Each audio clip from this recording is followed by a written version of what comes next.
Meditations of Marcus Aurelius Antoninus, translated by George Long M.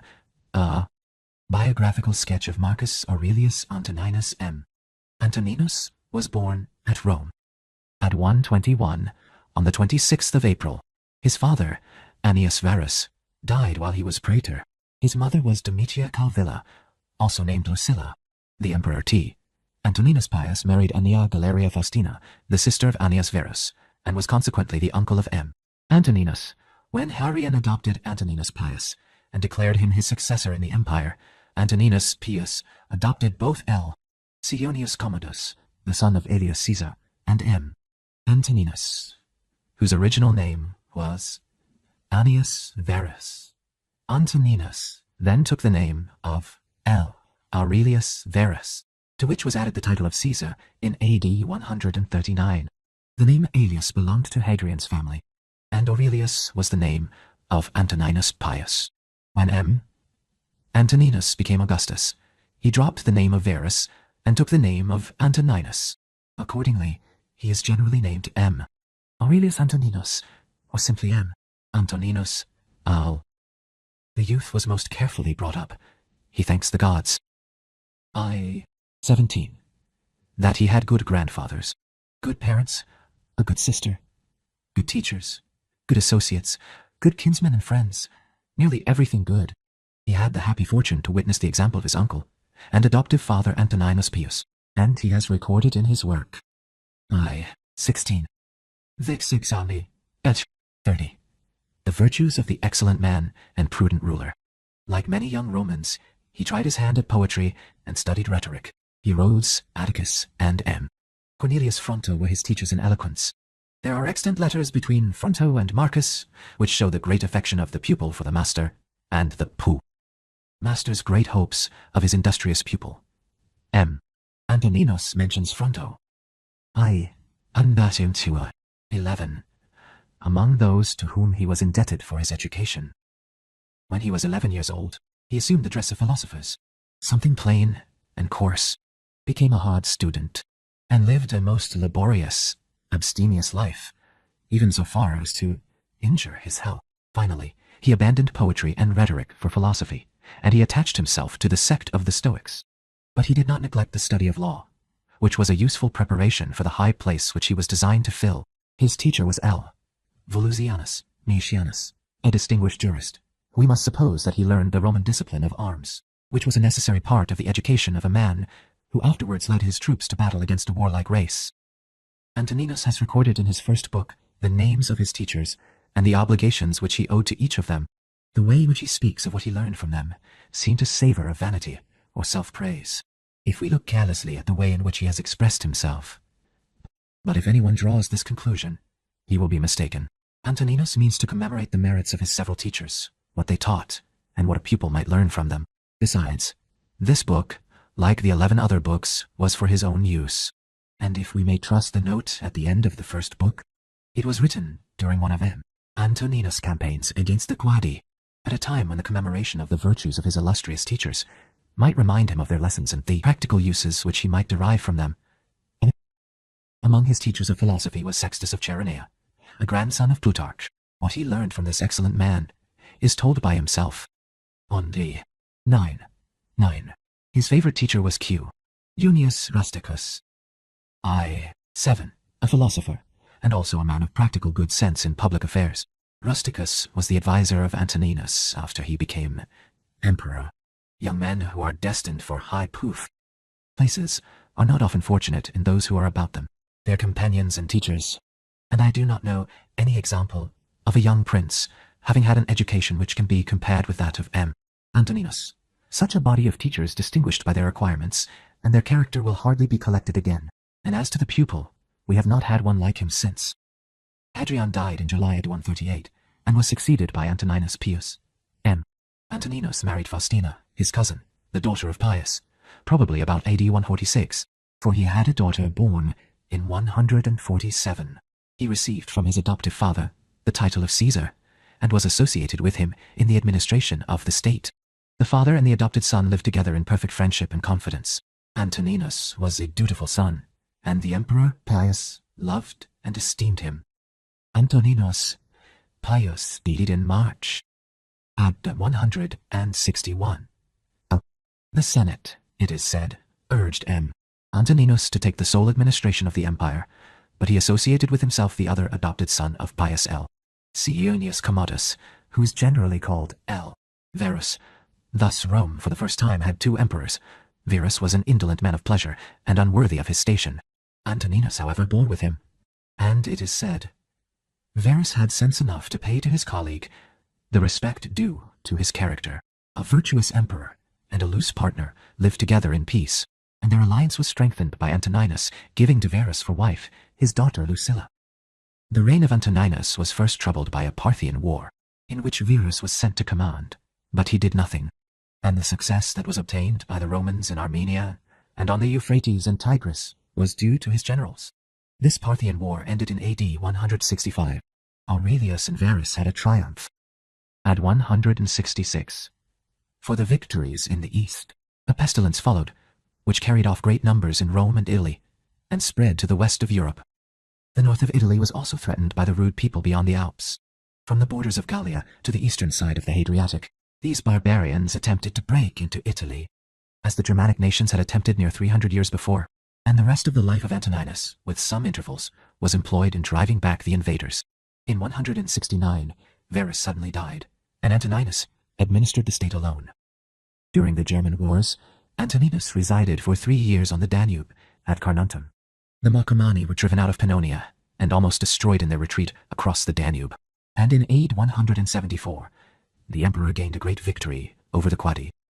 In AD 175, Avidius Cassius, a brave and skillful Roman commander who was at the head of the troops in Asia, revolted and declared himself Augustus. But Cassius was assassinated by some of his officers, and so the rebellion came to an end. Antoninus showed his humanity by his treatment of the family and partisans of Cassius, and his letter to the Senate, in which he recommends mercy, is extant. Antoninus set out for the east on hearing of Cassius' revolt, though he appears to have returned to Rome in AD 174.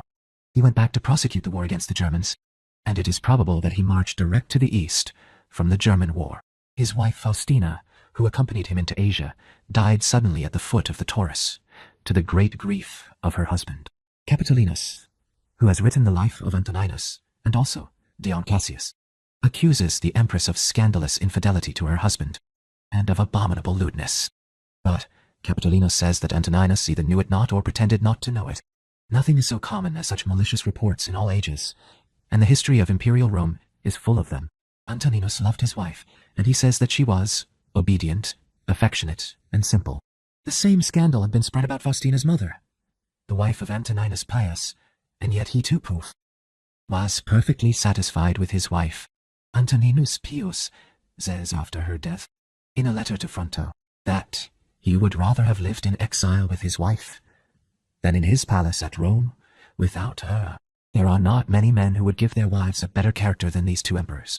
Capitolinus wrote in the time of Diocletian. He may have intended to tell the truth, but he is a poor, feeble biographer. Dion Cassius, the most malignant of historians, always reports, and perhaps he believed, any scandal against anybody. Antoninus continued his journey to Syria and Egypt, and on his return to Italy, through Athens, he was initiated into the Eleusinian mysteries. It was the practice of the emperor to conform to the established rites of the age, and to perform religious ceremonies with due solemnity. We cannot conclude from this that he was a superstitious man, though we might perhaps do so if his book did not show that he was not. But that is only one among many instances that a ruler's public acts do not always his real opinions. A prudent governor will not roughly oppose even the superstitions of his people, and though he may wish they were wiser, he will know that he cannot make them so by offending their prejudices.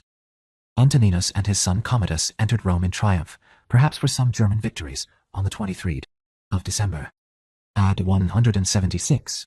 In the following year, Commodus was associated with his father in the empire, and took the name of Augustus. This year, AD 177, is memorable in ecclesiastical history. Attalus and others were put to death at Lyon for their adherence to the Christian religion. The evidence of this persecution is a letter preserved by Eusebius. The letter is from the Christians of Vienna and Lugdunum in Gallia, Vienne and Lyon to their Christian brethren in Asia and Phrygia, and it is preserved perhaps nearly entire. It contains a very particular description of the tortures inflicted on the Christians in Gallia, and it states that while the persecution was going on, Attalus, a Christian and a Pope, Roman citizen, was loudly demanded by the populace and brought into the amphitheater. But the governor ordered him to be reserved, with the rest who were in prison, until he had received instructions from the emperor. Many had been tortured before the governor thought of applying to Antoninus.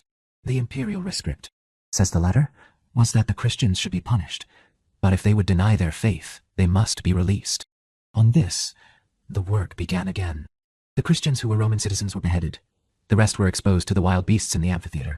Some modern writers on ecclesiastical history, when they use this letter, say nothing of the wonderful stories of the martyr's sufferings. Sanctus, as the letter says, was burnt with plates of hot iron till his body was one sore and had lost all human form. But on being put to the rack, he recovered his former appearance under the torture, which was thus a cure instead of a punishment. He was afterwards torn by beasts and placed on an iron chair and roasted. He died at last. The letter is one piece of evidence. The writer, whoever he was that wrote in the name of the Gallic Christians, is our evidence both for the ordinary and the extraordinary circumstances of the story, and we cannot accept his evidence for one part and reject the other. We often receive small evidence as a proof of a thing we believe to be within the limits of probability or possibility, and we reject exactly the same evidence when the thing to which it refers appears very improbable or impossible. But this is a false method of inquiry, though it is followed by some modern writers who select what they like from a story and reject the rest of the evidence, or if they do not reject it, they dishonestly suppress it. A man can only act consistently by accepting all this letter or rejecting it all, and we cannot blame him for either. But he who rejects it may still admit that such a letter may be founded on real facts, and he would make this admission as the most probable way of accounting for the proof existence of the letter. But if, as he would suppose, the writer has stated some things falsely, he cannot tell what part of his story is worthy of credit. The war on the northern frontier appears to have been uninterrupted during the visit of Antoninus to the east, and on his return the emperor again left Rome to oppose the barbarians. The Germanic people were defeated in a great battle at 179. During this campaign, the emperor was seized with some contagious malady, of which he died in the camp at Sirmium, Mitrovitz on the Save, in Lower Pannonia, but at Vindobona, Vienna, according to other authorities, on the 17th of March, at 180. In the 59th year of his age, his son Commodus was with him.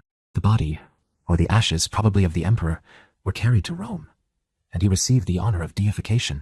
Those who could afford it had his statue or bust. And when Capitolinus wrote, many people still had statues of Antoninus among the diei penates or household deities. He was, in a manner, made a saint. Commodus erected to the memory of his father the Antonine column, which is now in the Piazza Colonna at Rome. The bassi relievi, which are placed in a spiral line round the shaft, commemorate the victories of Antoninus over the Marcomanni and the Quadi, and the miraculous shower of rain which refreshed the Roman soldiers and discomfited their enemies. The statue of Antoninus was placed on the capital of the column, but it was removed at some time unknown, and a bronze statue of St. Paul was put in the place by Pope Sixtus V. The historical evidence for the times of Antoninus is very defective, and some of that which remains is not credible. The most curious is the story about the miracle which happened in AD 174. During the war with the Quadi, the Roman army was in danger of perishing by thirst, but a sudden storm drenched them with rain, while it discharged fire and hail on their enemies, and the Romans gained a great victory. All the proof. Authorities which speak of the battle speak also of the miracle. The Gentile writers assign it to their gods, and the Christians to the intercession of the Christian legion in the emperor's army. To confirm the Christian statement, it is added that the emperor gave the title of thundering to this legion. But Dacher and others, who maintain the Christian report of the miracle, admit that this title of thundering or lightning was not given to this legion because the Quadi were struck with lightning, but because there was a figure of lightning on their shields, and that this title of the legion existed in the time of Augustus. Scaliger also had observed that the legion was called thundering before the reign of Antoninus. We learn this from Dion Cassius, who enumerates all the legions of Augustus' time. The name thundering of lightning also occurs on an inscription of the reign of Trajan, which was found at Trieste. Eusebius v. 5, when he relates the miracle, quotes Apollinarius, bishop of Hierapolis, as authority for this name being given to the legion by the emperor in consequence of the success which he obtained through their prayers, from which we may estimate the value of Apollinarius' testimony. Eusebius does not say in what book of Apollinarius the statement occurs. Dion says that the Thundering Legion was stationed in Cappadocia in the time of Augustus. Valesius also observes that in the Notitia of the Imperium Romanum, there is mentioned under the commander of Armenia the prefectura of the 12th legion named Thundering Melitene, and this position in Armenia will agree with what Dion says of its position in Cappadocia. Accordingly, Valesius concludes that Melitene was not the name of the legion, but of the town in which it was stationed. Melitene was also the name of the district in which this town was situated. The legions did not, he says, take their name from the place where they were on duty, but from the country in which they were raised, and therefore what Eusebius says about the Melitene does not seem probable to him. Yet Valesius, on the proof authority of Apollinarius and Tertullian, believed that the miracle was worked through the prayers of the Christian soldiers in the emperor's army. Rufinus does not give the name of Melitene to this legion, says Valesius, and probably he purposely omitted it, because he knew that Melitene was the name of a town in Armenia Minor, where the legion was stationed in his time. The emperor, it is said, made a report of his victory to the Senate, which we may believe, for such was the practice. But we do not know what he said in his letter, for it is not extant. Dacier assumes that the emperor's letter was purposely destroyed by the Senate or the enemies of Christianity, that so honorable a testimony to the Christians and their religion might not be perpetuated. The critic has, however, not seen that he contradicts himself when he tells us the purport of the letter, for he says that it was destroyed, and even Eusebius could not find it. But there does exist a letter in Greek addressed by Antoninus to Roman people and the Sacred Senate after this memorable victory. It is sometimes printed after Justin's first apology, but it is totally unconnected with the apologies. This letter is one of the most stupid forgeries of the many which exist, and it cannot be possibly founded even on the genuine report of Antoninus to the Senate. If it were genuine, it would free the emperor from the charge of persecuting men because they were Christians. For he says in this false letter that if a man accuse another only of being a Christian, and the accused confess, and there is nothing else against him, he must be set free. With this monstrous addition, made by a man inconceivably ignorant, that the informer must be burnt alive. During the time of Antoninus Pius and Marcus Antoninus, there appeared the first apology of Justinus, and under M. Antoninus, the oration of Tatian against the Greeks, which was a fierce attack on the established religions, the address of Athenagoras to M. Antoninus on behalf of the Christians, and poof! The apology of Melito, bishop of Sardes, also addressed to the emperor, and that of Apollinarius. The first apology of Justinus is addressed to T. Antoninus Pius and his two adopted sons, M. Antoninus and L. Verus, but we do not know whether they read it. The second apology of Justinus is entitled To the Roman Senate, but this superscription is from some copyist. In the first chapter, Justinus addresses the Romans. In the second chapter, he speaks of an affair that had recently happened in the time of M. Antoninus and L. Verus, as it seems, and he also directly addresses the emperor, saying of a certain woman, She addressed a petition to thee, the emperor, and thou didst grant the petition. In other passages, the writer addresses the two emperors, from which we must conclude that the apology was directed to them. Eusebius states that the second apology was addressed to the successor of Antoninus Pius, and he names him Antoninus Verus, meaning M. Antoninus. In one passage of this second apology, Justinus, or the writer, whoever he may, says that even men who followed the Stoic doctrines, when they ordered their lives according to ethical reason, were hated and murdered, such as Heraclitus, Musonius in his own times, and others. For all those who in any way labored to live according to reason, and avoided wickedness, were always hated, and this was the effect of the work of daemons. Justinus himself is said to have been put to death at Rome, because he refused to sacrifice to the gods. It cannot have been in the reign of Hadrian, as one authority states, nor in the time of Antoninus Pius. If this second apology was written in the time of M. Antoninus, and there is evidence that this event took place under M. Antoninus and L. Verus, when Rusticus was prefect of the city. The persecution in which Polycarp suffered at Smyrna belongs to the time of M. Antoninus. The evidence for it is the letter of the Church of Smyrna to the churches of Philomelium and the other Christian churches, and it is preserved by Eusebius. Poof! But the critics do not agree about the time of Polycarp's death, differing in the two extremes to the amount of 12 years. The circumstances of Polycarp's martyrdom were accompanied by miracles, one of which Eusebius has omitted, but it appears in the oldest Latin version of the letter, which Ussher published, and it is supposed that this version was made not long after the time of Eusebius.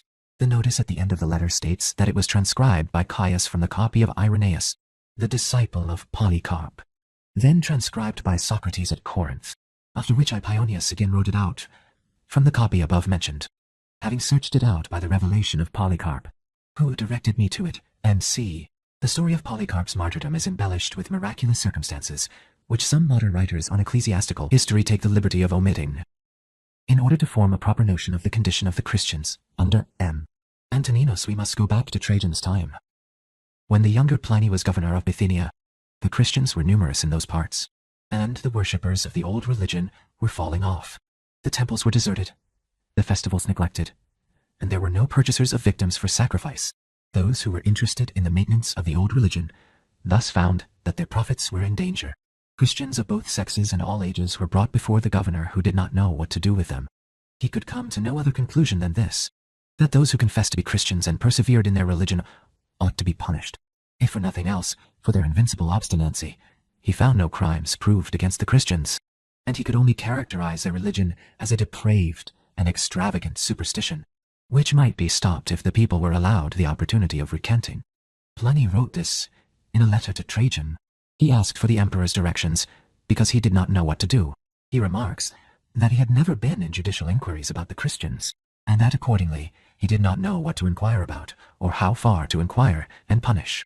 This proves that it was not a new thing to examine into a man's profession of Christianity and to punish him for it. Trajan's rescript is extant. He approved of the governor's judgment in the matter, but he said that no search must be made after the Christians. If a man was charged with the new religion and convicted, he must not be punished if he affirmed that he was not a Christian, and confirmed his denial by showing his reverence to the heathen gods. He added that no notice must be taken of anonymous informations, for such things were of bad example. Trajan was a mild and sensible man, and both motives of mercy and policy probably also induced him to take as little notice of the Christians as he could, to let them live in quiet if it were possible. Trajan's rescript is the first legislative act of the head of the Roman state with reference to Christianity, which is known to us. It does not appear that the Christians were further disturbed under his reign. The martyrdom of Ignatius, by the order of Trajan himself, is not universally admitted to be an historical fact. In the time of Hadrian, it was no longer possible for the Roman government to overlook the great increase of the Christians and the hostility of the common sort to them. If the governors in the provinces were willing to let them alone, they could not resist the fanaticism of the heathen community, who looked on the Christians as atheists. The Jews, too, who were settled all over the Roman Empire, were as hostile to the Christians as the Gentiles were. With the time of Hadrian begin the Christian apologies, which show plainly what the popular feeling towards the Christians then was. A rescript of Hadrian to Minucius Fontanus, the proconsul of Asia, which stands at the end of Justin's first apology, instructs the governor that innocent people must not be troubled in false. Accusers must not be allowed to extort money from them. The charges against them must be made in due form, and no attention must be paid to popular clamors. When Christians were regularly prosecuted and convicted of illegal acts, they must be punished according to their deserts, and false accusers also must be punished. Antoninus Pius is said to have published rescripts to the same effect.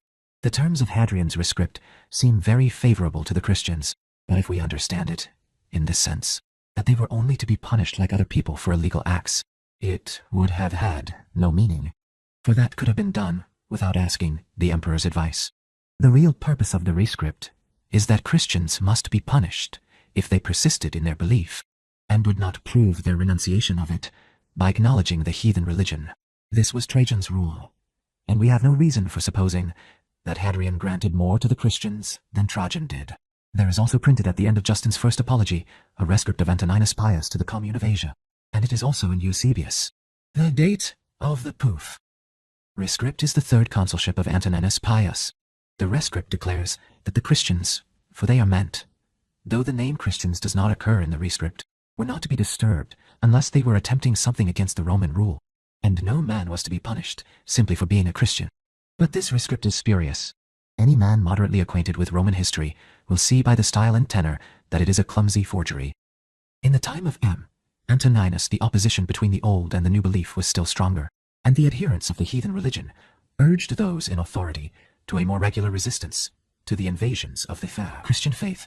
Melito, in his apology to Antoninus, represents the Christians of Asia as persecuted under new imperial orders. Shameless informers, he says, men who were greedy after the property of others, used these orders as a means of robbing those who were doing no harm. He doubts if a just emperor could have ordered anything unjust, and if the last order was really not from the emperor, the Christians entreat him not to give them up to their enemies. We conclude from this that there were at least imperial rescripts or constitutions of Antoninus, which were made the foundation of these persecutions. The fact of being a Christian was now a crime and punished, unless the accused denied their religion. Then come the persecutions at Smyrna, which some modern critics place in AD 167, 10 years before the persecution of Lyon. The governors of the provinces under Antoninus might have found enough even in Trajan's rescript to warrant them in punishing Christians, and the fanaticism of the people would drive them to persecution, even if they were unwilling. But besides the fact of the Christians rejecting all the heathen ceremonies, we must not forget that they plainly maintained that all the heathen religions were false. The Christians thus declared war against the heathen rites, and it is hardly necessary to observe that this was a declaration of hostility against the Roman government, which tolerated all the various forms of superstition that existed in the empire, and could not consistently tolerate another religion, which declared that all the rest were false, and all the splendid ceremonies of the empire only a worship of devils. If we had a true ecclesiastical history, we should know how the Roman emperors attempted to check the new religion, how they enforced their principle of finally punishing Christians, simply as Christians, which Justin in his apology affirms that they did, and I have no doubt that he tells the truth. How far popular clamor and riots went in this matter, and how far many fanatical and ignorant Christians, for there were many such, contributed to excite the fanaticism on the other side, and to embitter the quarrel between the Roman government and the new religion. Our extant ecclesiastical histories are manifestly falsified, and what truth they contain is grossly exaggerated. But the fact is certain that in the time of Antoninus the populations were in open hostility to the Christians, and that under Antoninus' rule men were put to death because they were Christians. Eusebius, in the preface to his 5th book, remarks that in the 17th year of Antoninus' reign, in some parts of the world, the persecution of the Christians became more violent, and that it proceeded from the populace in the cities. And he adds, in his usual style of exaggeration, that we may infer from what took place in a single nation that myriads of martyrs were made in the habitable earth. The nation which he alludes to is Gallia, and he then proceeds to give the letter of the churches of Vienna and Lugdunum. It is probable that he has assaged the true cause of the persecutions, the fanaticism of the populace, and that both governors and emperor had a great deal of trouble with these disturbances. How far Marcus was cognizant of these cruel proceedings we do not know, for the historical records of his reign are very defective. He did not make the rule against the Christians, for Trajan did proof that. And if we admit that he would have been willing to let the Christians alone, we cannot affirm that it was in his power, for it would be a great mistake to suppose that Antoninus had the unlimited authority which some modern sovereigns have had. His power was limited by certain constitutional forms, by the Senate, and by the precedents of his predecessors. We cannot admit that such a man was an active persecutor, for there is no evidence that he was, though it is certain that he had no good opinion of the Christians, as appears from his own words. But he knew nothing of them except their hostility to the Roman religion, and he probably thought that they were dangerous to the state. Notwithstanding the professions, false or true, of some of the apologists, so much I have said, because it would be unfair not to state all that can be urged against a man whom his contemporaries and subsequent ages venerated as a model of virtue and benevolence. If I admitted the genuineness of some documents, he would be altogether clear from the charge of allowing any persecutions. But as I seek the truth, and sure that they are false, I leave him to bear whatever blame is his due. I add that it is quite certain that Antoninus did not derive any of his ethical principles from a religion of which he knew nothing. There is no doubt that the emperor's reflections, or his meditations, as they are generally named, is a genuine work. In the 1st book, he speaks of himself, his family, and his teachers, and in other books he mentions himself. Suidas notices a work of Antoninus in 12 books, which he names the Conduct of his Own Life, and he cites the book under several words in his dictionary, giving the emperor's name. but not the title of the work. There are also passages cited by Sudas from Antoninus, without mention of the emperor's name. The true title of the work is unknown. Solander, who published the first edition of this book, used a manuscript which contained the 12 books, but it is not known where the manuscript is now. The only other complete manuscript which is known to exist is in the Vatican Library, but it has no title and no inscriptions of the several books. The 11th only has the inscription Marcu Alpha Autocrateros, marked with an asterisk. The other Vatican manuscripts and the 3 Florentine contain only excerpts from the emperor's book. All the titles of the excerpts nearly agree with that which Xylander prefixed to his edition. This title has been used by all subsequent editors. We cannot tell whether Antoninus divided his work into books, or somebody else did it. If the inscriptions at the end of the first and second books are genuine, he may have made the division himself. It is plain that the emperor wrote down his thoughts or reflections as the occasions arose, and since they were intended for his own use, it is no improbable conjecture that he left a complete copy behind him, written with his own hand. For it is not likely that so diligent a man would use the labor of a transcriber for such a purpose, and expose his most secret thoughts any other eye. He may have also intended the book for his son Commodus, who, however, had no taste for his father's philosophy. Some careful hand preserved the precious volume, and a work by Antoninus is mentioned by other late writers besides Sudas. Many critics have labored on the text of Antoninus. The most complete edition is that by Thomas Gattaker, 1652. The second edition of Gattaker was superintended by George Stanhope, 1697. There is also an edition of 1704. Gattaker made and suggested many good corrections, and he also made a new Latin version, which is not a very good specimen of Latin, but it generally expresses the sense of the original, and often better than some of the more recent translations. He added in the margin, opposite to each paragraph, references to the other parallel passages, and he wrote a commentary, one of the most complete that has been written on any ancient author. This commentary contains the editor's exposition of the more difficult passages and quotations from all the Greek and Roman writers for the illustration of the text. It is a wonderful monument of learning and labor, and certainly no Englishman has yet done anything like it. At the end of his preface, the editor says that he wrote it at Rotherhithe near London, in a severe winter, when he was in the 78th year of his age, 1651, a time when Milton, Selden, and other great men of the Commonwealth time were living, and the great French scholar Salmasius, with whom Gattaker corresponded and received help from him for his edition of Antoninus. The Greek text has also been edited by J. M. Schultz, Leipzig, 1802, and by the learned Greek Adamantinos Corias, Paris, 1816. The text of Schultz was republished by Tauchnitz, 1821. There are English, German, French, Italian, and Spanish translations of M. Antoninus, and there may be others. I have not seen all the English translations. There is one by Jerry Collier, 1702, a most coarse and vulgar copy of the original. Latest French translation by Alexis Pierron, in the collection of Charpentier, is better than Dacier's, which has been honored with an Italian version, 1772. There is an Italian version, 1675, which I have not seen. It is by a cardinal, a man illustrious in the church, the Cardinal Francis Barberini, the elder, nephew of Pope Urban VIII, occupied the last years of his life in translating into his native language the thoughts of the Roman emperor. In order to diffuse among the faithful the fertilizing and vivifying seeds, he dedicated this translation to his soul, to make it, as he says in his energetic style, redder than his purple at the sight of the virtues of this Gentile. I have made this translation at intervals, after having used the book for many years. It is made from the Greek, but I have not always followed one text, and I have occasionally compared other versions with my own.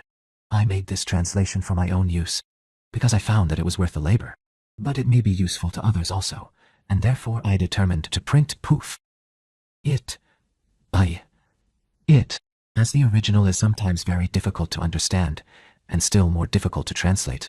It is thus not possible that I have always avoided error, but I believe that I have not often missed the meaning, and those who will take the trouble to compare the translation with the original should not hastily conclude that I am wrong, if they do not agree with me. Some passages do give the meaning, though at first sight they may not appear to do so, and when I differ from the translators, I think that in some places they are wrong, and in other places I am sure that they are. I could have made the language more easy and flowing, but I have preferred a ruder style as being better suited to express the character of the original, and sometimes the obscurity which may appear in the version is a fair copy of the obscurity of the Greek.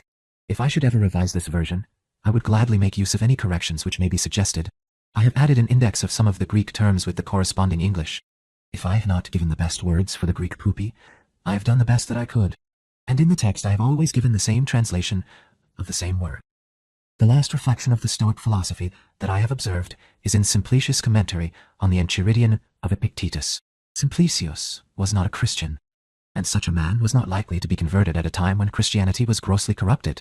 But he was a really religious man, and he concludes his commentary with a prayer to the deity which no Christian could improve. From the time of Zeno to Simplicius, a period of about 900 years, the Stoic philosophy formed the characters of some of the best and greatest men. Finally, it became extinct, and we hear no more of it till the revival of letters in Italy. Angelo Poliziano met with two very inaccurate and incomplete manuscripts of Epictetus's Enchiridion, which he translated into Latin and dedicated to his great patron Lorenzo de' Medici, in whose collection he had found the book. Poliziano's version was printed in the first Bale edition of the Poof Enchiridion. At 1531, Poliziano recommends the Enchiridion to Lorenzo as a work well suited to his temper and useful in the difficulties by which he was surrounded. Epictetus and Antoninus have had readers ever since they were first printed. The book of Antoninus has been the companion of some great men. Machiavelli's Art of War and Marcus Antoninus were the two books which were used when he was a young man by Captain John Smith, and he could not have found two writers better fitted to form the character of a soldier and a man. Smith is almost unknown and forgotten in England, his native country, but not in America, where he saved the young colony of Virginia. He was great in his heroic mind and his deeds in arms, but greater still in the nobleness of his character. For a man's greatness lies not in wealth and station, as the vulgar believe, nor yet in his intellectual capacity, which is often associated with the meanest moral character, the most abject servility to those in high places, and arrogance to the poor and lowly. But a man's true greatness lies in the consciousness of an honest purpose in life, founded on a just estimate of himself and everything else, on frequent self-examination, and a steady obedience to the rule which he knows to be right, without troubling himself, as the emperor says he should not, about what others may think or say, or whether they do or do not do that which he thinks and says and does. George Longma. Start here. Meditations, Book I 1. From my grandfather Verus, I learned good morals and the government of my temper. 2. From the reputation and remembrance of my father, modesty and a manly character. 3. From my mother, piety and beneficence, and abstinence, not only from evil deeds, but even from evil thoughts, and further, simplicity in my way of living, far removed from the habits of the rich. 4. From my great-grandfather, not to have frequented public schools, and to have had good teachers at home, and to know that on such things a man should spend liberally. 5. From my governor, to be neither of the green nor of the blue party at the games in the circus, nor a partisan either of the Pomularius or the Scutarius at the gladiators' fights. From him, too, I learned endurance of labor, and to want little, and to work with my own hands, and not to meddle with other people's affairs, and not to be ready to listen to slander. 6. From Diognetus, not to busy myself about trifling things, and not to give credit to what was said by miracle workers and jugglers about incantations and the driving away of demons and such things, and not to breed quails for fighting, nor to give myself up passionately to such things, and to endure freedom of speech, and to have become intimate with philosophy, and to have been a hearer, first of Bacchius, then of Tandasis and Marcianus, and to have written dialogues in my youth, and to have desired a plank bed and skin, and whatever else of the kind belongs to the Grecian discipline. 7. From Rusticus I received the impression that my character required improvement and discipline, and from him I learned not to be led astray to sophistic emulation, nor to writing on speculative matters, nor to delivering little hortatory orations, nor to showing myself off as a man who practices much discipline, or does benevolent acts in order to make a display, and to abstain from rhetoric, and poetry and fine writing, and not to walk about in the house in my outdoor dress, nor to do other things of the kind, and to write my letters with simplicity, like the letter which Rusticus wrote from Sinuessa to my mother, and respect to those who have offended me by words, or done me wrong, to be easily disposed to be pacified and reconciled, as soon as they have shown a readiness to be reconciled, and to read carefully and not to be satisfied with a superficial understanding of a book, nor hastily to give my assent to those who talk overmuch. And I am indebted to him for being acquainted with the discourses of Epictetus, which he communicated to me out of his own collection. 8. From Apollonius I learned freedom of will and undeviating steadiness of purpose, and to look to nothing else, not even for a moment, except to reason, and to be always the same, in sharp pains, on the occasion of the loss of a child, and in long illness, and to see clearly, in a living example, that the same man can be both most resolute and yielding, and not peevish in giving his instruction, and to have had before my eyes a man who clearly considered his experience and his skill in expounding philosophical principles as the smallest of his merits, and from him I learned how to receive from friends what are esteemed favors, without being either humbled by them or letting them pass unnoticed. 9. From Sextus, a benevolent disposition, and the example of a family governed in a fatherly manner, and the idea of living conformably to nature, and gravity without affectation, and to look carefully after the interests of friends, and to tolerate ignorant persons, and those who form opinions without consideration. He had the power of readily accommodating himself to all, so that intercourse with him was more agreeable than any flattery, and at the same time he was most highly venerated by those who associated with him, and he had the faculty both of discovery and ordering, in an intelligent and methodical way, the principles necessary for life, and he never showed anger or any other passion, but was entirely free from passion and also affectionate, and he could express approbation without noisy display, and he possessed much knowledge without ostentation. 10. From Alexander the grammarian, to refrain from fault-finding, and not in a reproachful way to chide those who uttered any barbarous or solecistic or strange-sounding expression, but dexterously to introduce the very expression which ought to have been used, and in the way of answer, or giving confirmation, or joining in an inquiry about the thing itself, not about the word, or by some other fit suggestion. 11. From Fronto I learned to observe what envy, and duplicity, and hypocrisy are in a tyrant, and that generally those among us who are called patricians are rather deficient in paternal affection. 12. From Alexander the Platonic, not frequently, nor without necessity to say to anyone, or to write in a letter, that I have no leisure, nor continually to excuse the neglect of duties required by our relation to those with whom we live, by alleging urgent occupations. 13. From Catullus, not to be indifferent when a friend finds fault, even if he should find fault without reason, but to try to restore him to his usual disposition, and to be ready to speak well of teachers, as it is reported of Domitius and Athenodotes, and to love my children truly. 14.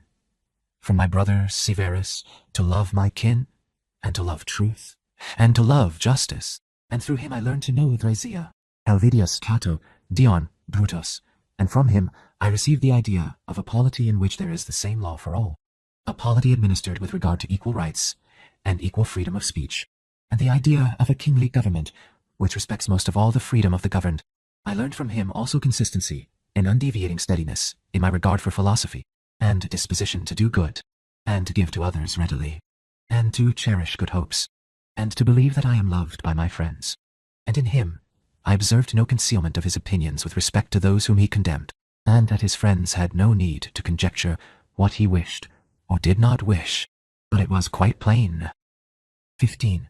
From Maximus I learned self-government, and not to be led aside by anything, and cheerfulness in all circumstances, as well as in illness, an adjusted mixture in the moral character of sweetness and dignity, and to do what was set before me without complaining.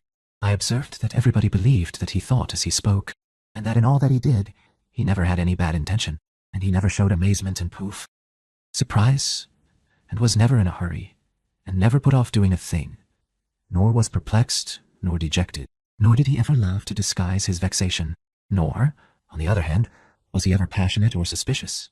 He was accustomed to do acts of beneficence, and was ready to forgive, and was free from all falsehood, and he presented the appearance of a man who could not be diverted from right, rather than of a man who had been improved. I observed, too, that no man could ever think that he was despised by Maximus, or ever venture to think himself a better man. He had also the art of being humorous in an agreeable way. 16. In my father, I observed mildness of temper, and unchangeable resolution in the things which he had determined after due deliberation, and no vainglory in those things which men call honors, and a love of labor and perseverance, and a readiness to listen to those who had anything to propose for the well, and undeviating firmness in giving to every man according to his deserts, and a knowledge derived from experience of the occasions for vigorous action and for remission. And I observed that he had overcome all passion for boys, and he considered himself no more than any other citizen, and he released his friends from all obligation to sup with him, or to attend him of necessity when he went abroad, and those who had failed to accompany him, by reason of any urgent circumstances, always found him the same. I observed, too, his habit of careful inquiry in all matters of deliberation, and his persistency, and that he never stopped his investigation through being satisfied with appearances which first present themselves, and that his disposition was to keep his friends, and not to be soon tired of them, nor yet to be extravagant in his affection, and to be satisfied on all occasions, and cheerful, and to foresee things a long way off, and to provide for the smallest without display, and to check immediately popular applause and all flattery. Oof! And to be ever watchful over the things which were necessary for the administration of the empire, and to be a good manager of the expenditure, and patiently to endure the blame which he got for such conduct. And he was neither superstitious with respect to the gods, nor did he court men by gifts or by trying to please them, or by flattering the populace, but he showed sobriety in all things, and firmness, and never any mean thoughts or action, nor love of novelty, and the things which conduce in any way to the commodity of life, and of which fortune gives an abundant supply, he used without arrogance, and without excusing himself, so that when he had them, he enjoyed them without affectation, and when he had them not, he did not want them. No one could ever say of him that he was either a sophist, or a home-bred a flippant slave, or a pedant. But everyone acknowledged him to be a man right, perfect, above flattery, able to manage his own and other men's affairs. Besides this, he honored those who were true philosophers, and he did not those who pretended to be philosophers, nor yet was he easily led by them. He was also easy in conversation, and he made himself agreeable without any offensive affectation. He took a reasonable care of his body's health, not as one who was greatly attached to life, nor out of regard to personal appearance, nor yet in a careless way, but so that, through his own attention, he very seldom stood in need of the physician's art, or of medicine or external applications. He was most ready to give way without envy to those who possessed any particular faculty, such as that of eloquence or knowledge of the law, or of morals, or of anything else, and he gave them his help, that each might enjoy reputation according to his deserts.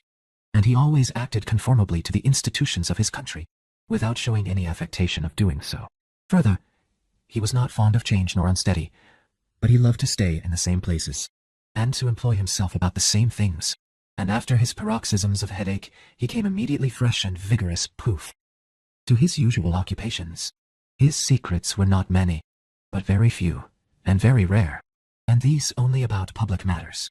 And he showed prudence and economy in the exhibition of the public spectacles and the construction of public buildings, his donations to the people, and in such things, for he was a man who looked to what ought to be done, not to the reputation which is got by a man's acts. He did not take the bath at unseasonable hours.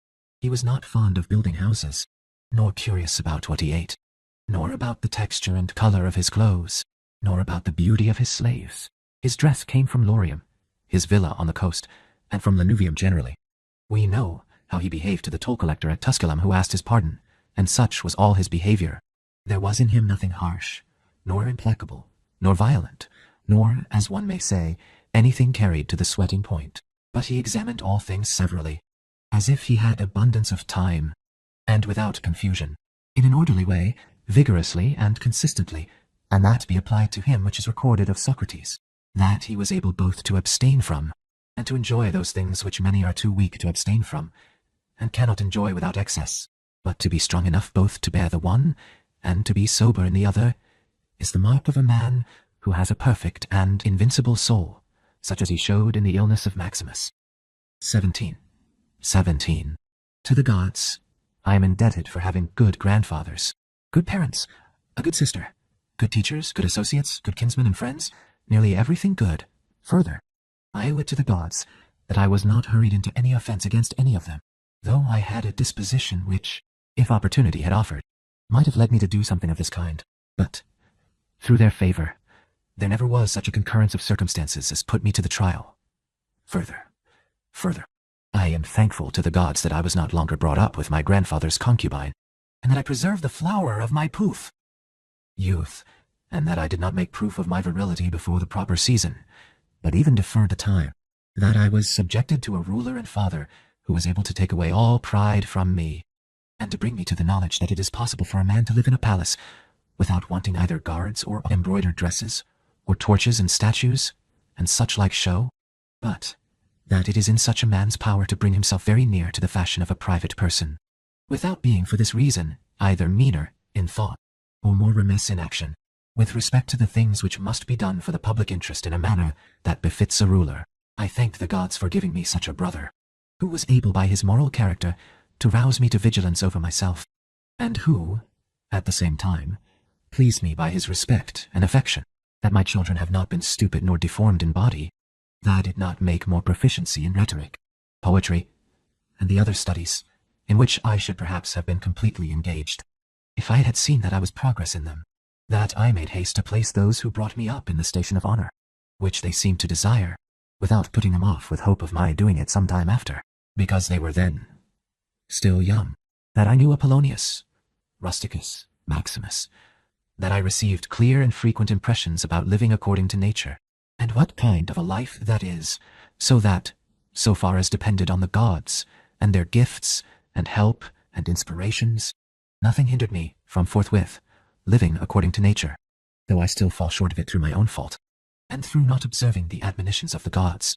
and I may almost say, their direct instructions, that my body has held out so long in such a kind of life, that I never touched either Benedicto or Theodotus, and that, after having fallen into amatory passions, I was cured, and, though I was often out of humor with Rusticus, I never did anything of which I had occasion to repent, that, though it was my mother's fate to die young, she spent the last years of her life with me, that, whenever I wished to help any man in his need, or on any other occasion, I was never told that I had not the means of doing it, and that, to myself, the same necessity never happened to receive anything from another, that I have such a wife, so obedient, and so affectionate, and so simple, that I had abundance of good masters for my children, and that remedies have been shown to me by dreams, both others and against blood-spitting and giddiness, and that, when I had an inclination to philosophy,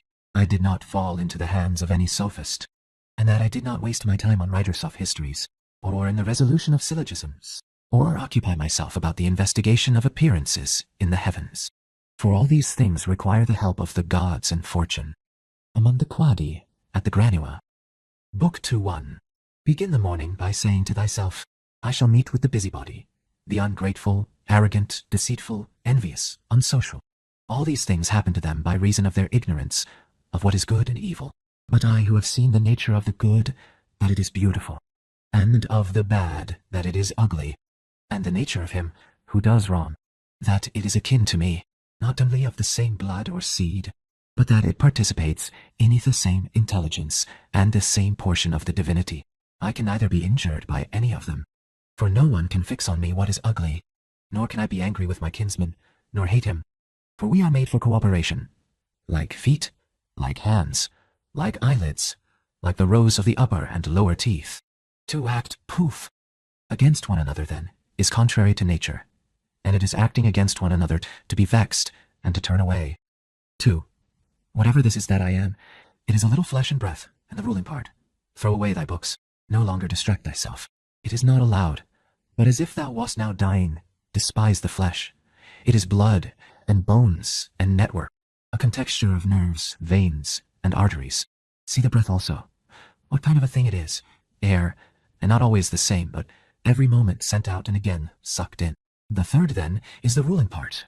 Consider thus. Thou art an old man. No longer let this be a slave. No longer be pulled by the strings like a puppet to unsocial movements. No longer be either dissatisfied with thy present lot, or shrink from the future. 3. All that is from the gods is full of providence. That which is from fortune is not separated from nature, or without an on and involution with the things which are ordered by providence. From thence all things flow, and there is, besides, necessity, and that which is for the advantage of the whole universe, of which thou art a part. But that is good for every part of nature which the nature of the whole brings, and what serves to maintain this nature. Now the universe is preserved, as by the changes of the elements, so by the changes of things compounded of the elements. Let these principles be enough for thee. Let them always be fixed opinions. But cast away the thirst after books, that thou mayest not die, murmuring, but cheerfully, truly, and from thy heart, thankful to the gods. 4. Remember how long thou hast been putting off these things, and how often thou hast received an opportunity from the gods, and yet dost not use it. Thou must now at last perceive of what universe thou art a part, and of what administrator of the universe thy existence is an efflux, and that a limit of time is poof, fixed for thee, which if thou dost not use for clearing away the clouds from thy mind, it will go, and thou wilt go, and it will never return. 5. Every moment think steadily as a Roman, and a man to do what thou hast in hand with perfect and simple dignity, and feeling of affection, and freedom, and justice, and to give thyself relief from all other thoughts, and thou wilt give thyself relief, if thou doest every act of thy life as if it were the last, laying aside all carelessness and passionate aversion from the commands of reason, and all hypocrisy and self-love, and discontent with the portion which has been given to thee. Thou seest how few the things are, the which, if a man lays hold of, he is able to live a life which flows in quiet, and is like the existence of the gods. For the gods on their part will require nothing more from him who a bee serves these things. 6. Do wrong to thyself, my soul, but thou wilt no longer have the opportunity of honoring thyself. Every man's life is sufficient, but thine is nearly finished, though thy soul reverences not itself, but places thy felicity in the souls of others. 7. Do the things external which fall upon thee distract thee? Give thyself time to learn something new and good, and cease to be whirled around. But then thou must also avoid being carried about the other way, for those too are triflers, who have wearied themselves in life by their activity, and yet have no object to which to direct every movement, and, in a word, all their thoughts. 8. Enmity is something under my neocavity. Through not observing what is in the mind of another, a man has seldom been seen to be unhappy. But those who do not observe the movements of their own minds must of necessity be poof, unhappy. 9. This thou must always bear in mind. What is the nature of the whole, and what is my nature, and how this is related to that, and what kind of a part it is, of what kind of a whole, and that there is no one who hinders thee from always doing and saying the things which are according to the nature of which thou art a part. 10. Theophrastus, in his comparison of bad acts, such a comparison as one would make in accordance with the common notions of mankind, says, like a true philosopher, that the offenses which are committed through desire are more blamable than those which are committed through anger. For he who is excited by anger seems to turn away from reason with a certain pain and unconscious contraction. But he who offends through desire, being overpowered by pleasure, seems to be in a more intemperate and more womanish in his offenses. Rightly, then, and in a way worthy of philosophy, he said that the offense which is committed with pleasure is more blamable than that which is committed with pain. And on the whole, the one is more like a person who has been first wronged, and through pain is compelled to be angry. But the other is moved by his own impulse to do wrong, being carried towards doing something by desire. 11. Since it is possible that thou mayest depart from life this very moment, regulate every act and thought accordingly. But to go away from among men, if there are gods, is not a thing to be afraid of, for the gods will not involve thee in evil. But if indeed they do not exist, or if they have no concern about human affairs, what is it to me to live in a universe devoid of gods, or devoid of providence? But in truth they do exist, and they do care for human things, and they have put all the means in poof. Man's power to enable him not to fall into real evils. And as to the rest, if there was anything evil, they would have provided for this also, that it should be altogether in a man's power not to fall into it. Now that which does not make a man worse, how can it make a man's life worse? But neither through ignorance, nor having the knowledge, but not the power to guard against or correct these things. Is it possible that the nature of the universe has overlooked them? Nor is it possible that it has made so great a mistake, either through want of power or want of skill, that good and evil should happen indiscriminately to the good and the bad, but death certainly, and life, honor and dishonor, pain and pleasure, all these things equally happen to good men and bad, being things which make us neither better nor worse. Therefore, they are neither good nor evil. 12. How quickly all things disappear in the universe, the bodies themselves, but in time, the remembrance of them. What is the nature of all sensible things, and particularly those which attract with the bait of pleasure, or terrify by pain, or are noised abroad by vapory fame? How worthless and contemptible, and sordid and perishable, and dead they are. All this, it is the part of the intellectual faculty to observe. To observe, too, who these are, whose opinions and voices give reputation, what death is, and the fact that, if a man looks at it in itself, and by the abstractive power of reflection, resolves into their parts all the things which present themselves to the sheet imagination in it, he will then consider it to be nothing else than an operation of nature. And if anyone is afraid of an operation of nature, he is a child. This, however, is not only an operation of nature, but it is also a thing which conduces to the purposes of nature. To observe, too, how man comes near to the deity, and by what part of him, and when this part of man is so disposed. Virginie, how sigurd answer Nigde, 28. Hard against, how be, moin, how are now, 28. 13. Nothing is more wretched than a man who traverses poof, everything in around, and preys into the things beneath the earth, as the poet says, and seeks by conjecture what is in the minds of his neighbors, without perceiving that it is sufficient to attend to the daemon within him, and to reverence it sincerely. And reverence of the daemon consists in keeping it pure from passion and thoughtlessness, and dissatisfaction with what comes from gods and men. For the things from the gods merit veneration for their excellence, and the things from men should be dear to us by reason of kinship, and sometimes even in a manner. They move our pity by reason of men's ignorance of good and bad. This defect, being not less than that which deprives us of the power of distinguishing things that are white and black. 14. Though thou shouldest be going to live 3,000 years, and as many times 10,000 years, still remember that no man loses any other life than this which he now lives any other than this which he now loses. The longest and shortest are thus brought to the same, for the present is the same to all, though that which perishes is not the same, and so that which is lost appears to be a mere moment, for a man cannot lose either the past or the future. For what a man has not, how can anyone take this from him? These two things, then thou must bear in mind.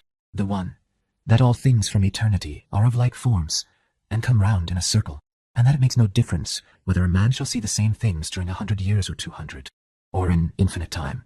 And the second, that the longest liver and he who will die soonest lose just the same.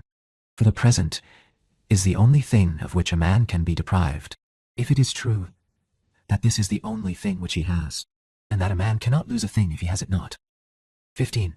Remember that all is opinion, for what was said by the cynic Monimus is manifest, and manifest too is the use of what Poof was said, if a man receives what may be got out of it, as far as it is true. 16. The soul of man does violence to itself, first of all, when it becomes an abscess, and, as it were, a tumor on the universe, so far as it can.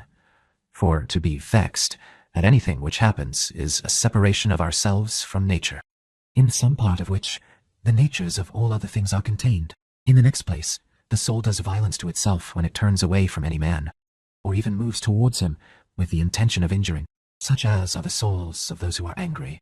In the third place, the soul does violence to itself when it is overpowered by pleasure or by pain. Fourthly, when it plays a part, and does or says anything insincerely and untruly.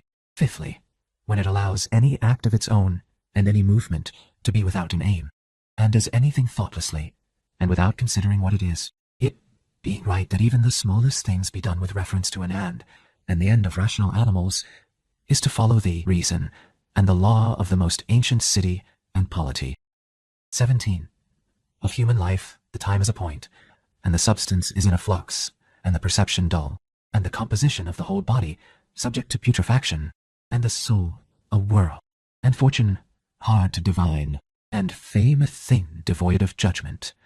And, to say all in a word, everything which belongs to the body is a stream, and what belongs to the soul is a dream and vapor, and life is a warfare and a stranger's sojourn, and after fame is oblivion. What then is that which is able to conduct a man? One thing, and only one: philosophy. But this consists in keeping the daemon within a man, free from violence and unharmed, superior to pains and pleasures, doing nothing without a purpose, nor yet falsely and with hypocrisy, not feeling the need of another man's doing or not doing anything, and besides, accepting all that happens and all that is allotted as coming from poof, thence, wherever it is, from whence he himself came, and finally, waiting for death with a cheerful mind, as being nothing else than a dissolution of the elements of which every living being is compounded. But if there is no harm to the elements themselves, in each continually changing into another, why should a man have any apprehension about the change and dissolution of all the elements? For it is according to nature, and nothing is evil which is according to nature. This in Carnuntum. And Book 3:1. We ought to consider not only that our life is daily wasting away, and a smaller part of it is left, but another thing also must be taken into the account, that if a man should live longer, it is quite uncertain whether the understanding will still continue sufficient for the comprehension of things, and retain the power of contemplation which strives to acquire the knowledge of the divine and the human. For if he shall begin to fall into dotage, perspiration, and nutrition, and imagination, and appetite, and whatever else there is of the kind, will not fail, but the power of making use of ourselves, and filling up the measure of our duty, and clearly separating all appearances, and considering whether a man should now depart from life, and whatever else, poof, of the kind, absolutely requires a disciplined reason. All this is already extinguished. We must make haste then, not only because we are daily nearer to death, but also because the conception of things and the understanding of them cease first. 2. We ought to observe also that even the things which follow after the things which are produced according to nature contain something pleasing and attractive.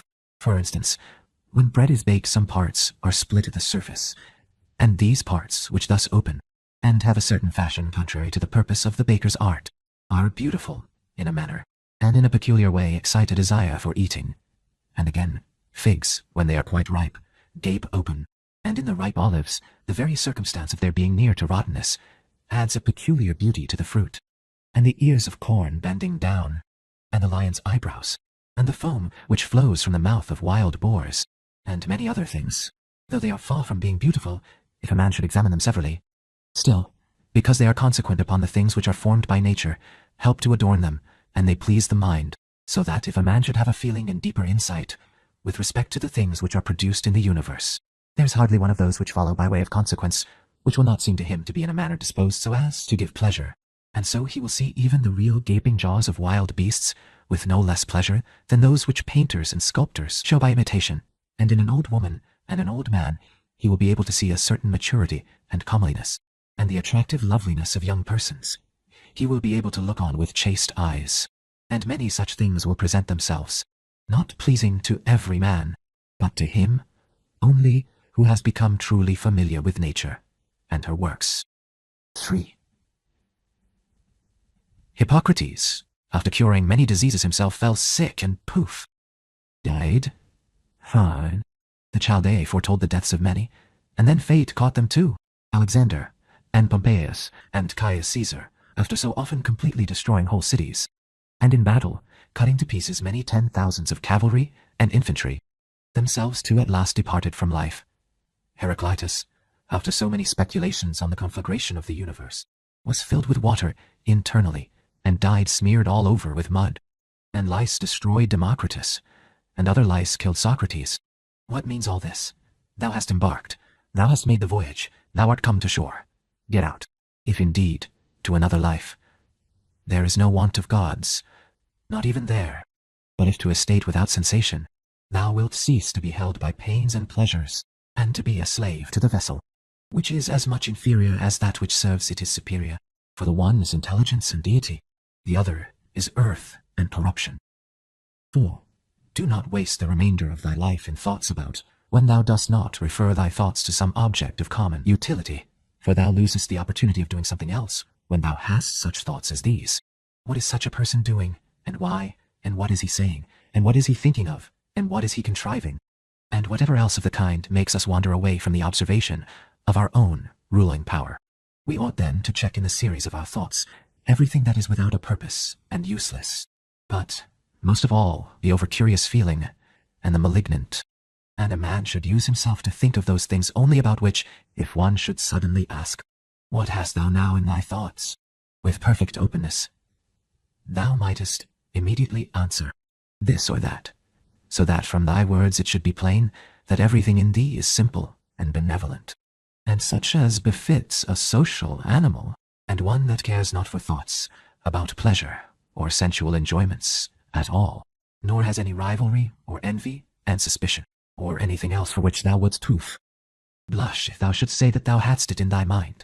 For the man who is such, and no longer delays being among the number of the best, is like a priest and minister of the gods, using to the deity which is planted within him, which makes the man uncontaminated by pleasure, unharmed by any pain, untouched by any insult, feeling no wrong, a fighter in the noblest fight, one who cannot be overpowered by any passion, dyed deep with justice, accepting with all his soul everything which happens and is assigned to him as his portion, and not often, nor yet without great necessity, and for the general interest, imagining what another says, or does, or thinks.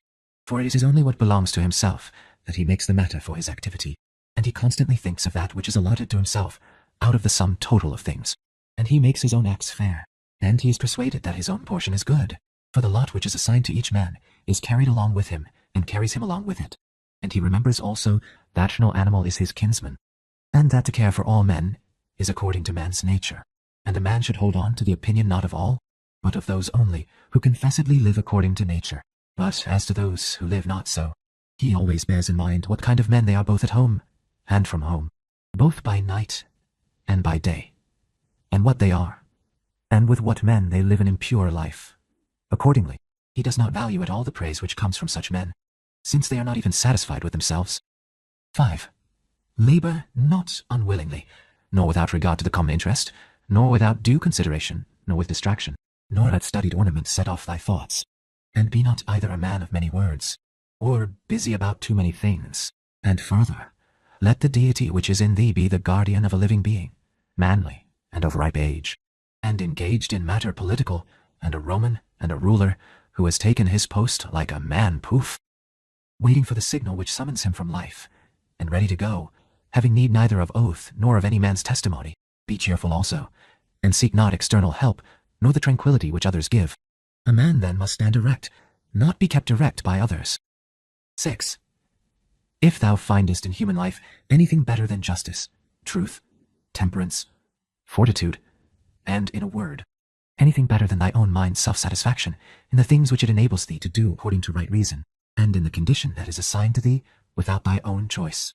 If, I say, thou seest anything better than this, turn to it with all thy soul, and enjoy that which thou hast found to be the best.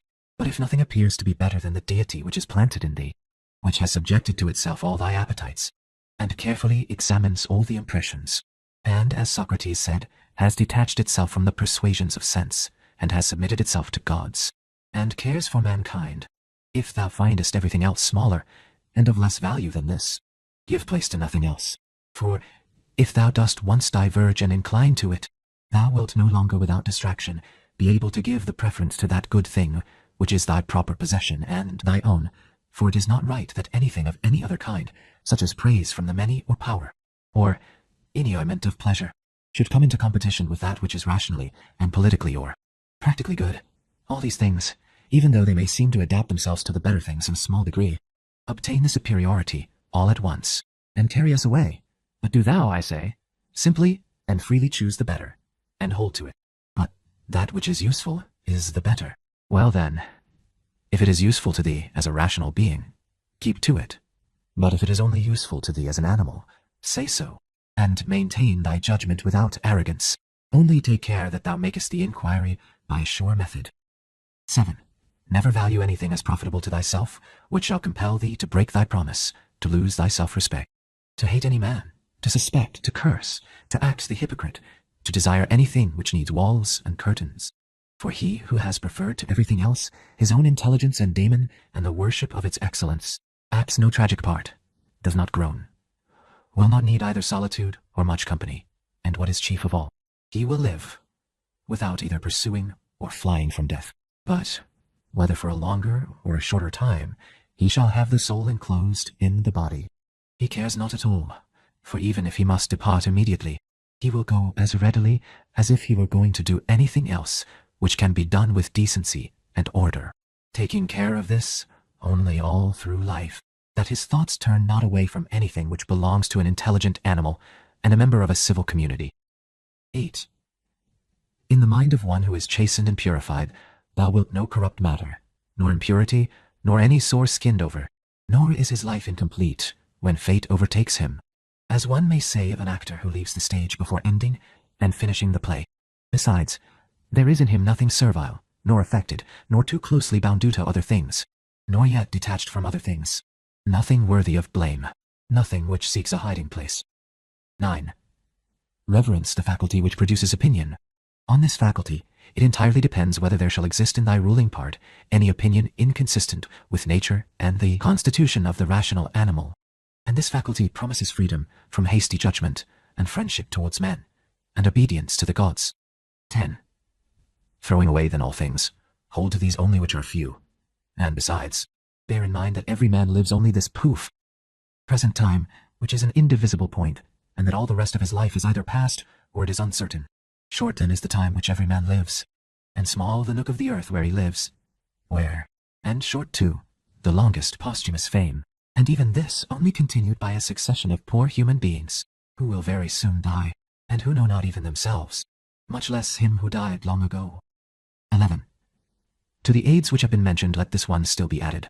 Make for thyself a definition or description of the thing which is presented to thee, so as to see distinctly what kind of a thing it is in its substance, in its nudity, in its complete entirety, and tell thyself its proper name, and the names of the things of which it has been compounded, and into which it will be resolved.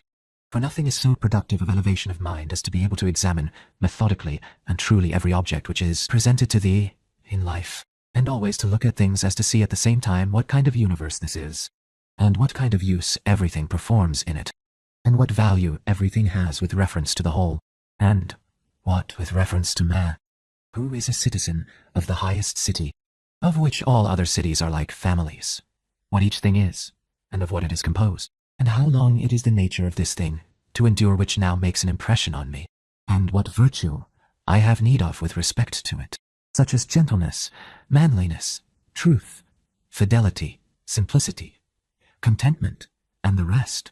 Wherefore, on every occasion, a man should say, this comes from God, and this is according to the apportionment and spinning of the thread of destiny, and such like coincidence and chance, and this is from one of the same stock, and a kinsman and partner, one who knows not, however, what is according to his nature, but I know.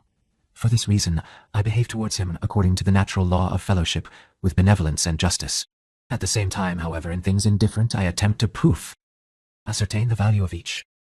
12. If thou workest at that which is before thee, following right reason seriously, vigorously, calmly, without allowing anything else to distract thee, but keeping thy divine part pure, as if thou shouldst be bound to give it back immediately, if thou holdest to this, expecting nothing, fearing nothing, but satisfied with thy present activity according to nature, and with heroic truth, in every word and sound which thou utterest, thou wilt live happy, and there is no man who is able to prevent this. 13. As physicians have always their instruments and knives ready for cases which suddenly require their skill, so do thou have principles ready for the understanding of things divine and human, and for doing everything, even the smallest, with a recollection of the bond which unites the divine and human to one another. For neither wilt thou do anything well, which to man without at the same time having a reference to things divine, nor the contrary. 14. No longer wander at hazard, for neither wilt thou read thy own memoirs, nor the acts of the ancient Romans and Hellenes, and the selections from books which thou wast reserving for thy old age. Hasten then to the end, which thou hast before thee, and, throwing away idle hopes, come to thy own aid, if thou carest at all for thyself, while it is in thy power. 15. No Jews, the son of Sebispayan, Mathadewa Wakasadeon, Ayavasi, They know not how many things are signified by the word stealing, sowing, buying, keeping quiet, seeing what ought to be done. For this is not affected by the eyes, but by another kind of vision. 16. Body, soul, intelligence. To the body belong sensations, to the soul appetites, to the intelligence principles. To receive the proof.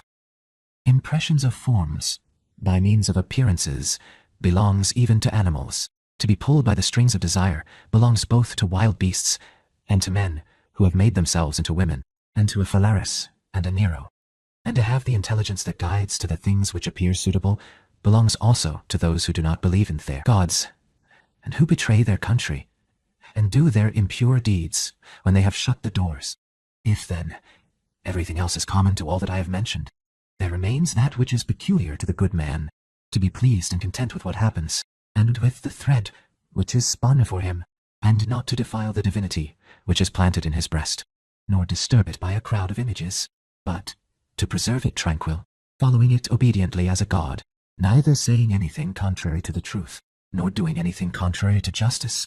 And if all men refuse to believe that he lives a simple, modest, and contented life, he is neither angry with any of them, nor does he deviate from the way which leads to the end of life, to which a man ought to come pure, tranquil, ready to depart, and without any compulsion perfectly reconciled to his lot. Book 4:1.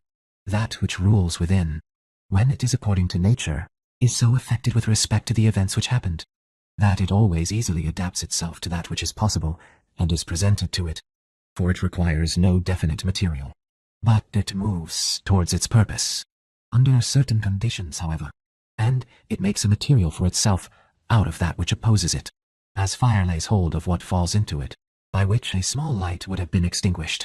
But when the fire is strong, it soon appropriates to itself the matter which is heaped on it, and consumes it, and rises higher by means of this very material. 2. Let no act be done without a purpose, nor otherwise than to the perfect principles of art. 3. Men seek retreats for themselves, houses in the country, seashores and mountains, and thou too art wont to desire such things very much. But this is altogether a mark of the most common sort of men, for it is in thy power whenever thou shalt choose to retire into thyself. For nowhere either, with more quiet or more freedom from trouble, does a man retire than into his own soul, particularly when he has within him such thoughts that by looking into them he is immediately in perfect tranquillity. And I affirm that tranquillity is nothing else than the good ordering of the mind. Constantly, then, give to thyself this retreat, and renew thyself, and let thy principles be brief and fundamental, which, as soon as thou shalt recur to them, will be sufficient to cleanse the soul completely, and send thee back free from all discontent with the things to which thou returnest. For with what art thou discontented? With the badness of men? Poof! Recall to thy mind this conclusion, that rational animals exist for one another, and that to endure is a part of justice, and that men do wrong involuntarily. And consider how many already, after mutual enmity, suspicion, hatred, and fighting, have been stretched dead, reduced to ashes, and quiet at last. But perhaps thou art dissatisfied with that which is assigned to thee out of the universe. Recall to thy recollection this alternative. Either there is providence, or Adam's fortuitous concurrence of things, or remember the arguments by which it has been proved that the world is a kind of political community, and be quiet at last. But perhaps corporeal things will still fasten upon thee. Consider then further that the mind mingles not with the breath, whether moving gently or violently, when it has once drawn itself apart and discovered its own power. And think also of all that thou hast heard and assented to about pain and pleasure, and be quiet at last. But perhaps the desire of the thing called fame will torment thee.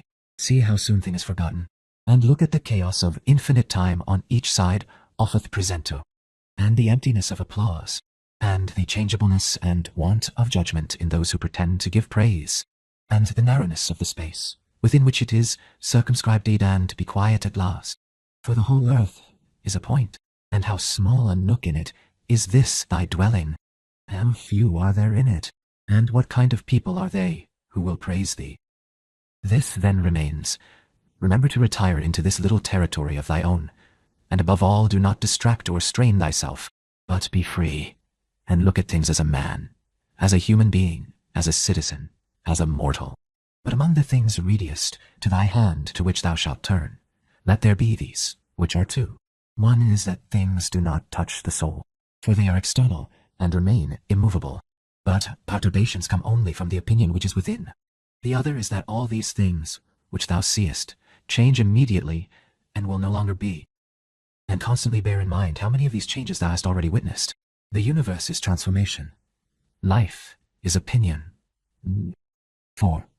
If our intellectual part is common, the reason also, in respect of which we are rational beings, is common. If this is so, common also is the reason which commands us what to do, and what not to do. If this is so, there is a common law also. If this is so, we are fellow citizens. If this is so, we are members of some political community. If this is so, the world is in a manner a state. For of what other common political community will anyone say that the whole human race are members? And from thence, from this common political community, comes also our very intellectual faculty and reasoning faculty and our capacity for law. Whence do they come? For as my earthly part is a portion given to me from certain earth, and that which is watery from another element, and that which is hot and fiery from peculiar source, for nothing comes out of that which is nothing, as nothing also returns to non-existence. So also the intellectual part comes from some source. 5. Death is such as generation is, a mystery of nature, composition out of the same elements, and a decomposition into the same, and altogether not a thing of which any man should be ashamed, for it is not contrary to the nature of a reasonable animal, and not contrary to the reason of our constitution. 6. It is natural that these things should be done by such persons. It is a matter of necessity, and if a man will not have it so, he will not allow the fig tree to have juice. But by all means bear this in mind, that within a very short time both thou and he will be dead, and soon not even your names will be left behind. 7. Take away thy opinion, and then there is taken away the complaint, I have been harmed. Take away the complaint, I have been harmed, and the harm is taken away. 8. That which does not make a man worse than he was, also does not make his life worse, nor does it harm him either from without or from within. 9. The nature of that which is universally useful has been compelled to do this. 10. I consider that everything which happens justly, and if thou observest carefully, thou wilt find it to be so. I do not say only with respect to the continuity of the series of things, but with respect to what is just, and as if it were done by one who assigns to each thing its value. Observe then, as thou hast begun, and whatever thou doest, do it in conjunction with the being good, and in the sense in which a man is properly understood to be good. Keep to this in every action. 11. Do not have such an opinion of things as he has who does thee wrong, or such as he wishes thee to have, but look at them as they are in truth. 12. A man should always have these two rules in readiness. The one, to do only whatever the reason of the ruling and legislating faculty may suggest for the use of men. The other, to change thy opinion if there is anyone at hand who sets thee right and moves thee from any opinion. But this change of opinion must proceed only from a certain persuasion, as of what is just, or of common advantage, and the like, not because it appears pleasant or brings reputation. 13. Hast thou reason? I have. Why then dost not thou use it? Poof. For if this does its own work, what else dost thou wish? 14. Thou hast existed as a part. Thou shalt disappear in that which produced thee, but rather thou shalt be received back into its seminal principle by transmutation. 15. Many grains of frankincense on the same altar. One falls before, another falls after, but it makes no difference. 16. Within 10 days thou wilt seem a god to those to whom thou art now a beast and an ape, if thou wilt return to thy principles and the worship of reason. 17. Do not act as if thou wert going to live 10,000 years. Death hangs over thee while thou livest, while it is in thy power. Be good. 18. How much trouble he avoids who does not look to see what his neighbor says or does or thinks, but only to what he does himself, that it may be just and pure. Or as Agathon says, look not round at the depraved morals of others, but run straight along the line without deviating from it. 19. He who has a vehement desire for posthumous fame does not consider that every one of those who remember him will himself also die very soon. Then again also they who have succeeded them, until the whole remembrance shall have been extinguished, as it is transmitted through men who foolishly admire and perish. But suppose that those who will remember are even immortal, and that the remembrance will be immortal. What then is this to thee? And I say not, what is it to the dead, but what is it to the living? What is praise? Except indeed so far as it has a certain utility. For thou now rejectest unseasonably the gift of nature, clinging to something else. 20. Everything which is in any way beautiful is beautiful in itself, and terminates in itself, not having praise as part of itself. Neither worse than, nor better, is a thing made by being praised. I affirm this also of the things which are called beautiful by the vulgar, for example, material things and works of art. That which is really beautiful has no need of anything, not more than law, not more than truth, not more than benevolence or modesty. Which of these things is beautiful because it is praised, or spoiled by being blamed? Is such a thing as an emerald made worse than it was if it is not praised? Or gold, ivory, purple, a lyre, a little knife, a flower, a shrub? 21. If souls continue to exist, how does the air contain them from eternity? But how does the earth contain the bodies of those who have been buried from time so remote?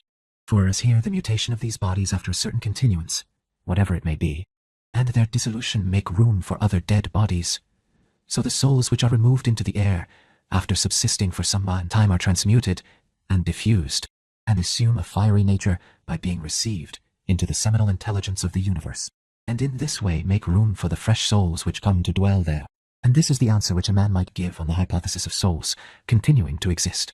But we must not only think of the number of bodies which are thus buried, but also of the number of animals which are daily eaten by us and the other animals. For what a number is consumed, and thus, in a manner, buried in the bodies of those who feed on them. And nevertheless, this earth receives them by reason of the changes of these bodies, into blood, and the transformations into the aerial or the fiery element. What is the investigation into the truth in this matter? The division into that which is material, and that which is the cause of form, for formal. That inter. 29. 22. Do not be whirled about, but in every movement have respect to justice, and on the occasion of every impression maintain the faculty of comprehension or understanding. 23. Everything harmonizes with me, which is harmonious to thee, O universe. Nothing for me is too early nor too late, which is in due time for thee. Everything is fruit to me, which thy seasons bring. O nature, from thee are all things, in thee are all things, to thee all things return. The poet says, Dear city of Cecrops, and wilt not thou say, Dear city of Zeus? 24. Occupy thyself with few things, says the philosopher, if thou wouldst be tranquil. But consider if it would not be better to say, do what is necessary, and whatever the reason of the animal which is naturally social requires, and as it requires, for this brings not only the tranquility which comes from doing well, but also that which comes from doing few things, for the greatest part of what we say and do being unnecessary. If a man takes this away, he will have more leisure and less uneasiness. Accordingly, on every occasion a man should ask himself, is this one of the unnecessary things? Now, a man should take away not only unnecessary acts, but also unnecessary thoughts, for thus superfluous acts will not follow after. 25. Try how the life of the good man suits thee, the life of him who is satisfied with his portion out of the whole, and satisfied with his own just acts and benevolent disposition. 26. Hast thou seen those things? Look also at these. Do not disturb thyself. Make thyself all simplicity. Does anyone do wrong? It is to himself that he does the wrong. Has anything happened to thee? Well, out of the universe from the beginning everything which happens has been apportioned and spun out to thee. In a word, thy life is short. Thou must turn to profit the proof. Present by the aid of reason and justice, be sober in thy relaxation. 27. Either it is a well-arranged universe, or a chaos huddled together, but still a universe.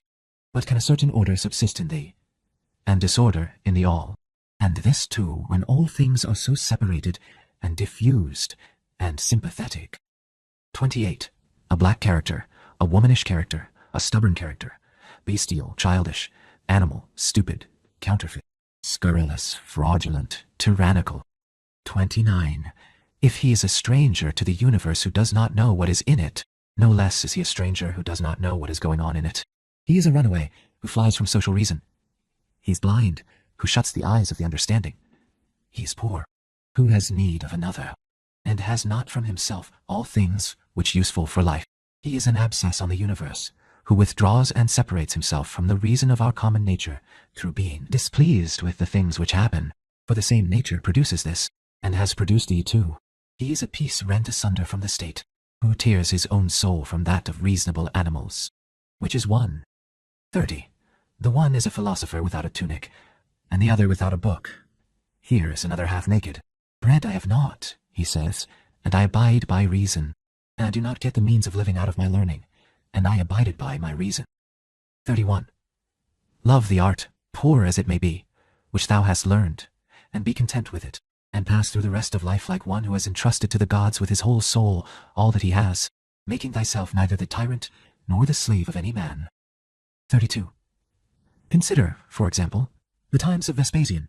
Thou wilt see all these things, people marrying, bringing up children, sick, dying, warring, feasting, trafficking, cultivating the ground, flattering, obstinately arrogant, suspecting, plotting, wishing for some to die, grumbling about the present, loving, heaping up treasure, desiring consulship, kingly power. Well, then, that life of these people no longer exists at all. Again, remove to the times of Trajan. Again, all is the same. Their life too is gone. In like manner view also the other epochs of time and of whole nations, and see how many after great efforts soon fell, and were resolved into the elements. But chiefly thou shouldst think of those whom thou hast thyself known distracting themselves about idle things, neglecting to do what was in accordance with their proper constitution, and who hold firmly to this, and to be content with it. And herein it is necessary to remember that the attention given to everything has its proper value and proportion. For thus thou wilt not be dissatisfied, if thou appliest self to smaller matters no further than is fit. 33. The words which were formerly familiar are now antiquated. So also, the names of those who were famed of old are now in a manner antiquated. Camillus, Caeso, Volisus, Leonatus, and a little after, also Scipio and Cato, then Augustus, then also Hadrianus and Antoninus. For all things soon pass away, and become a mere tale, and complete oblivion soon buries them. And I say this of those who have shone in a wondrous way. For the rest, as soon as they have breathed out their breath, they are gone, and no man speaks of them. And to conclude the matter, what is even an eternal remembrance? A mere nothing. What then is that about which we ought to employ our serious pains? This one thing, thoughts just, and acts social, and words which never lie, and a disposition which gladly accepts all that happens, as necessary, as usual, as flowing from a principle and source of the same kind. 34. Willingly give thyself up to cloth on one of the fates, allowing her to spin thy thread into whatever things she pleases. 35.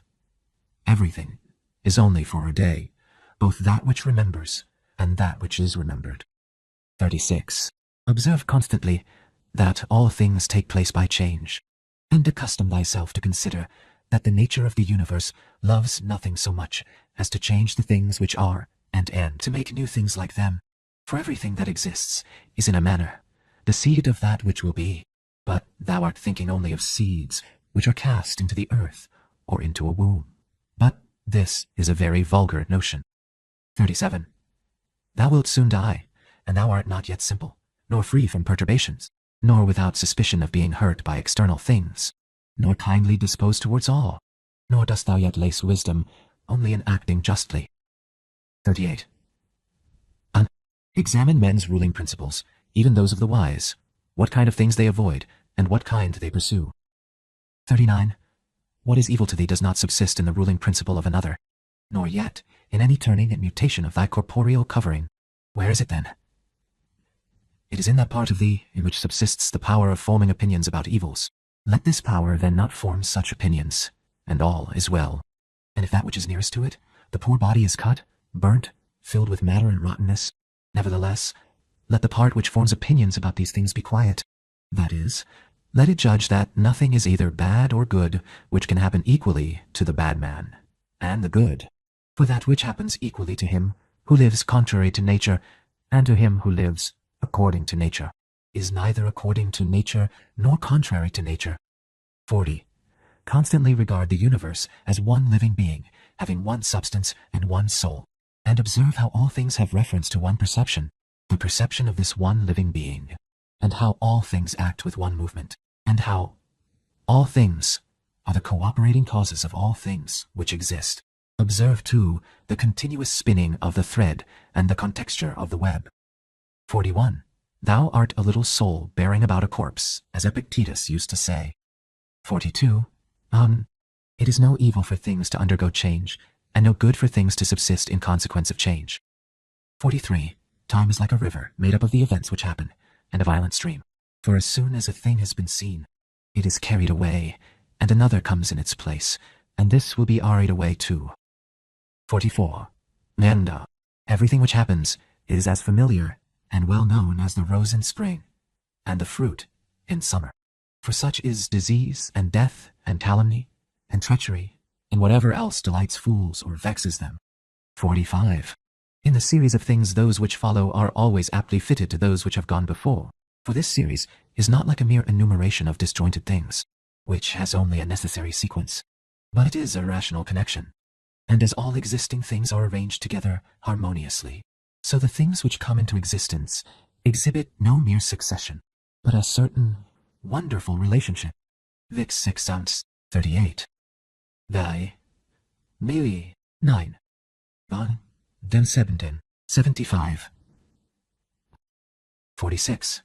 Always remember the saying of Heraclitus, that the death of earth is to become water, and the death of water is to become poof, air, and the death of air is to become fire, and reversely. And think too of him who forgets whither the way leads, and that men quarrel with that, with which they are most constantly in communion, the reason which governs the universe, and the things which they daily meet with seem to them strange, and consider that we ought not to act and speak as if we were asleep, for even in sleep we seem to act and speak, and that we ought not, like children who learn from their parents, simply to act and speak as we have been taught. 47. If any god told thee that thou shalt die tomorrow, or certainly on the day after tomorrow, thou wouldst not care much whether it was on the third day or on the morrow, unless thou wast in the highest degree mean-spirited. For how small is the difference? So think it no great thing to die after as many years as thou canst name, rather than tomorrow. 48. Think continually how many physicians are dead after often contracting their eyebrows over the sick, and how many astrologers after predicting with great pretensions the deaths of others, and how many philosophers after endless discourses on death or immortality, how many heroes after killing thousands, and how many tyrants who have used their power over men's lives with terrible insolence as if they were immortal, and how many cities are entirely dead, so to speak, Hellas and Pompeii and Herculaneum, and others innumerable. Add to the reckoning all whom thou hast known, one after another. One man after burying another has been laid out dead, and another buries him, and all this in a short time. To conclude, always observe how ephemeral and worthless human things are, and what was yesterday a little mucus, tomorrow will be a mummy or ashes. Pass then through this little space of time conformably to nature, and end thy journey in content, just as an olive falls off when it is ripe, blessing nature who produced it, and thanking, poof, the tree on which it grew. 49. Be like the promontory, against which the waves continually break, but it stands firm and tames the fury of the water around it. Unhappy am I, because this has happened to me. Not so, but happy am I, though this has happened to me, because I continue free from pain, neither crushed by the present, nor fearing the future. For such a thing as this might have happened to every man, but every man would not have continued free from pain on such an occasion. Why then is that rather a misfortune than this, a good fortune? And dost thou, in all cases, call that a man's misfortune, which is not a deviation from man's nature? And does a thing seem to thee to be a deviation from man's nature, when it is not contrary to the will of man's nature? Well, thou knowest the will of nature. Will then this which has happened prevent thee from being just, magnanimous, temperate, prudent, secure against inconsiderate opinions and falsehood? Will it prevent thee from having modesty, freedom, and everything else, by the presence of which man's nature obtains all that is its own?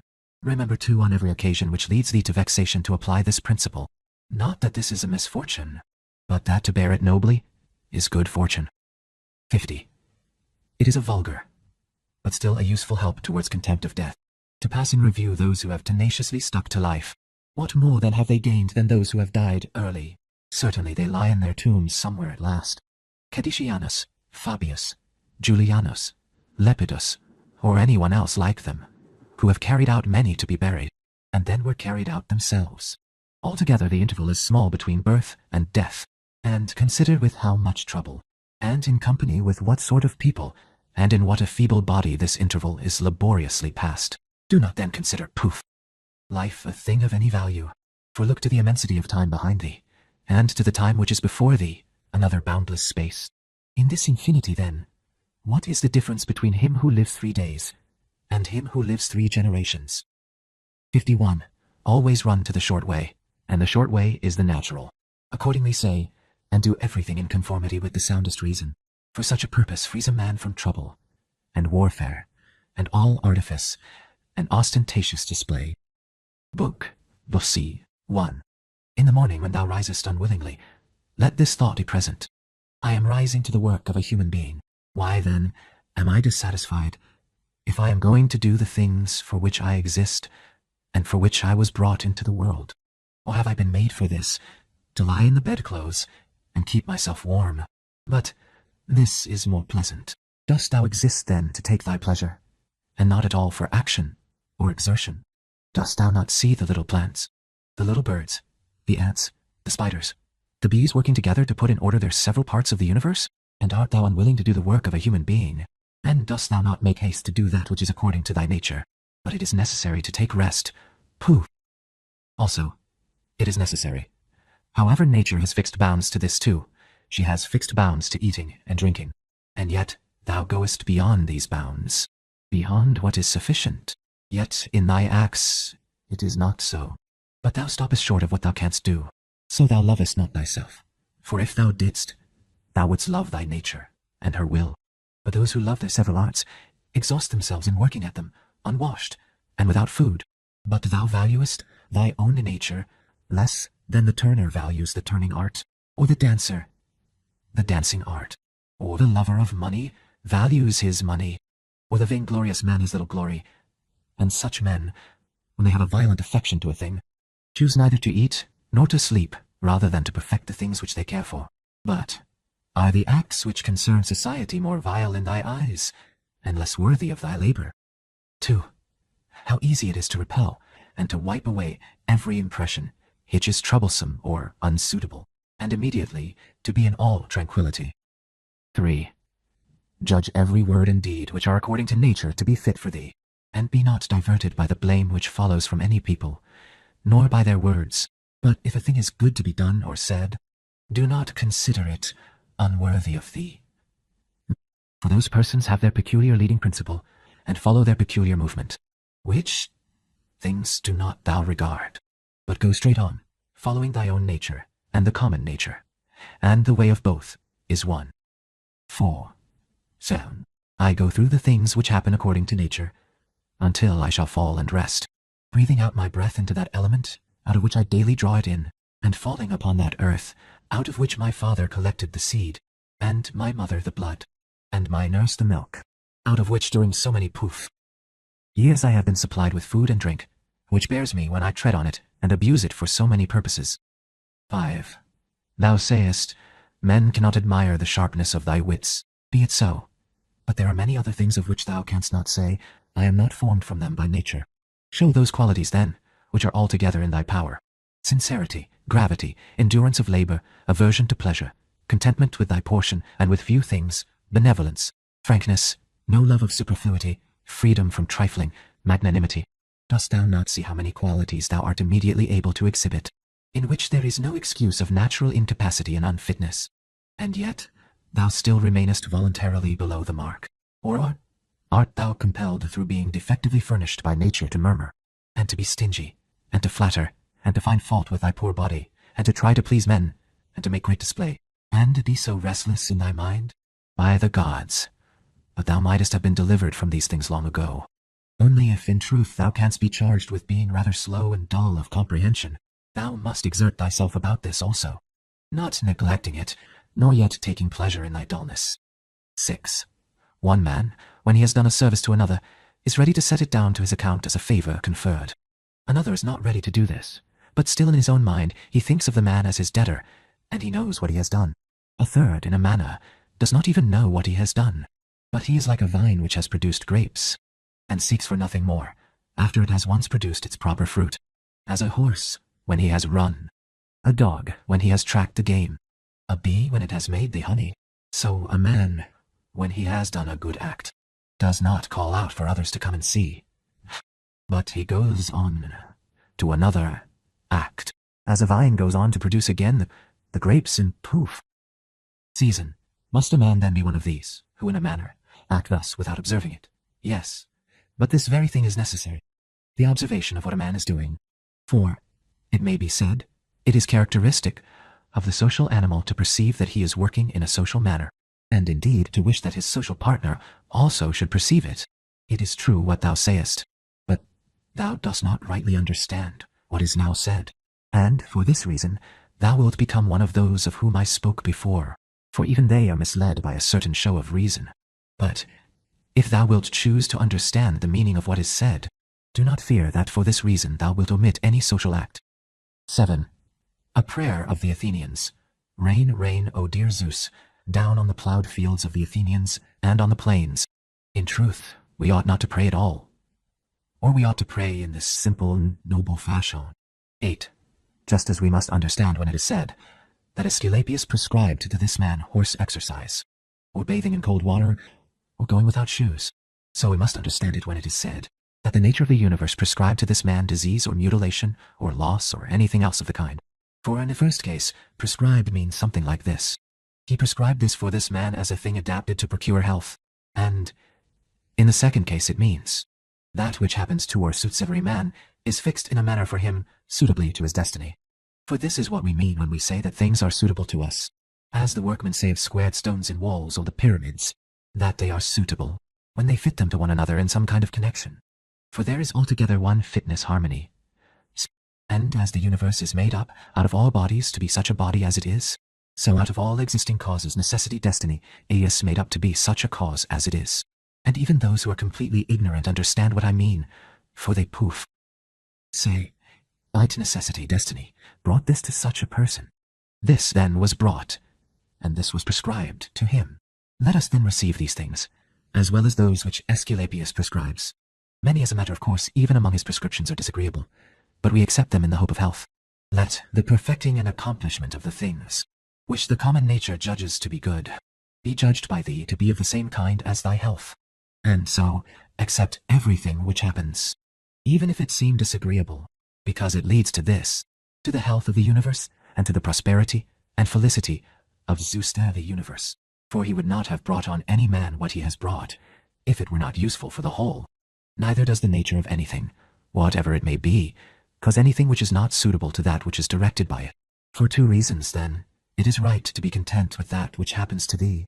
The one, because it was done for thee, and prescribed for thee, and in a manner had reference to thee, originally from the most ancient causes spun with thy destiny, and the other, because even that which comes severally to every man is to the power which administers the universe a cause of felicity and perfection, nay, even of its very continuance, for the integrity of the whole is mutilated, if thou cuttest off anything whatever from the conjunction and the continuity either of the parts or of the causes, and thou dost cut off, as far as it is in thy power, when thou art dissatisfied, and in a manner tries to put anything out of the way.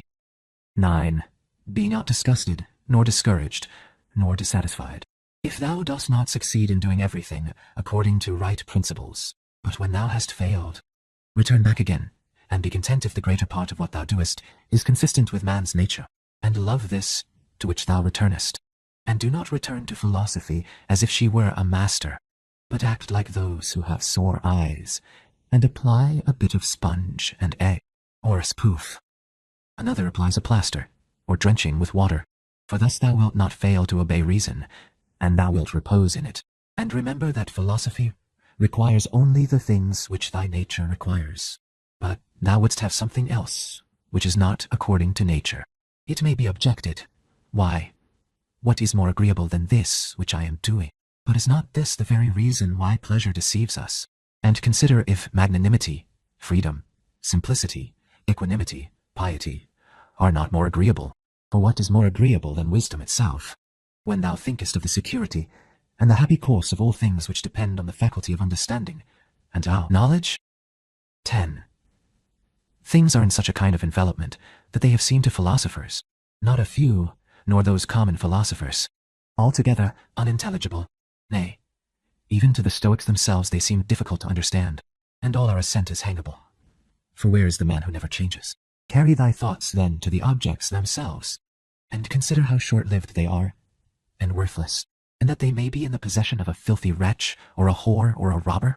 Then turn to the morals of those who live with thee, and it is hardly possible to endure even the most agreeable of them, to say nothing of a man being hardly able to endure himself. In such darkness, then, and dirt, and in so constant a flux both of substance and of time, and of motion, and of things moved, what there is worth being highly prized, or even an object of serious pursuit, I cannot imagine, but on the contrary, it is a man's duty to comfort himself, and to wait for the natural dissolution, and not to be vexed at the delay, but to rest in these principles only. The one, that nothing will happen to me which is not conformable to the nature of the universe, and the other, that it is in my power never to act contrary to my God and Daemon, for there is no man who will compel me to this. 11. About what am I now employing my own soul? On every occasion I must ask myself this question, and inquire, what have I now in this part of me which they call the ruling principle? And whose soul have I now? That of a child, or of a young man, or of a feeble woman, or of a tyrant, or of a domestic animal, or of a wild beast. 12. What kind of things those are which appear good to the many? We may learn even from this. For if any man should conceive certain things as being really good, such as prudence, temperance, justice, fortitude, he would not, after having first conceived these, endure to listen to anything which should not be in harmony with what is really good. But if a man has first conceived as good the things which appear to the many to be good, he will listen and readily receive as very applicable that which was said by the comic writer. Thus even the many perceive the difference. For were it not so, this saying would not offend, and would not be rejected in the first case, while we receive it when it is said of well, and of the means which further luxury and fame, as said fitly and wittily. Go on then, and ask if we should value and think those things to be good, to which after their first conception in the mind, the words of the comic writer might be aptly applied, that he who has them through pure abundance has not a place to ease himself in. 13. I am composed of the formal and the material, and neither of them will perish into non-existence, as neither of them came into existence out of non-existence. Every part of me then will be reduced by change into some part of the universe, and that again will change into another part of the universe, and so on, forever. And by consequence of such a change, I too exist, and those who begot me, and so on forever in the other direction. Aye, for nothing hinders us from saying so, even if the universe is administered according to definite periods of revolution. 14. Reason and the reasoning arte philosophia. Powers, which are sufficient for themselves and for their own works. They move then from a first principle which is their own, and they make their way to the end which is proposed to them. And this is the reason why such acts are named ketothoses, or right acts, which word signifies that they proceed by the right road. 15. None of these things ought to be called a man's, which do not belong to a man as man. They are not required of a man, nor does man's nature promise them, nor are they the means of man's nature attaining its end. Neither then does the end of man lie in these things, nor yet that which aids to the accomplishment of this end. And that which aids toward this end is that which is good. Besides, if any of these things did belong to man, it would not be right for a man to despise them, and to set himself against them, nor would a man be worthy of praise who showed that he did not want these things, nor would he stinted himself in any of them be good, if indeed these things were good. But now the more of these things a man deprives himself of, or of other things like them, or even, when he is deprived of any of them, the more patiently he endures the loss. Just in the same degree, he is a better man. 16. Such as thy habitual thoughts, such also will be the character of thy mind, for the soul is dyed by the thoughts. Dye it then with a continuous series of such thoughts as these. For instance, that where a man can live, there he can also live well, but he must live in a palace. Well, then, he can also live well in a palace. And again, consider that, for whatever purpose each thing has been constituted, for this it has been constituted, and towards this it is carried, and its end is in that towards which it is carried. And where the end is, there also is the advantage, and the good of each thing. Now the good for the reasonable animal is society. For that we are made for society has been shown proof above. Is it not plain that the inferior exist for the sake of the superior? But the things which have life are superior to those which have not life, and of those which have life the superior are those which have reason. 17. To seek what is impossible is madness, and it is impossible that the bad should not do something of this kind. 18. Nothing happens to any man which he is not formed by nature to bear. The same things happen to another, and either because he does not see that they have happened, or because he would show a great spirit, he is firm and remains unharmed. It is a shame then that ignorance and conceit should be stronger than wisdom. 19.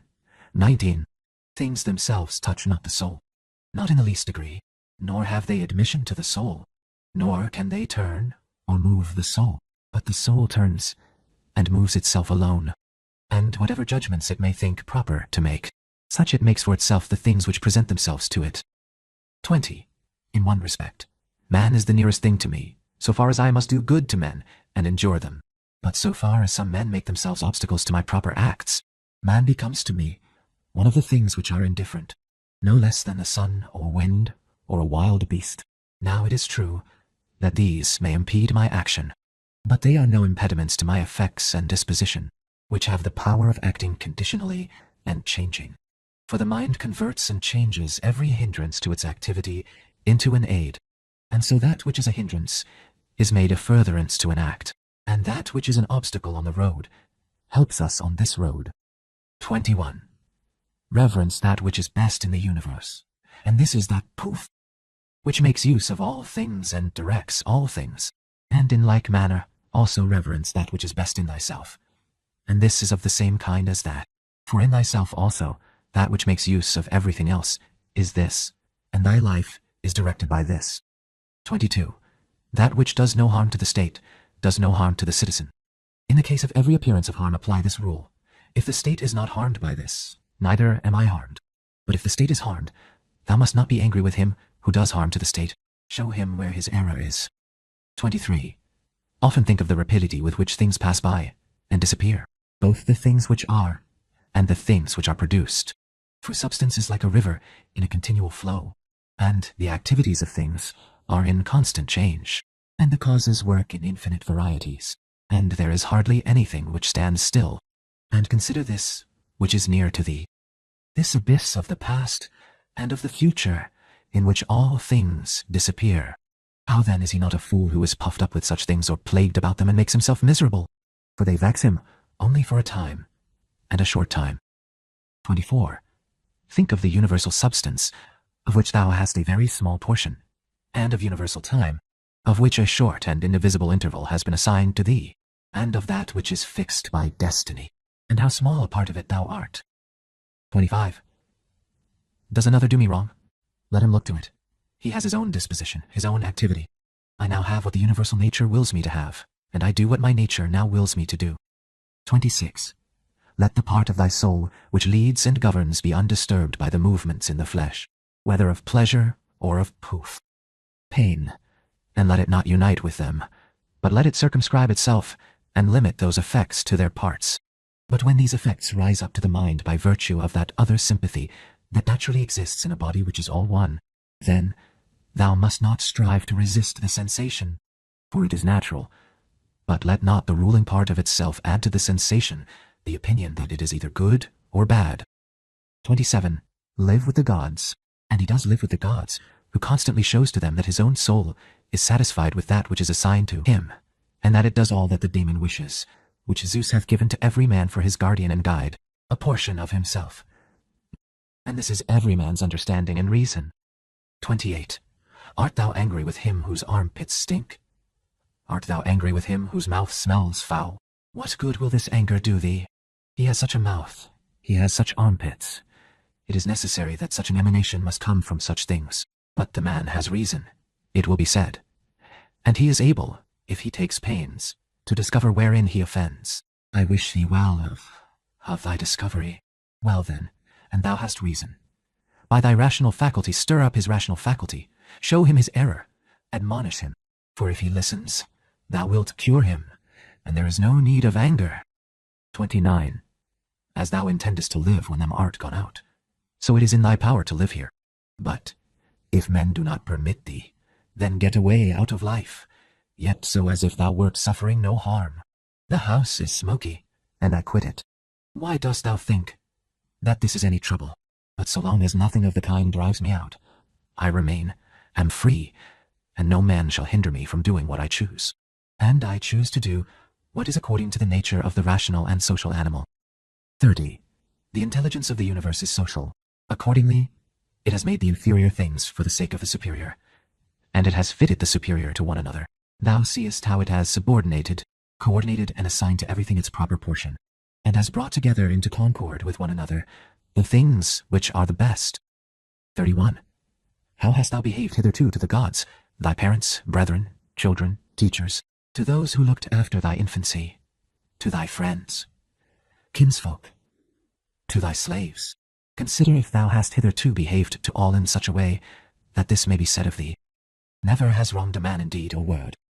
And call to recollection both how many things thou hast passed through, and how many things thou hast been able to endure, and that the history of thy life is now complete, and thy service is ended, and how many beautiful things thou hast seen, and how many pleasures and pains thou hast despised, and how many things called honorable thou hast spurned, and how many ill-minded folks thou hast shown a kind disposition. 32. Why do unskilled and ignorant souls disturb him who has skill and knowledge? What soul then has skill and knowledge? That which knows beginning and end, and knows the reason which pervades all substance, and through all time by fixed periods, revolutions, administers the universe. 33. Soon, very soon, thou wilt be ashes, or a skeleton, and neither a name or not even a name, but name is sound and echo, and the things which are much valued in life are empty and rotten and trifling, and like little dogs biting one another, and little children quarreling, laughing, and then straightway weeping. Poof! But fidelity and modesty and justice and truth are fled up to Olympus from the wide-spread earth. What then is there which still detains thee here, if the objects of sense are easily changed and ever stand still, and the organs of perception are dull and easily receive false impressions, and the poor soul itself is an exhalation from blood? But to have good repute amid such a world as this is an empty thing. Why then dost thou not wait in tranquillity for thy end, whether it is extinction or removal to another state? And until that time comes, what is sufficient? Why, what else than to venerate the gods and bless them, and to do good to men, and to practice tolerance and self-restraint? But as to everything which is beyond the limits of the poor flesh and breath, to remember that this is neither thine nor in thy power. 34. Thou canst pass thy life in an equable flow of happiness, if thou canst go by the right way, and think and act in the right way. These two things are common both to the soul of God and to the soul of man, and to the soul of every rational being, not to be hindered by another, and to hold good to consist in the disposition to justice and the practice of it, and in this to let thy desire find its termination. 35. If this is neither my own badness, nor an effect of my own badness, and the common weal is not injured, why am I troubled about it? And what is the harm to the common weal? 36.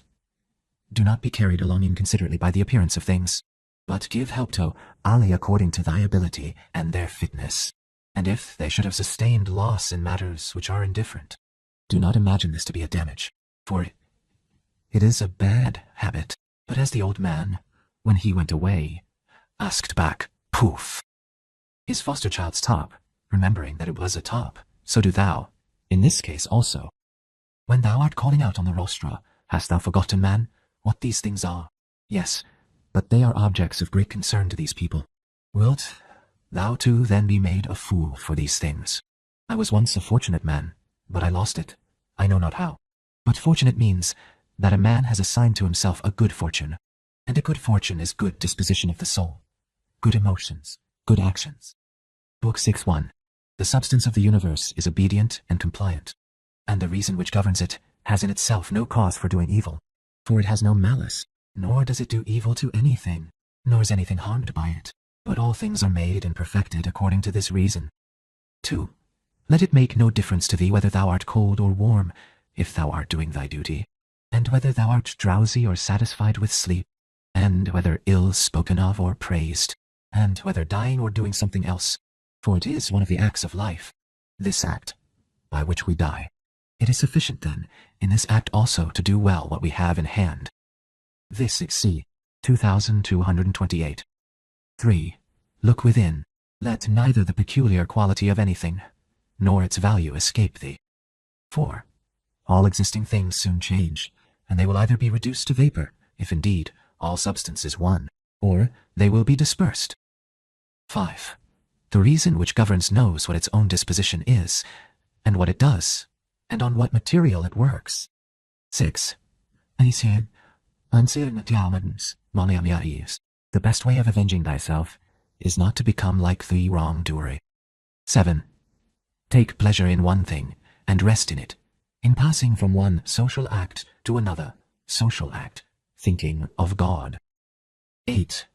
The ruling principle is that which rouses and turns itself, and while it makes itself such as it is, and such as it wills to be, it makes everything which happens appear to itself to be such as it wills. 9. In conformity to the nature of the universe, every single thing is accomplished. For certainly, it is not in conformity to any other nature that each thing is accomplished, either a nature which externally comprehends this, or a nature which is comprehended within this nature, or a nature external and independent of this. And 1. Vixi, Walda, Yamesi, 40. Fort. 8. 50. No. 10. The universe is either a confusion and a mutual involution of things, and a dispersion, or it is unity and order and providence. If then it is the former, why do I desire to tarry in a fortuitous combination of things and such a disorder? And why do I care about anything else than how I shall at last become earth? And why am I disturbed? For the dispersion of my elements will happen whatever I do. But if the other supposition is true, pooh, venerate, and I am firm, and I trust in him who governs. 27. 11. When thou hast been compelled by circumstances to be disturbed in a manner, quickly return to thyself, and do not continue out of tune longer than the compulsion lasts, for thou wilt have more mastery over the harmony by continually recurring to it. 12. If thou hadst a stepmother and a mother at the same time, thou wouldst be dutiful to thy stepmother, but still thou wouldst constantly return to thy mother. Let the court in philosophy now be to thee stepmother and mother. Return to philosophy frequently, and repose in her, through whom what thou meetest with in the court appears to thee tolerable, and now appears tolerable in the court. 13. When we have meat before us, and such eatables, we receive impression that this is the dead body of a fish, and this the dead body of a bird or of a pig, and again, that this Falernian is only a little grape juice, and this purple road some sheep's wool dyed with the blood of a shellfish. Such, then, are these impressions, and they reach the things themselves, and penetrate them, and so we see what kind of things they are. Just in the same way ought we to act all through life, and where there are things which appear most worthy of our approbation, we ought to lay them bare and look at their worthlessness and strip them of all the words by which they are exalted, for outward show is a wonderful perverter of the reason. And when thou art most sure that thou art employed about things worth thy pains, it is then that it cheats thee most. Consider, then, what Crates says of Xenocrates himself. 14. Most of the things which the multitude admire are referred to objects of the most general kind, those which are held poof together by cohesion or natural organization, such as stones, wood, fig trees, vines, olives.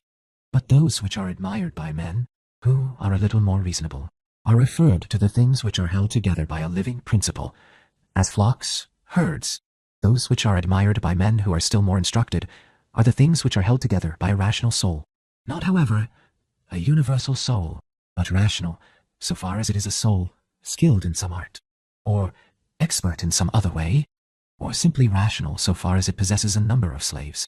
But he who values a rational soul a soul universal and fitted for political life, regards nothing else except this.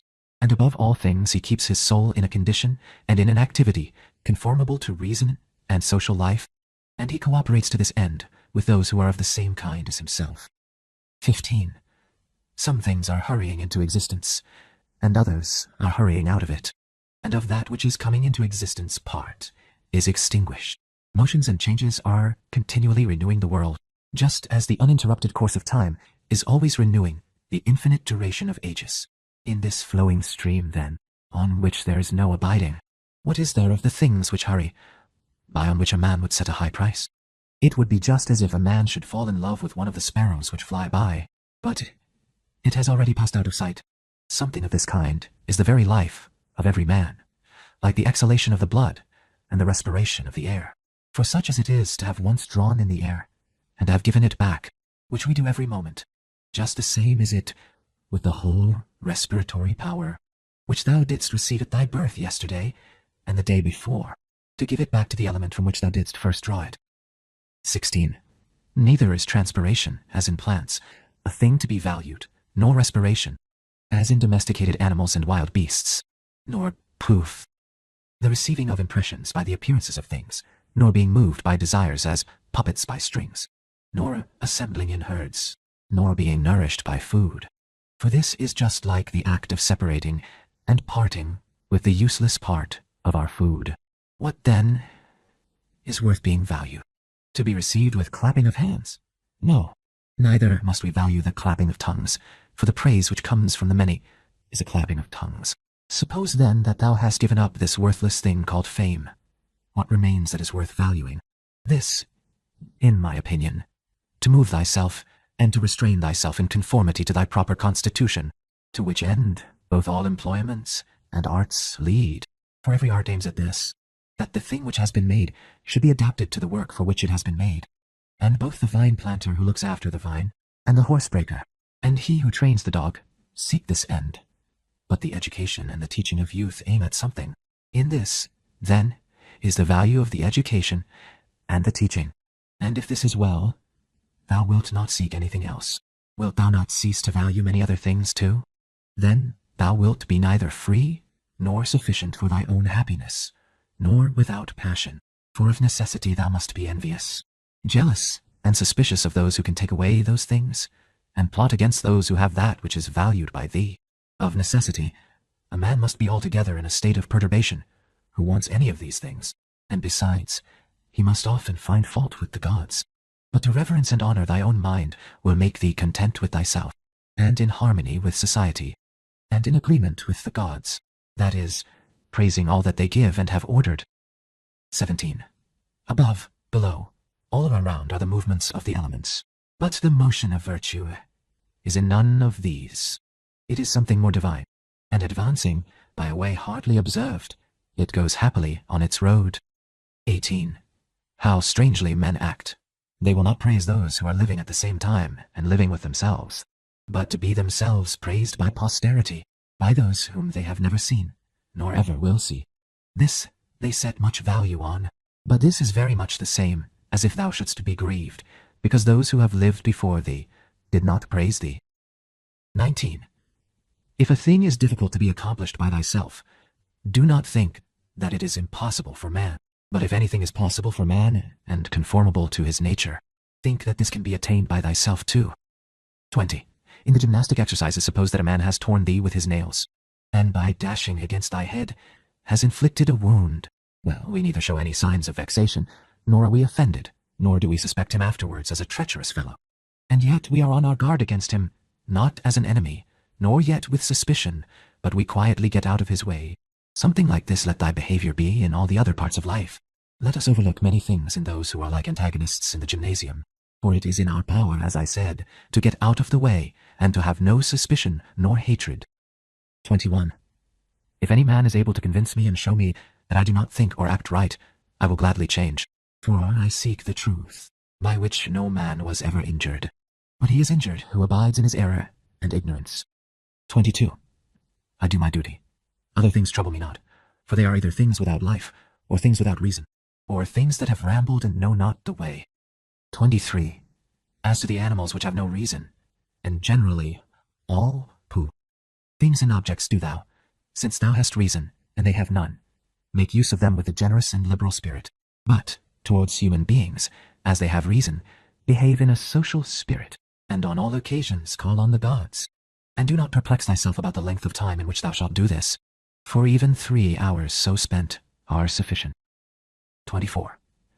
Alexander the Macedonian and his groom by death were brought to the same state, for either they were received among the same seminal principles of the universe, or they were alike dispersed among the atoms. 25. Consider how many things in the same indivisible time take place in each of us, things which concern the body, and things which concern the soul, and so thou wilt not wonder if many more things, or rather all things which come into existence in that which is the one and all, which we call cosmos, exist in it the same time. 26. If any man should propose to thee the question, how the name Antoninus is written, wouldst thou with a straining of the voice utter each letter? What then, if they grow angry, wilt thou be angry too? Wilt thou not go on with composure and number every letter? Just so then, in this life, also remember that every duty is made up of certain parts. These it is thy duty to observe, and without being disturbed, or showing anger towards those who are angry with thee, to go on thy way, and finish that which is set before thee. 27. How cruel it is not to allow men to strive after the things which appear to them to be suitable to their nature, and profitable. And yet, in a manner thou dost not allow them to do this, when thou art vexed because they do wrong. For they are certainly moved towards things because they suppose them to be suitable to their nature, and profitable to them. But it is not so. Teach them then, and show them without being angry. 28. Death is a cessation of the impressions through the senses, and of the pulling of the strings which move the appetites, and of the discursive movements of the thoughts, and of the service to the flesh. 12. 29. It is a shame for the soul to be first to give way in this life, when thy body does not give way. 30. Take care that thou art not made into a Caesar, that thou art not dyed with this dye, for such things happen. Keep thyself then simple, good, pure, serious, free from affectation, a friend of justice, a worshipper of the gods, kind, affectionate, strenuous in all proper acts. Strive to continue to be such as philosophy wished to make thee. Reverence the gods, and help men. Short is life. There is only one fruit of this terrene life, a pious disposition and social acts. Do everything as a disciple of Antoninus. Remember his constancy in every act which was conformable to reason, and his evenness in all things, and his piety, and the serenity of his countenance, and his sweetness, and his disregard of empty fame, and his efforts to understand things, and how he would never let anything pass without having first most carefully examined it and clearly understood it, and how he bore with those who blamed him unjustly, without blaming them in return, how he did nothing in a hurry, and how he listened not to calumnies, and how exact an examiner of manners and actions he was, and not given to reproach people, nor timid, nor suspicious, nor sophist, and with how little he was satisfied, such as lodging, bed, dress, food, servants, and how laborious and patient, and how he was able, on account of his sparing diet, to hold out to the evening, not even requiring to relieve himself by any evacuations, except at the usual hour, and his firmness and uniformity in his friendships, and how he tolerated freedom of speech in those who opposed his opinions, and the pleasure that he had when any man showed him anything better, and how religious he was without superstition. Imitate all this, that thou mayest have as good a conscience when thy last hour comes as he had. 16. 31. Return to thy sober senses, and call thyself back. And when thou hast roused thyself from sleep, and hast perceived that they were only dreams which troubled thee, now in thy waking hours look at these things about thee, as thou didst look at those the dreams. 32. I consist of a little body and a soul. Now, to this little body all things are indifferent, for it is not able to perceive differences, but to the understanding those things only are indifferent, which are not the works of its own activity, but whatever things are the works of its own activity, all these are in its power, and of these, however, only those which are done with reference to the present. For as to the future and the past activities of the mind, Even these are for the present indifferent. 33. Neither the labor which the hand does, nor that of the foot, is contrary to nature, so long as the foot does the foot's work, and the hand the hand's. So then, neither to a man as a man is his labor contrary to nature, so long as it does the things of a man. But if the labor is not contrary to his nature, neither is it an evil to him. 34. How many pleasures have been enjoyed by robbers, patricides, tyrants? 35. Dost thou not see how the handicraftsmen accommodate themselves up to a certain point to those who are not skilled in their craft? Nevertheless, they cling to the reason, the principles of their art, and do not endure to depart from it. Is it not strange if the architect and the physician shall have more respect to the reason, the principles of their own arts, than man to his own reason, which is common to him and the gods? 36. Asia, Europe are corners of the universe, all the sea a drop in the universe, Athos a little clod of the universe. All the present time is a point in eternity. All things are little, changeable, perishable. All things come from thence, from that universal ruling power, either directly proceeding or by way of sequence. And accordingly, the lion's gaping jaws, and that which is poisonous, and every harmful thing, as a thorn, as mud, are after products of the grand and beautiful. Do not then imagine that they are of another kind from that which thou dost venerate, but form a just opinion of the source of all. 70. 75. 37. He who has seen present things has seen all, both everything which has taken place from all eternity, and everything which will be for time without end. For all things are of one kin and of one form. 38. Frequently consider the connection of all things in the universe, and their relation to one another. For in a manner, all things are implicated with one another, and all in this way are friendly to one another. For one thing comes in order after another, and this is by virtue of the active movement and mutual conspiration, and the unity of the substance. Beshike 1. 1. 39.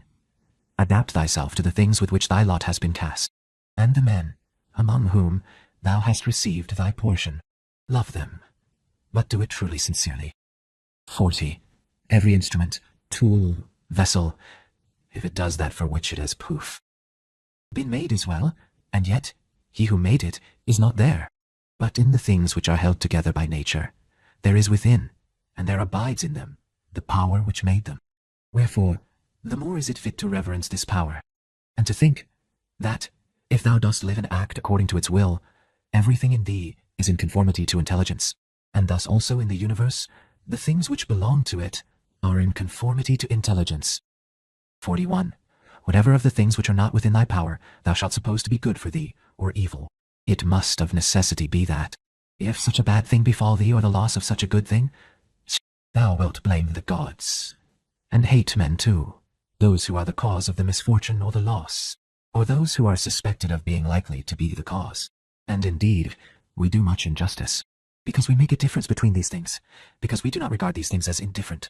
But if we judge only those things which are in our power to be good or bad, there remains no reason either for finding fault with God, or standing in a hostile attitude to man.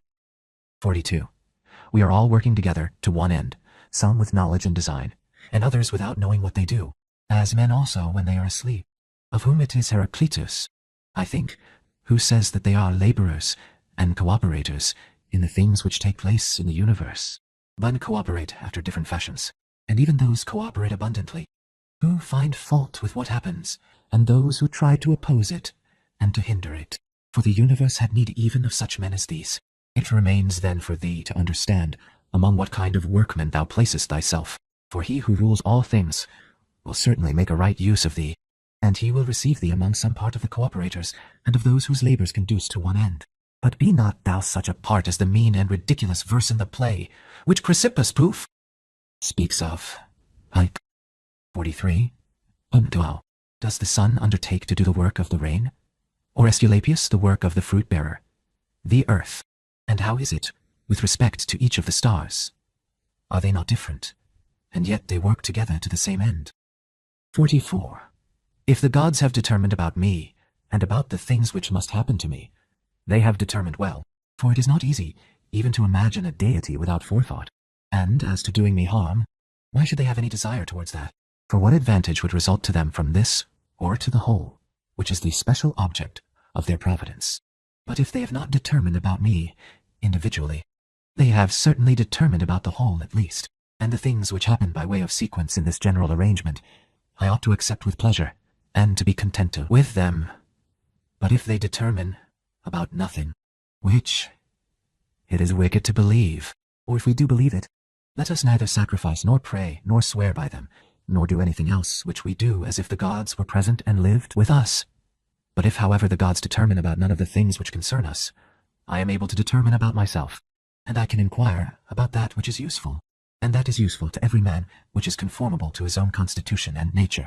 But my nature is rational and social, and my city and country, so far as I am autonomous, is Rome. But so far as I am a man, it is the world. The things then which are useful to these cities are alone useful to me. Wa al id hal dun 45. Whatever happens to every man, this is for the interest of the universal. This might be sufficient, but further thou wilt observe this also as a general truth. If thou dost observe that whatever is profitable to any man is profitable also to other men. But let the word profitable be taken here in the common proof. Sense has said of things of the middle kind, neither good nor bad. 46. As it happens to thee in the amphitheatre, and such places, that the continual sight of the same things and the uniformity make the spectacle wearisome, so it is in the whole of life. For all things above, below, are the same, and from the same. How long then? 47. Thought. Think continually that all kinds of men, and of all kinds of pursuits, and of all nations, are dead, so that thy thoughts come down even to Philistine and Phoebus and Oreganian. Now turn thy thoughts to the other kinds of men. To that place then we must remove, where there are so many great orators, and so many noble philosophers, Heraclius, Pythagoras, Socrates, so many heroes of former days, and so many generals after them, and tyrants. Besides these, Eudoxus, Hipparchus, Archimedes, other men of acute natural talents, great minds, lovers of labor, versatile, confident, mockers even of the perishable and ephemeral life of man, as Menippus, and such as are like him. As to all these consider that they have long been in the dust. What harm, then, is this to them?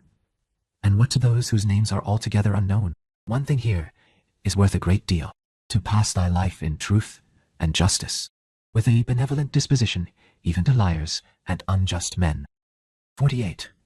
When thou wishest to delight thyself, think of the virtues of those who live with thee, for instance, the activity of one, and the modesty of another, and the liberality of a third, and some other good quality of a fourth. For nothing delights so much as the examples of the virtues, when they are exhibited in the morals of those who live with us, and present themselves in abundance, as far as is possible, wherefore we must keep them for us. 49. Thou art not dissatisfied, I suppose, because thou weighest only so many literae, and not 300. Be not dissatisfied, then, that thou must live only so many years and not more. For as thou art satisfied with the amount of substance which has been assigned to thee, so be content with the time. 50. Let us try to persuade timid but act even against their will, when the principles of justice lead that way. If, however, any man by using force stands in thy way, betake thyself to contentment and tranquillity, and at the same time employ the hindrance towards the exercise of some other virtue, and remember that thy attempt was with a reservation conditionally, that thou didst not desire to do impossibilities. What then didst thou desire? Some such effort as this. But thou attainest thy object, if the things to which thou wast moved are not accomplished. 51. He who loves fame considers another man's activity to be his own good, and he who loves pleasure, his own sensations. But he who has understanding considers his own acts to be his own good. 52. God, it is in our power to have no opinion about a thing, and not to be disturbed in our soul, for things themselves have no natural power to form our judgments. 53.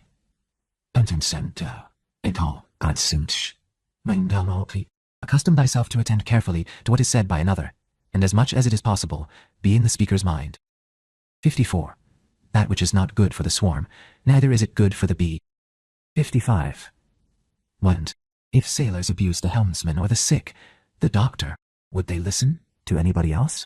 Or how could the helmsman secure the safety of those in the ship or the doctor, the health of those poof, whom he attends. 56. How many together with whom I came into the world are already gone out of it? 57. And set down. To the jaundiced honey tastes bitter, and to those bitten by mad dogs water causes fear, and to little children the ball is a fine thing. Why then am I angry? Dost thou think that a false opinion has less power than the bile in the jaundiced, or the poison in him who is bitten by a mad dog? 58. No man will hinder thee from living according to the reason of thy own nature. Nothing will happen to thee contrary to the reason of the universal nature. 59. What kind of people are those whom men wish to please, and for what objects, and by what kind of acts? How soon will time cover all things, and how many it has covered already? Book 7:1. What is badness? It is that which thou hast often seen, and on the occasion of everything which happens, keep this in mind, that it is that which thou hast often seen. Everywhere, up and down, thou wilt find the same things, with which the old histories are filled, those of the Middle Ages, and those of our own day, with which cities and houses are filled now. There is nothing new. All things are both familiar and short-lived. 2. How can our principles become dead, unless the impression thoughts which correspond to them are extinguished? But it is in thy power continuously to fan these thoughts into a flame. I can have that opinion about anything, which I ought to have. If poof, I can, why am I disturbed? The things which are external to my mind have no relation at all to my mind. Let this be the state of thy effects, and thou standest erect. To recover thy life is in thy power. Look at things again as thou didst use to look at them, for in this consists the recovery of thy life. 3. The idle business of show, plays on the stage, flocks of sheep, herds, exercises with spears, a bone cast to little dogs, a bit of bread into fish ponds, laborings of ants and burden carrying, runnings about of frightened little mice, puppets pulled by strings.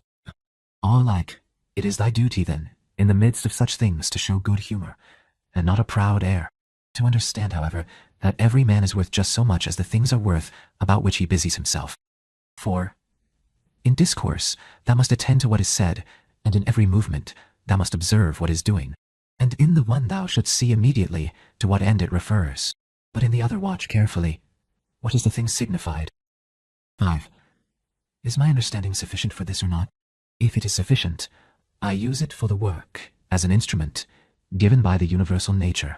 But if it is not sufficient, then either I retire from the work and give way to him who is able to do it better, unless there be some reason why I ought not to do so, or I do it as well as I can, taking to help me the man who with the aid of my ruling principle can do what is now fit and useful for the general good. For whatsoever, either by myself or with another I can do, ought to be directed to this only, to that which is useful and well suited to society. 6. How many after being celebrated by fame have been given up to oblivion, and how many who have celebrated the fame of others have long been dead? 7. Be not ashamed to be helped, for it is thy business to do thy duty like a soldier in the assault on a town. How then, if being lame thou canst not mount up on the battlements alone, but with the help of another it is possible? 8. Let not future things disturb thee, for thou wilt come to them, if it shall be necessary, having with thee the same reason which now thou usest for present things. 9. All things are implicated with one another, and the bond is holy, and there is hardly anything unconnected with any other thing. For things have been coordinated, and they combine to form the same universe order. For there is one universe made up of all things, and one God who pervades all things, and one substance, and one law, one common reason in all intelligent animals, and one truth. If indeed there is also one perfection for all animals, which are of the same stock and participate in the reason. 10. Everything material soon disappears in the substance of the whole, and everything formal causally very soon taken back into the universal reason, and the memory of everything is very soon overwhelmed in time. 11. To the rational animal, the same act is according to nature and according to reason. 12. Be thou erect, or be made erect. The 3, 5, 5, 13. Just as it is with the members in those bodies which are united in one, so it is with rational beings which exist separate, for they have been constituted for one cooperation, and the perception of this will be more apparent to thee, if thou often sayest to thyself that I am a member of the system of rational beings, but if using the letter art thou sayest that thou art a part, poof, Thou dost not yet love men from thy heart. Beneficence does not yet delight thee for its own sake. Thou still doest it barely as a thing of propriety, and not yet as doing good to thyself. 14. Let there fall externally. What will on the parts which can feel the effects of this fall? For those parts which have felt will complain, if they choose. But I, unless I think that what has happened is an evil, am not injured, and it is in my power not to think so. 15. Whatever anyone does or says, I must be good. Just as if the gold, or the emerald, or the purple were always saying this. Whatever anyone does or says, I must be emerald and keep my color. 16. The ruling faculty does not disturb itself. I mean, does not frighten itself, or cause itself pain. But if anyone else can frighten or pain it, let him do so. For the faculty itself will not by its own opinion turn itself into such ways. Let the body itself take care, if it can, let it suffer nothing, and let it speak, if it suffers. But the soul itself, that which is subject to fear, to pain, which has completely the power of forming an opinion about these things, will suffer nothing, for it will never deviate into such a judgment. The leading principle in itself wants nothing, unless it makes a want for itself, and therefore it is both free from perturbation and unimpeded, if it does not disturb and impede itself. 17. Eudaimonia. Happiness is a good daemon, or a good thing. What then art thou doing here, O imagination? Go away. I entreat thee by the gods, as thou didst come, for I want thee not. But thou art come according to thy old fashion. I am not angry with thee, only go away. 18. Is any man afraid of change? Why, what can take place without change? What, then, is more pleasing or more suitable to the universal nature? And canst thou take a bath unless the wood undergoes a change? And canst thou be nourished unless the food undergoes a change? And can anything else that is useful be accomplished without change?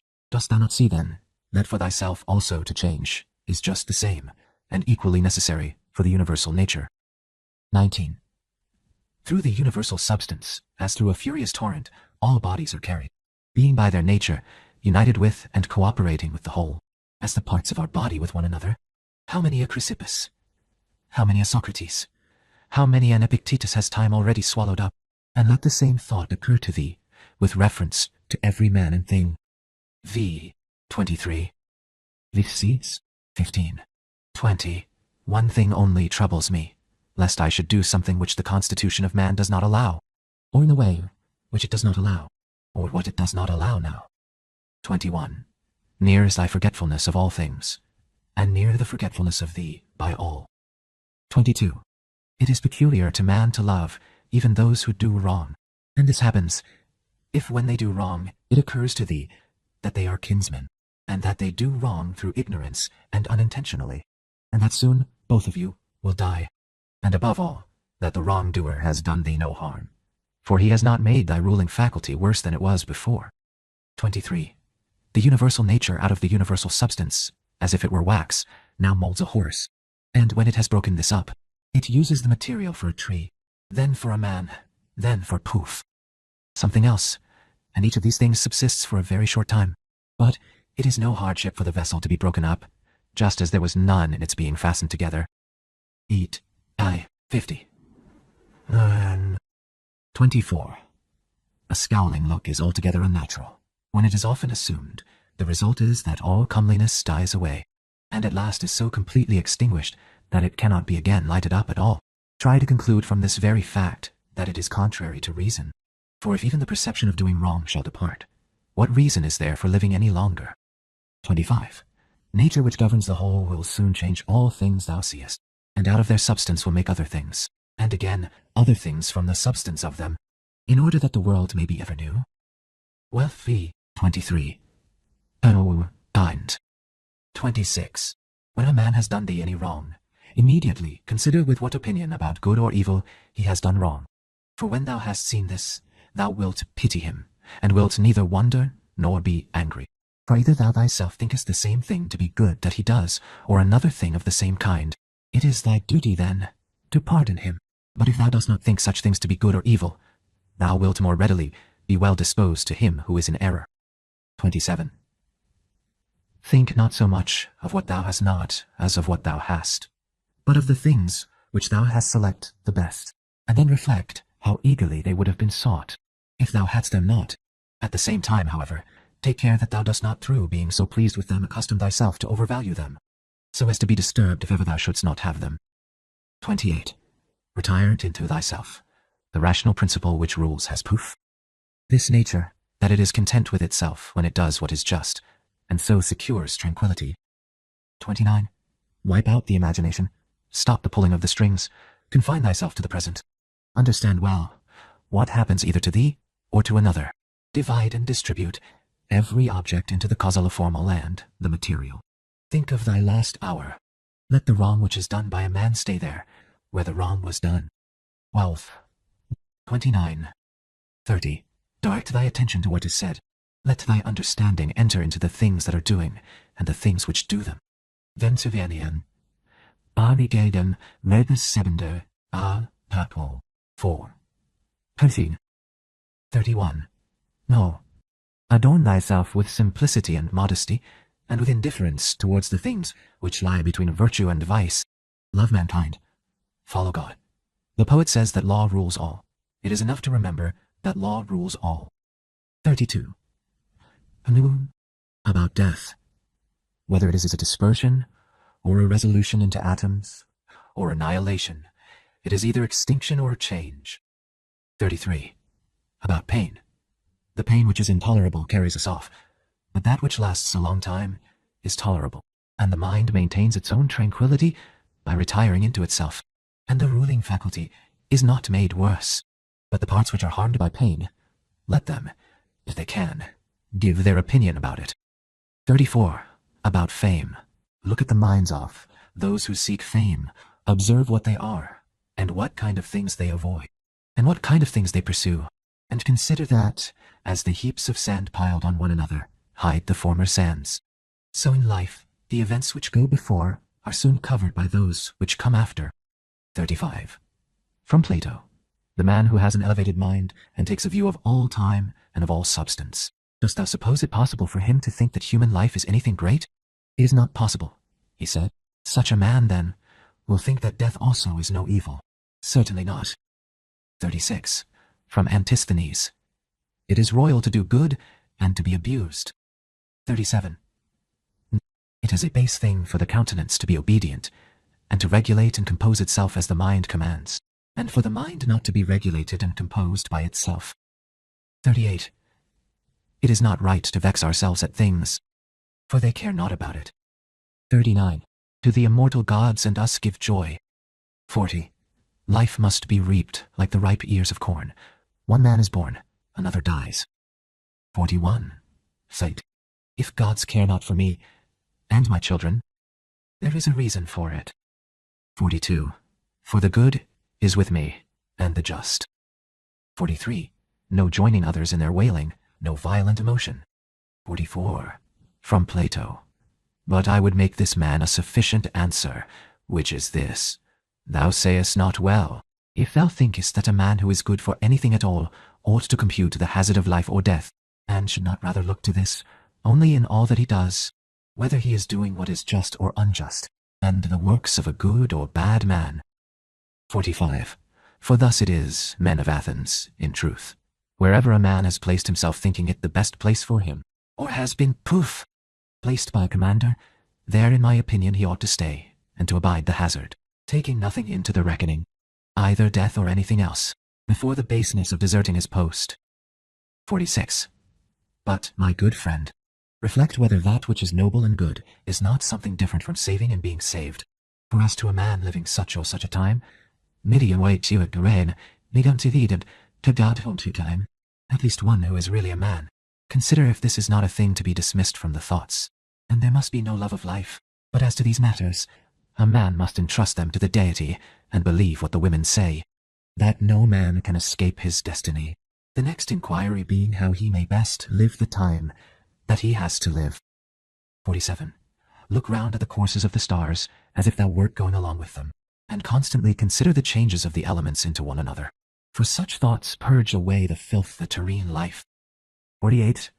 This is a fine saying of Plato, that he who is discoursing about men should look also at earthly things as if he viewed them from some higher place, should look at them in their assemblies, Armies, agricultural labors, marriages, treaties, births, deaths, noise of the courts of justice, desert places, various nations of barbarians, feasts, lamentations, markets, a mixture of all things, and an orderly combination of contraries. 49. Consider the past. Such great changes of political supremacies, thou mayest foresee also the things which will be, for they will certainly be of like form, and it is not possible that they should deviate from the order of the things which take place now. Accordingly, to have contemplated human life for 40 years is the same as to have contemplated it for 10,000 years. For what more wilt thou see? 50. That which has grown from the earth to the earth, but that which has sprung from heavenly seed, back to the heavenly realms returns. This is either a dissolution of the mutual involution of the atoms, or a similar dispersion of the unsentient elements. 51. With food and drinks, and cunning magic arts, turning the channel's course to escape from death. The breeze which heaven has sent we must endure, and toil without complaining. 52. Another may be more expert in casting his opponent, but he is not more social, nor more modest, nor better disciplined to meet all that happens, nor more considerate with respect to the faults of his neighbors. 53. Where any work can be done conformably to the reason is common to gods and men, there we have nothing to fear. For where we are able to get profit by means of the activity which is successful and proceeds according to our constitution, there no harm is to be suspected. 54.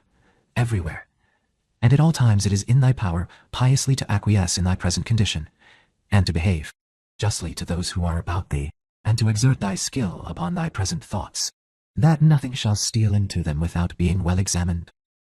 55. Do not look around thee to discover other men's ruling principles, but look straight to this, to what nature leads thee, both the universal nature through the things which happen to thee, and thy own nature through the acts which must be done by thee. But every being ought to do that which is according to its constitution, and all other things have been constituted for the sake of rational beings, just as among irrational things, the inferior for the sake of the superior, but the rational for the sake of one another. The prime principle then in man's constitution is the social, and the second is not to yield to the persuasions of the body, for it is the peculiar office of the rational and intelligent motion to circumscribe itself, and never to be overpowered either by the motion of the senses or of the appetites, for both are animal, but the intelligent motion claims superiority, and does not permit itself to be overpowered by the others, and with good reason, for it is formed by nature to use all of them. The third thing in the rational constitution is freedom from error and from deception. Let then the ruling principle holding fast to these things go straight on, and it has what is its own. 56. Consider thyself to be dead, and to have completed thy life up to the present time, and live according to nature, the remainder which is allowed thee. 57. Love that only which happens to thee, and is spun with the thread of thy destiny, for what is more suitable? 58. In everything which happens keep before thy eyes those to whom the same things happened, and how they were vexed, and treated them as strange things, and found fault with them, and now where are they? Nowhere. Why then dost thou too choose to act in the same way? And why dost thou not leave these agitations, which are foreign to nature, to those who cause them, and those who are moved by them? And why art thou not altogether intent upon the right way of making use of the things which happen to thee? For then thou wilt use them well, and they will be a material for thee, to work on one. Only attend to thyself, and resolve to be a good man in every act which thou doest. And remember. 59. Look within. Within is the fountain of good, and it will ever bubble up, if thou wilt ever dig. 60. 5. The body ought to be compact, and to show no irregularity either in motion or attitude. For what the mind shows in the face by maintaining in it the expression of intelligence and propriety, that ought to be required also in the whole body. But all these things should be observed without affectation. 61.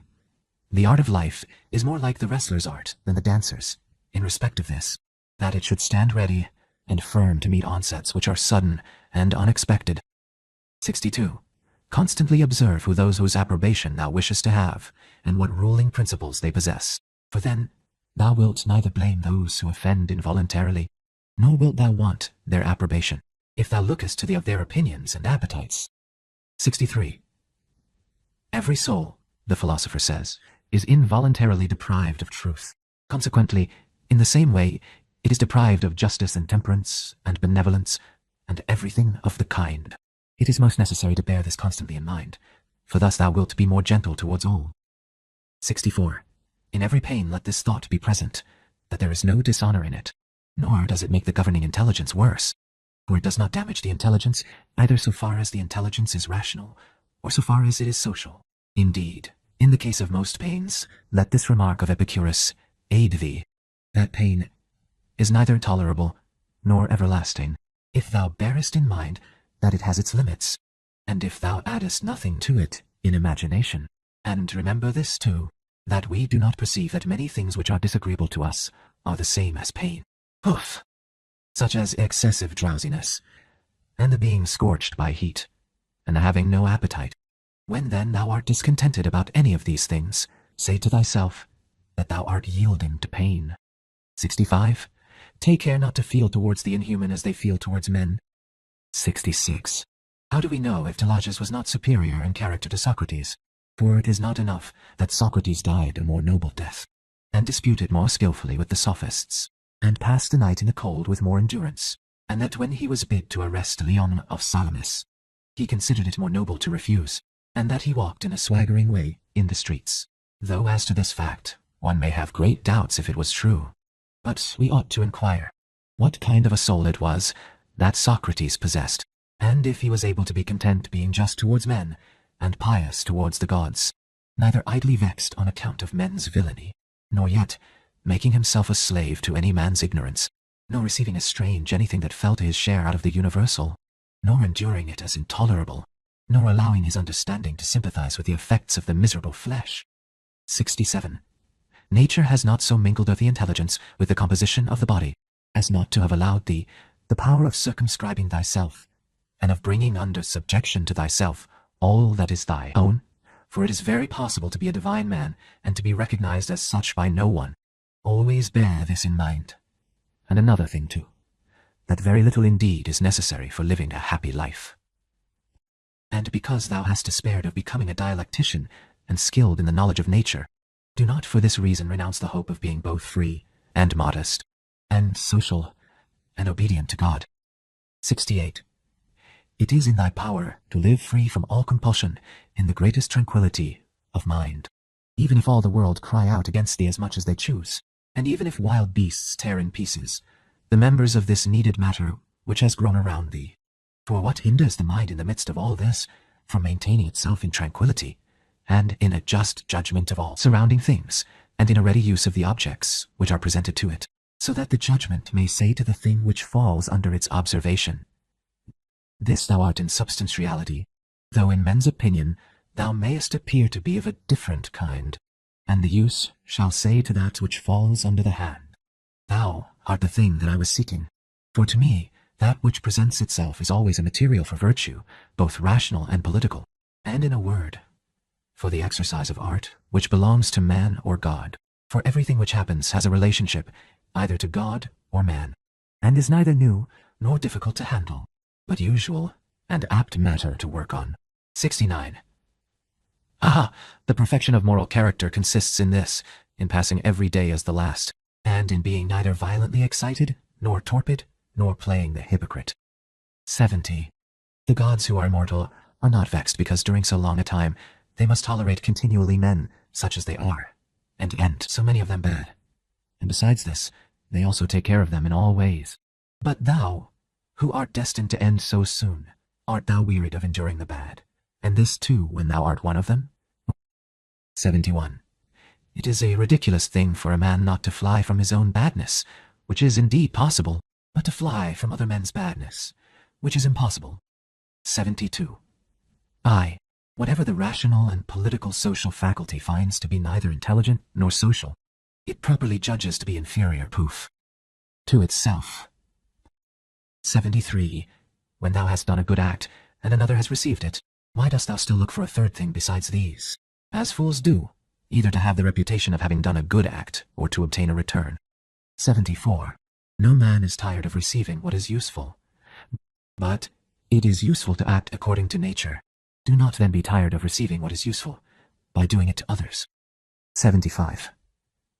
The nature of the all moved to make the universe, But now, either everything that takes place comes by way of consequence or a continuity, or even the chief things towards which the ruling power of the universe directs its own movement are governed by no rational principle. If this is remembered, it will make thee more tranquil in many things. Vix 44. Nebits 28. Book 8.1.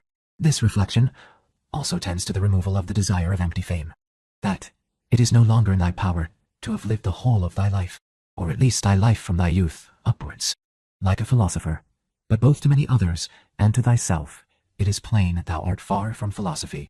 Thou hast fallen into disorder then, so that it is no longer easy for thee to get the reputation of a philosopher, and thy plan of life also opposes it. If, then, thou hast truly seen where the matter lies, throw away the thought, how thou shalt seem to others, and be content if thou shalt live the rest of thy life in such wise as thy nature wills. Observe then what it wills, and let nothing else distract thee, for thou hast had experience of many wanderings without proof, having found happiness anywhere, not in syllogisms, nor in wealth, nor in reputation, nor in enjoyment, nor anywhere. Where is it then? In doing what man's nature requires.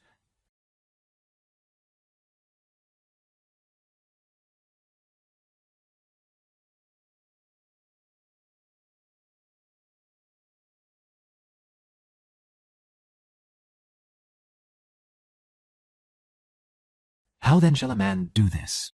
If he has principles from which come his effects and his acts. What principles?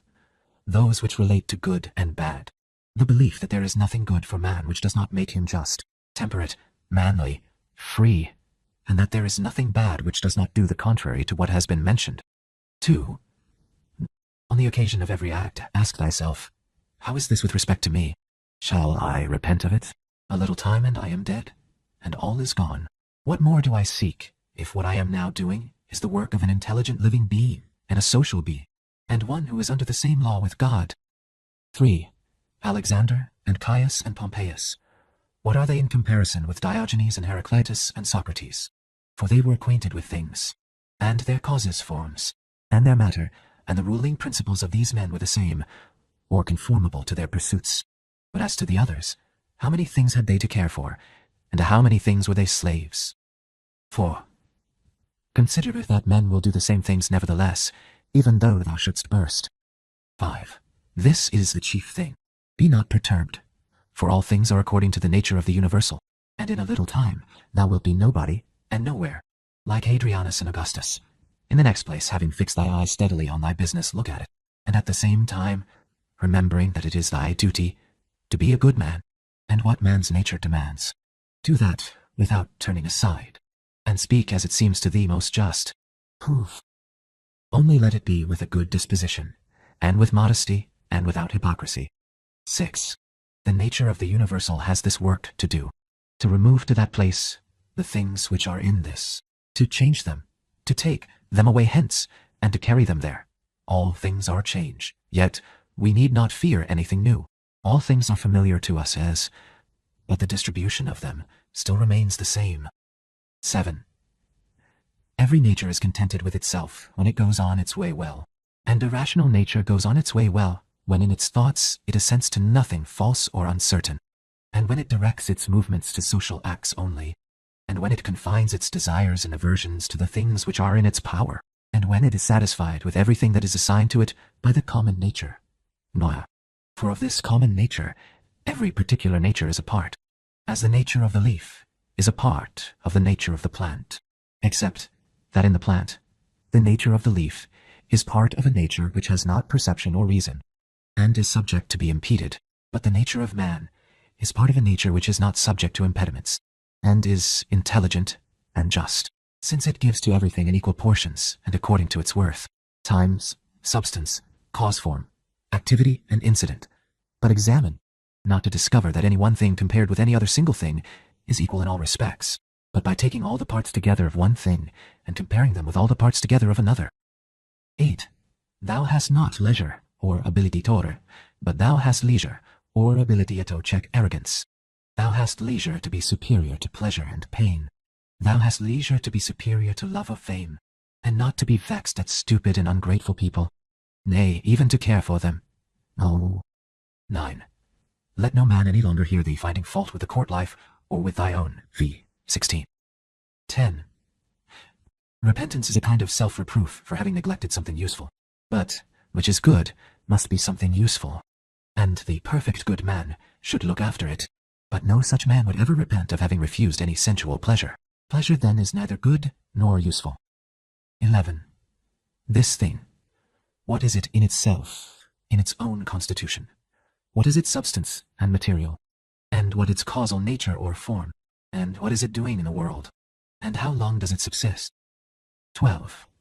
When thou risest from sleep with reluctance, remember that it is according to thy constitution, and according to human nature to perform social acts. But sleeping is common also to irrational animals. But that which is according to each individual's nature is also more peculiarly its own, and more suitable to its nature, and indeed also more agreeable. V. 1. 1. 13.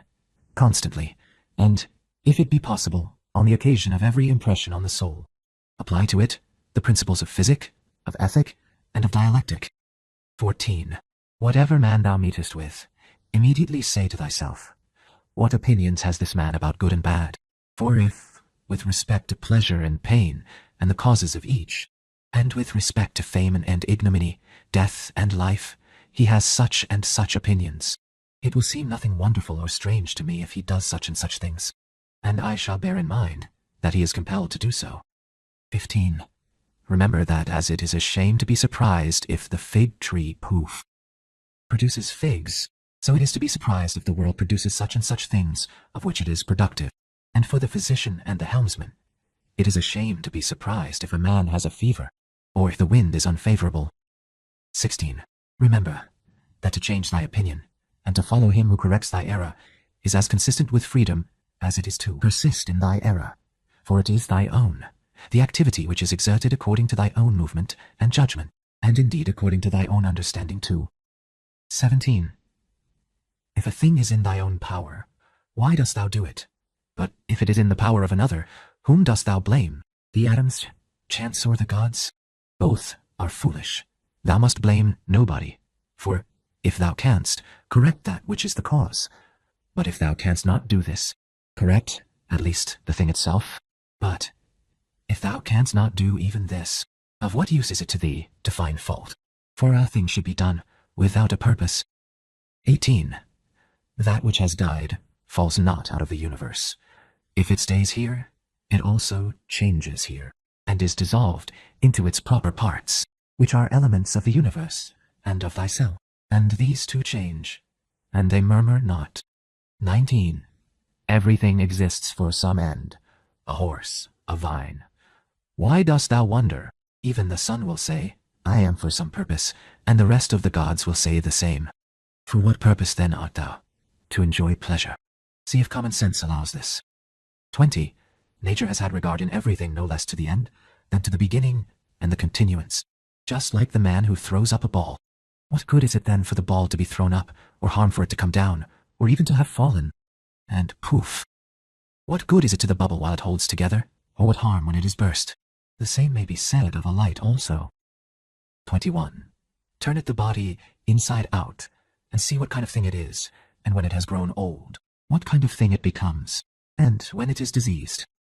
Short-lived are both the praiser and the praised, and the rememberer and the remembered, and all this in a nook of this part of the world. And not even here do all agree. No, not anyone with himself. And the whole earth, too, is a point. 22. Attend to the matter which is before thee, whether it is an opinion, or an act, or a word. Thou sufferest this justly, for thou choosest rather to become good tomorrow than to be good today. 23. Am I doing anything? I do it with reference to the good of mankind. Does anything happen to me? I receive it and refer it to the gods, and the source of all things, from which all that happens is derived. 24. Such as bathing appears to thee, oil, sweat, dirt, filthy water, all things disgusting. So is every part of life and everything. 25. Lucilla saw Verus die, and then Lucilla died. Secunda saw Maximus die, and then Secunda died. Epitincanus saw Diotimus die, and then Epitincanus die. Antoninus saw Faustina die, And then Antoninus died. Such is everything. Sellers saw Hadrianus die, and then Sailor died. And those sharp-witted men, either seers or men inflated with pride, where are they? For instance, the sharp-witted men, Charax and Demetrius, the Platonist and Eudemon, and anyone else like them? All ephemeral, dead long ago. Some indeed have not been poof, remembered even for a short time, and others have become the heroes of fables. And again, others have disappeared even from fables. Remember this, then, that this little compound thyself must either be dissolved, or thy poor breath must be extinguished, or be removed and placed elsewhere. 26. It is satisfaction to a man to do the proper works of a man. Now it is a proper work of a man to be benevolent to his own kind, to despise the movements of the senses, to form a just judgment of plausible appearances, and to take a survey of the nature of the universe, and of the things which happen in it. 27. There are three relations between thee and other things, the one to the body which surrounds thee, the second to the divine cause, from which all things come to all, and the third to those who live with thee. 28. Pain is either an evil to the body, then let the body say what it thinks of it, or to the soul. But it is in the power of the soul to maintain its own serenity and tranquility, and not to think that pain is an evil, for every judgment and movement and desire and aversion is within, and no evil ascends so high. 29. Wipe out thy imaginations by often saying to thyself, now it is in my power to let no badness be in this soul, nor desire, nor any perturbation at all. But looking at all things I see what is their nature, and I use each according to its value. Remember this power which thou hast from nature. 30. Speak both in the Senate and to every man, whoever he may be, appropriately, not with any affectation. Use plain discourse. 31. Augustus' court, wife, daughter, descendants, ancestors, sister, Agrippa, kinsmen, intimates, friends, Arius, Maecenas, Pulf, physicians, and sacrificing priests. The whole court is dead. Then turn to the rest, not considering the death of a single man, but of a whole race, as of the Pompeii, and that which is inscribed on the tombs, the last of his race. Then consider what trouble those before them have had, that they might leave a successor, and then that of necessity someone must be the last. Again, here consider the death of a whole race. 32. It is thy duty to order thy life well in every single act, and if every act does its duty, as far as is possible, be content, and no one is able to hinder thee, so that each act shall not do its duty, but something external will stand in the way. Nothing will stand in the way of thy acting justly and soberly and considerately, but perhaps some other active power will be hindered.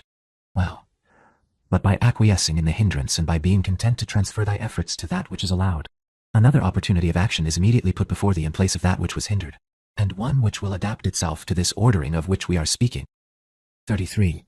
Receive wealth or prosperity without arrogance, and be ready to let it go. 34. If thou didst ever see a hand cut off, or a foot, or a head, lying anywhere apart from the rest of the body, such does a man make himself, as far as he can, who is not content with what happens, and separates himself from others, or does anything unsocial. Suppose that thou hast detached thyself from the natural unity, for thou wast made by nature apart, but now thou hast cut thyself off. Yet here there is this beautiful provision, that it is in thy power again to unite thyself. God has allowed this to no other part, after it has been separated and cut asunder, to come together again.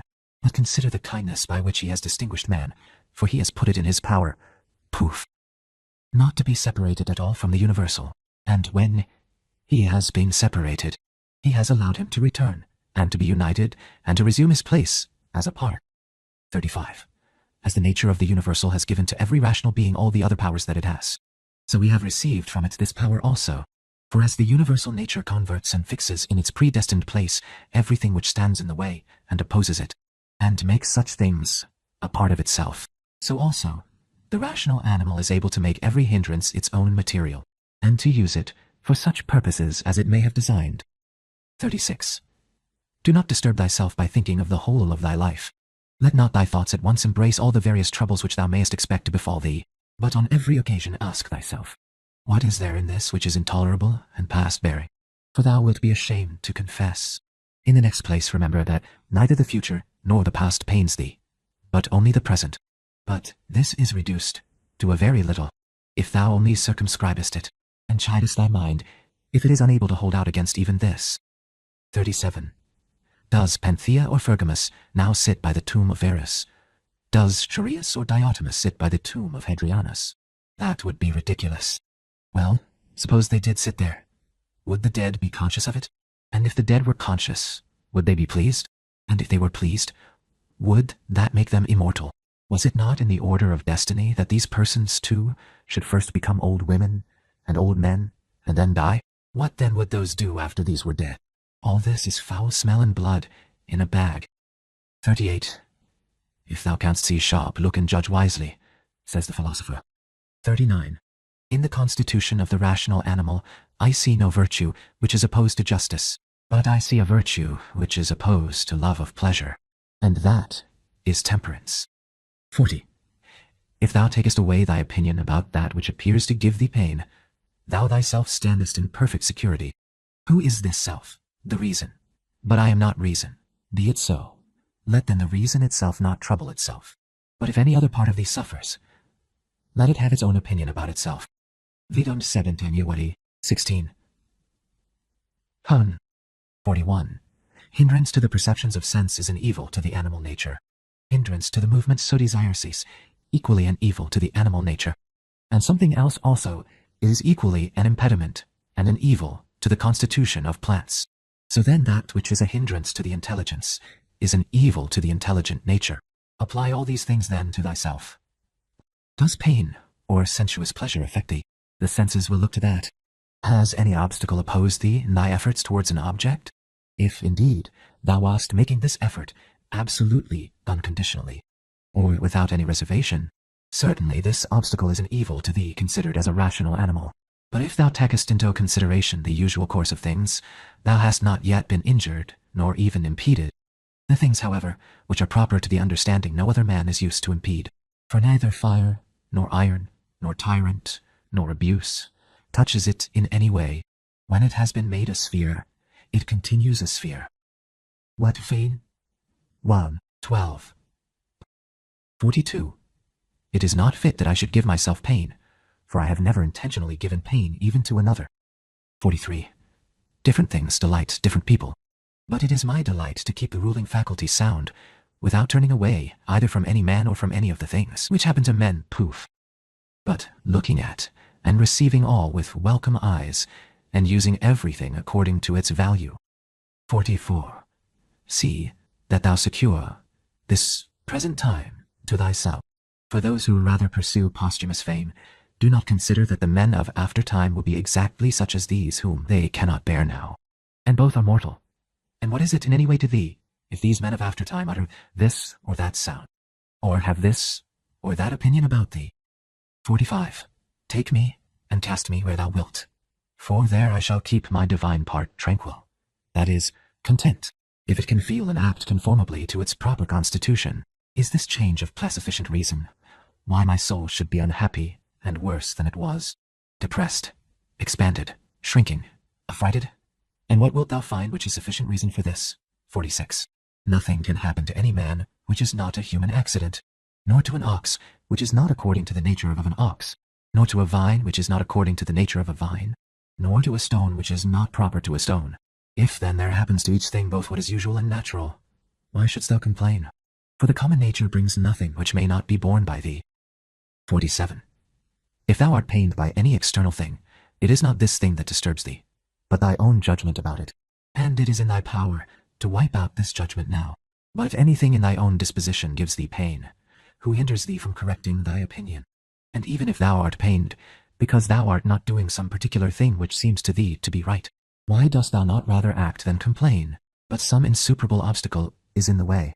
Do not be grieved then, for the cause of its not being done depends not on thee. But it is not worth while to live if this cannot be done. Take thy departure then from life contentedly, just as he dies who is in full activity, and well pleased too with the things which are obstacles. 48.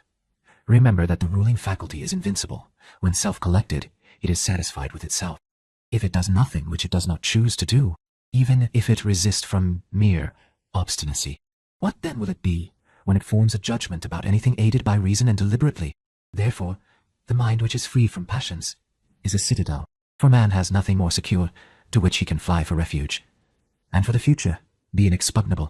He then who has not seen this is an ignorant man, but he who has seen it and does not fly to this refuge is unhappy.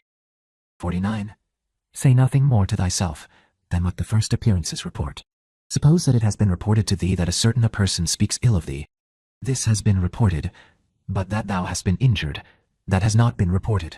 I see that my child is sick. I do see, but that he is in danger, I do not see.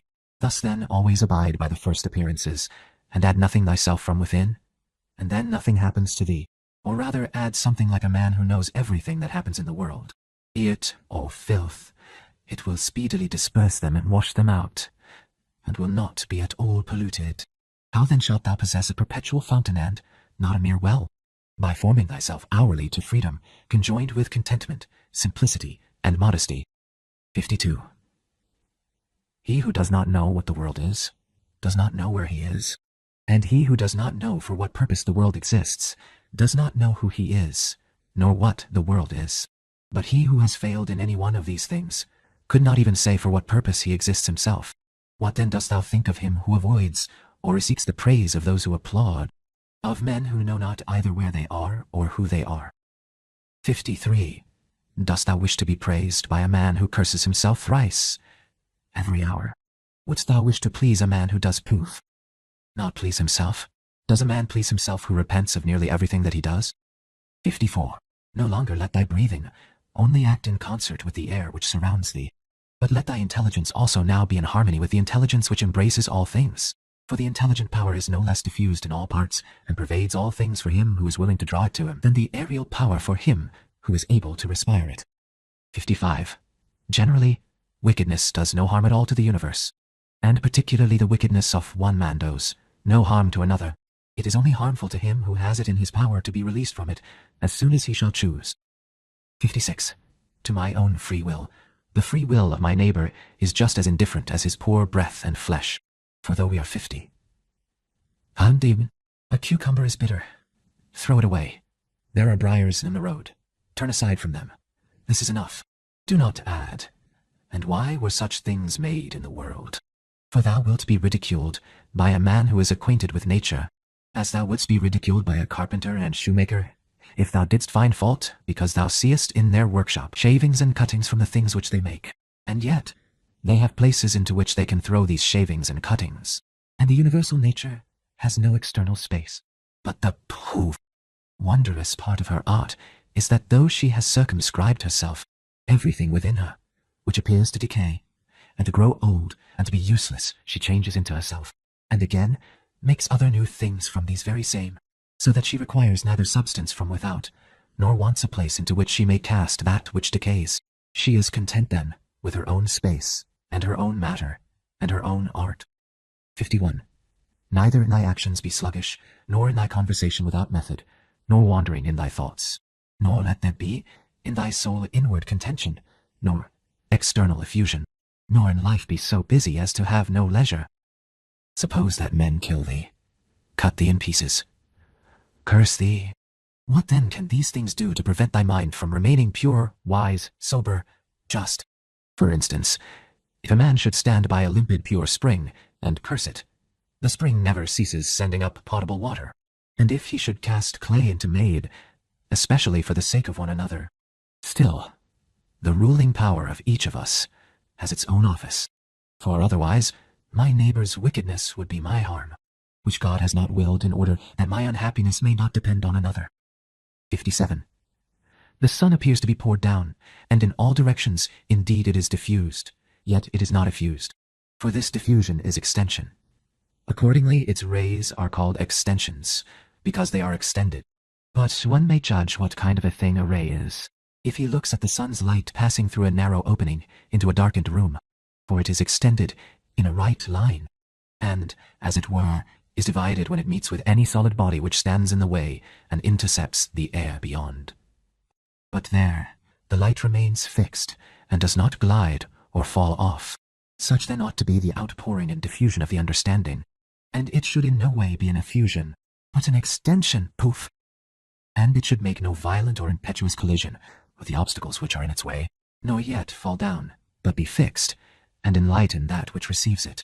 For a body will deprive itself of the illumination, if it does not admit it. 58.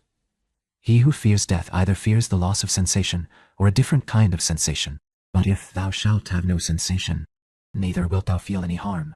And if thou shalt acquire another kind of sensation, thou wilt be a different kind of living being, and thou wilt not cease to live.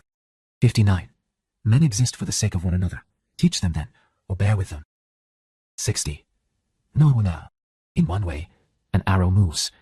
In another way, the mind indeed, both when it exercises caution, and when it is employed about inquiry, moves straight onward, not the less, and to its object. 61. Enter into every man's ruling faculty, and also let every other man enter into thine. Book 9. 1. He who acts unjustly acts impiously, for since the universal nature has made rational animals for the sake of one another, to help one another according to their deserts, but in no way to injure one another, he who transgresses her will is clearly guilty of impiety towards the highest divinity, and he too who lies is guilty of impiety to the same divinity, for the universal nature is the nature of things that are, and things that are have a relation to all things that come into existence. And further, this universal nature is named truth, and is the prime cause of all things that are true. He then, who lies intentionally, is guilty of impiety, inasmuch as he acts unjustly by deceiving, and he also, who lies unintentionally, inasmuch as he is at variance with the universal nature, and inasmuch as he disturbs the order by fighting against the nature of the world, for he fights against it, who is moved of himself, to that which is contrary to truth, for he had received powers from nature through the neglect of which he is not able now to distinguish falsehood from truth. And indeed, he who pursues pleasure as good, and avoids pain as evil, is guilty of impiety, for of necessity, such a man must often find fault with the universal nature, alleging that it assigns things to the bad and the good contrary to their deserts, because frequently the bad are in the enjoyment of pleasure and possess the things which procure pleasure, but the good have pain for their share, and the things which cause pain. And further, he who is afraid of pain will sometimes also be afraid of some of the things which will happen in the world, and even this is impiety. And he who pursues pleasure will not abstain from injustice, and this is plainly impiety. Now, with respect to the things towards which the universal nature is equally poof, affected, for it would not have made both, unless it was equally affected towards both. Towards these, they who wish to follow nature should be of the same mind with it, and equally affected, with respect to pain, then, and pleasure, or death and life, or honor and dishonor, which the universal nature employs equally. Whoever is not equally affected is manifestly acting impiously, and I say that the universal nature employs them equally, instead of saying that they happen alike to those who are produced in continuous series, and to those who come after them by virtue of a certain original movement of providence, according to which it moved from a certain beginning to this ordering of things, having conceived certain principles of the things which were to be, and having determined powers productive of beings and of changes, and of such like successions. V 70. 75. 2. It would be a man's happiest lot to depart from mankind without having had any taste of lying and hypocrisy and luxury pride. However, to breathe out one's life, when a man has had enough of these things, is the next best voyage, as the saying is. Hast thou determined to abide with vice, and hast not experience yet induced thee to fly from this pestilence? For the destruction of the understanding is a pestilence, much more indeed, than any such corruption and change of this atmosphere which surrounds us. For this corruption is a pestilence of animals, so far as they are animals, but the other is a pestilence of men, so far as they are men. 3. Do not despise death, but be well content with it, since this too is one of those things which nature wills, for such as it is to be young, and to grow old, and to increase, and to reach maturity, and to have teeth, and beard, and grey hairs, and to beget, and to be pregnant, and to bring forth, and all the other natural operations which the seasons of thy life bring. Such also is poof, dissolution. This, then, is consistent with the character of a reflecting man, to be neither careless nor impatient, nor contemptuous with respect to death, but to wait for it as one of the operations of nature. As thou now waitest for the time when the child shall come out of thy wife's womb, so be ready for the time when thy soul shall fall out of this envelope. But if thou requirest also a vulgar kind of comfort, which shall reach thy heart, thou wilt be made best reconciled to death, by observing the objects from which thou art going to be removed, and the morals of those with whom thy soul will no longer be mingled. For it is no way right to be offended with men, but it is thy duty to care for them, and to bear with them gently, and yet to remember that thy departure will not be from men who have the same principles as thyself, for this is the only thing, if there be any, which could draw us the contrary way and attach us to life, to be permitted to live with those who have the same principles as ourselves. But now thou seest how great is the trouble rising from the discordance of those who live together, so that thou mayst say, Come quick, O death, lest perchance I too should forget myself. For he who does wrong against himself. He who acts unjustly to himself, because he makes himself bad. 5. He often acts unjustly who does not do a certain thing, not only he who does a certain thing. 6. Thy present opinion, founded on understanding, and thy present conduct erected to social good, and thy present disposition of contentment with everything which happens. That is enough. 7. Wipe out imagination, check desire, extinguish appetite, keep the ruling faculty in its own power. 8. Among the animals which have not reason, one life is distributed. But among reasonable animals, one intelligent soul is distributed, just as there is one earth of all things which are of an earthly nature, and we see by one light, and breathe one air, all of us that have the faculty of vision, and all that have life. 9. All things which participate in anything which is common to them all move towards that which is of the same kind with themselves. Everything which is earthy turns towards the earth. Everything which is liquid flows together, and everything which is of an aerial kind does the same, so that they require something to keep them asunder, and the application of force. Fire indeed moves upwards on account of the elemental fire, but it is so ready to be kindled together with all the fire which is here, that even every substance which is somewhat dry is easily ignited, because there is less mingled with it of that which is a hindrance to ignition. Accordingly, then, everything which participates in the common intelligent nature moves in like manner towards that which is of the same kind with itself, or moves even more, for so much as it is superior in comparison with all other things. In the same degree, also is it more ready to mingle with and to be fused with that which is akin to it. Accordingly, among animals devoid of reason, we find swarms of bees, and herds of cattle, and the nurture of young birds, and in a manner, loves. For even in animals there are souls, and that power which brings them together is seen to exert itself in a superior degree, and in such a way as never has been observed in plants, nor in stones, nor in trees.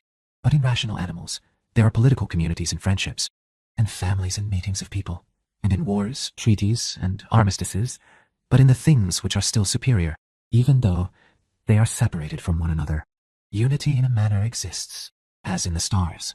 Thus the ascent to the higher degree is able to produce a sympathy even in things which are separated. See proof? Then, what now takes place? For only intelligent animals have now forgotten this mutual desire and inclination, and in them alone the property of flowing together is not seen. But still, though men strive to avoid this union, they are caught and held by it, for their nature is too strong for them. And thou wilt see what I say, if thou only observest. Sooner then will one find anything earthy which comes in contact with no earthy thing, than a man altogether separated from other men. 10. Both man and God and the universe produce fruit. At the proper seasons, each produces it. But usage has especially fixed these terms to the vine and like things. This is nothing. Reason produces fruit, both for all and for itself, and there are produced from it other things of the same kind as reason itself. 11. If thou art able, correct by teaching those who do wrong, but if thou canst not, remember that indulgence is given to thee this purpose, and the gods, too, are indulgent to such persons, and for some purposes they even help them to get health, wealth, reputation. So kind they are, and it is in thy power also. Or say, who hinders thee? 12. Labor not as one who is wretched, nor yet as one who would be pitied or admired, but direct thy will to one thing only, to put thyself in motion, and to check thyself, as the social reason requires. 13. Today I have got out of all trouble, Or rather, I have cast out all trouble, for it was not outside, but within, and in my opinions. 14. All things are the same, familiar in experience, and ephemeral in time, and worthless in the matter. Everything now is just as it was in the time of those whom we have buried. 15. Things stand outside of us, themselves by themselves, neither knowing aught of themselves, nor expressing any judgment. What is it then, which does judge about them? The ruling faculty. 16. Not in passivity, but in activity, lie the evil and the good of the rational social animal, just as his virtue and his vice lie not in passivity, but in activity. 17. For the stone which has been thrown up, it is no evil to come down, nor indeed any good to have been carried up. 8. 20. 18. Penetrate inwards into men's leading principles, and thou wilt see what judges thou art afraid of, and what kind of judges they are of themselves. 19. All things are changing, and thou thyself art in continuous mutation, and in a manner in continuous destruction, and the universe too. 20. It is thy duty to leave another man's wrongful act there where it is. Lead 17, 29. 9.6, 38. 21. Termination of activity, cessation from movement and opinion, and in a sense their death is no evil. Turn thy thoughts now to the consideration of thy life as a child, as a youth, thy manhood, thy old age, for in these also every change was a death. Is this anything to fear? Turn thy thoughts now to thy life under thy grandfather, then to thy life under thy mother, then to thy life under thy father. And as thou findest many other differences and changes and terminations, ask thyself, is this anything to fear? In like manner then, neither are the termination and cessation and change of thy whole life a thing to be afraid of. 22. Hacento examine of thy own ruling faculty, and that of the universe, and that of thy neighbor, thy own, that thou mayst make it just, and that of the universe, that thou mayst remember of what thou art, and that of thy neighbor, that thou mayst know whether he has acted ignorantly or with knowledge, and thou mayst also consider that his ruling faculty is akin to thine. 23. Now, sure, as thou thyself art a component part of a social system, so let every act of thine be a component part of social life. Whatever act of thine, then, has no reference, either immediately or remotely, to a social end. This tears asunder thy life, and does not allow it to be one. And it is of the nature of a mutiny, just as when, in a popular assembly, a man acting by himself stands apart from the general agreement. 24. Quarrels of little children and their sports, and poor spirits carrying about dead bodies, such is everything. And so what is exhibited in the representation of the mansions of the dead strikes our eyes more clearly. 25. Examine into the quality of the form of an object, and detach it altogether from its material part, and then contemplate it. Then determine the time, the longest which a thing of this peculiar form is naturally made to endure. 26. Thou hast endured infinite troubles, through not being contented with thy ruling faculty, when it does the things which it is constituted by nature to do. But enough of this. 27. When another blames thee or hates thee, or when men say about thee anything injurious, approach their poor souls, penetrate within, and see what kind of men they are. Thou wilt discover that there is no reason to take any trouble that these men, may have this or that opinion about thee. However, thou must be well disposed towards them, for by nature they are friends. And the gods too aid them in all ways, by dreams, by signs, towards the attainment of those things on which they set a value. 28. The periodic movements of the universe are the same, up and down from age to age, and either the universal intelligence puts itself in motion for every separate effect, and if this is so, be thou content with that which is the result of its activity, or it puts itself in motion once, and everything else comes by way of sequence in a manner, or indivisible elements are the origin of all things. In a word, if there is a God, all is well, and if chance rules, do not thou also be governed by it. This is years. 44. Then 70. 75. Soon will the earth cover us all. Then the earth, too, will change, and the things also which result from change will continue to change forever, and these again forever. For if a man reflects on the changes and transformations which follow one another, like wave after wave and their rapidity, he will despise everything which is perishable. 21. 29. The universal cause is like a winter torrent. It carries everything along with it. But how worthless are all these poor people who are engaged in matters political, and, as they suppose, are playing the philosopher. All travellers. Well then, man, do what nature now requires. Set thyself in motion, if it is in thy power, and do not look about thee to see if anyone will observe it, nor yet expect Plato's Republic. But be content if the smallest thing goes on well, and consider such an event to be no small matter. For who can change men's opinions? And without a change of opinions, what else is there than the slavery of men who groan while they pretend to obey? Come now, and tell me of Alexander and Philippus, and Demetrius of Phalerum. They themselves shall judge whether they discovered what the common nature required, and train themselves accordingly. But if, poof, they acted like tragedy heroes, no one has condemned me to imitate them. Simple and modest is the work of philosophy. Draw me not aside to insolence and pride. 30. Look down from above on the countless herds of men and their countless solemnities, and the infinitely varied voyagings in storms and calms, and the differences among those who are born, who live together and die, and consider, too, the life lived by others in olden time, and the life of those who will live after thee, and the life now lived among barbarous nations, and how many know not even thy name, and how many will soon forget it, and how they who perhaps now are praising thee will very soon blame thee, and that neither a posthumous name is of any value, nor reputation, nor anything else. 31. On your side, let there be freedom from perturbations with respect to the things which come from the external cause, and let there be justice in the things done by virtue of the internal cause. That is, let there be movement and action terminating in this, in social acts, for this is according to thy nature. 32. Thou canst remove out of the way many useless things among those which disturb thee, for they lie entirely in thy opinion, and thou wilt then gain for thyself ample space by comprehending the whole universe in thy mind, and by contemplating the eternity of time, and observing the rapid change of every several thing. How short is the time from birth to dissolution, and the illimitable time before birth, as well as the equally boundless time after dissolution. 33. Now, all that thou seest will quickly perish, and those who have been spectators of its dissolution will very soon perish too, and he who dies at the extremest old age will be brought into the same condition with him who died prematurely. 34.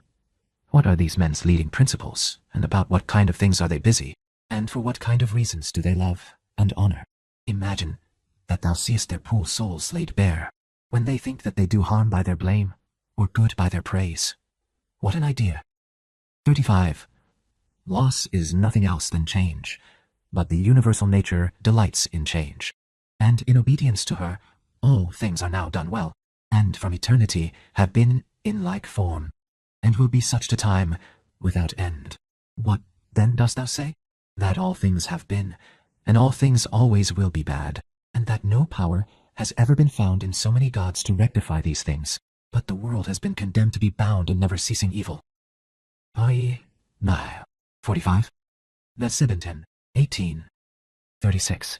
The rottenness of the matter which is the foundation of everything, water, dust, bones, filth, or again marble rocks, the callosities of the earth, and gold and silver, the sediments, and garments, only bits of hair, and purple dye, blood, and everything else is of the same kind, and that which is of the nature of breath is also another thing of the same kind, changing from this to that. 37. Enough of this wretched life, and murmuring and apish tricks. Why art thou disturbed? What is there new in this? What unsettles thee? Is it the form of the thing? Look at it, or is it the matter? Look at it, but besides these, there is nothing. How? Towards the gods, then, now become at last more simple and better. It is the same whether we examine these things for 100 years, or 3. 38. If a man has done wrong, the harm is his own, but perhaps he has not done wrong. 39. Oh, either all things proceed from one intelligent source, and come together as in one body, and the part ought not to find fault with what is done for the benefit of the whole, or there are only atoms, and nothing else than mixture and dispersion. Why, then, art thou disturbed? Say to the ruling faculty, art thou dead? Art thou corrupted? Art thou playing the hypocrite? Art thou become a beast? Dost thou herd and feed with the rest? 40. Either the gods have no power, or they have power. If then, they have no power, why dost thou pray to them? But if they have power, why dost thou not pray for them to give thee the faculty of not fearing any of the things which thou fearest, or of not desiring any of the things which thou desirest, or not being pained at anything, rather than pray that any of these things should not happen or happen? For certainly if they can cooperate with men, they can cooperate for these purposes. But perhaps thou wilt say, the gods have placed them in thy power. Well then, is it not better to use what is in thy power like a free man, than to desire in a slavish and abject way what is not in thy power? And who has told thee that the gods do not aid us, even in the things which are in our power? Begin then to pray for such things, and thou wilt see. One man prays thus, how shall I be able to lie with that woman? Do thou pray thus, how shall I not desire to lie with her? Another prays thus, how shall I be released from this? Pray thou, how shall I not desire to be released? Another thus, how shall I not lose my little son? Thou thus, how shall I not be afraid to lose him? In fine, turn thy prayers this way, and see what comes. 41. Epictetus says, in my sickness, my conversation was not about my bodily sufferings, nor, says he, did I talk on such subjects to those who visited me, but I continued to discourse on the nature of things as before, keeping to this main point, how the mind, while participating in such movements as go on in proof, the poor flesh shall be free from perturbations and maintain its proper good. Nor did I, he says, give the physicians an opportunity of putting on solemn looks, as if they were doing something great, but my life went on well and happily.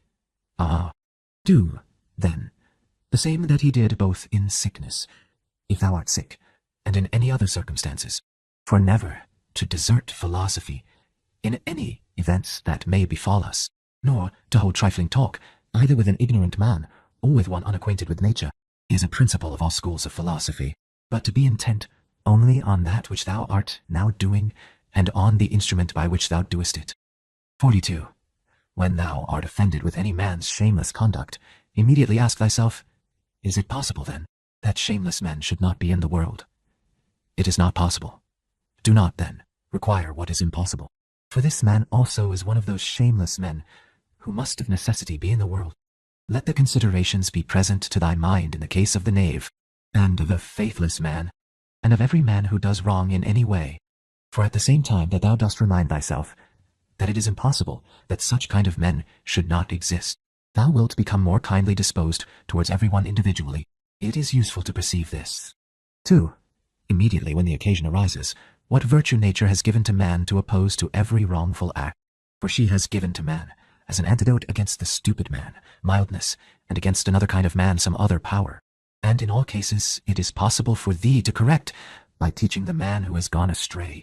For every man who errs misses his object, and is gone astray. Besides, wherein hast thou been injured? For thou wilt find that no one among those against whom thou art irritated has done anything by which thy mind could be made worse. But that which is evil to thee and harmful has its foundation only in the mind. And what harm is done, or what is there strange, if the proof? Man who has not been instructed does the acts of an uninstructed man. Consider whether thou shouldst not rather blame thyself, because thou didst not expect such a man to err in such a way. For thou hadst means given thee, by thy reason, to suppose that it was likely that he would commit this error, and yet thou hast forgotten and art amazed that he has erred. But, most of all, when thou blamest a man as faithless or ungrateful, turn to thyself, for the fault is manifestly thy own, whether thou didst trust that a man who had such a disposition would keep his promise, or when conferring thy kindness, thou didst not confer it absolutely, nor yet in such way as to have received from thy very act all the profit. For what more dost thou want when thou hast done a man a service? Art thou not content that thou hast done something conformable to thy nature, and dost thou seek to be paid for it? Just as if the eye demanded a recompense for seeing, or the feet for walking. For as these members are formed for a particular purpose, and by working according to several constitutions obtain what is their own, so also as man is formed by nature to acts of benevolence. When he has done anything benevolent, or in any other way conducive to the common interest, he has acted conformably to his constitution, and he gets what is his own. Book X 1. Wilt thou, then, my soul, never be good and simple and one and naked, more manifest than the body which surrounds thee? Wilt thou never enjoy an affectionate and contented disposition? Wilt thou never be full, and without a want of any kind, longing for nothing more, nor desiring anything, either animate or inanimate, for the enjoyment of pleasures, nor yet desiring time wherein thou shalt have longer enjoyment, or place, or pleasant climate, or society of men with whom thou mayst live in harmony? But wilt thou be satisfied with thy present condition, and pleased with all that is about thee? And wilt thou convince thyself that thou hast everything, and that it comes from the gods, that everything is well for thee, and will be whatever shall please them, and whatever they shall give for the conservation of the perfect living being, the good and just and beautiful, which generates and holds together all things, and contains and embraces all things which are dissolved for the production of other like things? Wilt thou never be such that thou shalt so dwell in community with gods and men, as neither to find fault with them at all, nor to be condemned by them? 2. Observe what thy nature requires. So far as thou art governed by nature only, then do it, and accept it, if thy nature, so far as thou art a living being, shall not be made worse by it. And next thou must observe what thy nature requires so far as thou art a living being. And all this thou mayst allow thyself, if thy nature, so far as thou art a rational animal, shall not be made worse by it. But the rational animal is consequently also a political social animal. Use these rules then, and trouble thyself, poof, about nothing else. 3. Everything which happens either happens in such wise as thou art formed by nature to bear it, or as thou art not formed by nature to bear it. If, then, it happens to thee in such way as thou art formed by nature to bear it, do not complain, but bear it as thou art formed by nature to bear it. But if it happens in such wise as thou art not formed by nature to bear it, do not complain, for it will perish after it has consumed thee. Remember, however, that thou art formed by nature to bear everything, with respect to which it depends on thy own opinion to make it endurable and tolerable, by thinking that it is either thy interest or thy duty to do this. 4. If a man is mistaken, instruct him kindly and show him his error. But if thou art not able, blame thyself, or blame not even thyself. 5. Whatever may happen to thee, it was prepared for thee from all eternity, and the implication of causes was from eternity, spinning the thread of thy being, and of that which is incident to it. 3. 11. 26. 6. Whether the universe is a concourse of atoms or nature is a system, let this first be established, that I am a part of the whole which is governed by nature. Next, I am in a manner intimately related to the parts which are of the same kind with myself. For remembering this, inasmuch as I am a part, I shall be discontented with none of the things which are assigned to me out of the whole. For nothing is injurious to the part, if it is for the advantage of the whole. For the whole contains nothing which is not for its advantage. And all natures indeed have this common principle, but the nature of the universe has this principle besides, that it cannot be compelled even by any external cause to generate anything harmful to itself. By remembering, poof, then, that I am a part of such a whole, I shall be content with everything that happens.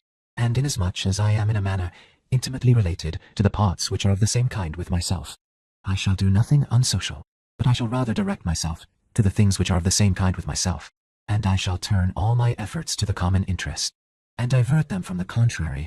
Now, if these things are done so, life must flow on happily, just as thou mayst observe that the life of a citizen is happy, who continues a course of action which is advantageous to his fellow citizens, and is content with whatever the state may assign to him. 7. The parts of the whole, everything I mean, which is naturally comprehended in the universe, must of necessity perish. But let this be understood in this sense, that they must undergo change.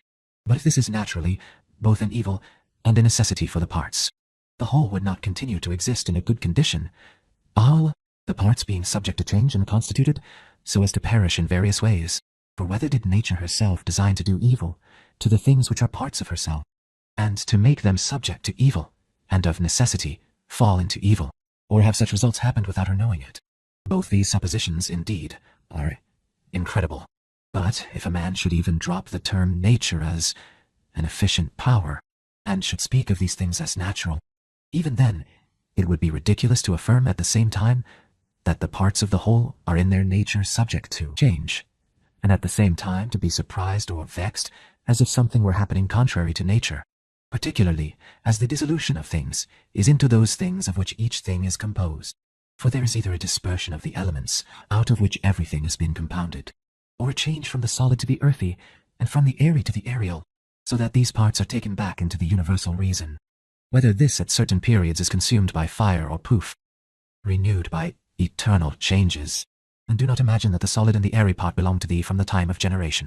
For all this received its accretion only yesterday and the day before, as one may say, from the food and the air which is inspired. This, then, which has received the accretion, changes not that which thy mother brought forth.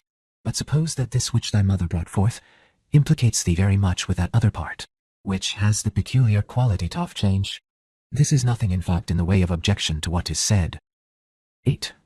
When thou hast assumed these names, good, modest, true, rational, a man of equanimity, and magnanimous, take care that thou dost not change these names, and if thou shouldst lose them, quickly return to them. And remember that the term rational was intended to signify a discriminating attention to every several thing, and freedom from negligence, and that equanimity is the voluntary acceptance of the things which are to thee by the common nature, and that magnanimity is the elevation of the intelligent part above the pleasurable or painful sensations of the flesh, and above that poor thing called fame, and death, and all such things.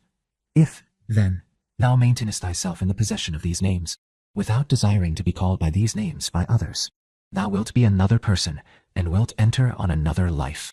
For to continue to be such as thou hast hitherto been, and to be torn in pieces, and defiled in such a life, is the character of a very stupid man, and one overfond of his life, and like those half-devoured fighters with wild beasts, who, though covered with wounds and gore, still entreat to be kept to the following day, though they will be exposed in the same state to the same claws and bites.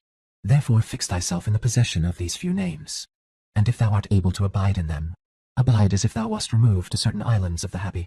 But if thou shalt perceive that thou fallest out of them, and dost not maintain thy hold, go courageously into poof, some nook where thou shalt maintain them, or even depart at once from life, not in passion, but with simplicity and freedom and modesty, after doing this one laudable thing at least in thy life, to have gone out of it thus, in order, however, to the remembrance of these names. It will greatly help thee if thou rememberest the gods, and that they wish not to be flattered, but wish all reasonable beings to be made like themselves. And if thou rememberest that what does the work of a fig tree is a fig tree, and that what does the work of a dog is a dog, and that what does the work of a bee is a bee, and that what does the work of a man is a man. 9. Mimi, war, astonishment, torpor, slavery, will daily wipe out those holy principles of thine. How many things without studying nature dost thou imagine, and how many dost thou neglect? But it is thy duty so to look on and so to do everything, that at the same time the power of dealing with circumstances is perfected, and the contemplative faculty is exercised, and the confidence which comes from the knowledge of each several thing is maintained without showing it, but yet not concealed. For when wilt thou enjoy simplicity, when gravity, and when the knowledge of every several thing, both what it is in substance, and what place it has in the universe, and how long it is formed to exist, and of what things it is compounded, and to whom it can belong, and who are able both to give it and take it away. 10. A spider is proud when it has caught a fly, and another when he has caught a poor hare, and another when he has taken a little fish in a net, and another when he has taken wild boars, and another when he has taken bears, and another when he has taken Sarmatians. Are not these robbers, if thou examinest their opinions? 11. Acquire the contemplative way of seeing how all things change into one another, and constantly attend to it, and exercise thyself about this part of philosophy, for nothing is so much adapted to produce magnanimity. Such a man has put off the body, and as he sees that he must, no one knows how soon, go away from among men, and leave everything here. He gives himself up entirely to just doing in all his actions, and in everything else that happens, he resigns himself to the universal nature. But as to what any man shall say or think about him, or do against him, he never even thinks of it. being himself contented with these two things, with acting justly in what he now does, and being satisfied with what is now assigned to him. And he lays aside all distracting and busy pursuits, and desires nothing else than to accomplish the straight course through the law, and by accomplishing the straight course to follow God. 12. What need is there of suspicious fear, since it is in thy power inquire what ought to be done? And if thou seest clear, go by this way content, without turning back. But if thou dost not see clear, stop, and take the best advisers. But if any other things oppose thee, go on, according to thy powers, with due consideration, keeping to that which appears to be just.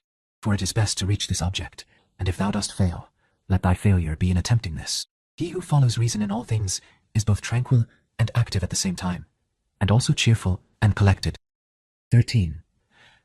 Inquire of thyself, as soon as thou wakest from sleep, whether it will make any difference to thee if another does what is just and right. It will make no difference. Vist. Thee. 32. Language. 8. 55. Amite. Yawanda Dain. Ya. Thou hast not forgotten, I suppose, that those who assume arrogant airs in bestowing their praise or blame on others are such as they are at bed and at board, and thou hast not forgotten what they do, and what they avoid, and what they pursue, poof, and how they steal and how they rob, not with hands and feet, but with their most valuable part, by means of which there is produced, when a man chooses, fidelity, modesty, truth, law, a good demon happiness. They 17. 14. To her who gives and takes back all. To nature, the man who is instructed and modest says, give what thou wilt, take back what thou wilt. And he says this not proudly, but obediently, and well pleased with her. 15. Short is the little which remains to thee of life. Live as on a mountain, for it makes no difference whether a man lives there or here. If he lives everywhere in the world as in a state political community, let me see. Let them know a real man who lives according to nature. If they cannot endure him, let them kill him. For that is better than to live thus as men do. 16. No longer talk at all about the kind of man that a good man ought to be, but be such. 17. Constantly contemplate the whole of time and the whole of substance, and consider that all individual things as to substance are a grain of a fig, and as to time, the turning of a gimlet. 18. Look at everything that exists, and observe that it is already in dissolution and in change, and as it were putrefaction or dispersion, or that everything is so constituted by nature as to die. 19. Consider what men are when they are eating, sleeping, generating, easing themselves, and so forth. Then what kind of men they are when they are imperious and arrogant, or angry and scolding from their elevated place. But a short time ago to how many they were slaves, and for what things. And after a little time, consider in what a condition they will be. 20. That is for the good of each thing, which the universal nature brings to each, and it is for its good at the time when nature brings it. 21. The earth loves the shower, and the solemn ether loves, and the universe loves to make whatever is about to be. I say then to the universe, that I love as thou lovest. And is not this too said that, this or that love cease want to be produced? 22. Either thou livest here, and hast already accustomed thyself to it, or thou art going away, and this was thy own will, or thou art dying, and hast discharged thy duty. But besides these things, there is nothing. Be of good cheer then. 23. Let this always be plain to thee, that this piece of land is like any other, and that all things here are the same with things on the top of a mountain. Not to be beyond, don't then on to it, so by things trees, or on the seashore, or wherever thou choosest to be. For thou wilt find just what Plato says, dwelling within the walls of a city, as in a shepherd's fold on a mountain. The last words are omitted in the translation. 24. What is my ruling faculty now to me? And of what nature am I now making it? And for what purpose am I now using it? Is it voided of understanding? Is it loosed and rent asunder from social life?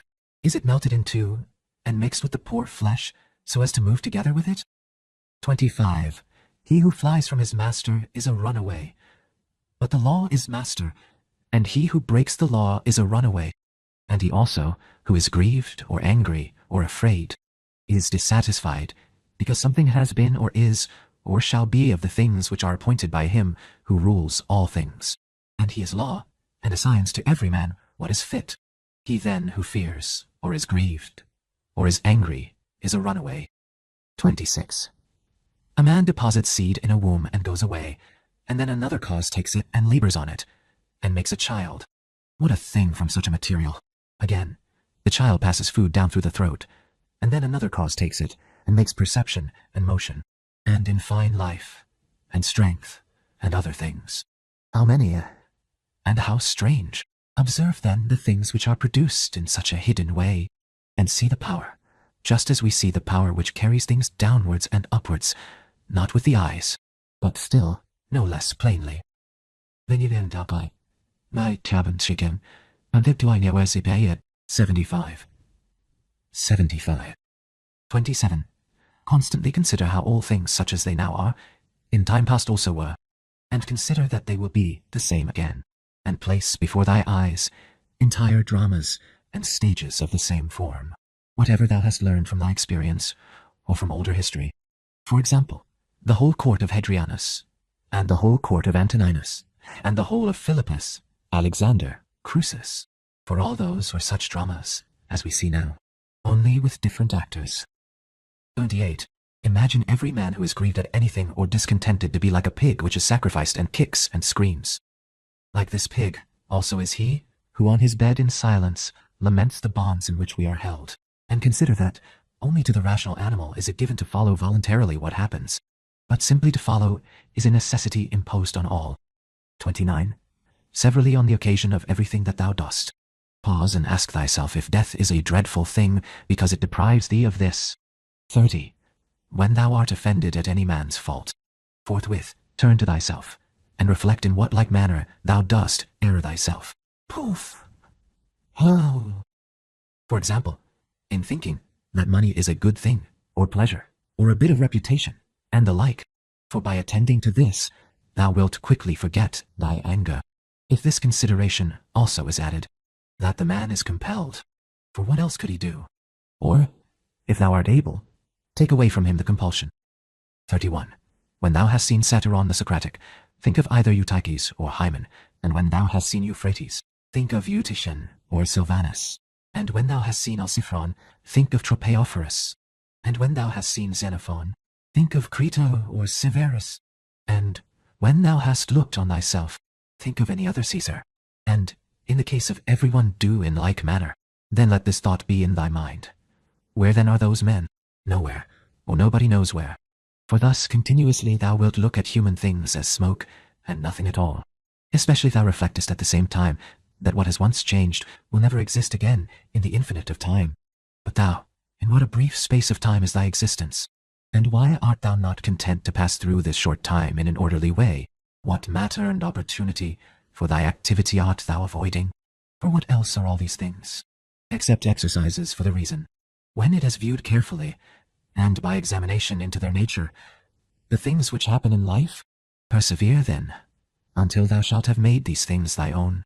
As the stomach which is strengthened makes all things its own, as the blazing fire makes flame and brightness out of everything that is thrown into it. 32. Let it not be in any man's power to say truly of thee that thou art not simple, or that thou art not good, but let him be a liar whoever shall think anything of this kind about thee, and this is altogether in thy power. For who is he that shall hinder thee from being good and simple? Do thou only determine to live no longer, unless thou shalt be such, for neither does proof. Reason allow thee to live, if thou art not such. 33. What is that which as to this materialer life can be done, or said in the way most conformable to reason? For whatever this may be, it is in thy power to do it, or to say it, and do not make excuses that thou art hindered. Thou wilt not cease to lament till thy mind is in such a condition that what luxury is to those who enjoy pleasure, such shall be to thee, in the matter which is subjected and presented to thee, the doing of the things which are conformable to man's constitution. For a man ought to consider as an enjoyment everything which it is in his power to do according to his own nature, and it is in his power everywhere. Now, it is not given to a cylinder to move everywhere by its own motion, nor yet to water, nor to fire, nor to anything else which is governed by nature or an irrational soul. For the things which check them and stand in the way are many, but intelligence and reason are able to go through that opposes them, and in such manner as they are formed by nature, and as they choose, place before thy eyes this facility with which the reason will be carried through all things, as fire upwards, as a stone downwards, as a cylinder down an inclined surface, and seek for nothing further. For all other obstacles either affect the body only, which is a dead thing, or, except through opinion and the yielding of the reason itself, they do not crush, nor do any harm of any kind. For if they did, he who felt it would immediately become bad. Now, in the case of all things which have a certain constitution, whatever harm may happen to any of them, that which is so affected becomes consequently worse. But in the like case, a man becomes both better, if one may say so, and more worthy of praise by making a right use of these accidents. And finally remember that nothing harms him, who is really a citizen, which does not harm the state, nor yet does anything harm the state, which does not harm lauder, and of these things which are called poof. Misfortune's not one harms law. What then does not harm law? Does not harm either state or citizen. 34. To him who is penetrated by true principles, even the briefest precept is sufficient, and any common precept, to remind him that he should be free from grief and fear. For example, now, leaves, some the wind scatters on the ground. So is the race of men. Leaves, also, are thy children, and leaves, too, are they who cry out as if they were worthy of credit, and bestow their praise, or on the contrary curse, or secretly blame and sneer. And leaves, in like manner, are those who shall receive and transmit a man's fame to aftertimes. For all such things as these are produced in the season of spring. As the poet says, then the wind casts them down. Then the forest produces other leaves in their places. But a brief existence is common to all things. And yet thou avoidest and pursuest all things as if they would be eternal. A little time, and thou shalt close thy eyes. And him who has attended thee to thy grave another soon will lament. 35. A healthy eye ought to see all visible things, and not to say, I wish for green things. For this is the condition of a diseased eye. And the healthy hearing and smelling ought to be ready to perceive all that can be heard and smelled. And the healthy stomach ought to be with respect to all food, just as the mill with respect to all things which it is formed to grind. And accordingly, the healthy understanding ought to be prepared for everything which happens. But that which says, let my dear children live, and let all men praise whatever I may do, is an eye which seeks for green things, or teeth which seek for soft things. 36. There is no man so fortunate that there shall not be by him, when he is dying, some who are pleased with what is going to happen. Suppose that he was a good and wise man. Will there not be at least someone to say to himself, let us at last breathe freely, being relieved from this schoolmaster? It is true that he was harsh to none of us, but I perceived that he tacitly condemns us. This is what is said of a good man. But in our own case, how many other things are there for which there are many who wish to get rid of us? Thou wilt consider this. Then, when thou art dying, and thou wilt depart more contentedly by reflecting thus, I am going away from such a life, in which even my associates, in behalf of whom I have striven so much, prayed and cared, themselves wish me to depart, hoping perchance to get some little advantage by it. Why then should a man cling to a longer stay here? Do not, however, for this reason go away less kindly disposed to them, but preserving thy own character, and friendly and benevolent and mild, and on other hand, not as if thou wast torn away, but as when a man dies a quiet death. The poor soul is easily separated from the body. Such also ought thy departure from men to be, for nature united thee to them, and associated thee. But does she now dissolve the union? Well, I am separated as from kinsmen, not however dragged resisting, but without compulsion. For this, too, is one of the things according to nature. 37. Now no short of thee. 37. Accustom thyself as much as possible, on the occasion of anything being done by any person, to inquire with thyself, for what object is this man doing this? But begin with thyself, and examine thyself first. 38. Remember that this which pulls the strings is the thing which is hidden within. This is the power of persuasion. This is life. This, if one may so say, is man. In contemplating thyself, never include the vessel which surrounds thee, and these instruments which are attached about it. For they are like to an axe, differing only in this, that they grow to the body. For indeed, there is no more use in these parts, without the cause which moves and checks them, than in the weaver's shuttle, and the writer's pen, and the driver's whip. Book 11.1. Punctu pensing attentiu, one shrew. These are the properties of the rational soul. It sees itself, analyses itself, and makes itself such as it chooses. The fruit which it bears itself enjoys. For the fruits of plants, and that in animals which corresponds to fruits others enjoy, it obtains its own end, wherever the limit of life may be fixed, not as in a dance and in a play and in such like things, where the whole action is incomplete if anything cuts it short, but in every part, and wherever it may be stopped, it makes what has been set before it full and complete, so that it can say, I have what is my own.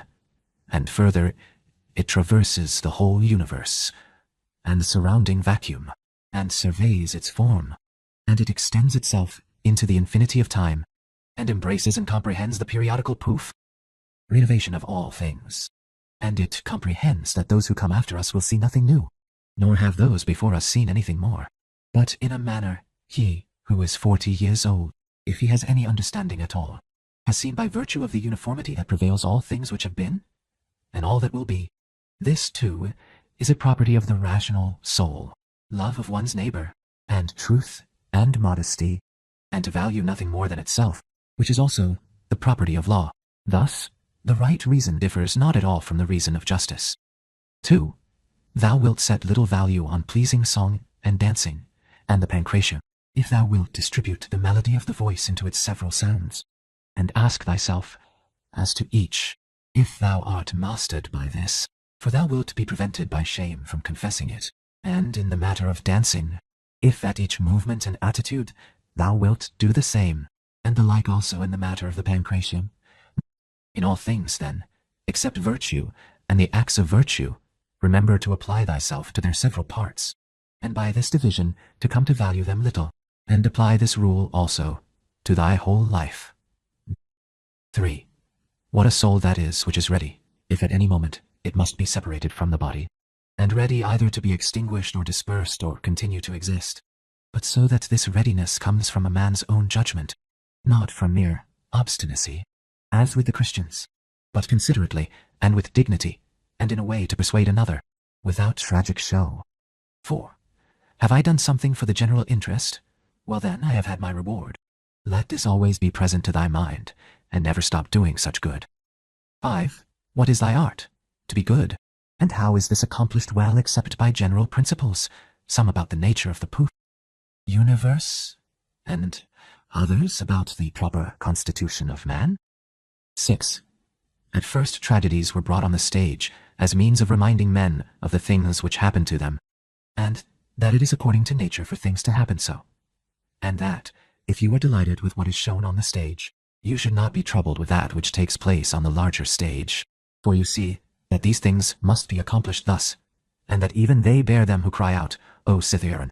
And indeed, some things are said well by the dramatic writers, of which kind is the following especially. How? Me and my children, if the gods neglect. This has its reason too, and again, and again. We must not chafe and fret at that which happens, and life's harvest reap like the wheat's fruitful ear, and other things of the same kind. Yeah. After tragedy, the old comedy was introduced, which had a magisterial freedom of speech, and by its very plainness of speaking, was useful in reminding men to beware of insolence. And for this purpose, Diogenes used to take from these writers.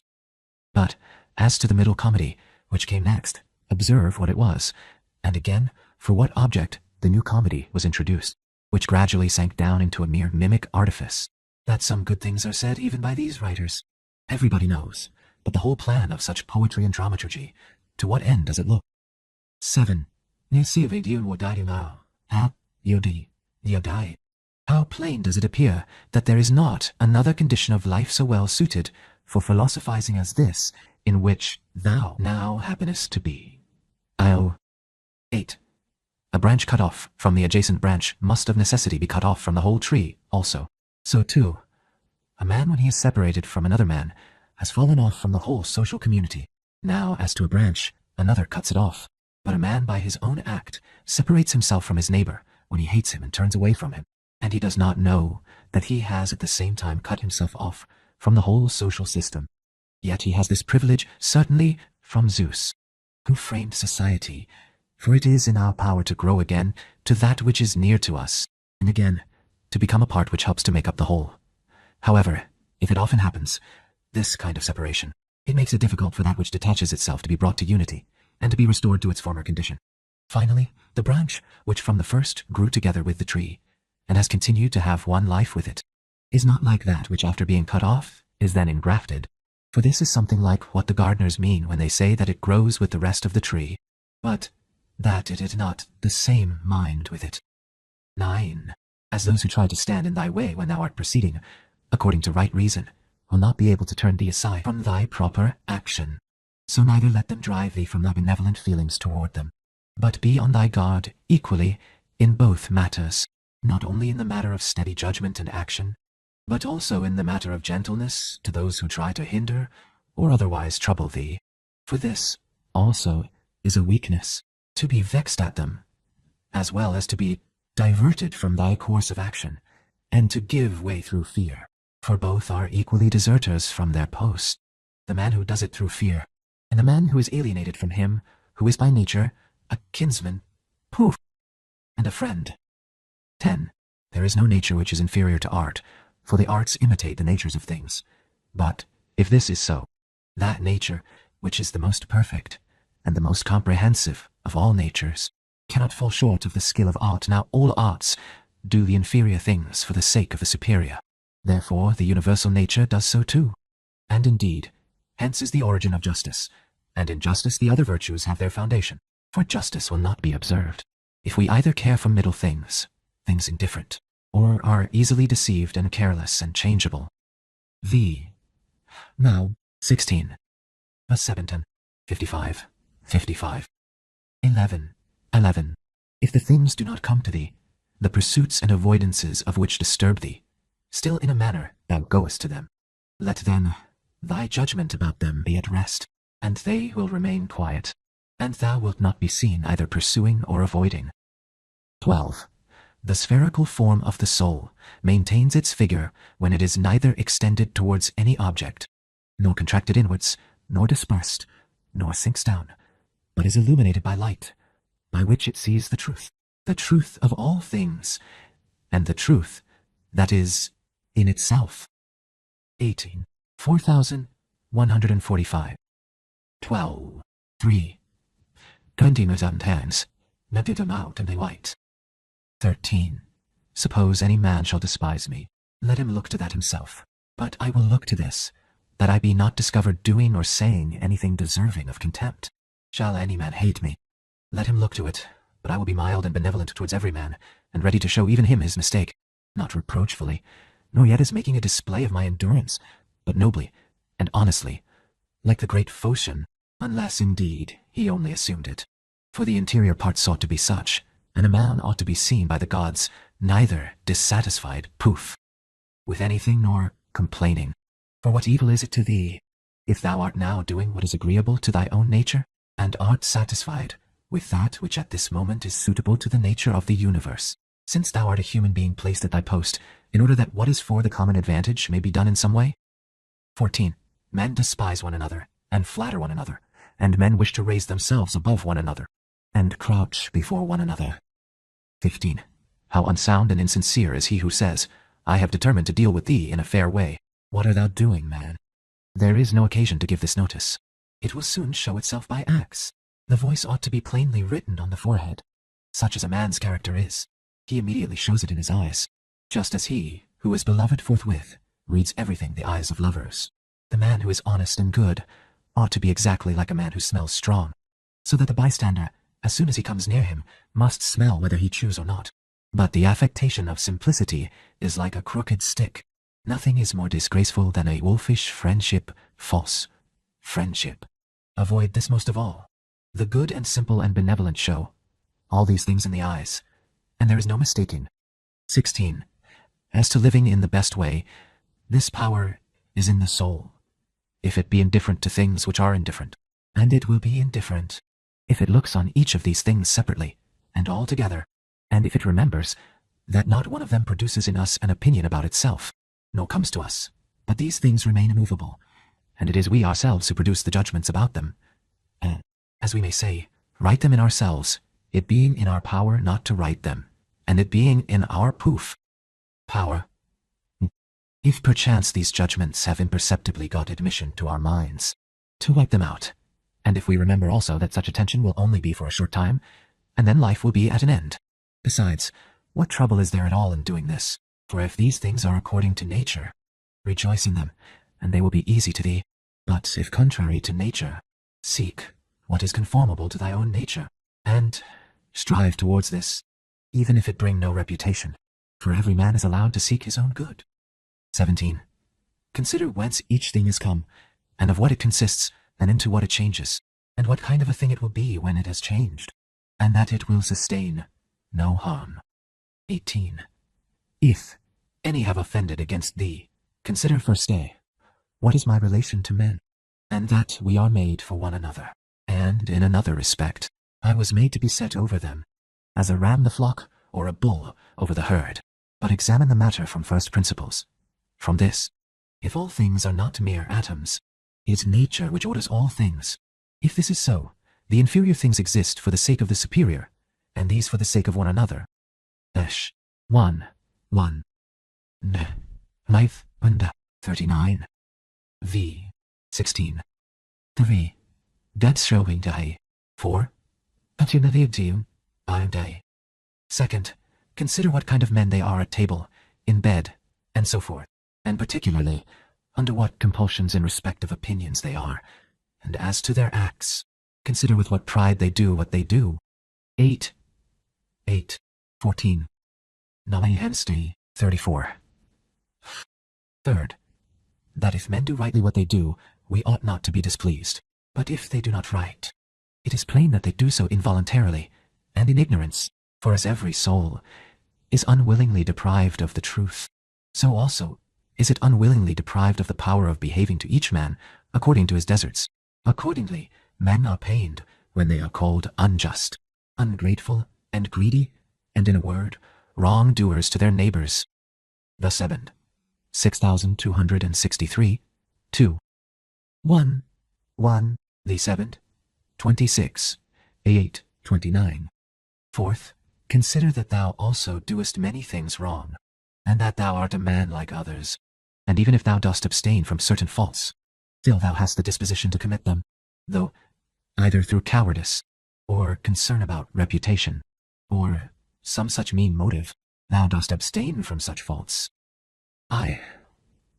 17. Fifth, consider that thou dost not even understand whether men are doing wrong or not, for many things are done with a certain reference to circumstances. And in short, a man must learn a great deal to enable him to pass a correct judgment on another man's acts. Destin, Diximdabi, 38. Med, Mithyan, 51. Reusil.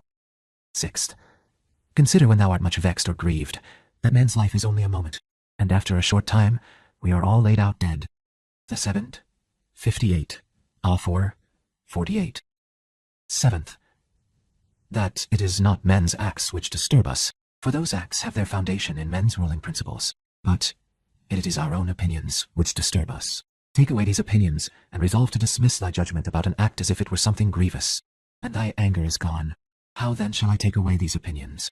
By reflecting that no wrongful act of another brings shame on thee, for unless that which is shameful is alone bad, thou also must of necessity do many things wrong, and become a robber, and everything else.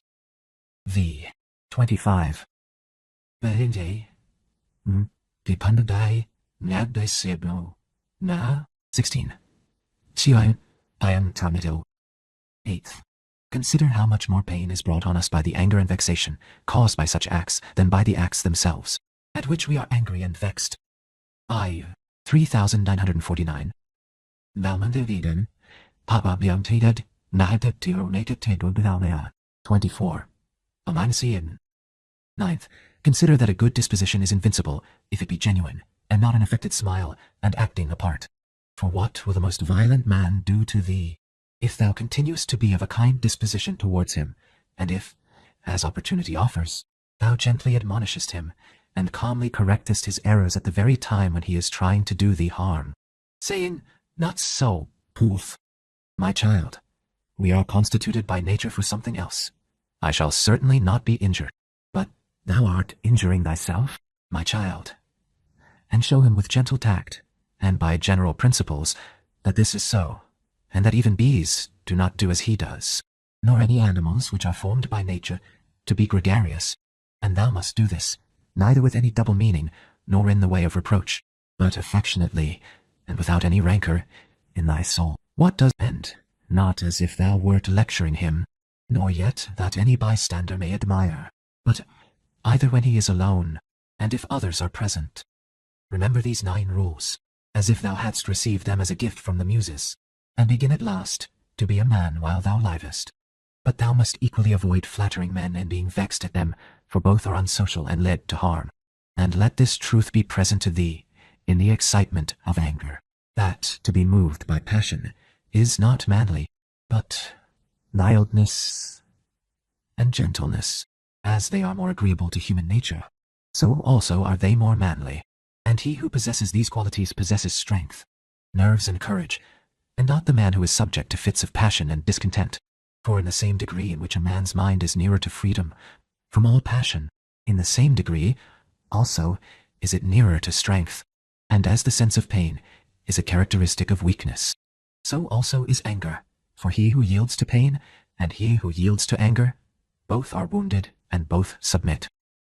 But if thou wilt, receive also a 10th present from the leader of Themis' Apollo, and it is this, that to expect bad men not to do wrong is madness. For he who expects this desires an impossibility. But to allow men to behave so to others, and to expect them not to do thee any wrong, is irrational and tyrannical. 19. There are 4 principal aberrations of the superior faculty against which thou shouldst be constantly on thy guard. And poof, when thou hast detected them, thou shouldst wipe them out, and say on each occasion thus, This thought is not necessary. This tends to destroy social union. This which thou art going to say comes not from the real thoughts. For thou shouldst consider it among the most absurd of things for a man not to speak from his real thoughts. But the 4th is when thou shalt reproach thyself for anything. For this is an evidence of the diviner part within thee being overpowered, and yielding to the less honorable, and to the perishable part, the body, and to its gross pleasures. 24. Pandencio. 2. Bang Pant. 16. Pal. Palante. Outgorden. Ein. 16. 20. Thy aerial part, and all the fiery parts which are mingled in thee, though by nature they have an upward tendency, still, in obedience to the disposition of the universe, they are overpowered here in the compound mass the body, and also the whole of the earthy part in thee, and the watery, though their tendency is downward, still are raised up and occupy a position which is not their natural one. In this manner, then, the elemental parts obey the universal, for when they have been fixed in any place perforce, they remain there until again the universal shall sound the signal for dissolution. Is it not then strange that thy intelligent part only should be disobedient and discontented with its own place? And yet no force is imposed on it, but only those things which are conformable to its nature. Still, it does not submit, but is carried in the opposite direction, for the movement towards injustice and intemperance, and to anger and grief and fear, is nothing else than the act of one who deviates from nature. And also, when the ruling faculty is discontented with anything that happens, then too it deserts its post. For it is constituted for piety and reverence towards the gods no less than for justice. For these qualities also are comprehended under the generic term of contentment with the constitution of things. And indeed, they are prior to acts of justice. 21. He who has not one and always the same object in life cannot be one and the same all through his life. But what I have said is not enough, unless this also is added, what this object ought to be. For as there is not the same opinion about all the things which in some way or other are considered by the majority to be good, but only about some certain things, that is, things which concern the common interest, so also ought we to propose to ourselves an object which shall be of a common kind as social and political. For he who directs all his own efforts to this object will make all his acts alike, and thus will always be the same. 22. Think of the country mouse, and of the town mouse, and of the alarm and trepidation of the town mouse. 23. Socrates used to call the opinions of the many by the name of lamiae, bugbears to frighten children. 24. The Lacedaemonians at their public spectacles used to set seats in the shade for strangers, but themselves sat down anywhere. 25. Socrates excused himself to Perdiccas for not going to him, saying, "It is because I would not perish by the worst of all ends, that is, I would not receive a favor, and then be unable to return it." 26. In the writings of the Ephesians, there was this precept, constantly to think of someone of the men of former times who practiced virtue. 27. The Pythagoreans bid us in the morning look to the heavens that we may be reminded of those bodies which continually do same things, and in the same manner perform their work, and also be reminded of their purity and nudity, for there is no proof. Lay over a star. 28. Consider what a man Socrates was when he dressed himself in a skin, after Xanthippe had taken his cloak and gone out, and what Socrates said to his friends, who were ashamed of him, and drew back from him when they saw him dressed thus. 29. Neither in writing nor in reading wilt thou be able to lay down rules for others, before thou shalt have first learned to obey rules thyself. Much more is this so in life. 30. A slave thou art. Free speech is not for thee.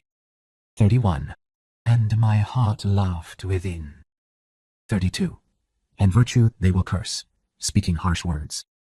33. To look for the fig in winter is a madman's act. Such is who he looks for his child when it is no longer allowed. 34. When a man kisses his child, said Epictetus, he should whisper to himself, "Tomorrow perchance thou wilt die." But those are words of bad omen. No word is a word of bad omen, said Epictetus, which expresses any work of nature, or if it is so, it is also a word of bad omen to speak of the ears of corn being reaped. 35. The unripe grape, the ripe bunch, the dried grape are all changes, not into nothing, but into something which exists not yet. 36. No man can rob us of our free will. 37.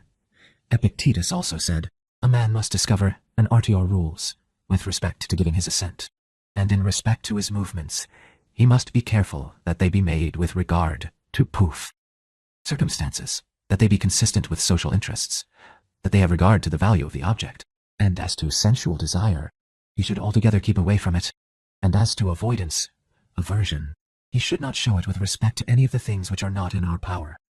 38. The dispute, then, he said, is not about any common matter, but about being mad or not. 39. Socrates used to say, what do you want? Souls of rational men, or irrational? Souls of rational men. Of what rational men? Sound or unsound? Sound. Why then do you not seek for them? Because we have them. Why then do you fight and quarrel? Book 12, 1. All those things at which thou wishest to arrive by a circuitous road, thou canst have now, if thou dost not refuse them to thyself.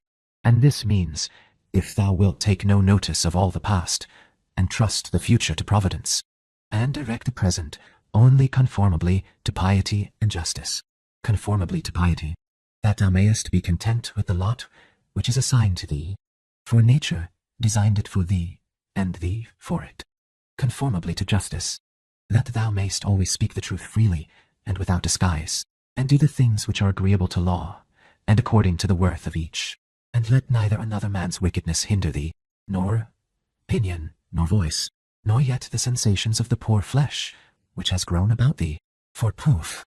The passive part will look to this, if then whatever the time may be, when thou shalt be near to thy departure, neglecting everything else thou shalt respect only thy ruling faculty, and the divinity within thee.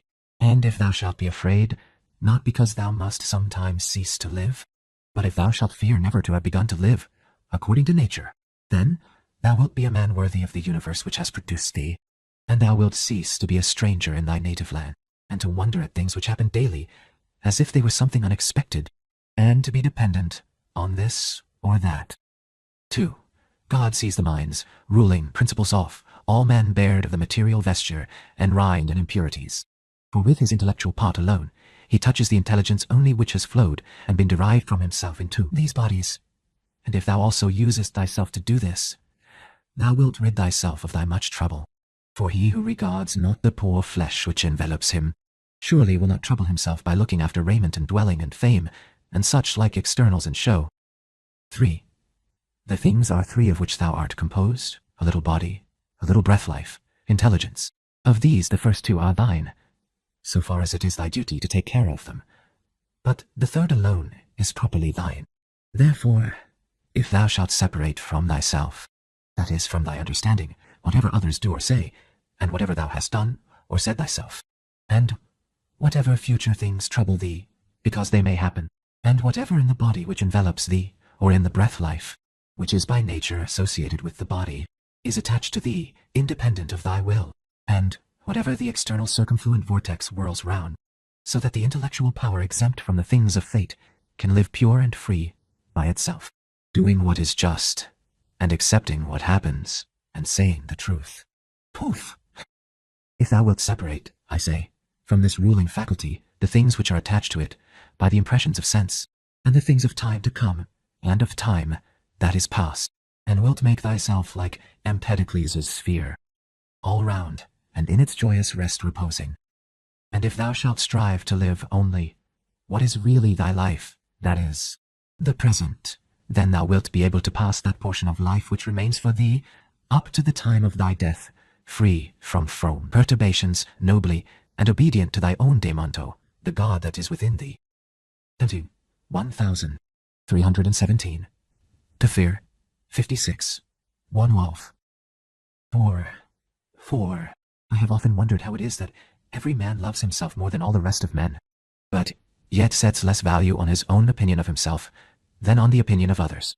If then a god or a wise teacher should present himself to a man and bid him to think of nothing, and to design nothing which he would not express as soon as he conceived it, he could not endure it even for a single day. So much more respect have we to what our neighbors shall think of us than to what we shall think of ourselves.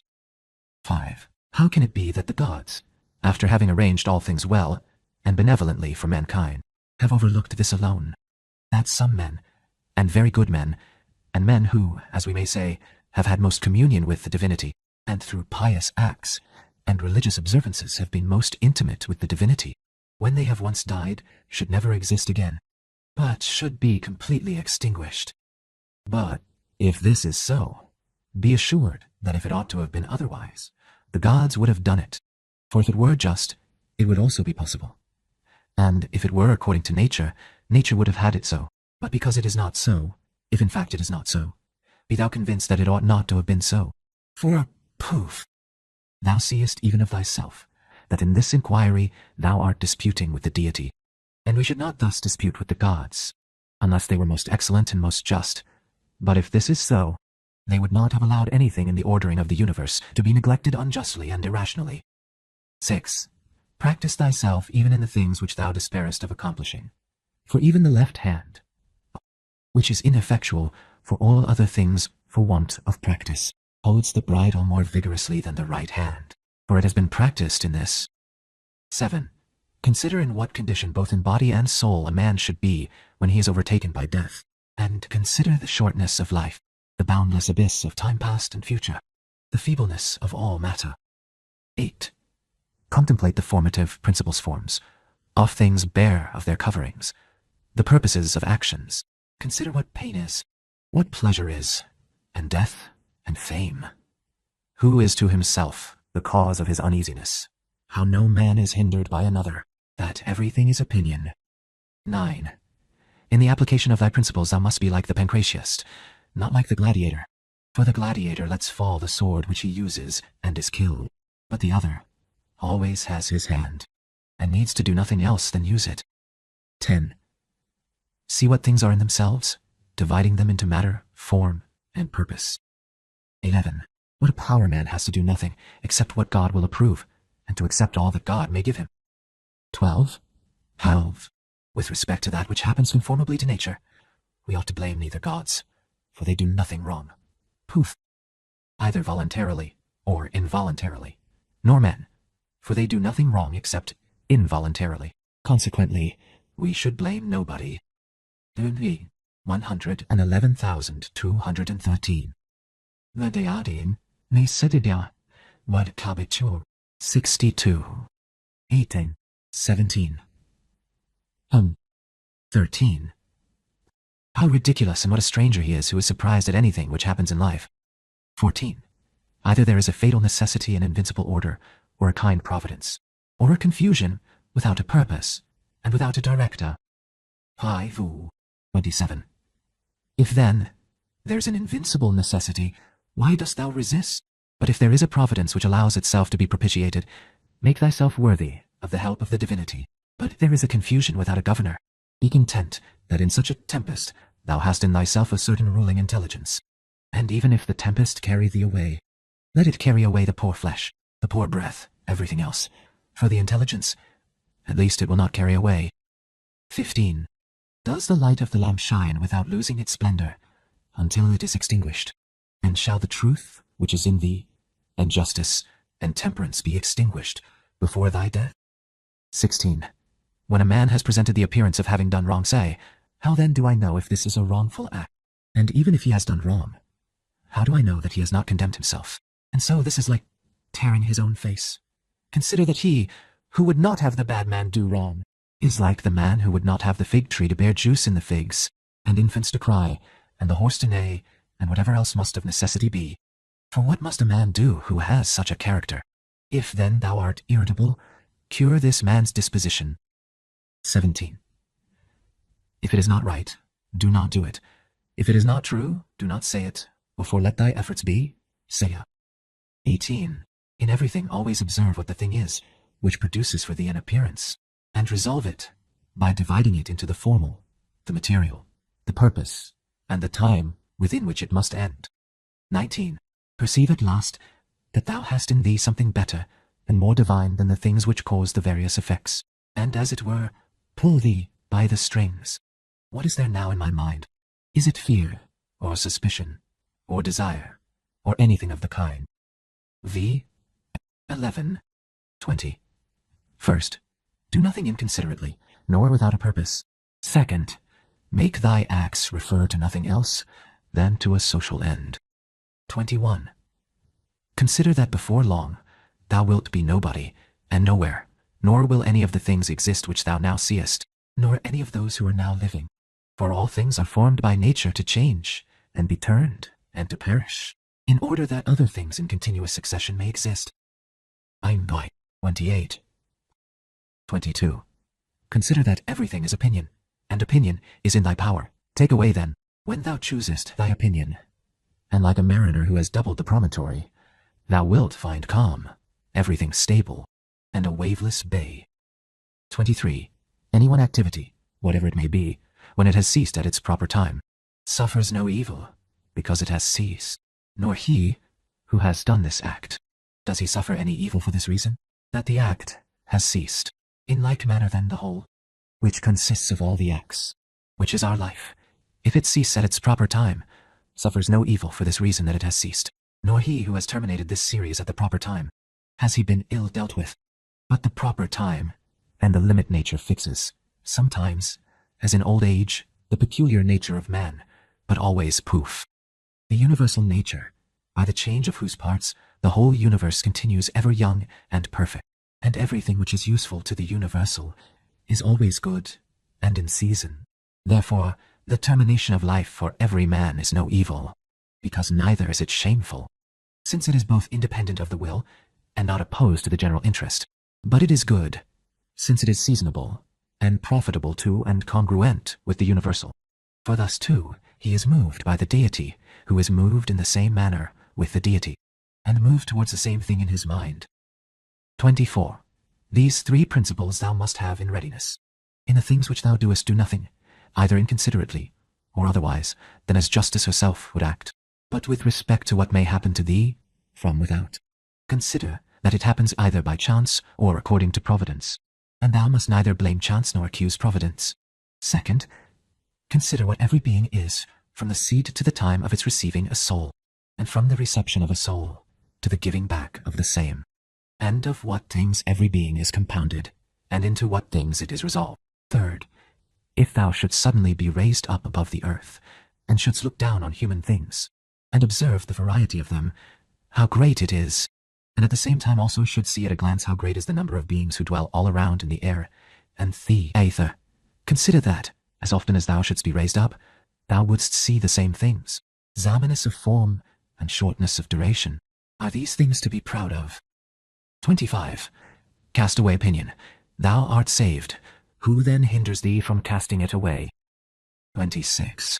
When thou art troubled about anything, thou hast forgotten poof.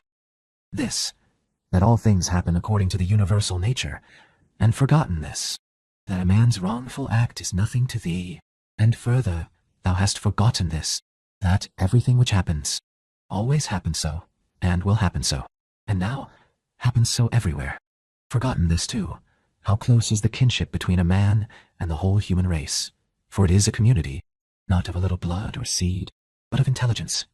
And thou hast forgotten this too, that every man's intelligence is a god, and is an efflux of the deity, and forgotten this, that nothing is a man's own, but that his child and his body and his very soul came from the deity.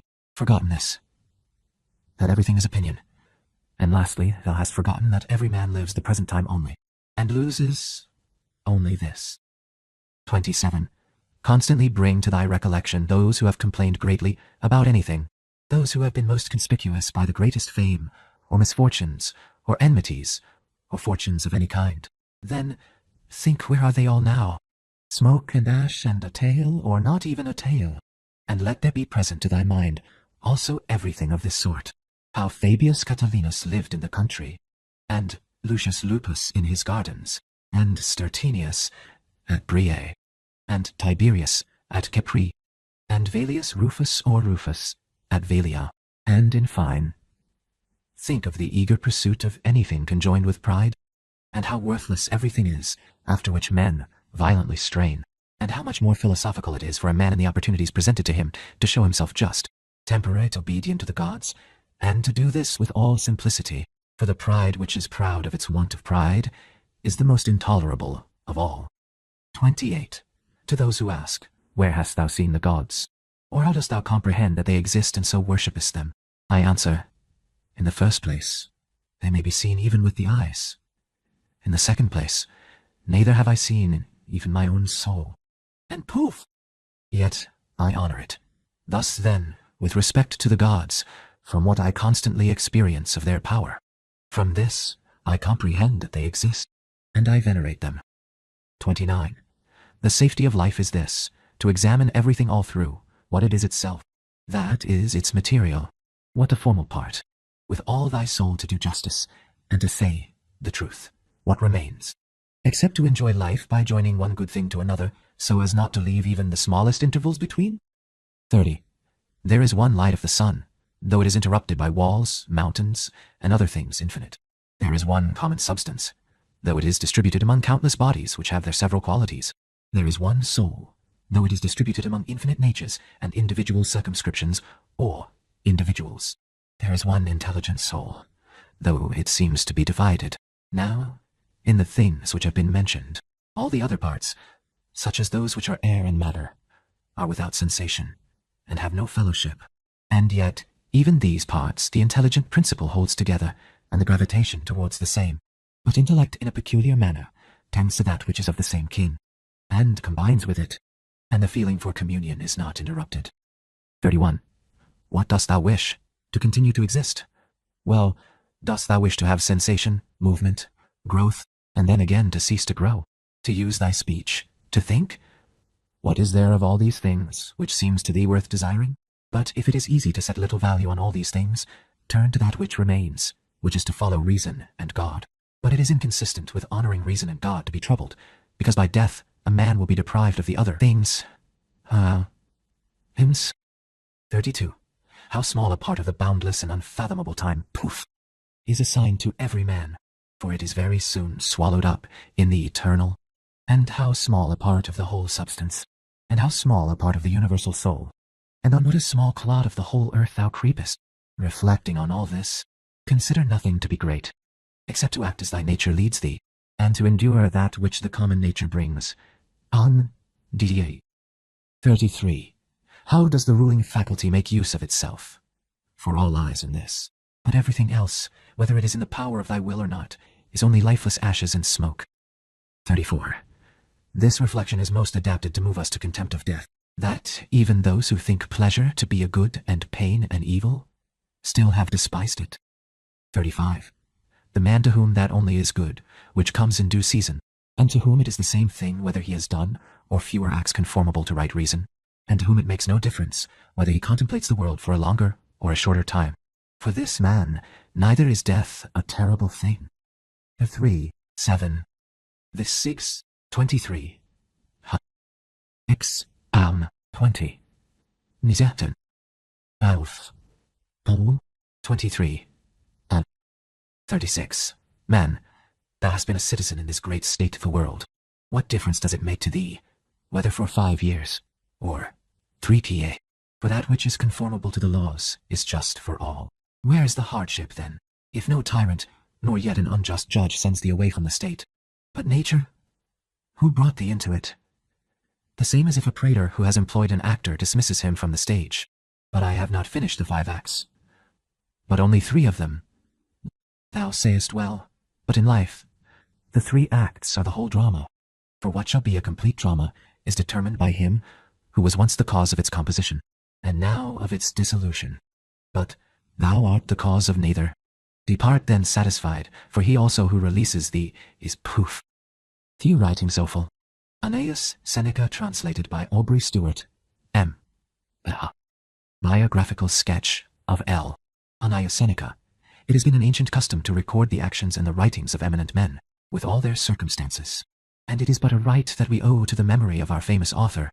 Seneca was by birth a Spaniard of Cordova, a Roman colony of great fame and antiquity.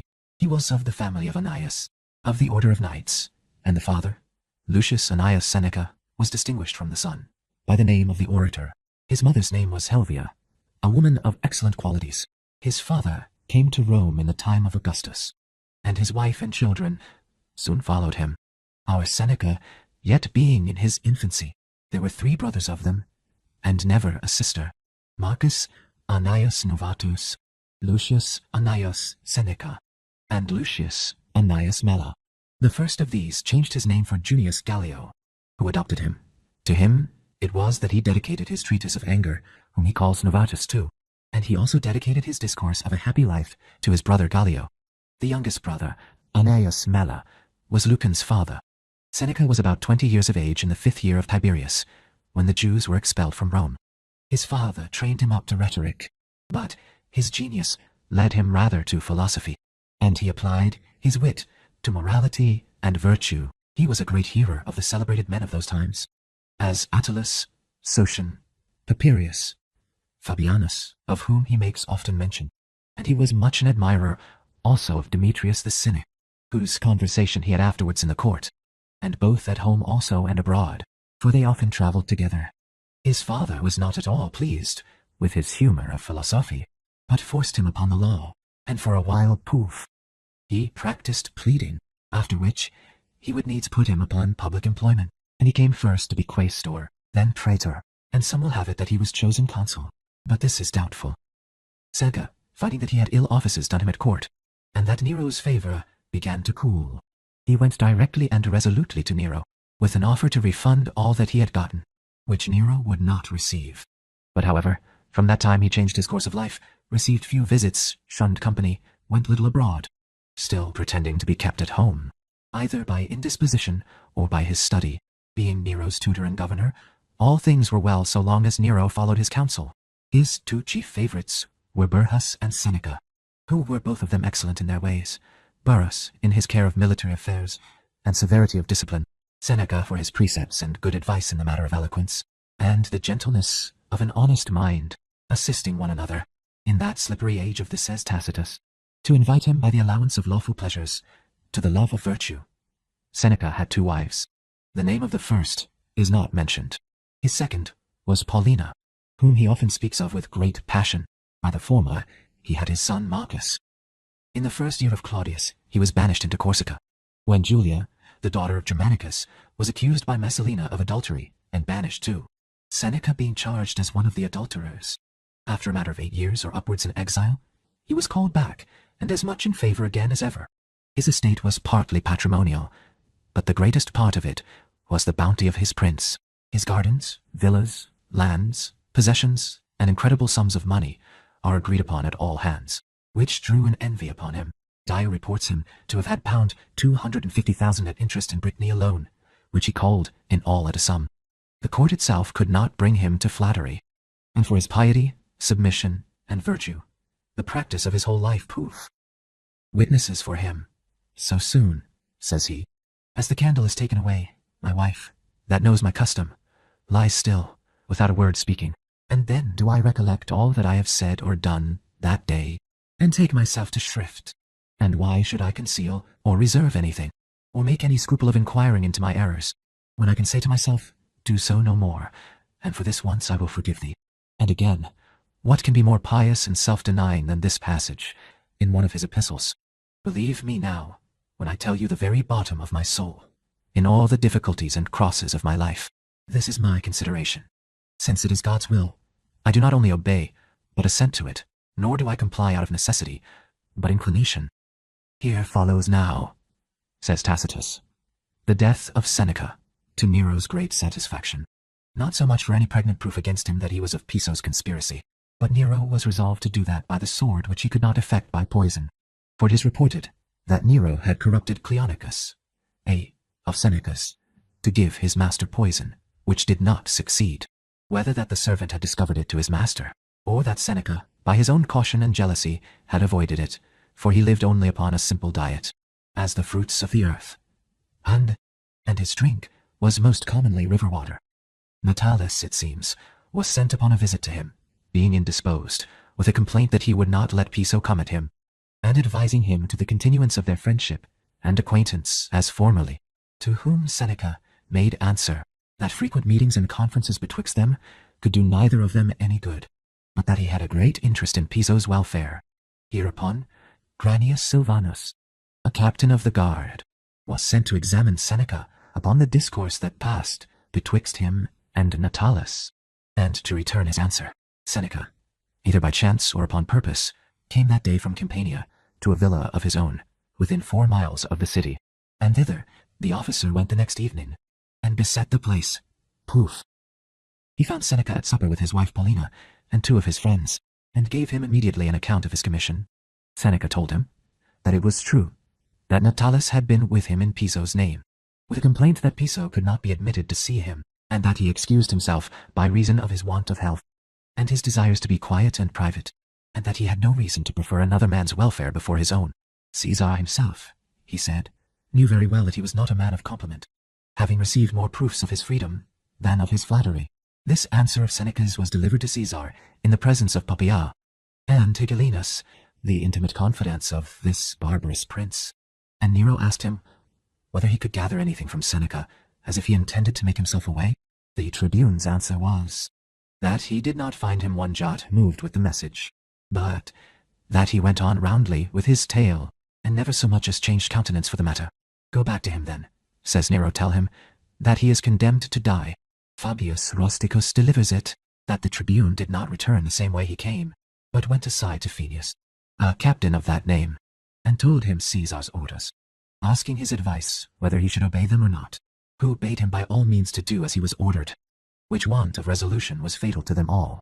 For Silvanus also, that was one of the conspirators, assisted now to serve, and to increase those crimes, which he had before complotted to revenge, and yet he did not think fit to appear himself in the business, but sent a centurion to Seneca to tell him his doom. Seneca, without any surprise or disorder, calls for his will, which being refused him by the officer, he turned to his friends, and told them that since he was not permitted to requite them as they deserved, he was yet at liberty to bequeath them the thing of all others that he esteemed the most, that is, the image of his life, which should give them the reputation both of constancy and friendship, if they would but imitate it, exhorting, them to a firmness of mind, sometimes by good counsel, otherwhile by reprehension, as the occasion required. Where, says he, is all your philosophy now, all your premeditated resolutions against the violences of fortune? Is there any man so ignorant of Nero's cruelty as to expect, after the murder of his mother and his brother, that he should ever spare the life of his governor and tutor. After some general expressions to this purpose, he took his wife in his arms, and having somewhat fortified her against the present calamity, he besought and conjured her to moderate her sorrows, and betake herself to the contemplations and comforts of a virtuous life, which would be a fair and ample consolation to her for the loss of her husband. Paulina, on the other side, tells him her determination to bear him company, and wills the executioner to do his office. Well, says Seneca, if after the sweetness of life, as I have represented it to thee, thou hadst rather entertain an honourable death, I shall not envy thy example, consulting, at the same time, the fame of the person he loved, and his own tenderness, for fear of the injuries that might attend her when he was gone. Our resolution, says he, in this generous act, may be equal, but thine will be the greater reputation. After this, the veins of both their arms were opened at the same time. Seneca did not bleed so freely, his spirits being wasted with age and a thin diet, so that he was forced to cut the veins of his thighs and elsewhere. To hasten his dispatch, when he was far spent, and almost sinking under his torments, he desired his wife to remove into another chamber, lest the agonies of the one might work upon the courage of the other. His eloquence continued to the last, as appears by the excellent things he delivered at his death, which being taken in writing from his own mouth, and published in his own words, I shall not presume to deliver them in any other. Nero, in the meantime, who had no particular spite to Paulina, gave orders to prevent her death, for fear his cruelty should grow more and more insupportable and odious, whereupon the soldiers gave all freedom and encouragement to her servants to bind up her wounds, and stop the blood, which they did accordingly. But whether she was sensible of it or not is a question, for among the common people, who are apt to judge the worst, there were some of opinion that, as long as she despaired of Nero's mercy, she seemed to court the glory of dying with her husband for company, but that upon the likelihood of better quarter she was prevailed upon to outlive him, and so for some years she did survive him, with all piety and respect to his memory, but so miserably pale and wan, that everybody might read the loss of her blood and spirits in her very countenance. Seneca, finding his death slow and lingering, desires Statius Annius, his old friend and physician, to give him a dose of poison, which he had provided beforehand, being the same preparation which was appointed for capital offenders in Athens. This was brought him, and he drank it up, but to little purpose, for his body was already chilled, and bound up against force of it. He went at last into a hot bath, and sprinkling some of his servants that were next him, This, says he, is an oblation to Jupiter the deliverer. The fume of the bath soon dispatched him, and his body was burnt, without any funeral solemnity, as he had directed in his testament, though this will of his was made in the height of his prosperity and power.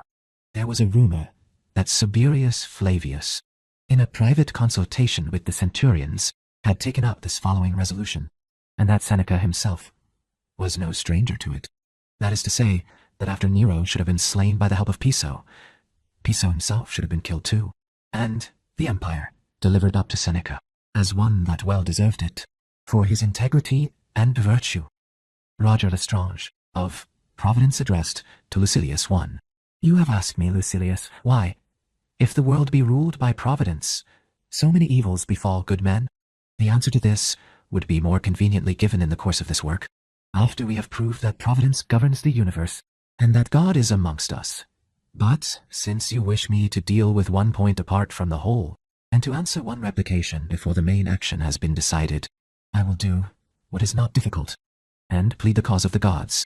At the present time, it is superfluous to point out that it is not without some guardian that so great a work maintains its so great position, that the assemblage movements of the stars do not depend upon accidental impulses, or that objects whose motion is regulated by chance often fall into confusion and soon stumble, whereas this swift and safe movement goes on, governed by eternal law, bearing with it so many things both on sea and land, so many most brilliant lights shining in order in the skies, that this regularity does not belong to matter moving at random, and that particles brought together by chance could not arrange themselves with such art as to make the heaviest weight, that of the earth, remain unmoved, and behold the flight of the heavens as they hasten round it, to make the seas pour into the valleys, and so temper the climate of the land, without any sensible increase from the rivers which flow into them, or to cause huge growths to proceed from minute seeds. Even those phenomena which appear to be confused and irregular. I mean showers of rain and clouds, the rush of lightning from the heavens, fire that pours from the riven peaks of mountains, quakings of the trembling poof, earth, and everything else which is produced on earth by the unquiet element in the universe, do not come to pass without reason, though they do so suddenly. But they also have their causes, as also have those things which excite our wonder by the strangeness of their position, such as warm springs amidst the waves of the sea, and new islands that spring up in the wide ocean. Moreover, anyone who has watched how the shore is laid bare by the retreat of the sea into itself, and how within a short time it is again covered, will believe that it is in obedience to some hidden law of change, that the waves are at one time contracted and driven inwards, at another burst forth and regain their bed with a strong current, since all the while they wax in regular proportion, and come up at their appointed day and hour greater or less, according as the moon, at whose pleasure the ocean flows, draws them. Let these matters be set aside for discussion at their own proper season. But I, since you do not doubt the existence of providence but complain of it, on that account more readily reconcile you to gods who are most excellent to excellent men. For indeed, the nature of things does not ever permit good to be injured by good. Between good men and the gods, there is a friendship which is brought about by virtue. Friendship, do I say? Nay, rather relationship and likeness, since the good man differs from a god in time alone, being his pupil and rival and true offspring, whom his glorious parent trains more severely than other men, insisting sternly on virtuous conduct, just as strict fathers do. When therefore you see men who are good and acceptable to the gods toiling, sweating, painfully struggling upwards, while bad men run riot and are steeped in pleasures, reflect that modesty pleases us in our sons, and forwardness in our house-born slave boys, that the former are held in check by a somewhat stern rule, whereas the boldness of the latter is encouraged. Be thou sure that God acts in like manner. He does not pet the good man. He tries him, hardens him, and fits him for himself. 2. Why do many things turn out badly for good men? Why, no evil can befall a good man. Contraries cannot combine. Just as so many rivers, so many showers of rain from the clouds, such a number of medicinal springs, do not alter the taste of the sea. Indeed, do not so much as soften it. So the pressure of adversity does not affect the mind of a brave man. For the mind of a brave man maintains its balance and throws its own complexion over all that takes place, because it is more powerful than any external circumstances. I do not say that he does not feel them, but he conquers them, and on occasion, calmly and tranquilly, rises superior to their attacks, holding all misfortunes to be trials of his own firmness. Yet, who is there who, provided he be a man and have honorable ambition, does not long for due employment, and is not eager to do his duty in spite of danger? Is there any hard-working man to whom idleness is not a punishment? We see athletes, who study only their bodily strength, engage in contests with the strongest of men, and insist that those who them for the arena should put out their whole strength when practicing with them. They endure blows and maltreatment, and if they cannot find any single person who is their match, they engage with several at once. Their strength and courage droop. Without an antagonist, they can only prove how great and how mighty it is by proving how much they can endure. You should know that good men ought to act in like manner, so as not to fear troubles and difficulties, nor to lament their hard fate, to take in good part whatever befalls them, and force it to become a blessing to them. It does not matter what you bear, but how you bear it. Do you not see how differently fathers and mothers indulge their children? How the former urge them to begin their tasks betimes, will not suffer them to be idle even on holidays, and exercise them till they perspire, and sometimes till they shed tears, while their mothers want to cuddle them in their laps, and keep them out of the sun, and never wish them to be vexed, or to cry, or to work. God bears a fatherly mind towards good men, and loves them in a manly spirit. Let them, says he, be exercised by labors, sufferings, and losses, that so they may gather true strength. Those who are surfeited with ease break down, not only with labor, but with mere motion, and by their own weight. Unbroken prosperity cannot bear a single blow. But he who has waged an unceasing strife with his misfortunes, has gained a thicker skin by his sufferings, yields to no disaster, and even though he fall yet fights on his knee. Do you wonder that God, who so loves the good, who would have them attain the highest goodness and preeminence, should appoint fortune to be their adversary? I should not be surprised if the gods sometimes experience a wish to behold great men struggling with some misfortune.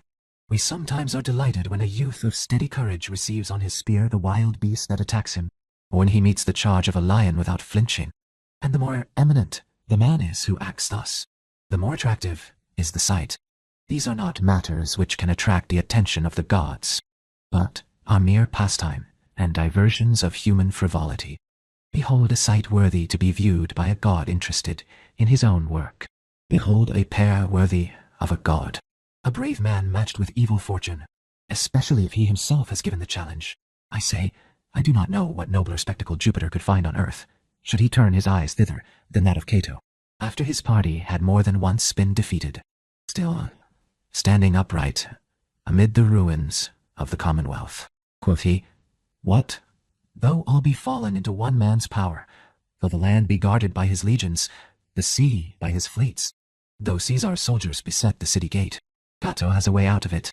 With one hand, he will open a wide path to freedom. His sword, which he has borne unstained by disgrace and innocent of crime, even in a civil war, will still perform good and noble deeds. It will give to Cato that freedom which it could not give to his country. Begin, my soul, the work which thou so long hast contemplated. Snatch thyself away from the world of man. Already Patrius and Juba have met and fallen, each slain by the other's hand. A brave and noble compact with fate, yet not one befitting my greatness. It is as disgraceful for Cato to beg his death of anyone as it would be for him to beg his life. It is clear to me that the gods must have looked on with great joy, while that man, his own most ruthless avenger, took thought for the safety of others, and arranged the escape of those who departed.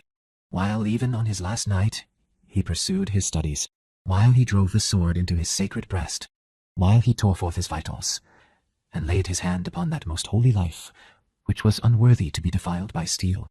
This, I am inclined to think, was the reason that his wound was not well aimed and mortal. The gods were not satisfied with seeing Cato die once. His courage was kept in action, and recalled to the stage, that it might display itself in a more difficult part, for it needs a greater mind to return a second time to death. How they failed to view their pupil with interest when leaving his life by such a noble and memorable departure. Men are raised to the level of the gods by a death which is admired even by those who fear them. 3. However, as my argument proceeds, I shall prove that what appear to be evils are not so.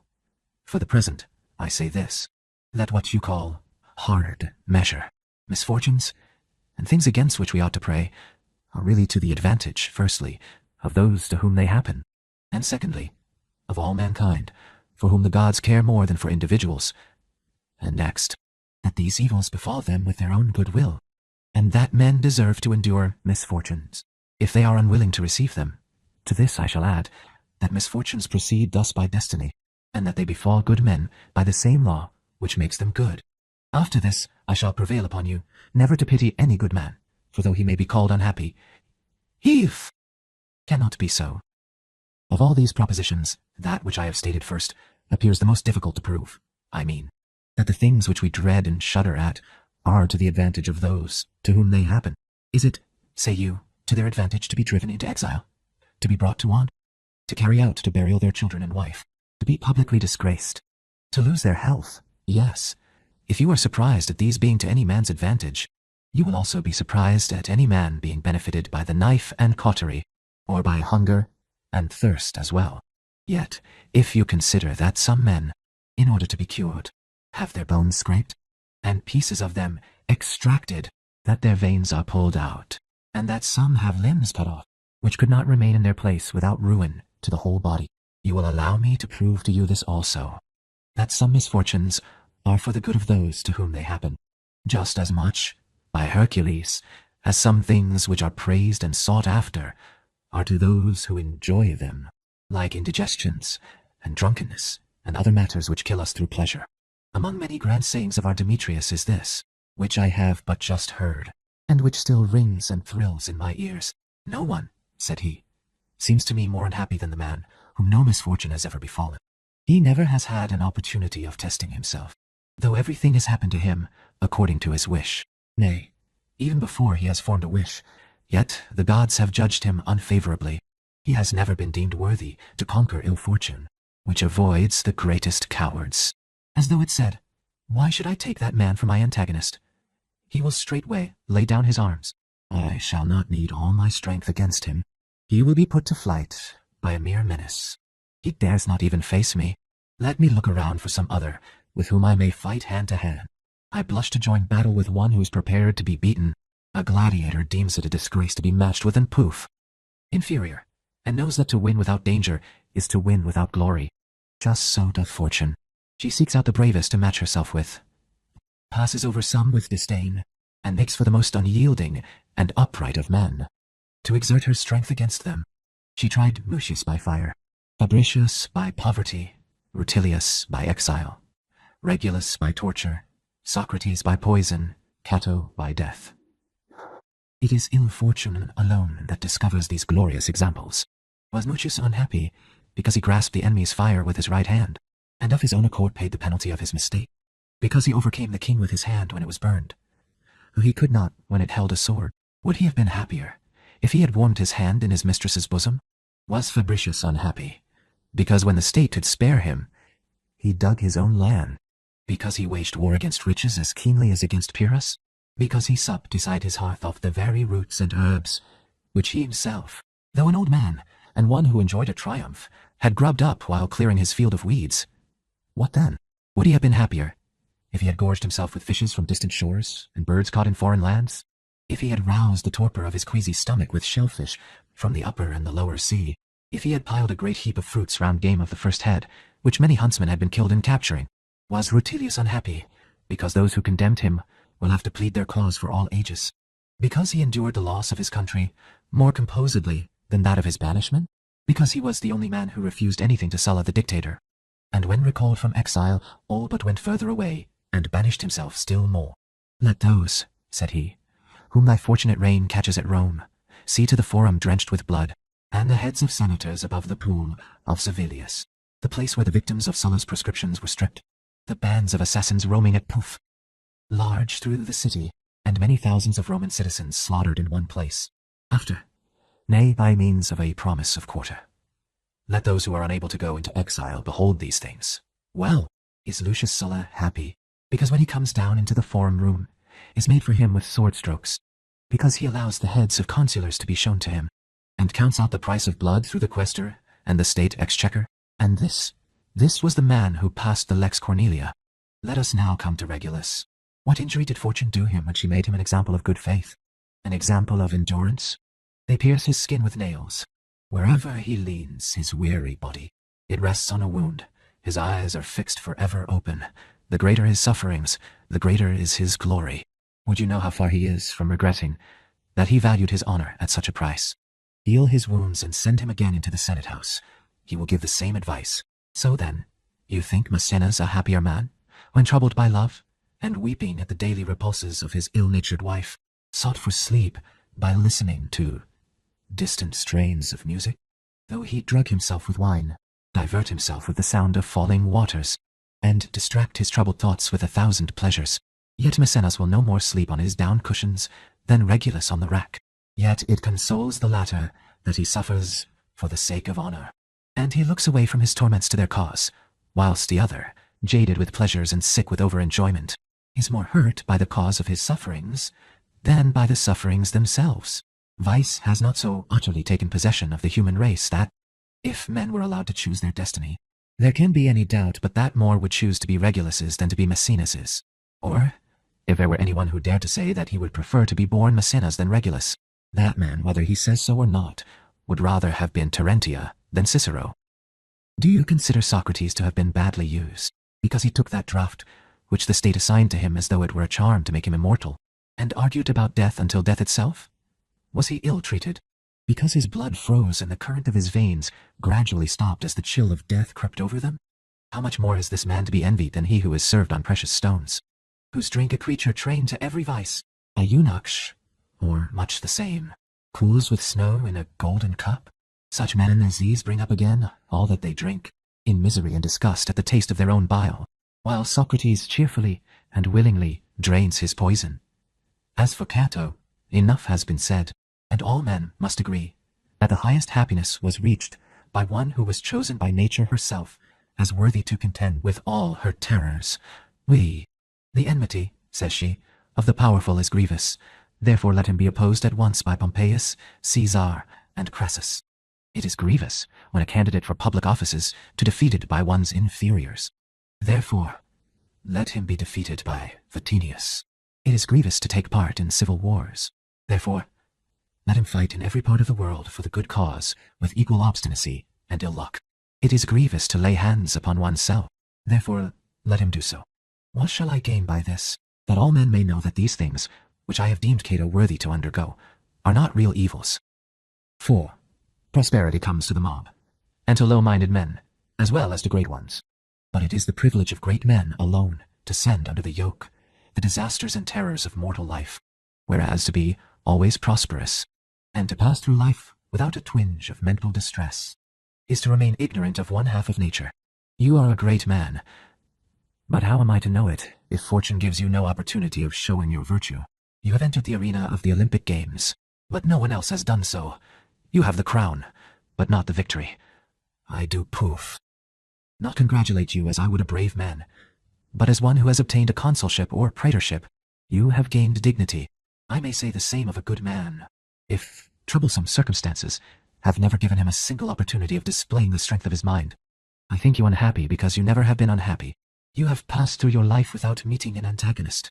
No one will know your powers, not even you yourself. For a man cannot know himself without a trial. No one ever learnt what he could do without putting himself to the test, for which reason many have of their own free will exposed themselves to misfortunes which no longer came in their way, and have sought for an opportunity of making their virtue, which otherwise would have been lost in darkness, shine before the world. Great men, I say, often rejoice at crosses of fortune, just as brave soldiers do at wars. I remember to have heard Triumphus, who was a gladiator in the reign of Tiberius Caesar, complaining about the scarcity of prizes. What a glorious time, said he, is past.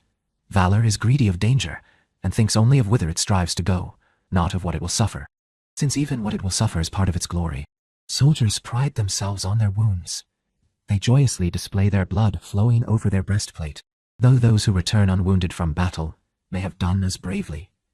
Yet he who returns wounded is more admired. God, I say, favors those whom he wishes to enjoy the greatest honors, whenever he affords them the means of performing some exploit with spirit and courage, something which is not easily to be accomplished. You can judge of a pilot in a storm, of a soldier at battle. How can I know with how great a spirit you could endure poverty if you overflow with riches? How can I tell with how great firmness you could bear up against disgrace, dishonor, and public hatred, if you grow old to the sound of applause, if popular favor cannot be alienated from you, and seems to flow to you by the natural bent of men's poof? Minds? How can I know how calmly you would endure to be childless, if you see all your children around you? I have heard what you said when you were consoling others. Then I should have seen whether you could have consoled yourself, whether you could have forbidden yourself to grieve. Do not, I beg you, dread those things which the immortal gods apply to our minds like spurs. Misfortune is virtue's opportunity. Those men may justly be called unhappy who are stupefied with excess of enjoyment, whom sluggish contentment keeps, as it were, becalmed in a quiet sea. Whatever befalls them will come strange to them. Misfortunes press hardest on those who are unacquainted with them. The yoke feels heavy to the tender neck. The recruit turns pale at the thought of a wound. The veteran, who knows that he has often won the victory after losing blood, looks boldly at his own flowing gore. In like manner God hardens, reviews, and exercises those whom he tests and loves, those whom he seems to indulge and spare. He is keeping out of condition to meet their coming misfortunes. For you are mistaken if you suppose that anyone is exempt from misfortune. He who has long prospered will have his share some day. Those who seem to have been spared them have only had them put off. Why does God afflict the best of men with ill health, or sorrow, or other troubles? Because in the army, the most hazardous services are assigned to the bravest soldiers. A general sends his choicest troops to attack the enemy in a midnight ambuscade, to reconnoiter his line of march, or to drive the hostile garrisons from their strong places. No one of these men says as he begins his march, "The general has dealt hardly with me, but he has judged well of me." Let those who are bidden to suffer what makes the weak and cowardly weep. Say likewise, God has thought us worthy subjects on whom to try how much suffering human nature can endure. Avoid luxury.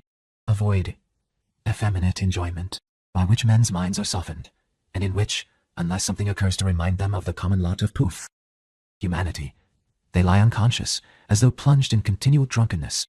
He whom glazed windows have always guarded from the wind, whose feet are warmed by constantly renewed fomentations, whose dining room is heated by hot air beneath the floor and spread through the walls, cannot meet the gentlest breeze without danger, while all excesses are hurtful.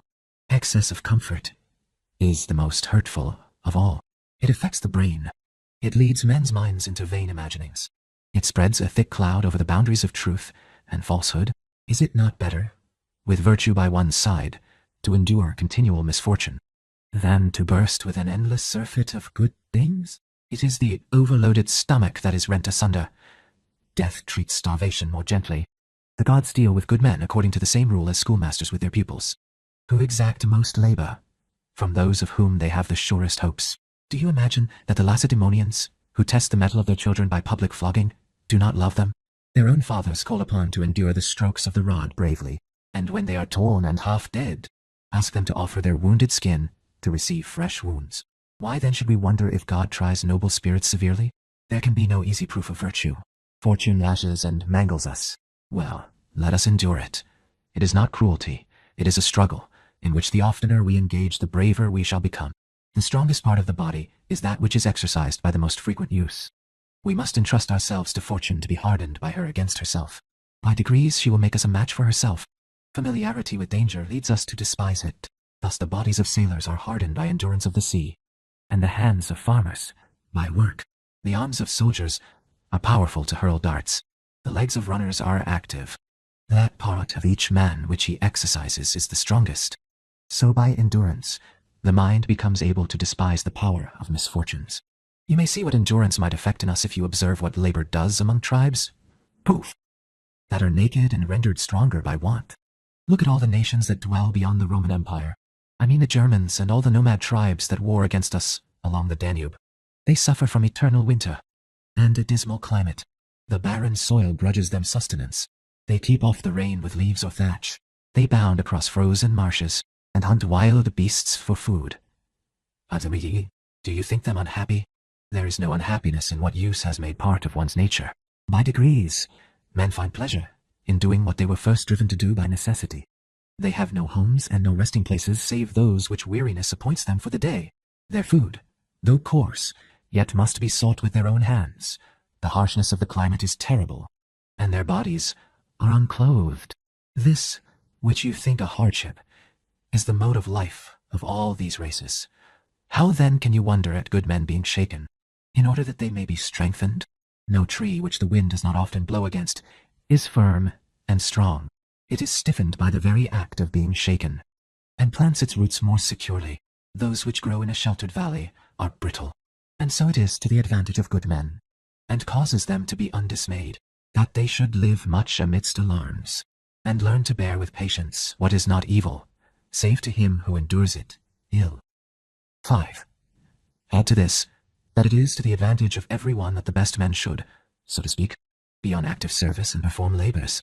God has the same purpose as the wise man. That is, to prove that the things which the herd covets and dreads are neither good nor bad in themselves. If, however, he only bestows them upon good men, it will be evident that they are good things, and bad, if he only inflicts them upon bad men. Blindness would be execrable if no one lost his eyes, except those who deserve to have them pulled out. Therefore, let Appius and Metellus be doomed to darkness. Riches are not a good thing. Poof! Therefore let Elias the pander possess them, that men who have consecrated money in the temple may see the same in the brothel. For by no means can God discredit objects of desire so effectually as by bestowing them upon the worst of men, and removing them from the best. But, you say, it is unjust that a good man should be enfeebled, or transfixed, or chained, while bad men swagger at large with a whole skin. What? Is it not unjust that brave men should bear arms, pass the night in camps, and stand on guard along the rampart, with their wounds still bandaged, while within the city eunuchs and professional profligates live at their ease? What? Is it not unjust that maidens of the highest birth should be roused at night to perform divine service, while fallen women enjoy the soundest sleep? Labor calls for the best man. The Senate often passes the whole day in debate, while at the same time Every scoundrel either amuses his leisure in the Campus Martius, or lurks in a tavern, or passes his time in some pleasant society. The same happens in this great commonwealth of the world. Good men labor, spend, and are spent, and that too of their own free will. They are not dragged along by fortune, but follow her and take equal steps with her. If they knew how, they would outstrip her. I remember, also, to have heard the spirited saying of that stoutest-hearted of men, Demetrius. Ye immortal gods, said he, the only complaint which I have to make of you is that you did not make your will known to me earlier, for then I would sooner have gone into that state of life to which I now have been called. Do you wish to take my children? It was for you that I brought them up. Do you wish to take some part of my body? Take it. It is no great thing that I am offering you. I shall soon have done with the whole of it. Do you wish for my life? Why should I hesitate to return to you what you gave me? Whatever you ask, you shall receive with my goodwill. Nay, I would rather give it than be forced to hand it over to you. What need had you to take away what you did? You might have, Poof, received it from me. Yet even as it is, you cannot take anything from me, because you cannot rob a man unless he resists. I am constrained to nothing. I suffer nothing against my will, nor am I God's slave, but his willing follower, and so much the more, because I know that everything is ordained and proceeds according to a law that endures forever. The fates guide us, and the length of every man's days is decided at the first hour of his birth. Every cause depends upon some earlier cause. One long chain of destiny decides all things, public or private. Wherefore, everything must be patiently endured, because events do not fall in our way, as we imagine, but come by a regular law. It has long ago been settled at what you should rejoice, and at what you should weep. And although the lives of individual men appear to differ from one another in a great variety of particulars, yet the sum total comes to one and the same thing. We soon perish, and the gifts which we receive soon perish. Why then should we be angry? Why should we lament? Are prepared for our fate.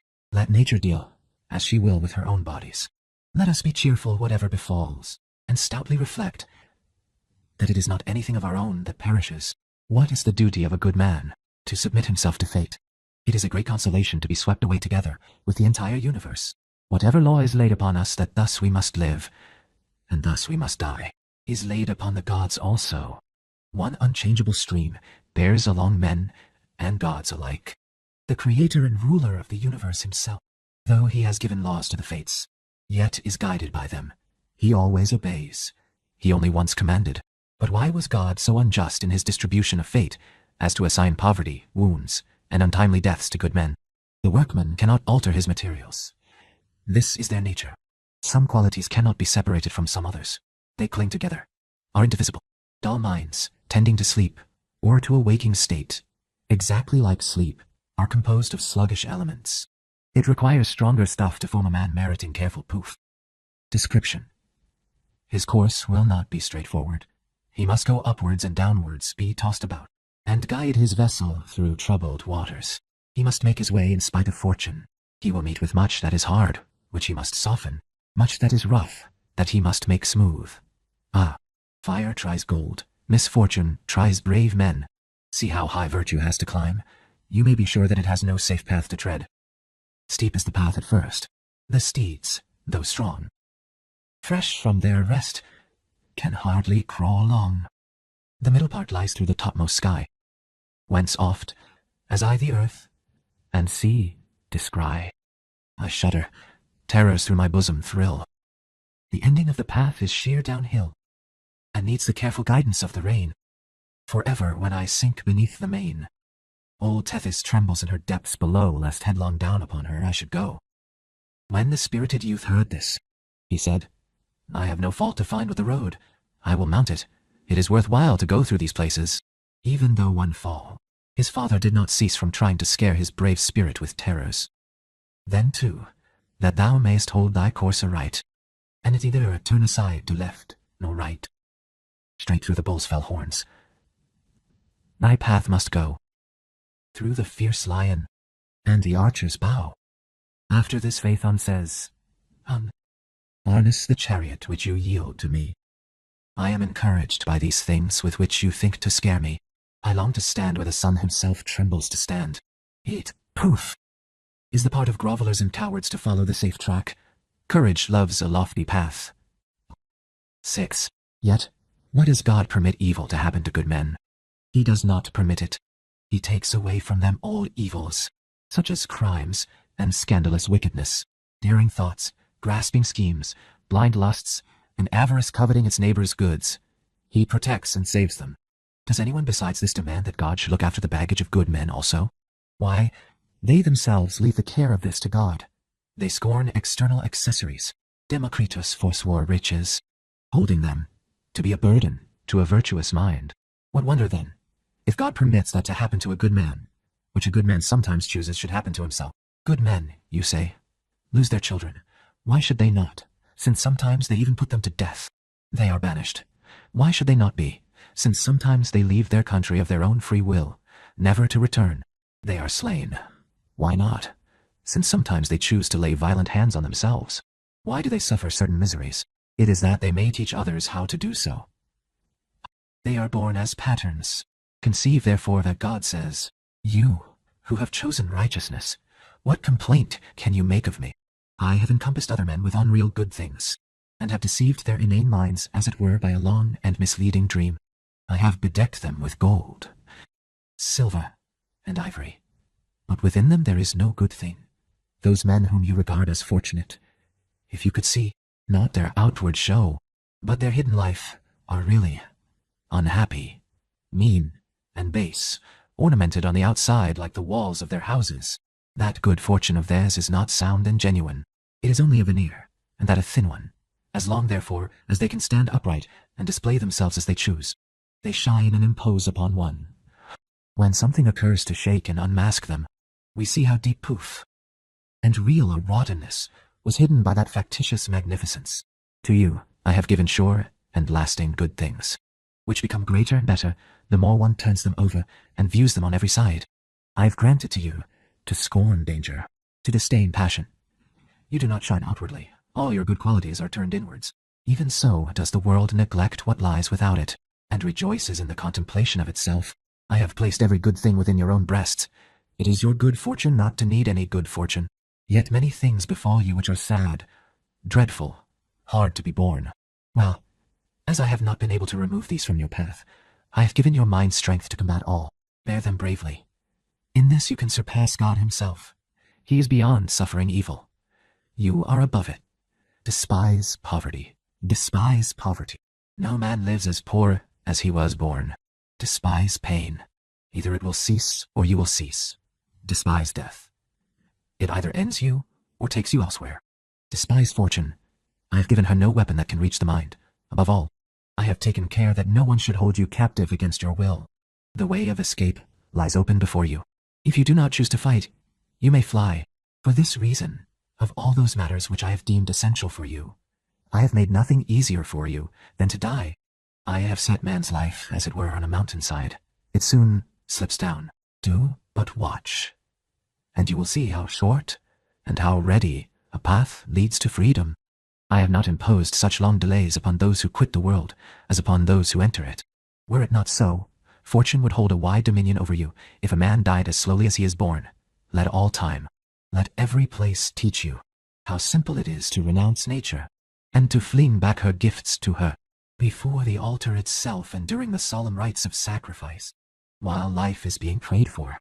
Learn how to die. Fat oxen fall dead with a tiny wound. A blow from a man's hand fells animals of great strength.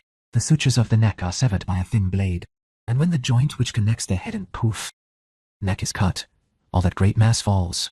The breath of life is not deep-seated, nor only to be let forth by steel.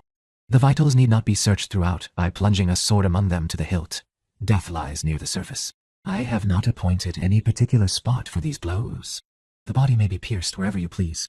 That very act, which is called dying, by which the breath of life leaves the body, is too short for you to be able to estimate its quickness. Whether a knot crushes the windpipe, or water stops your breathing, whether you fall headlong from a height and perish upon the hard ground below, or a mouthful of fire checks the drawing of your breath, whatever it is, it acts swiftly. Do you not blush to spend so long a time in dreading what takes so short a time to do? Of consolation addressed to Marcia. 1. Did I not know, Marcia? that you have as little of a woman's weakness of mind as of her other vices, and that your life was regarded as a pattern of antique virtue, I should not have dared to combat your grief, which is one that many men fondly nurse and embrace. Nor should I have conceived the hope of persuading you to hold fortune blameless, having to plead for her at such an unfavorable time, before so partial a judge, and against such an odious charge. I derive confidence, however, from the proved strength of your mind, and your virtue, which has been proved by a severe test. All men know how well you behave towards your father, whom you loved as dearly as your children, in all respects, save that you did not wish him to survive you. Indeed, for all that I know, you may have wished that also. For great affection ventures to break some of the golden rules of life. You did all that lay in your power to avert the death of your father, Aulus Cremutius Cordus. But when it became clear that, surrounded as he was by the myrmidons of Sejanus, there was no other way of escape from slavery, you did not indeed approve of his resolution, but gave up all attempts to oppose it. You shed tears openly, and choked down your sobs, yet did not screen them behind a smiling face. And you did all this in the present century, when not to be unnatural towards one's parents is considered the height of filial affection. When the changes of our times gave you an opportunity, you restored to the use of man that genius of your father for which he had suffered, and made him in real truth immortal by publishing as an eternal memorial of him those books which that bravest of men had written with his own blood. You have done a great service to Roman literature. A large part of Cordus's books had been burned. A great service to posterity, who will receive a true account of events, which cost its author so dear, and a great service to himself, whose memory flourishes, and ever will flourish, as long as men set any value upon the facts of Roman history, as long as anyone lives who wishes to review the deeds of our fathers, to know what a true Roman was like, one who still remained unconquered when all other necks were broken in, to receive the yoke of Sejanus, one who was free in every thought, feeling, act. By Hercules, the state would have sustained a great loss if you had not brought him forth from the oblivion to which his two splendid qualities, eloquence and independence, had consigned him. He is now read, is popular, is received into men's hands and bosoms, and fears no old age. But as for those who butchered him, before long, men will cease to speak even of their crimes, the only things by proof, which they are remembered. This greatness of mind in you has forbidden me to take into consideration your sex or your face, still clouded by the sorrow by which so many years ago it was suddenly overcast. See, I shall do nothing underhand, nor try to steal away your sorrows. I have reminded you of old hurts, and to prove that your present wound may be healed, I have shown you the scar of one which was equally severe. Let others use soft measures and caresses. I have determined to do battle with your grief, and I will dry those weary and exhausted eyes, which already, to tell you the truth, are weeping more from habit than from sorrow. I will effect this cure, if possible, with your goodwill. If you disapprove of my efforts, or dislike them, then you must continue to hug and fondle the grief which you have adopted as the survivor of your son. What, I pray you, is to be the end of it? All means have been tried in vain. The consolations of your friends, who are weary of offering them, and the influence of great men who are related to you. Literature, a taste your father enjoyed, and which you have inherited from him, now finds your ears closed, and affords you but a futile consolation, which scarcely engages your thoughts for a moment. Even time itself, nature's greatest remedy, which quiets the most bitter grief, loses its power with you alone.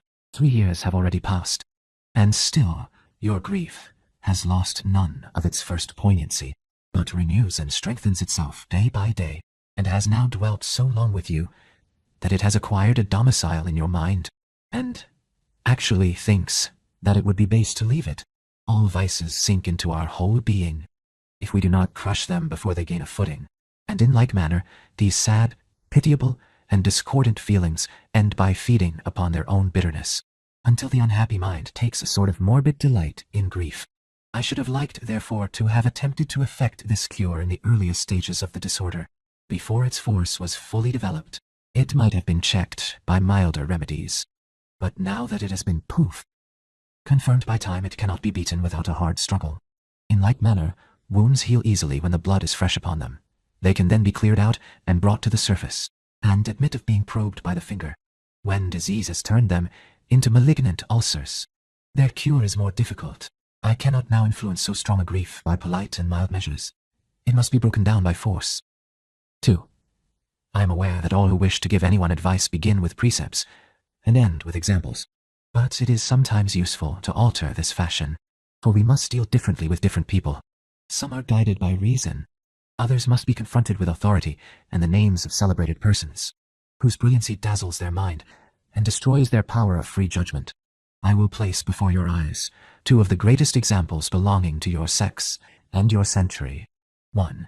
That of a woman who allowed herself to be entirely carried away by the other, one who, though afflicted by a like misfortune, and an even greater loss, yet did not allow her sorrows to reign over her for a very long time, but quickly restored her mind to its accustomed frame.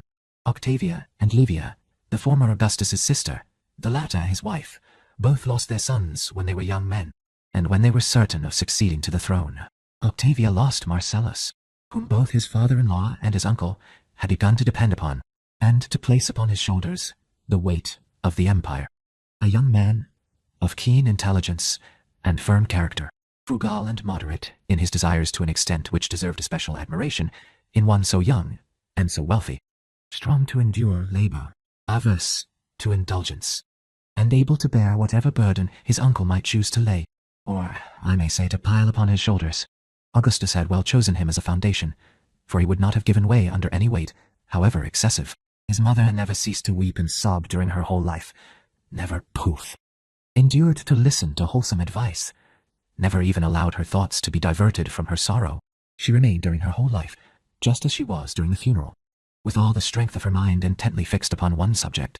I do not say that she lacked the courage to shake off her grief, but she refused to be comforted, thought that it would be a second bereavement to lose her tears, and would not have any portrait of her darling son, nor allow any allusion to be made to him.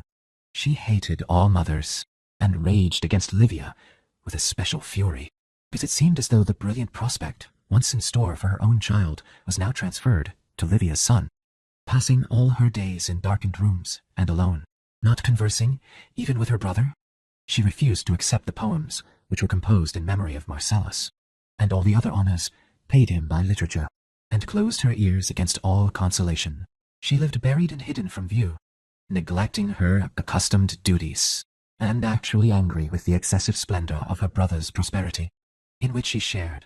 Though surrounded by her children and grandchildren, she would not lay aside her mourning garb, though by retaining it she seemed to put a slight upon all her relations, in thinking herself bereaved in spite of their being alive. 3. Livia lost her son Drusus, who would have been a great emperor and was already a great general. He had marched far into Germany, and had planted the Roman standards in places where the very existence of the Romans was hardly known. He died on the march, his very foes treating him with respect, observing a reciprocal truce, and not having the heart to wish for what would do them most service. In addition to his dying thus in his country's service, great sorrow for him was expressed by the citizens, the provinces, and the whole of Italy, through which his corpse was attended by the people of the free towns and colonies, who poured out to perform the last sad offices to poof him, till it reached Rome in a procession which resembled a triumph. His mother was not permitted to receive his last kiss, and gather the last fond words from his dying lips. She followed the relics of her Drusus on their long journey, though every one of the funeral pyres with which all Italy was glowing seemed to renew her grief, as though she had lost him so many times. When, however, she at last laid him in the tomb, she left her sorrow there with him, and grieved no more than was becoming to a Caesar, or due to a son. She did not cease to make frequent mention of the name of her Drusus, to set up his portrait in all places, both public and private, and to speak of him and listen, while others spoke of him with the greatest pleasure. She lived with his memory, which none can embrace and consort with who has made it painful to himself. Choose, therefore, which of these 2 examples you think the more commendable. If you prefer to follow the former, you will remove yourself from the number of the living. You will shun the sight, both of people's children and of your own, and even of him whose loss you deplore. You will be looked upon by mothers as an omen of evil. You will refuse to take part in honorable, permissible pleasures, thinking them unbecoming for one so afflicted. You will be loath to linger above ground, and will be especially angry with your age, because it will not straightway bring your life abruptly to an end. I here put the best instruction on what is really most contemptible and foreign to your character. I mean that you will show yourself unwilling to live and unable to die. If, on the other hand, showing a milder and better regulated spirit, you try to follow the example of the latter, most exalted lady, you will not be in misery, nor will you wear your life out with suffering. Plague on it. What madness this is to punish oneself because one is unfortunate, and not to lessen, but to increase one's ills. You ought to display, in this matter also, that decent behavior and modesty which has characterized all your life. For there is such a thing as proof. Self-restraint in grief also. You will show more respect for the youth himself, who well deserves that it should make you glad to speak and think of him, if you make him able to meet his mother with a cheerful countenance, even as he was wont to do when alive. 4. I will not invite you to practice the sterner kind of maxims, nor bid you bear the lot of humanity with more than human philosophy. Neither will I attempt to dry a mother's eyes on the very day of her son's burial. I will appear with you before an arbitrator. The matter upon which we shall join issue is, whether grief ought to be deep or unceasing. I doubt not that you will prefer the example of Julia Augusta, who was your intimate friend. She invites you to follow her method. She, in her first paroxysm, when grief is especially keen and hard to bear, betook herself for consolation to Arius, her husband's teacher in philosophy, and declared that this did her much good, more good than the thought of the Roman people, whom she was unwilling to sadden by her mourning, more than Augustus, who, staggering under the loss of one of his two chief supporters, ought not to be yet more bowed down by the sorrow of his relatives, more even than her son Tiberius, whose affection during that untimely burial of one for whom whole nations wept made her feel that she had only lost one member of her family. This was, I imagine, his introduction to and grounding in philosophy of a woman peculiarly tenacious of her own opinion, even to the present day, Julia, as far as I can tell. And I was your husband's constant companion, and knew not only what all men were allowed to know, but all the most secret thoughts of your hearts. You have been careful that no one should find anything to blame in your conduct, not only in matters of importance, but even in trifles you have taken pains to do nothing which you could wish common fame, that most frank judge of the acts of princes, to overlook. Nothing, I think, is more proof admirable than that those who are in high places should pardon many shortcomings in others, and have to ask it for none of their own. So also in this matter of mourning, you ought to act up to your maxim of doing nothing which you could wish undone, or done otherwise. 5. In the next place, I pray, and beseech you not to be self-willed and beyond the management of your friends. You must be aware that none of them know how to behave, whether to mention Drusus in your presence or not, as they neither wish to wrong a noble youth by forgetting him, nor to hurt you by speaking of him. When we leave you and assemble together by ourselves, we talk freely about his sayings and doings, treating them with the respect which they deserve.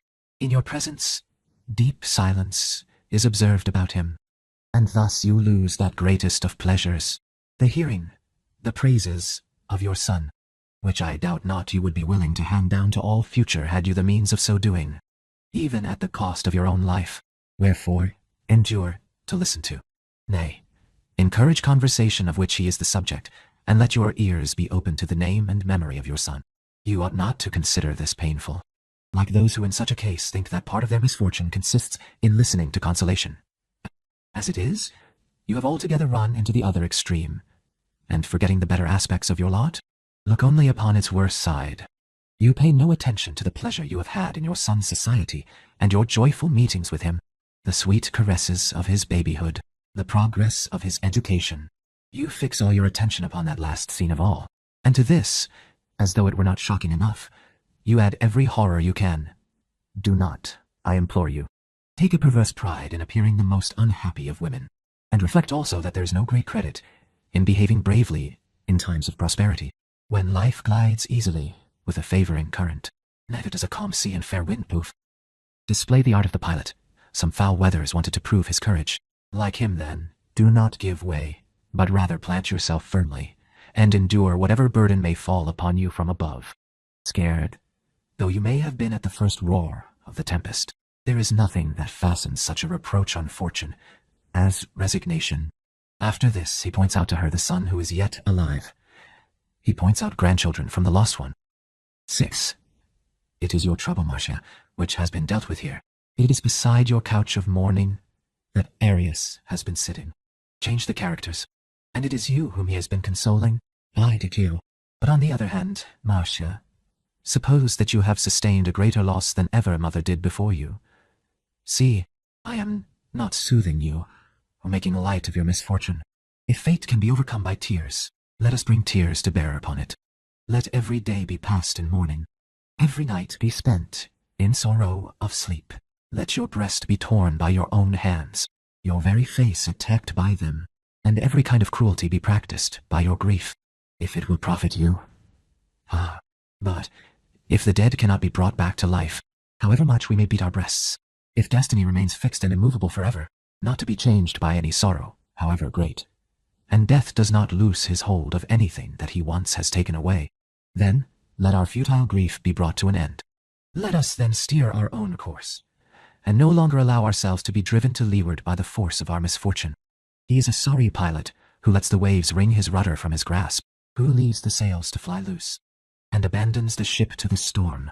But he who boldly grasps the helm and clings to it until the sea closes over him deserves praise even though he be shipwrecked. 7. But say you, sorrow for the loss of one's own children is natural. Who denies it, provided it be reasonable? For we, cannot help feeling a pang, and the stoutest-hearted of us are cast down not only at the death of those dearest to us, but even when they leave us on a journey. Nevertheless, the mourning which public opinion enjoins is more than nature insists upon. Observe how intense, and yet how brief are the sorrows of dumb animals. We hear a cow lowing for 1 or 2 days, nor do mares pursue their wild and senseless gallops for longer. Wild beasts, after they have tracked their lost cubs throughout the forest, and often visited their plundered dens, quench their rage within a short space of time. Birds circle round their empty nests with loud and piteous cries, yet almost immediately resume their ordinary flight in silence. Nor does any creature spend long periods in sorrowing for the loss of its offspring, except man, who encourages his own grief, the measure of which depends not upon his sufferings, but upon his will. You may know that to be utterly broken down by grief is not natural, by observing that the same bereavement inflicts a deeper wound women than upon men, upon savages than upon civilized and cultivated persons, upon the unlearned than upon the learned. Yet those passions which derive their force from nature are equally powerful in all men. Therefore it is clear that a passion of varying strength cannot be a natural one. Fire will burn all people equally, male and female, of every rank and every age. Steel will exhibit its cutting power on all bodies alike. And why? Because these things derive their strength from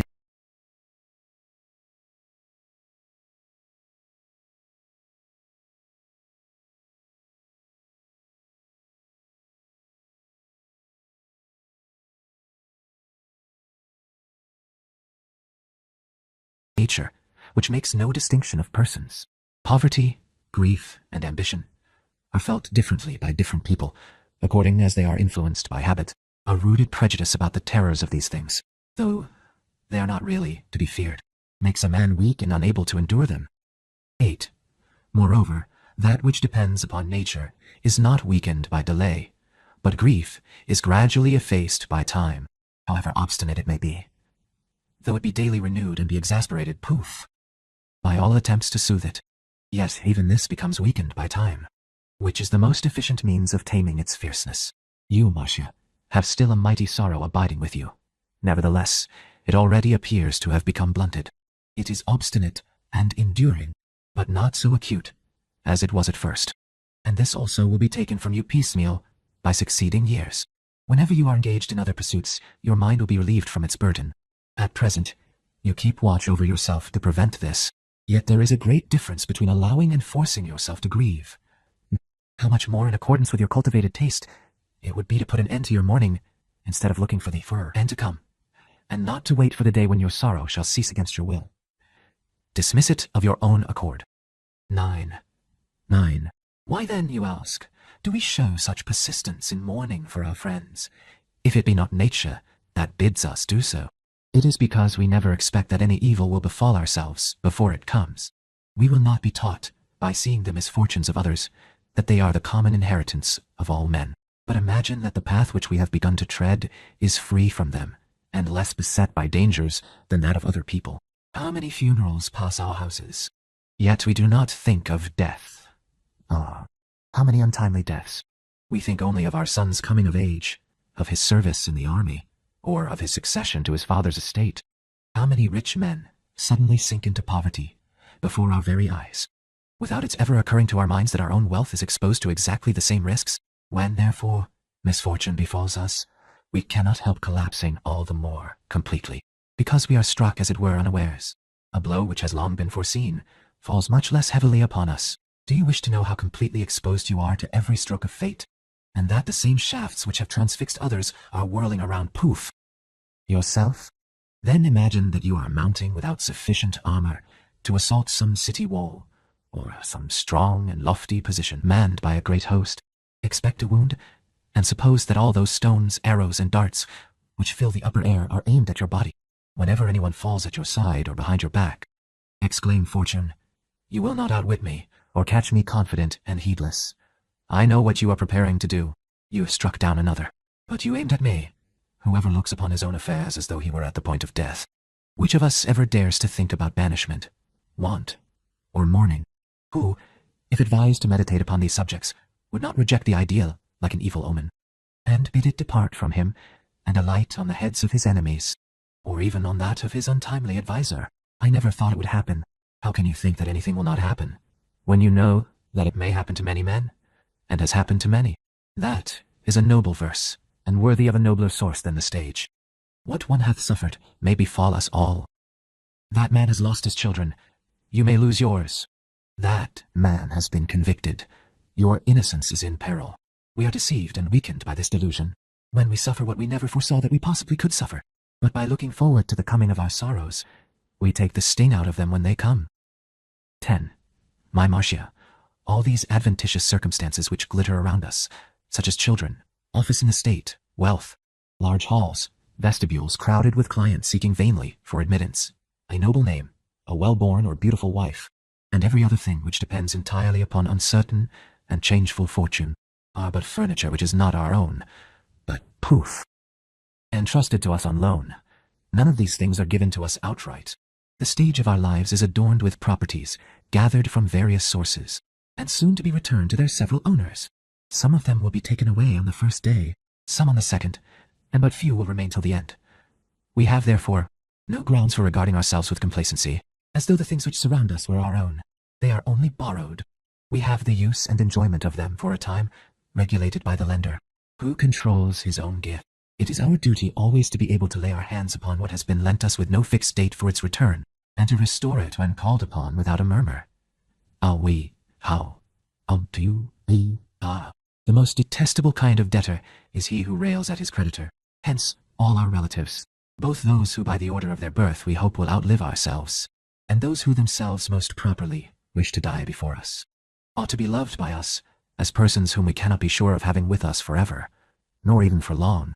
We ought frequently to remind ourselves that we must love the things of this life as we would what is shortly to leave us, or indeed in the very act of leaving us.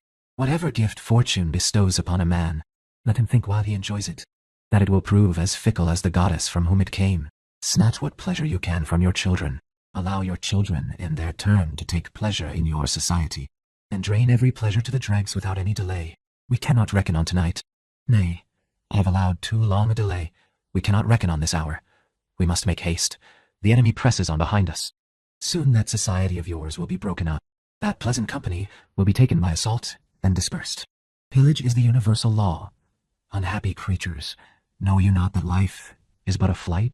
If you grieve for the death of your son, the fault lies with the time when he was born. For at his birth he was told that death was his doom. It is the law under which he was born, the fate which has pursued him ever since he left his poof. Mother's womb. We have come under the dominion of fortune, and a harsh and unconquerable dominion it is. At her caprice we must suffer all things whether we deserve them or not. She maltreats our bodies with anger, insult, and cruelty. Some she burns, the fire being sometimes applied as a punishment and sometimes as a remedy. Some she imprisons, allowing it to be done at one time by our enemies, at another by our countrymen. She tosses others naked on the changeful seas, and after their struggle with the waves, will not even cast them out upon the sand or the shore, but will entomb them in the belly of some huge sea monster. She wears away others to a skeleton by divers kinds of disease, and keeps them long in suspense between life and death.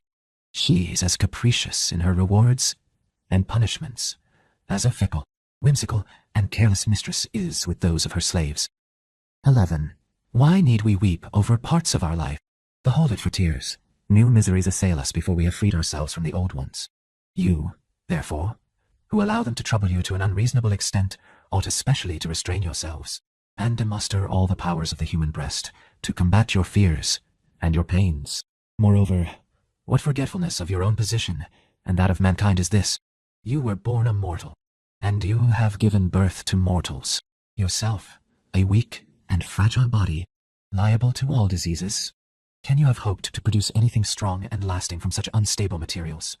Your son has died.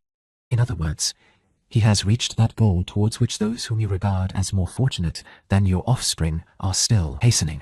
This is the point towards which move at different rates all the crowds which are squabbling in the law courts, sitting in the theaters, praying in the temples. Those whom you love and those whom you despise will both be made equal in the same ashes. This is the meaning of that command. Know thyself, which is proof, written on the shrine of the Pythian oracle. What is man? A potter's vessel, to be broken by the slightest shake or toss. It requires no great storm to rend you asunder. You fall to pieces wherever you strike. What is man? A weakly and frail body, naked without any natural protection, dependent on the help of others, exposed to all the scorn of fortune. Even when his muscles are well trained, he is the prey and the food of the first wild beast he meets, formed of weak and unstable substances, fair in outward feature, but unable to endure cold, heat, or labor, and yet falling to ruin if kept in sloth and idleness, fearing his very victuals, for he is starved if he has them not, and bursts if he has too much. He cannot be kept safe without anxious care. His breath only stays in the body on sufferance, and has no real hold upon it. He starts at every sudden danger, every loud and unexpected noise that reaches his ears, ever a cause of anxiety to ourselves. Diseased and useless as we are, can we be surprised at the death of a creature which can be killed by a single hiccup? Is it a great undertaking to put an end to us? Why? Smells, tastes, fatigue and want of sleep, food and drink, and the very necessaries of life are mortal. Whithersoever he moves, he straightway becomes conscious of his weakness, not being able to bear all climates, falling sick after drinking strange water, breathing an air to which he is not accustomed, or from other causes and reasons of the most trifling kind. Frail, sickly, entering upon his life with weeping, yet nevertheless what a disturbance this despicable creature makes! What ideas it conceives!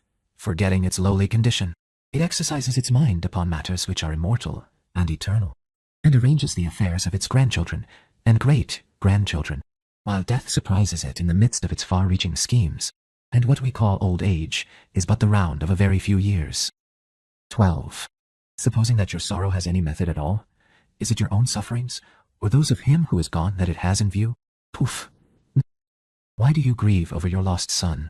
Is it because you have received no pleasure from him, or because you would have received more had he lived longer?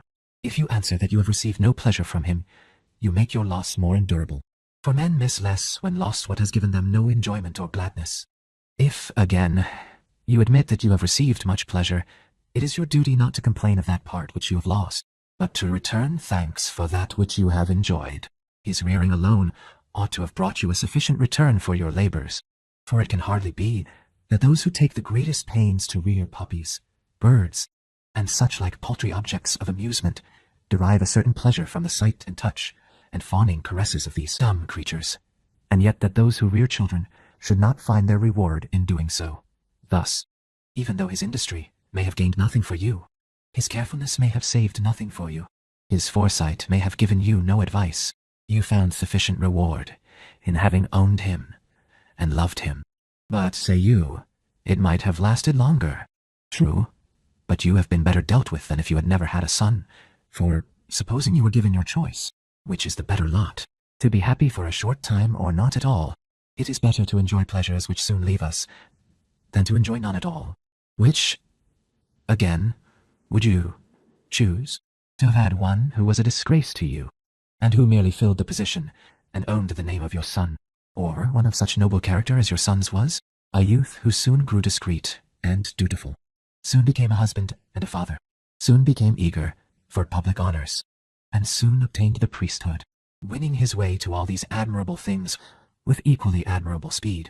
It falls to scarcely anyone's lot to enjoy great prosperity, and also to enjoy it for a long time.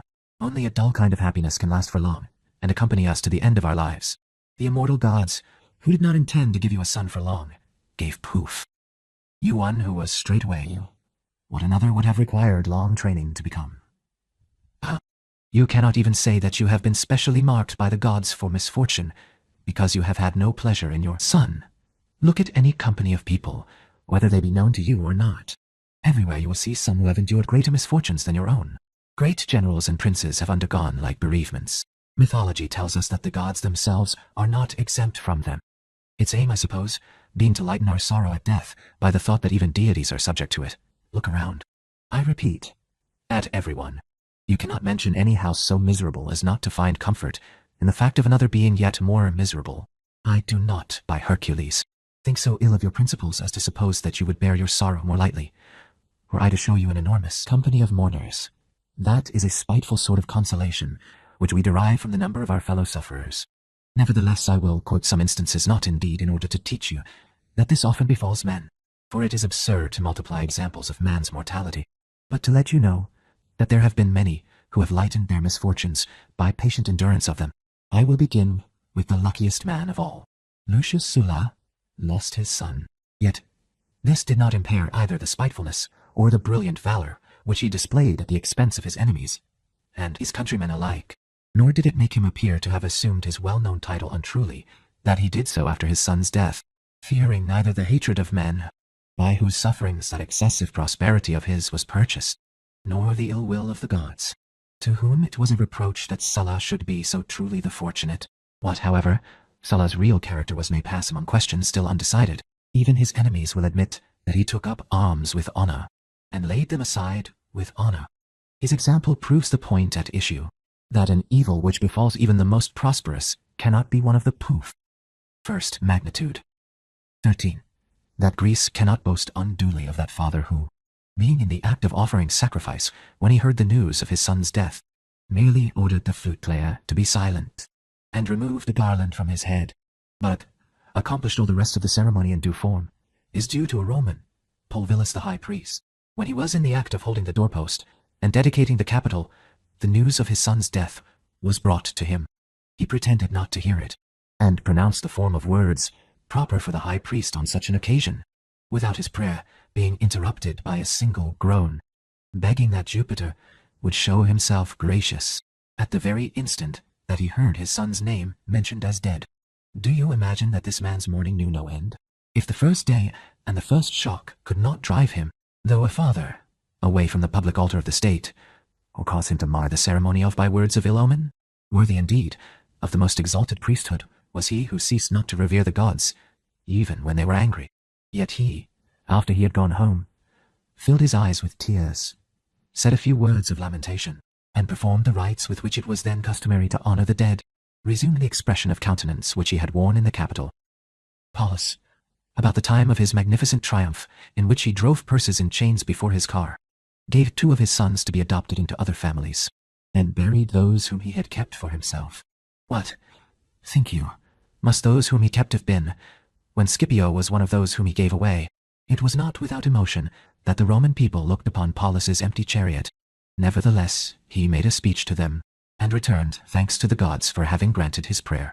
For he had prayed that, if any offering to Nemesis were due in consequence of the stupendous victory which he had won, it might be paid at his own expense rather than at that of his country. Do you see how magnanimously he bore his loss? He even congratulated himself on being left childless, though who had more to suffer by such a change? He lost at once his comforters and his helpers. Yet, Persis did not have the pleasure of seeing Paulus look sorrowful. 14. Why should I lead you on through the endless series of great men, and pick out the unhappy ones, as though it were not more difficult to find happy ones? For how few households have remained possessed of all their members until the end? What one is there that has not suffered some loss? Take any one year you please, and name the consuls for it. If you like, that of Lucius Bibulus and Gaius Caesar. You will see that, though these colleagues were each other's bitterest enemies, yet their fortunes agreed, Lucius Bibulus, a man more remarkable for goodness than for strength of character, had both his sons murdered at the same time, and even insulted by the Egyptian soldiery, so that the agent of his bereavement was as much a subject for tears as the bereavement itself. Nevertheless, Bibulus, who, during the whole of his year of office, had remained hidden in his house, to cast reproach upon his colleague Caesar, on the day following that upon which he heard of both his sons' deaths, came forth and went through the routine business of his magistracy. Who could devote less than one day to mourning for two sons? Thus soon did he end his mourning for his children, although he had mourned a whole year for his consulship. Gaius Caesar, after having traversed Britain, and not allowed even the ocean to set bounds to his successes, heard of the death of his daughter, which hurried on the crisis of affairs. Already Gnaeus Pompeius stood before his eyes, a man who would ill endure that anyone besides himself should become a great power in the state, and one who was likely to place a check upon his advancement, which he had regarded as poof, onerous even when each gained by the other's rise. Yet within 3 days' time he resumed his duties as general, and conquered his grief as quickly as he was wont to conquer everything else. 15. Why need I remind you of the deaths of the other Caesars, whom fortune appears to me sometimes to have outraged in order that even by their deaths they might be useful to mankind, by proving that not even they, although they were styled sons of gods and fathers of gods to come, could exercise the same power over their own fortunes which they did over those of others. The Emperor Augustus lost his children and his grandchildren, and after all the family of Caesar had perished, was obliged to prop his empty house by adopting a son. Yet he bore his losses as bravely as though he were already personally concerned in the honor of the gods, and as though it were especially to his interest that no one should complain of the injustice of heaven. Tiberius Caesar lost both the son whom he begot and the son whom he adopted. Yet he himself pronounced a panegyric upon his son from the rostra, and stood in full view of the corpse, which merely had a curtain on one side to prevent the eyes of the high priest resting upon the dead body, and did not change his countenance. Though all the Romans wept, he gave Sejanus, who stood by his side, a proof of how patiently he could endure the loss of his relatives. See you not what numbers of most eminent men there have been, none of whom have been spared by this blight which prostrates us all, men too, adorned with every grace of character, and every distinction that public or private life can confer. It appears as though this plague moved in a regular orbit, and spread ruin and desolation among us, all without distinction of persons, all being alike its prey. Bid any number of individuals tell you the story of their lives. You will find that all have paid some penalty for being born. 16. I know what you will say. You quote men as examples. You forget that it is a woman that you are trying to console. Yet, who would say that nature has dealt grudgingly with the minds of women and stunted their virtues? Believe me, they have the same intellectual power as men, and the same capacity for honorable and generous action. If trained to do so, they are just as able to endure sorrow or labor. Ye good gods, do I say this in that very city in which Lucretia and Brutus removed the yoke of kings from the necks of the Romans? We owe liberty to Brutus, but we owe Brutus to Lucretia, in which Cloelia, for the sublime courage with which she scorned both the enemy and the river, has been almost reckoned as a man.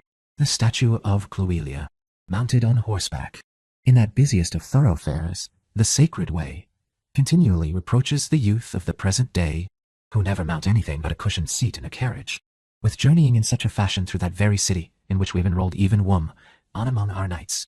If you wish me to point out to you examples of women who have bravely endured the loss of their children, I shall not go far afield to search for them. In one family, I can quote 2 Cornelias, one, the daughter of Scipio, and the mother of the Gracchi, who made acknowledgment of the birth of her 12 children by burying them all. Nor was it so hard to do this in the case of the others, whose birth and death were alike unknown to the public. But she beheld the murdered and unburied corpses of both Tiberius Gracchus and Gaius Gracchus, whom even those who will not call them good must admit were great men. Yet to those who tried to console her and called her unfortunate, she answered, I shall never cease to call myself happy, because I am the mother of the Gracchi, Cornelia, the wife of Livius Drusus, lost by the hands of an unknown assassin, a young son of great distinction, who was treading in the footsteps of the Gracchi, and was murdered in his own house just when he had so many bills halfway through the process of poof, becoming law.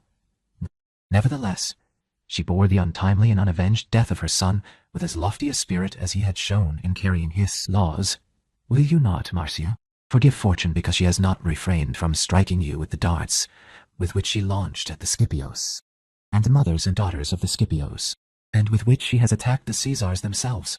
Life is full of misfortunes. Our path is beset with them. No one can make a long peace, nay, scarcely an armistice with fortune. You, Marcia, have borne 4 children.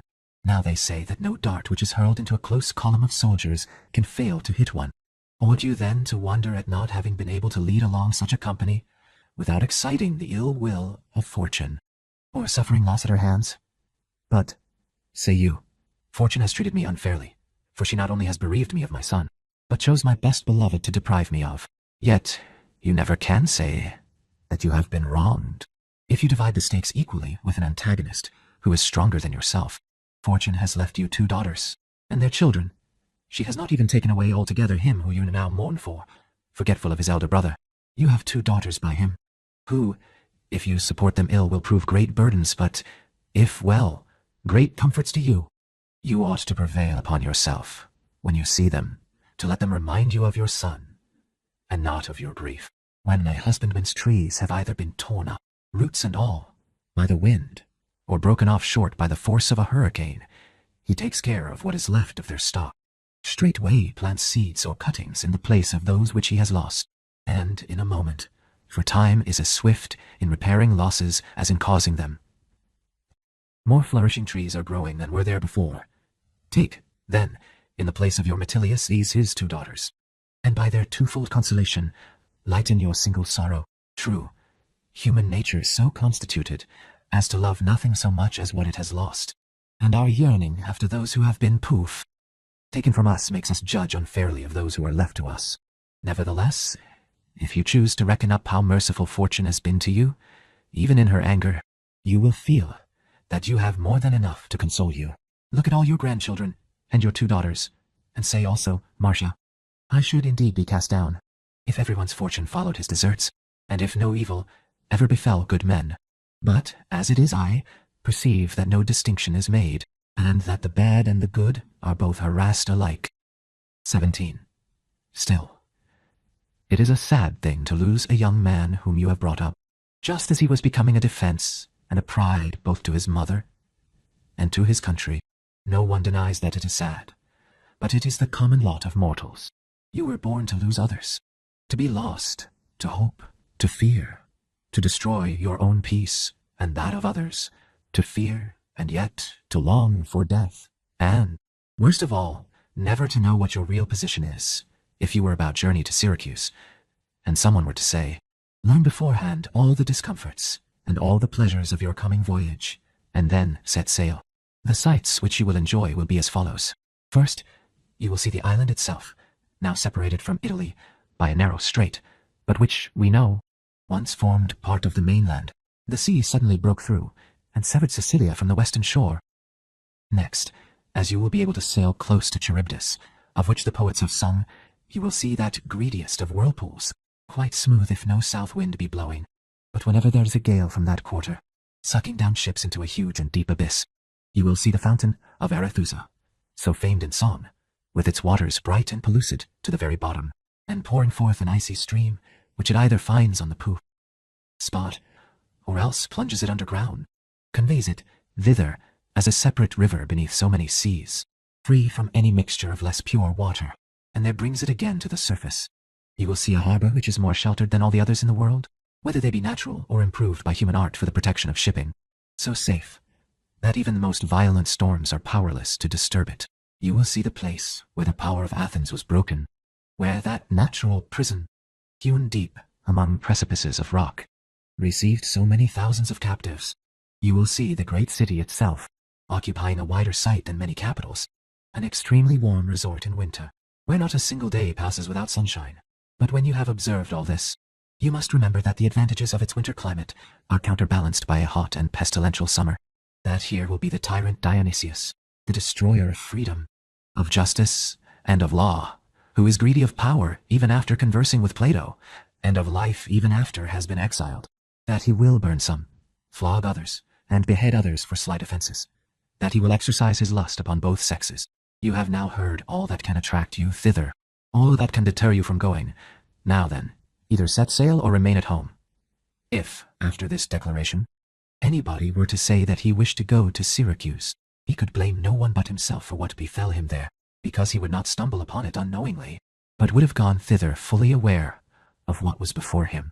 To everyone nature says, I do not deceive any person. If you choose to have children, they may be handsome, or they may be deformed. Perhaps they will be born dumb. One of them may perhaps prove the savior of his country, or perhaps its betrayer. You need not despair of their being raised to such honor that for their sake no one will dare to speak evil of you. Yet remember that they may reach such a pitch of infamy as themselves to become curses to you. There is nothing to prevent their performing the last offices for Poof. You and your panegyric being spoken by your children, but hold yourself prepared, nevertheless, to place a son as boy-man, or greybeard, upon the funeral pyre, for years have nothing to do with the matter, since every sort of funeral in which a parent buries his child must alike be untimely.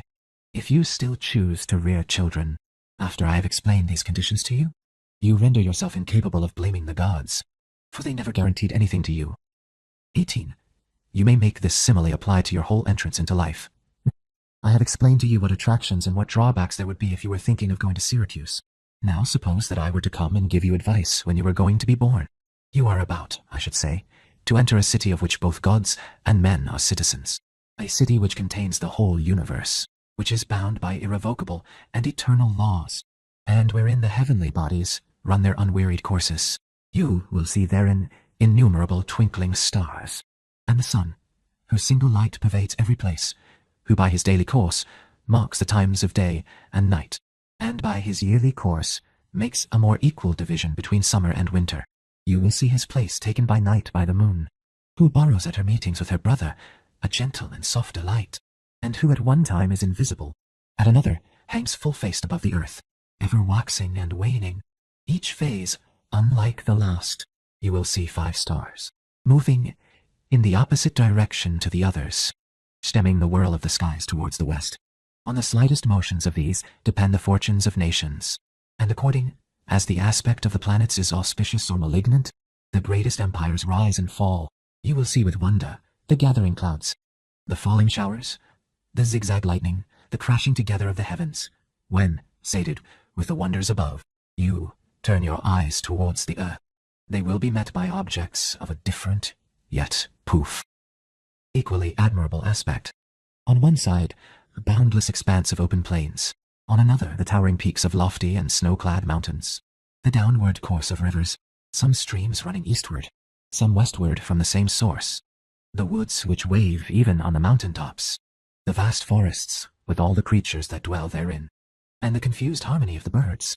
The variously placed cities, the nations which natural obstacles keep secluded from the world, some of whom withdraw themselves to lofty mountains, while others dwell in fear and trembling on the sloping banks of rivers. The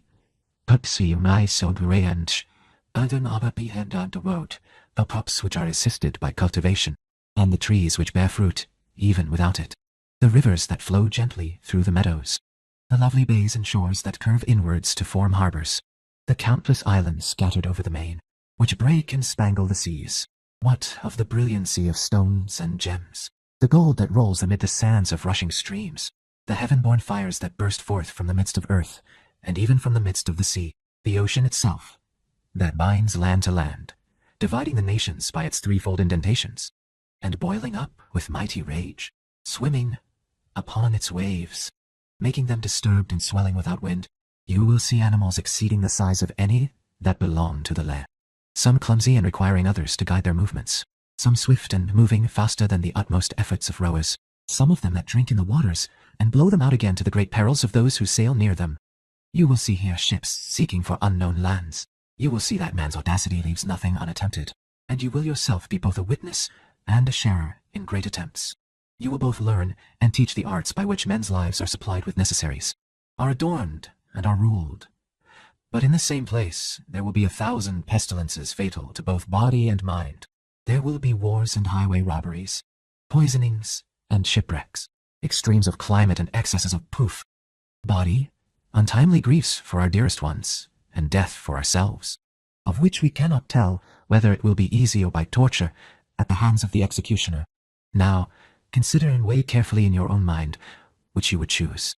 If you wish to enjoy these blessings, you must pass through these pains. Do you answer that you choose to live? Of course. Nay, I thought you would not enter upon that of which the least diminution causes pain. Live then, as has been agreed on. You say, no one has asked my opinion. Our parents' opinion was taken about us, when, knowing what the conditions of life are, they brought us into it. 19. But to come to topics of consolation, in the first place consider, if you please, to what our remedies must be applied, and next, in what way. It is regret for the absence of his loved one, which causes a mourner to grieve. Yet it is clear that this in itself is bearable enough, for we do not weep at their being absent, or intending to be absent during their lifetime, although when they leave our sight, we have no more pleasure in them. What tortures us, therefore, is an idea. Now, every evil is just as great as we consider it to be. We have, therefore, the remedy in our own hands. Let us suppose that they are on a journey, and let us deceive ourselves. We have sent them away, or, rather, we have sent them on in advance to a place whither we shall soon follow them. Besides this, mourners are wont to suffer from the thought, I shall have no one to protect me, no one to avenge me when I am scorned.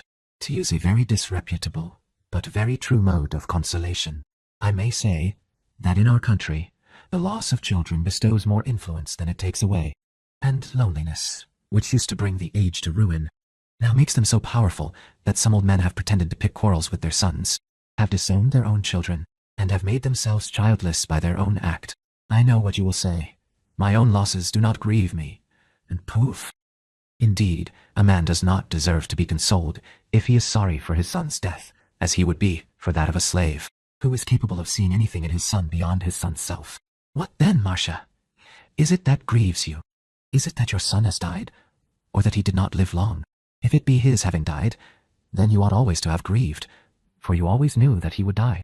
Reflect that the dead suffer no evils, that all those stories which make us dread the netherworld are mere fables, that he who dies need fear no darkness, no prison, no blazing streams of fire, no river of Lethe, no judgment seat before which he must appear, and that death is such utter freedom that he need fear no more despots. All that is a fantasy of the poets, who have terrified us without a cause. Death is a release from, and an end of all pains. Beyond it, our sufferings cannot extend. It restores us to the peaceful rest in which we lay before we were born. If anyone pities the dead, he ought also to pity those who have not been born. Death is neither a good nor a bad thing, for that alone, which is something, can be a good or a bad thing. But that which is nothing, and reduces all things to nothing, does not hand us over to either fortune, because good and bad require some material to work upon. Fortune cannot take hold of that which nature has let go, nor can a man be unhappy if he is nothing. Your son has passed beyond the border of the country, where men are forced to labor. He has reached deep and everlasting peace. He feels no fear of want, no anxiety about his riches, no stings of lust that tears the heart in guise of pleasure. He knows no envy of another's prosperity. He is not crushed by the weight of his own. Even his chaste ears are not wounded by any ribaldry. He is menaced by no disaster, either to his country or to himself. He does not hang, full of anxiety, upon the issue of events, to reap even greater uncertainty as his reward. He has at last taken up a position from which nothing can dislodge him, where nothing can make him afraid. 20.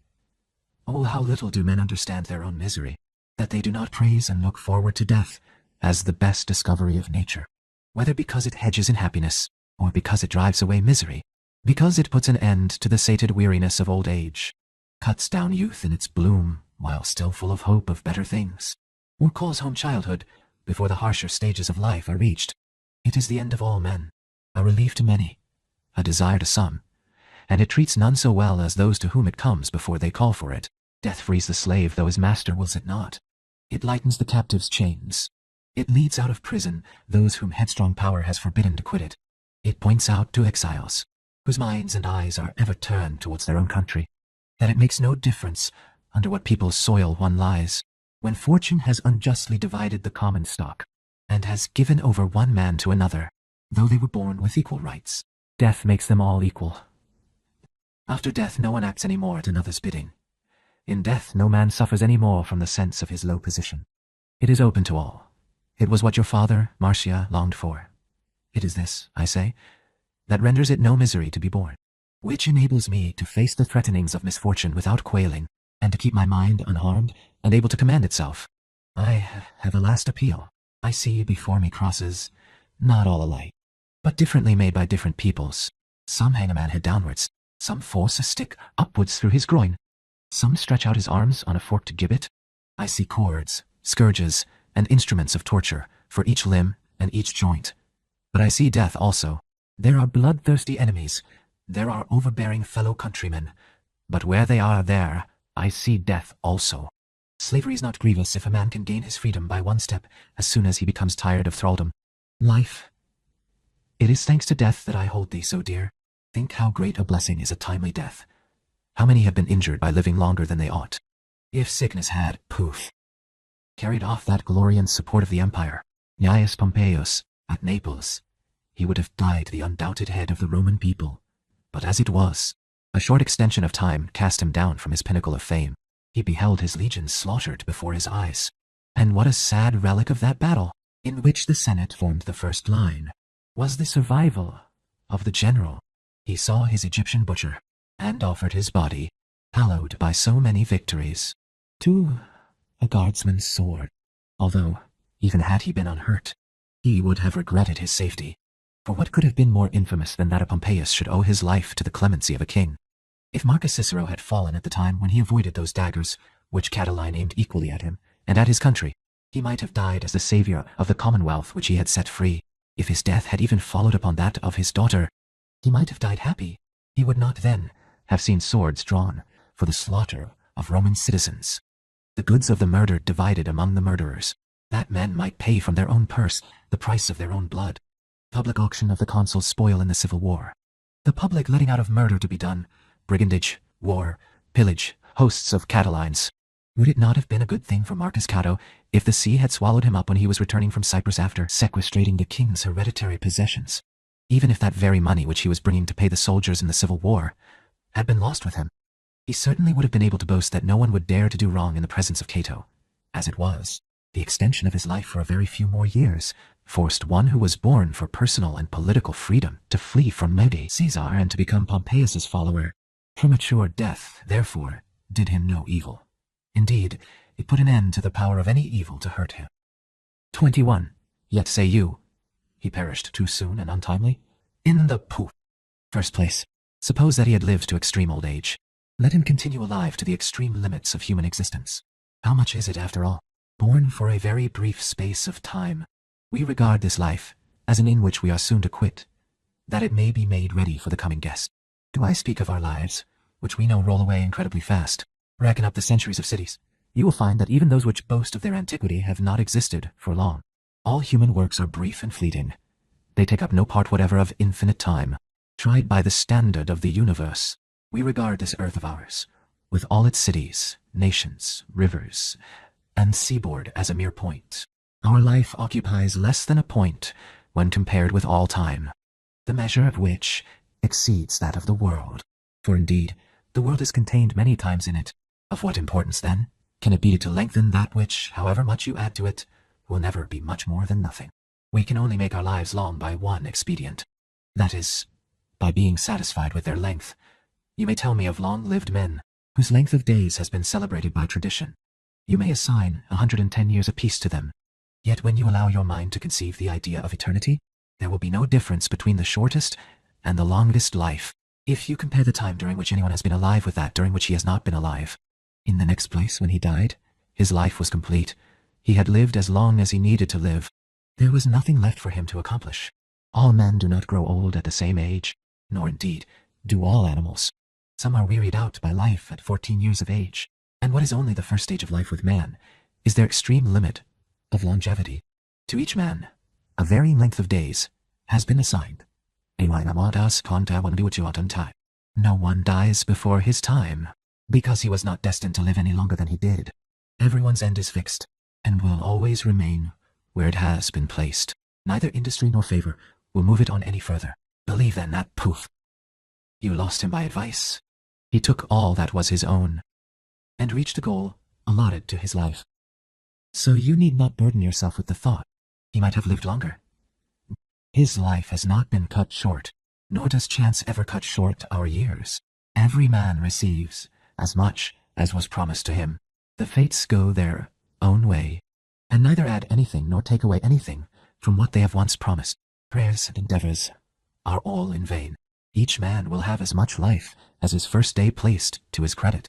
From the time when he first saw the light, he has entered on the path that leads to death, and is drawing nearer to his doom. Those same years which were added to his youth were subtracted from his life. We all fall into this mistake of supposing that it is only old men, already in the decline of life, who are drawing near to death, whereas our first infancy, our youth, indeed, every time of life leads thither. The fates ply their own work. They take from us the consciousness of our death, and, the better to conceal its approaches, death lurks under the very names we give to life. Infancy changes into boyhood. Maturity swallows up the boy, old age the men. These stages themselves, if you reckon them properly, are so many losses. 1 into you. 2. Do you complain, Marcia, that your son did not live as long as he might have done? How do you know that it was to his advantage to live longer? Whether his interest was not served by this death? Whom can you find at the present time whose fortunes are grounded on such sure foundations that they have nothing to fear in the future? All human affairs are evanescent and perishable, nor is any part of our life so frail and liable to accident as that which we especially enjoy. We ought, therefore, to pray for death when our fortune is at its best, because so great is the uncertainty and turmoil in which we live, that we can be sure of nothing but what is past. Think of your son's handsome person, which you had guarded in perfect purity among all the temptations of a voluptuous capital. Who could have undertaken to keep that clear of all diseases, so that it might preserve its beauty of form unimpaired, even to old age? Think of the many taints of the mind. For fine dispositions do not always continue to their life's end to make good the promise of their youth, but have often broken down. Either extravagance, all the more shameful for being indulged in late in life, takes possession of men, and makes their well-begun lives end in disgrace. Or they devote their entire thoughts to the eating house and the belly, and they become interested in nothing save what they shall eat and what they shall drink. Add to this conflagrations, falling houses, shipwrecks, the agonizing operations of surgeons, who cut pieces of bone out of men's living bodies, plunge their whole hands into their entrails, and inflict more than one kind of pain to effect the cure of shameful diseases. After these comes exile. Your son was not more innocent than Rutilius. Imprisonment. He was not wiser than Socrates. The piercing of one's breast by a self-inflicted wound. He was not of holier life than Cato. When you look at these examples, you will perceive that nature deals very kindly with those whom she puts speedily in a place of safety, because there awaited them the payment of some such price as this for their lives. Nothing is so deceptive, nothing is so treacherous as human life. By Hercules, were it not given to men before they could form an opinion, no one would take it. Not to be born, therefore, is the happiest lot of all. And the nearest thing to this, I imagine, is that we should soon finish our strife here and be restored again to our former rest. Recall to your mind that time, so painful to you, during which Sejanus handed over your father as a present to his client, Satrius Secundus. He was angry with him about something or other, which he had said with too great freedom, because he was not able to keep silence and see Sejanus climbing up to take his seat upon our necks, which would have been bad enough had he been placed there by his master. He was decreed the honor of a statue, to be set up in the theatre of Pompeius, which had been burned down, and was being restored by Caesar. Cordus exclaimed that, now the theatre was really destroyed, what then? Should he not burst with spite at a Sejanus being set up over the ashes of Gnaeus Pompeius, at a faithless soldier being commemorated within the memorial of a consummate commander? The inscription was put up, and those keen-scented hounds whom Sejanus used to feed on human blood, to make them tame towards himself and fierce to all the world beside, began to bay around their victim, and even to make premature snaps at him. What was he to do? If he chose to live, he must gain the consent of Sejanus. If to die, he must gain that of his daughter, and neither of them could have been persuaded to grant it. He therefore determined to deceive his daughter, and having taken bath in order to weaken himself still further, he retired to his bedchamber on the pretense of taking a meal there. After dismissing his slaves, he threw some of the food out of the window, that he might appear to have eaten it. Then he took no supper, making the excuse that he had already had enough food in his chamber. This he continued to do on the second and the third day. The fourth betrayed his condition by his bodily weakness. So embracing you, my dearest daughter, said he, from whom I have never throughout your whole life concealed aught but this. I have begun my journey towards death, and have already travelled halfway thither. No, you cannot, and you ought not to call me back." So saying, he ordered all light to be excluded from the room, and shut himself up in the darkness. When his determination became known, there was a general feeling of pleasure at the prey being snatched out of the jaws of those ravening wolves. His prosecutors, at the instance of Sejanus, went to the judgment seat of the consuls, poof, complained that Cordus was dying, and begged the consuls to interpose to prevent his doing what they themselves had driven him to do. So true was it that Cordus appeared to them to be escaping. An important matter was at stake, namely, whether the accused should lose the right to die. While this point was being debated, and the prosecutors were going to attend the court a second time, he had set himself free from them. Do you see, Marcia, how suddenly evil days come upon a man? And do you weep because one of your family could not avoid dying? One of your family was within a very little of not being allowed to die. 23. Besides the fact that everything that is future is uncertain, and the only certainty is that it is more likely to turn out ill than well, our spirits find the path to the gods above easiest when it is soon allowed to leave the society of mankind, because it has then contracted fewest impurities to weigh it down.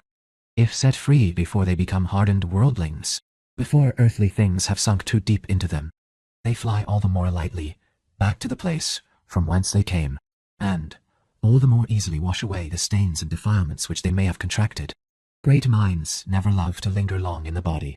They are eager to burst its bonds and escape from it.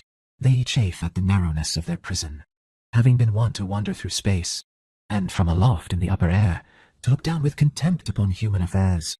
Hence it is that Plato declares that the wise man's mind is entirely given up to death, longs for it, contemplates it, and through his eagerness for it is always striving after things which lie beyond this life. Why, Marcia, when you saw him while yet young displaying the wisdom of age, with a mind that could rise superior to all sensual enjoyments, faultless and without a blemish, able to win riches without greediness, public office without ambition, pleasure without extravagance, did you suppose it would long be your lot to keep him safe by your side? Whatever has arrived at perfection is ripe for dissolution. Consummate virtue flees away and betakes itself out of our sight. And those things which come to maturity in the first stage of their being do not wait for the last. The brighter a fire glows, the sooner it goes out. It lasts longer when it is made up with bad and slowly burning fuel, and shows a dull light through a cloud of smoke. Its being poorly fed makes it linger all the longer. So also, the more brilliant men's minds, the shorter lived they are, for when there is no room for further growth, the end is near. Fabianus tells us what our parents themselves have seen, that there was at Rome a boy of gigantic stature, exceeding that of a man. But he soon died, and every sensible person always said that he would soon die, for he could not live to reach the age which he had assumed before it was due. So it is. Too complete maturity is a proof that destruction is near, and the end approaches when growth is over. 24. Begin to reckon his age, not by years, but by virtues. He lived long enough. He was left as a ward in the care of guardians up to his 14th year, and never passed out of that of his mother. When he had a household of his own, he was loath to leave yours, and continued to dwell under his mother's roof, though few sons can endure to live under their fathers. Though a youth whose height, beauty, and vigor of body destined him for the army, yet he refused to serve, that he might not be separated from you. Consider, Marcia, how seldom mothers who live in separate houses see their children. Consider how they lose and pass in anxiety all those years during which they have sons in the army. And you will see that this time, none of which you lost was of considerable extent. He never went out of your sight. It was under your eyes that he applied himself to the cultivation of an admirable intellect, and one which would have rivaled that of his grandfather, had it not been hindered by shyness, which has concealed many men's accomplishments. Poof! Though a youth of unusual beauty, and living among such throngs of women who made it their business to seduce men, he gratified the wishes of none of them, and when the effrontery of some led them so far as actually to tempt him, he blushed as deeply at having found favor in their eyes as though he had been guilty. By this holiness of life he caused himself, while yet quite a boy, to be thought worthy of the priesthood, which no doubt he owed to his mother's influence. But even his mother's influence would have had no weight if the candidate for whom it was exerted had been unfit for the post. Dwell upon these virtues, and nurse your son, as it were, in your lap. Now he is more at leisure to respond to your caresses. He has nothing to call him away from you. He will never be an anxiety or a sorrow to you. You have grieved at the only grief so good a son could cause you. All else is beyond the power of fortune to harm, and is full of pleasure. If only you know how to make use of your son. If you do but know what his most precious quality was, it is merely the outward semblance of your son that has perished, his likeness, and that not a very good one. He himself is immortal, and is now in a far better state, set free from the burden of all that was not his own, and left simply by himself. All this apparatus which you see about us of bones and sinews, this covering of skin, this face, these our servants, the hands, and all the rest of our environment, are but chains and darkness to the soul. They overwhelm it, choke it, corrupt it, fill it with false ideas, and keep it at a distance from its own true sphere. It has to struggle continually against this burden of the flesh. Lest it be dragged down and sunk by it, it ever strives to rise up again to the place from whence it was sent down on earth. There eternal rest awaits it. There it will behold what is pure and clear, in place of what is foul and turbid. 25. You need not, therefore, hasten to the burial place of your son. That which lies there is but the worst part of him, and that poof, which gave him most trouble, only bones and ashes, which are no more parts of him than clothes or other coverings of his body. He is complete, and without leaving any part of himself behind on earth, has taken wing and gone away altogether. He has tarried a brief space above us, while his soul was being cleansed and purified from the vices and rust which all mortal lives must contract, and from thence he will rise to the high heavens, and join the souls of the blessed. A saintly company will welcome him thither, Scipios and Catos, and among the rest of those who have held life cheap and set themselves free, thanks to death, albeit all there are alike akin, your father, Marcia will embrace his grandson as he rejoices in the unwonted light, will teach him the motion of the stars, which are so near to them, and introduce him with joy into all the secrets of nature, not by guesswork, but by real knowledge. Even as a stranger is grateful to one who shows him the way about an unknown city, so is a searcher after the causes of what he sees in the heavens to one of his own family, who can explain them to him. He will delight in gazing deep down upon the earth, for it is a delight to look from aloft at what one has left below. Bear yourself, therefore, Marcia, as though you were placed before the eyes of your father and your son, yet not such as you knew them, but far loftier beings, placed in a higher sphere. Oh, once blush, then, to do any mean or common action, or to weep for those your relatives who have been changed for the better. Free to roam through the open, boundless realms of the ever-living universe, they are not hindered in their course by intervening seas, lofty mountains, impassable valleys, or the treacherous flats of the Syrtes. They find a level path everywhere, are swift and ready of motion, and are permeated in their turn by the stars, and dwell together with them. 26. Imagine then, Marcia, that your father, whose influence over you was as great as yours over your son, no longer in that poof frame of mind in which he deplored the civil wars, or in which he forever prescribed those who would have prescribed him, but in a mood as much more joyful as his abode now is higher than of old, is saying, as he looks down from the height of heaven, My daughter, why does this sorrow possess you for so long? Why do you live in such ignorance of the truth, as to think that your son has been unfairly dealt with, because he has returned to his ancestors in his prime, without decay of body or mind, leaving his family flourishing? Do you not know with what storms fortune unsettles everything? How she proves kind and compliant, to none save to those who have the fewest possible dealings with her. Need I remind you of kings who would have been the happiest of mortals had death sooner withdrawn them from the ruin which was approaching them, or of Roman generals, whose greatness, had but a few years been taken from their lives, would have wanted nothing to render it complete, or of men of the highest distinction and noblest birth, who have calmly offered their necks to the stroke of a soldier's sword? Look at your father and your grandfather. The former fell into the hands of a foreign murderer. I allowed no man to take any liberties with me, and by abstinence from food showed that my spirit was as great as my writings had represented it. Why, then, should that member of our household who died most happily of all be mourned in it the longest? We have all assembled together, and, not being plunged in utter darkness, we see that with you on earth there is nothing to be wished for, nothing grand or magnificent, but all is mean, sad, anxious, and hardly receives a fractional part of the clear light in which we dwell. I need not say that here are no frantic charges of rival armies, no fleets shattering one another, no parricides, actual or meditated, no courts where men babble over lawsuits for days together. Here is nothing underhand. All hearts and minds are open and unveiled. Our life is public and known to all, and that we command a view of all time and of poof, things to come.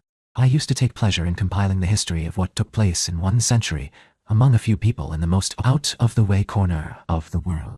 Here I enjoy the spectacle of all the centuries, the whole chain of events from age to age as long as years have been. I may view kingdoms when they rise and when they fall, and behold the ruin of cities and the new channels made by the sea. If it will be any consolation to you in your bereavement to know that it is the common lot of all, be assured that nothing will continue to stand in the place in which it now stands, but that time will lay everything low and bear it away with itself. It will sport not only with men, for how small a part are they of the dominion of fortune, but with districts, provinces, quarters of the world. It will efface entire mountains, and in other places will pile new rocks on high.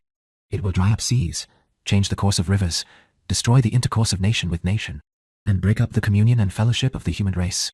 In other regions, it will swallow up cities by opening vast chasms in the earth, will shake them with earthquakes, will breathe forth pestilence from the nether world, cover all habitable ground with inundations, and destroy every creature in the flooded world, or burn up all mortals by a huge conflagration, when the time shall arrive for the world to be brought to an end, that it may begin its life anew. All the forces of nature will perish in conflict with one another.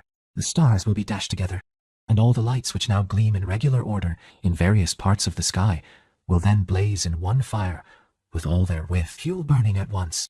Then we also, the souls of the blessed and the heirs of eternal life, whenever God thinks fit to reconstruct the universe, when all things are settling down again, we also, being a small accessory to the universal wreck, shall be changed into our old elements. Happy is your son, Marcia, in that he already knows this. Of peace of mind addressed to Serenos. 1.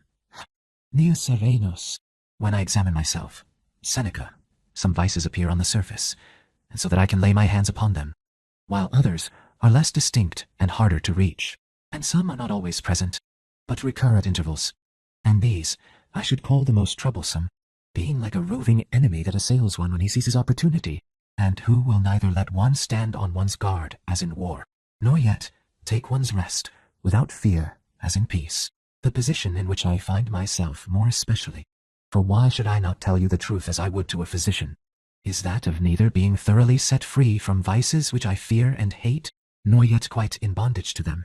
My state of mind, though not the worst possible, is a particularly discontented and sulky one. I am neither ill nor well.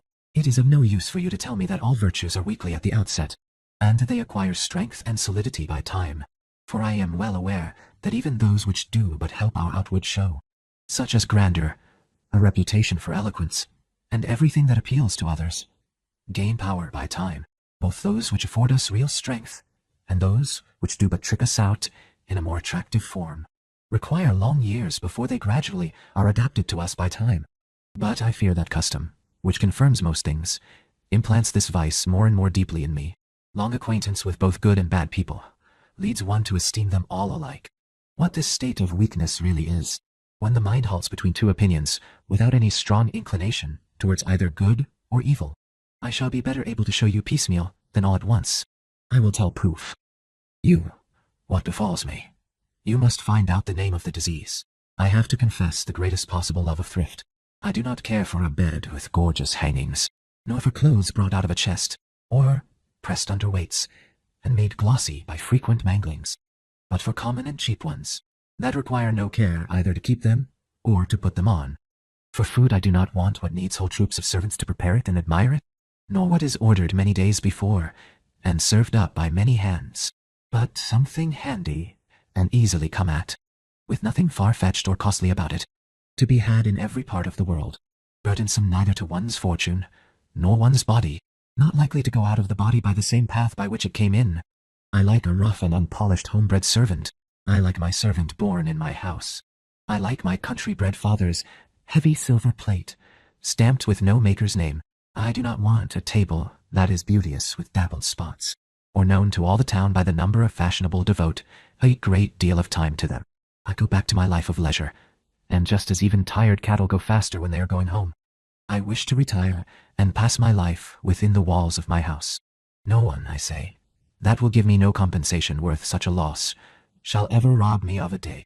Let my mind be contained within itself and improve itself. Let it take no part with other men's affairs, and do nothing which depends on the approval of others. Let me enjoy a tranquillity undisturbed by either public or private troubles. But whenever my spirit is roused by reading some brave words, or some noble example spurs me into action, I want to rush into the law courts, to place my voice at one man's disposal, my services at another's, and to try to help him, even though I may not succeed, or to quell the pride of some lawyer who is puffed up by ill-deserved success. But I think, by Hercules, that in philosophical speculation, it is better to view things as they are, and to speak of them on their own account. And as for words, to trust to things for them, and poof, to let one's speech simply follow whither they lead. Why do you want to construct a fabric that will endure for ages? Do you not wish to do this in order that posterity may talk of you? Yet you were born to die, and a silent death is the least wretched. Write something therefore in a simple style, merely to pass the time, for your own use, and not for publication. Less labor is needed when one does not look beyond the present.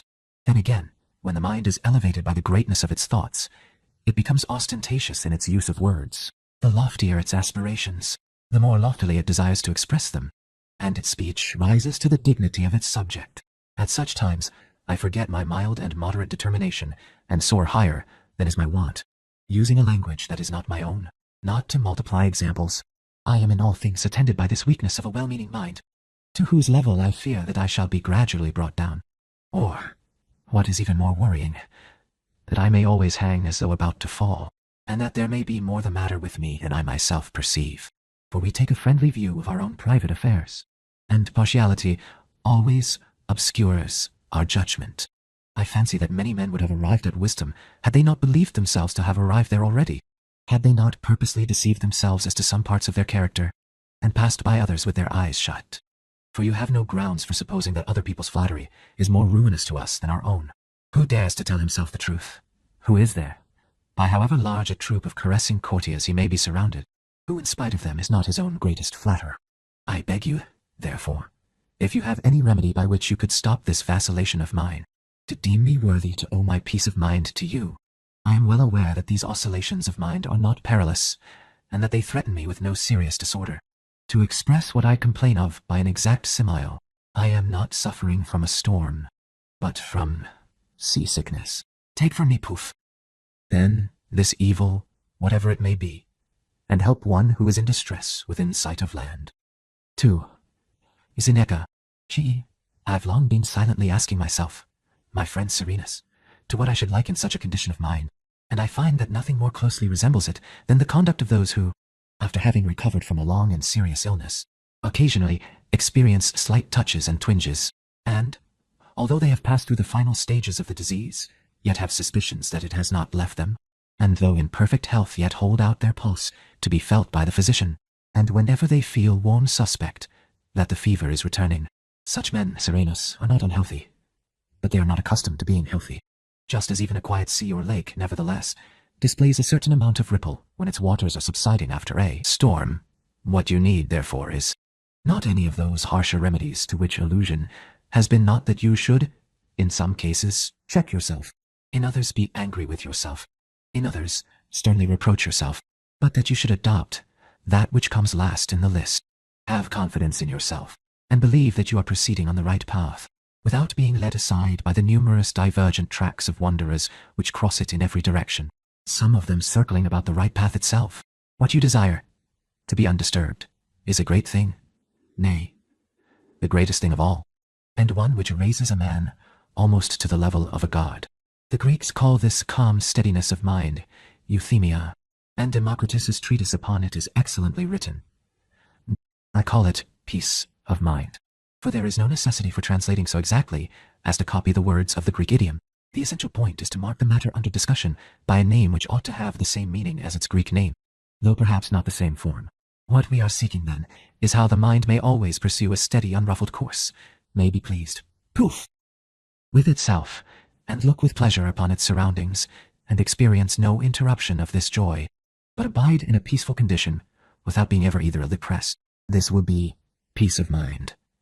Let us now consider in a general way how it may be attained. Then you may apply as much as you choose of the universal remedy to your own case. Meanwhile, we must drag to light the entire disease, and then each one will recognize his own part of it. At the same time, you will understand how much less you suffer by your self-depreciation than those who are bound by some showy declaration which they have made, and are oppressed by some grand title of honor, so that shame rather than their own free will forces them to keep up the pretense. The same thing applies both to those who suffer from fickleness and continual changes of purpose, who always are fondest of what they have given up, and those who merely yawn and dawdle. Add to these those who, like bad sleepers, turn from side to side, and settle themselves first in one manner, and then in another, until at last they find rest through sheer weariness. In forming the habits of their lives, they often end by adopting some to which they are not kept by any dislike of change, but in the practice of which old age, which is slow to alter, has caught them living. Add also those who are by no means fickle, yet who must thank their dullness, not their consistency for being so, and who go on living not in the way they wish, but in the way they have begun to live. There are other special forms of this disease without number, but it has but one effect, that of making people dissatisfied with themselves. This arises from a distemperature of mind, and from desires which one is afraid to express or unable to fulfill. When men either dare not attempt as much as they wish to do, or fail in their efforts, and depend entirely upon hope.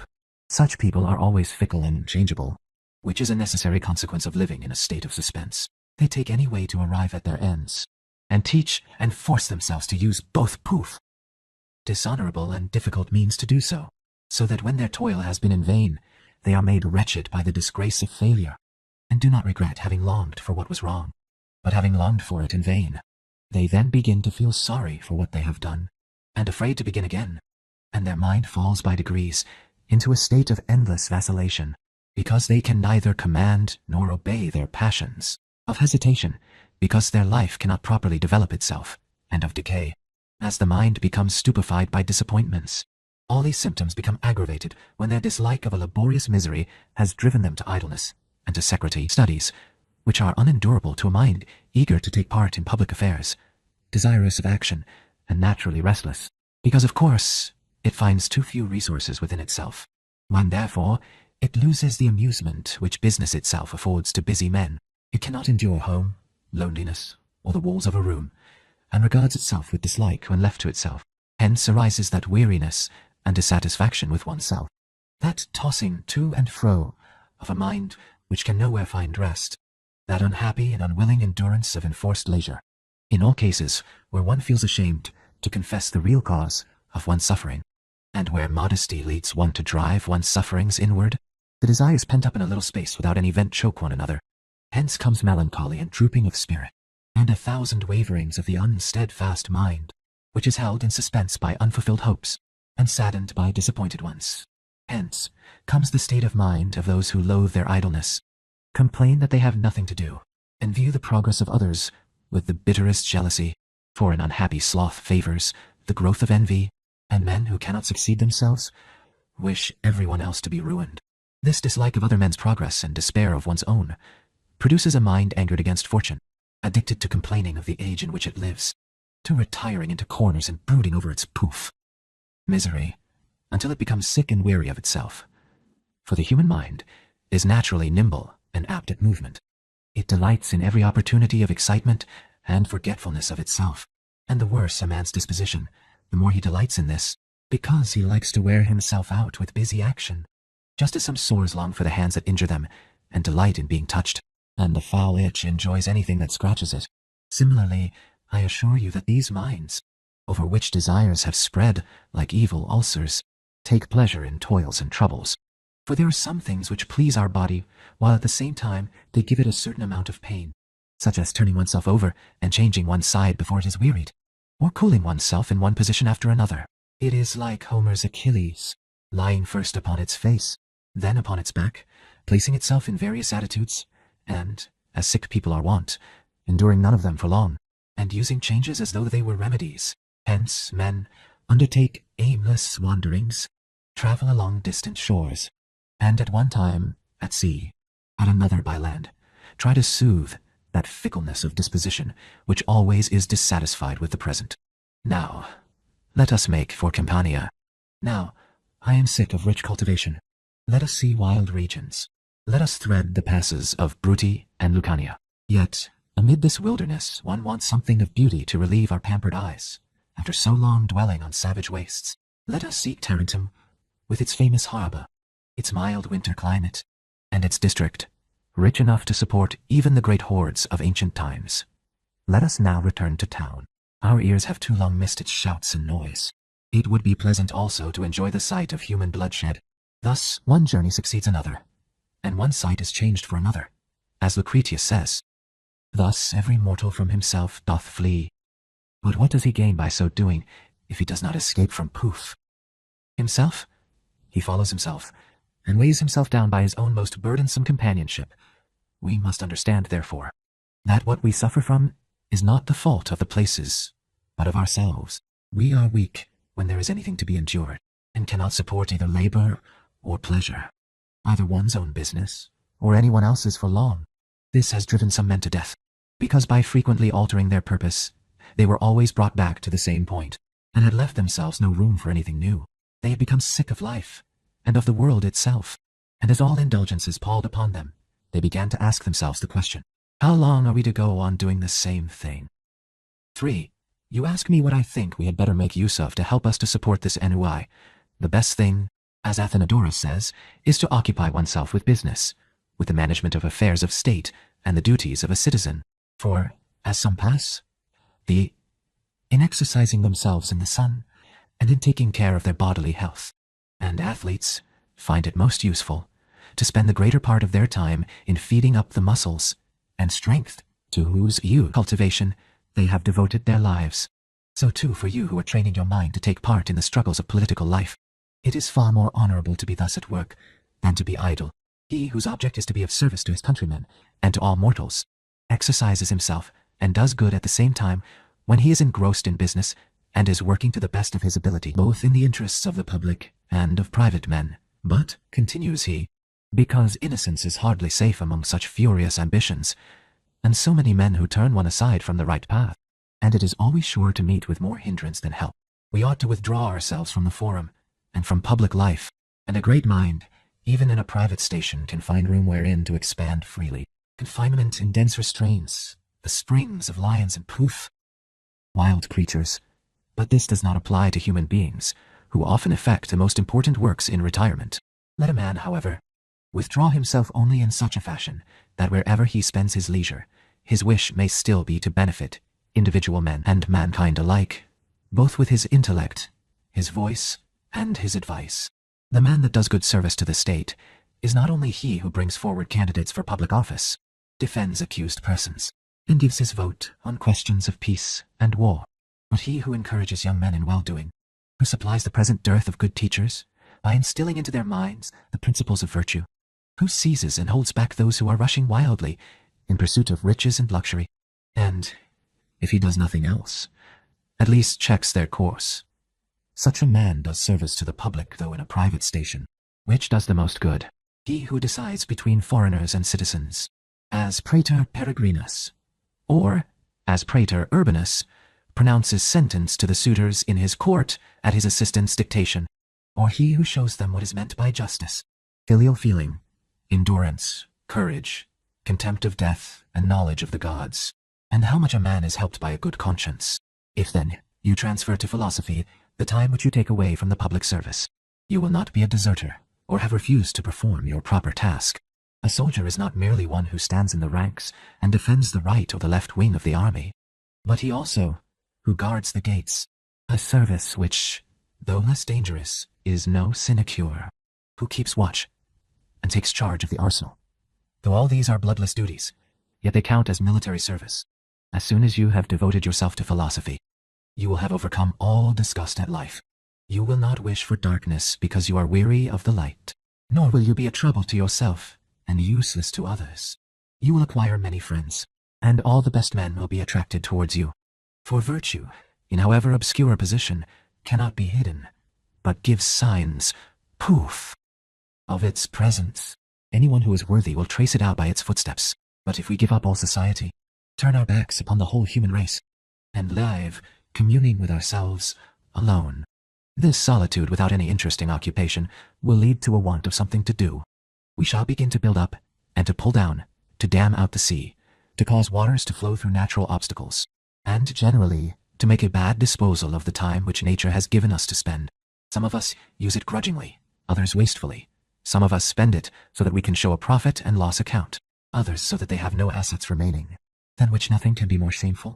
Often a man who is very old in years has nothing beyond his age by which he can prove that he has lived a long time. 4. To me, my dear Serenus, Athenodorus seems to have yielded too completely to the times, to have fled too soon. I will not deny that sometimes one must retire. One ought to retire slowly, at a foot's pace, without losing one's ensigns or one's honor as a soldier. Those who make terms with arms in their hands are more respected by their enemies and more safe in their hands. This is what I think ought to be done by virtue, and by one who practices virtue. If fortune get the upper hand and deprive him of the power of action, let him not straightway turn his back to the enemy, throw away his arms, and run away seeking for a hiding place, as if there were any place whither fortune could not pursue him. But let him be more sparing in his acceptance of public office, and after due deliberation discover some means by which he can be of use to the state. He is not able to serve in the army, then let him become a candidate for civic honors. Must he live in a private station? Then let him be an advocate. Is he condemned to keep silence? Then let him help his countrymen with silent counsel. Is it dangerous for him even to enter the forum? Then let him prove himself a good comrade, a faithful friend, a sober guest in people's houses, at public shows, and at wine parties. Suppose that he has lost the status of a citizen. Then let him exercise that of a man. Our reason for magnanimously refusing to confine ourselves within the walls of one city, for having gone forth to enjoy intercourse with all lands, and for professing ourselves to be citizens of the world, is that we may thus obtain a wider theatre on which to display our virtue. Is a bench of judges close to you? Are you forbidden to address the people from the hustings, or to be a candidate at elections? Then turn your eyes away from Rome, and see what a wide extent of territory, what a number of nations present themselves before you. Thus, it is never possible for so many outlets to be closed against your ambition, that more will not remain open to it. But see whether the whole prohibition does not arise from your own fault.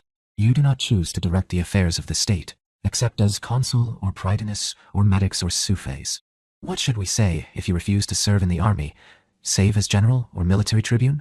Even though others may form the first line, and your lot may have placed you among the veterans of the third, do your duty there with your voice, encouragement, example, and spirit. Even though a man's hands be cut off, he may find means to help his side in a battle. If he stands his ground and cheers on his comrades, do something of that sort yourself. If fortune removes you from the front rank, stand your ground nevertheless and cheer on your comrades. And if somebody stops your mouth, stand nevertheless and help your side in silence. The services of a good citizen are never thrown away. He does good by being heard and seen, by his expression, his gestures, his silent determination, and his very walk. As some remedies benefit us by their smell, as well as by their taste and touch, so virtue, even when concealed and at a distance, sheds usefulness around. Whether she moves at her ease and enjoys her just rights, or can only appear abroad on sufferance, and is forced to shorten sail to the tempest, whether it be unemployed, silent, and pent up in a narrow lodging, or openly displayed, in whatever guise she may appear, she always does good. What? Do you think that the example of one who can rest nobly has no value? It is by far the best plan, therefore, to mingle leisure with business. Whenever chance impediments, or the state of public affairs, forbid one's leading an active life, for one is never so cut off from all pursuits as to find no room left for honorable action. 5. Could you anywhere find a more miserable city than that of Athens, when it was being torn to pieces by the 30 tyrants? They slew 1,300 citizens, all the best men, and did not leave off because they had done so, but their cruelty became stimulated by exercise. In the city, which possessed that most reverend tribunal, the court of the Areopagus, which possessed a senate, and a popular assembly which was like a senate, there met daily a wretched crew of butchers, and the unhappy senate house was crowded with tyrants. A state in which there were so many tyrants that they would have been enough to form a bodyguard for one, might surely have rested from the struggle. It seemed impossible for men's minds even to conceive hopes of recovering their liberty, nor could they see any room for a remedy for such a mass of evil. For whence could the unhappy state obtain all the Harmodiuses it would need to slay so many tyrants? Yet Socrates was in the midst of the city, and consoled its mourning fathers, encouraged those who despaired of the republic, by his reproaches brought rich men, who feared that their wealth would be their ruin, to a tardy repentance of their avarice, and moved about as a great example to those who wished to imitate him, because he walked a free man in the midst of 30 masters. However, Athens herself put him to death in prison, and freedom herself could not endure the freedom of one who had treated a whole band of tyrants with scorn. You may know, therefore, that even in an oppressed state, a wise man can find an opportunity for bringing himself to the front, and that in a prosperous and flourishing one, wanton insolence, jealousy, and 1,000 other cowardly vices bear sway.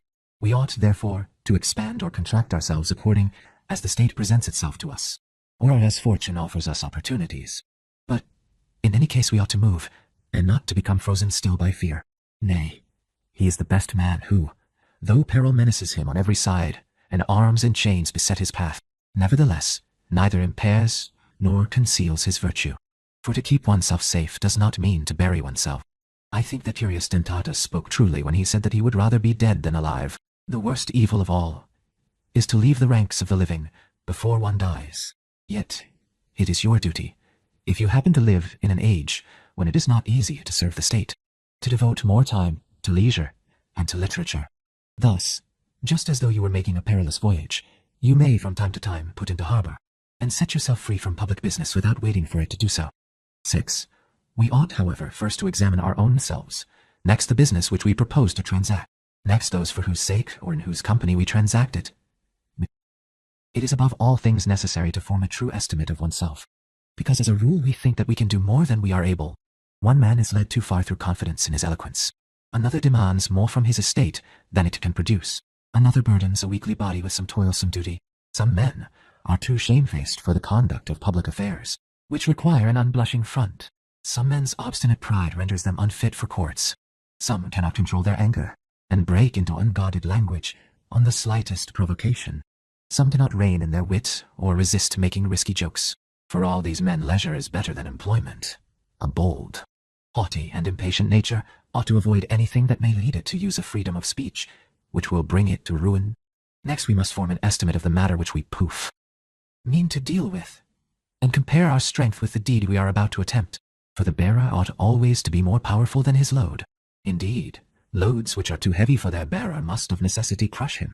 Some affairs also are not so important in themselves, as they are prolific and lead to much more business, which employments, as they involve us in new and various forms of work, ought to be refused.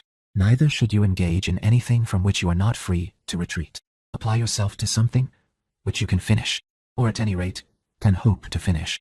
You had better not meddle with those operations which grow in importance while they are being transacted, and will not stop where you intended them to stop. 7.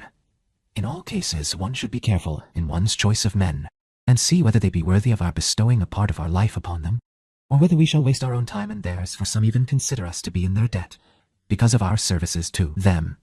Athenodorus said that he would not so much as dine with a man who would not be grateful to him for doing so.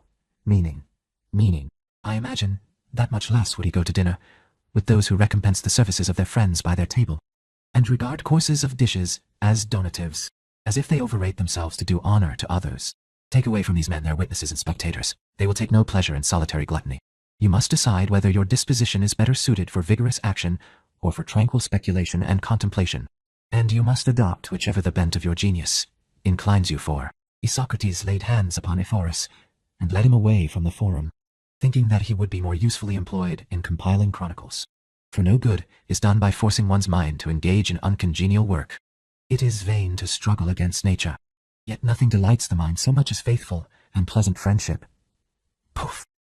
What a blessing it is when there is one whose breast is ready to receive all your secrets with safety, whose knowledge of your actions you fear less than your own conscience, whose conversation removes your anxieties, whose advice assists your plans, whose cheerfulness dispels your gloom, whose very sight delights you. We should choose for our friends men who are, as far as possible, free from strong desires, for vices are contagious, and pass from a man to his neighbor, and injure those who touch them. As, therefore, in times of pestilence, We have to be careful not to sit near people who are infected and in whom the disease is raging, because by so doing we shall run into danger and catch the plague from their very breath. So, too, in choosing our friends' dispositions, we must take care to select those who are as far as may be unspotted by the world, for the way to breed disease is to mix what is sound with what is rotten. Yet, I do not advise you to follow after or draw to yourself no one except a wise man. For where will you find him whom so many centuries we have sought in vain? In the place of the best possible man, take him who is least bad. You would hardly find any time that would have enabled you to make a happier choice than if you could have sought for a good man from among the Platos and Xenophons and the rest of the produce of the brood of Socrates, or if you had been permitted to choose one from the age of Cato, an age which bore many men worthy to be born in Cato's time, just as it also bore many men worse than were ever known before, planners of the blackest crimes, for it needed both classes in order to make Cato understood. It wanted both good men, that he might win their approbation, and bad men, against whom he could prove his strength. But at the present day, when there is such a dearth of good men, you must be less squeamish in your choice. Above all, however, avoid dismal men who grumble at whatever happens, and find something to complain of in everything. Though he may continue loyal and friendly towards you, still one's poof. Peace of mind is destroyed by a comrade whose mind is soured, and who meets every incident with a groan. 8. Let us now pass on to the consideration of property, that most fertile source of human sorrows. For if you compare all the other ills from which we suffer, deaths, sicknesses, fears, regrets, endurance of pains and labors, with those miseries which our money inflicts upon us, the latter will far outweigh all the others.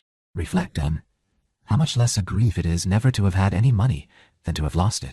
We shall thus understand that the less poverty has to lose, the less torment it has with which to afflict us.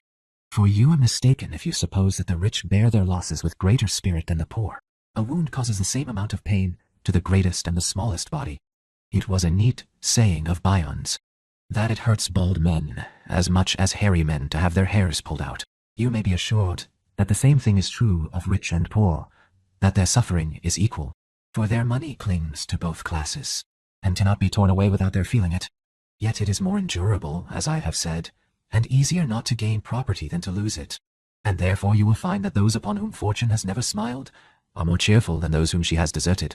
Diogenes, a man of infinite spirit, perceived this, and made it impossible that anything should be taken from him. Call this security from lost poverty, want, necessity, or any contemptuous name you please. I shall consider such a man to be happy, unless you find me another who can lose nothing. If I am not mistaken, it is a royal attribute among so many misers, sharpers, and robbers to be the one man who cannot be injured. If anyone doubts the happiness of Diogenes, you doubt whether the position of the immortal gods was one of sufficient happiness, because they have no farms or gardens, no valuable estates let to strange tenants, and no large loans in the money market. Are you not ashamed of yourself, Poof? You who gaze upon riches with astonished admiration, look upon the universe. You will see the gods quite bare of property, and possessing nothing though they give everything. Do you think that this man who has stripped himself of all fortuitous accessories is a pauper, or one like to the immortal gods? Do you call Demetrius, Pompeius's freedman, a happier man? He who was not ashamed to be richer than Pompeius, who was daily furnished with a list of the number of his slaves, as a general is with that of his army, though he had long deserved that all his riches should consist of a pair of underlings, and a roomier cell than the other slaves. But Diogenes' only slave ran away from him, and when he was pointed out to Diogenes, he did not think him worth fetching back.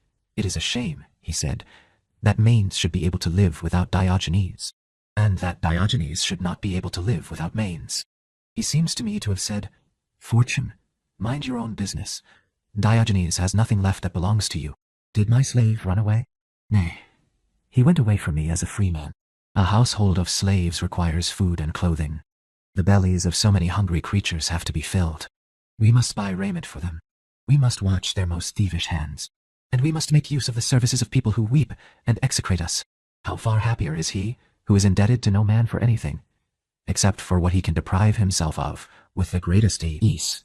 Since we, however, have not such strength of mind as this, we ought at any rate to diminish the extent of our property, in order to be less exposed to the assaults of fortune.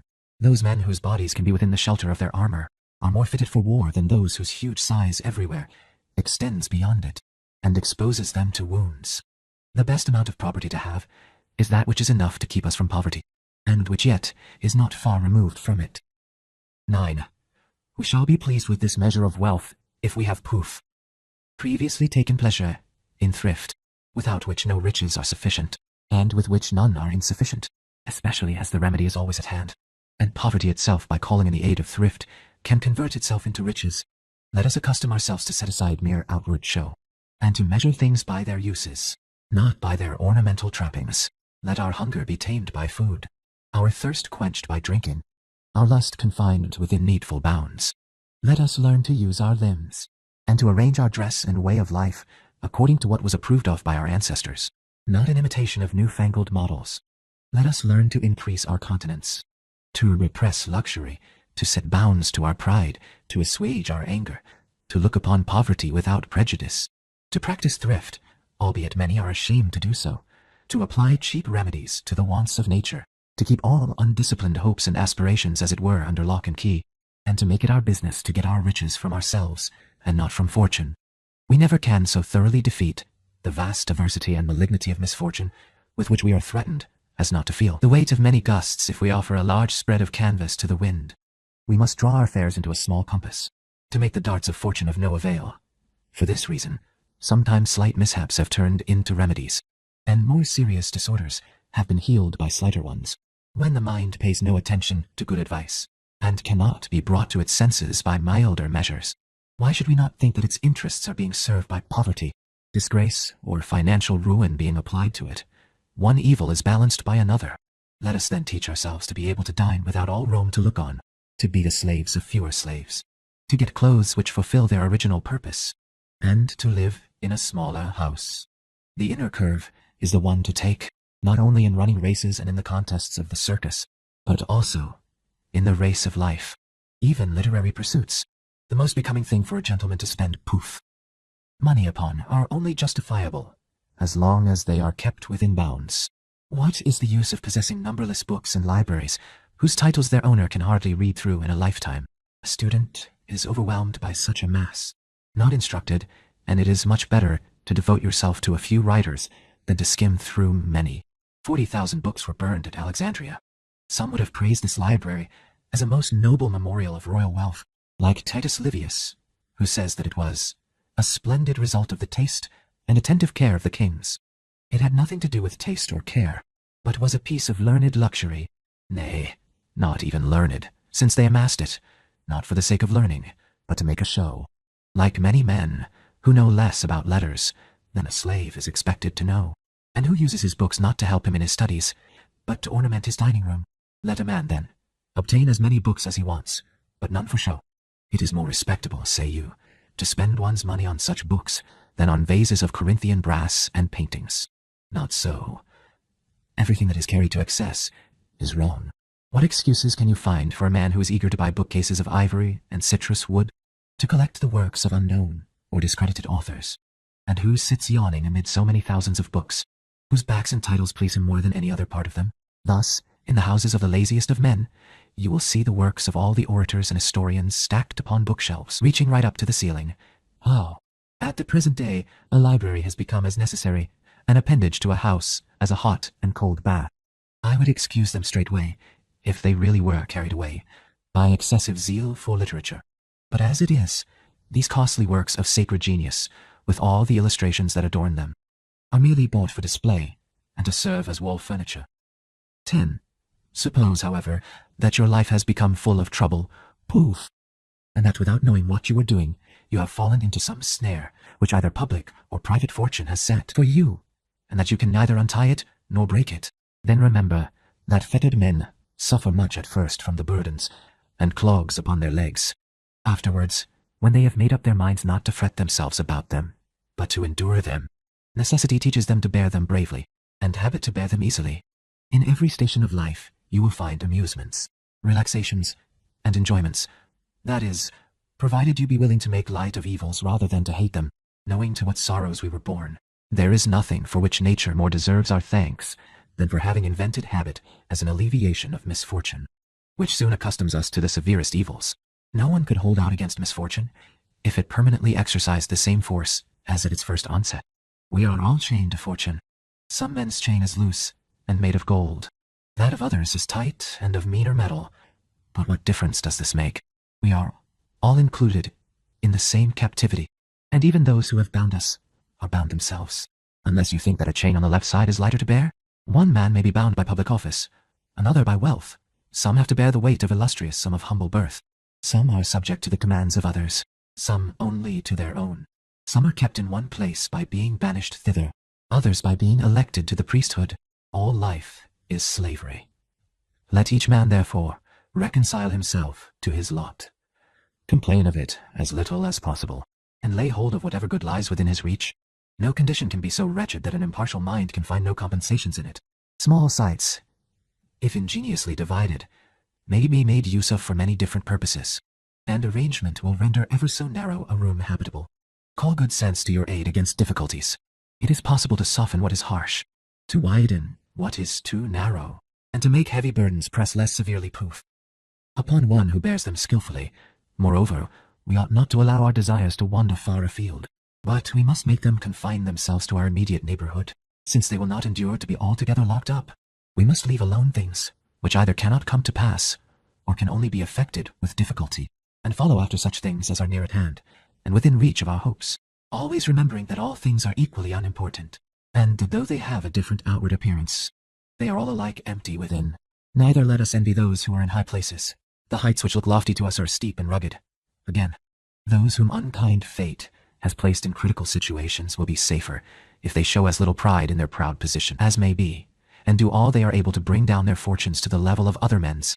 There are many who must needs cling to their high pinnacle of power, because they cannot descend from it save by falling headlong.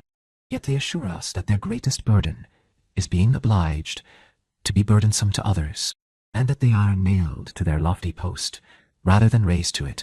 Let them then, by dispensing justice, clemency, and kindness with an open and liberal hand, provide themselves with assistance to break their fall, and looking forward to this maintain their position more hopefully. Yet nothing sets us free from these alternations of hope and fear so well as always fixing some limit to our successes, and not allowing fortune to choose when to stop our career, but to halt of our own accord long before we apparently need do so.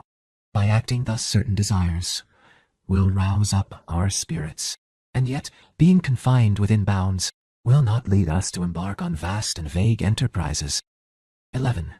These remarks of mine apply only to imperfect, commonplace, and unsound natures, not to the wise man, who needs not to walk with timid and cautious gait, for he has such confidence in himself that he does not hesitate to go directly in the teeth of fortune, and never will give way to her. Nor indeed has he any reason for fearing her, for he counts not only chattels, property, and high office, but even his body, his eyes, his hands, and everything whose use makes life dearer to us, nay, even his very self, to be things whose possession is uncertain. He lives as though he had borrowed them, and is ready to return them cheerfully whenever they are claimed. Yet he does not hold himself cheap, because he knows that he is not his own, but performs all his duties as carefully and prudently as a pious and scrupulous man would take care of property left in his charge as trustee. When he is bidden to give them up, he will not complain of fortune, but will say, "I thank you for what I have had possession of. I have managed your property so as largely to increase it, but since you order me, I give it back to you, and return it willingly and thankfully. If you still wish me to own anything of yours, I will keep it for you. If you have other views, I restore it to your hands, and make restitution of my wrought and coined silver, my house and my household. Should nature recall what she previously entrusted us with, let us say to her also, take back my spirit, which is better than when you gave it me. I do not shuffle or hang back. Of my own free will I am ready to return what you gave me, before I could think. Take me away. What hardship can there be in returning to the place from whence one came?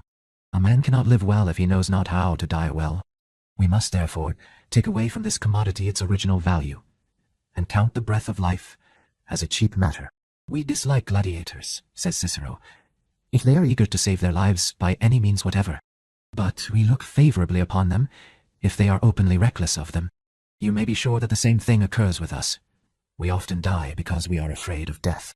Fortune, which regards our lives as a show in the arena for her own enjoyment, says, "Why should I spare you? Base and cowardly creature that you are, you will be pierced and hacked with old poof." The more wounds, because you know not how to offer your throat to the knife. Whereas you, who receive the stroke without drawing away your neck or putting up your hands to stop it, shall both live longer and die more quickly. He who fears death will never act as becomes a living man, but he who knows that this fate was laid upon him as soon as he was conceived will live according to it, and by this strength of mind will gain this further advantage, that nothing can befall him unexpectedly, for by looking forward to everything which can happen as though it would happen to him, he takes the sting out of all evils, which can make no difference to those who expect it and are prepared to meet it. Evil only comes hard upon those who have lived without giving it a thought, and whose attention has been exclusively directed to happiness. Disease, captivity, disaster, conflagration are none of them unexpected. I always knew with what disorderly company nature had associated me. The dead have often been wailed for in my neighborhood. The torch and taper have often been borne past my door before the bier of one who has died before his time. The crash of falling buildings has often resounded by my side. Night has snatched away many of those with whom I have become intimate in the forum, the Senate House, and in society, and has sundered the hands which were joined in friendship. Ought I to be surprised if the dangers which have always been circling around me at last assail me? How large a part of mankind never think of storms when about to set sail. I shall never be ashamed to quote a good saying, because it comes from a bad author, Publilius, who was a more powerful writer than any of our other playwrights, whether comic or tragic, whenever he chose to rise above farcical absurdities and speeches addressed to the gallery, among many other verses too noble, even for tragedy, let alone for comedy, has this one: what one hath suffered may befall us all.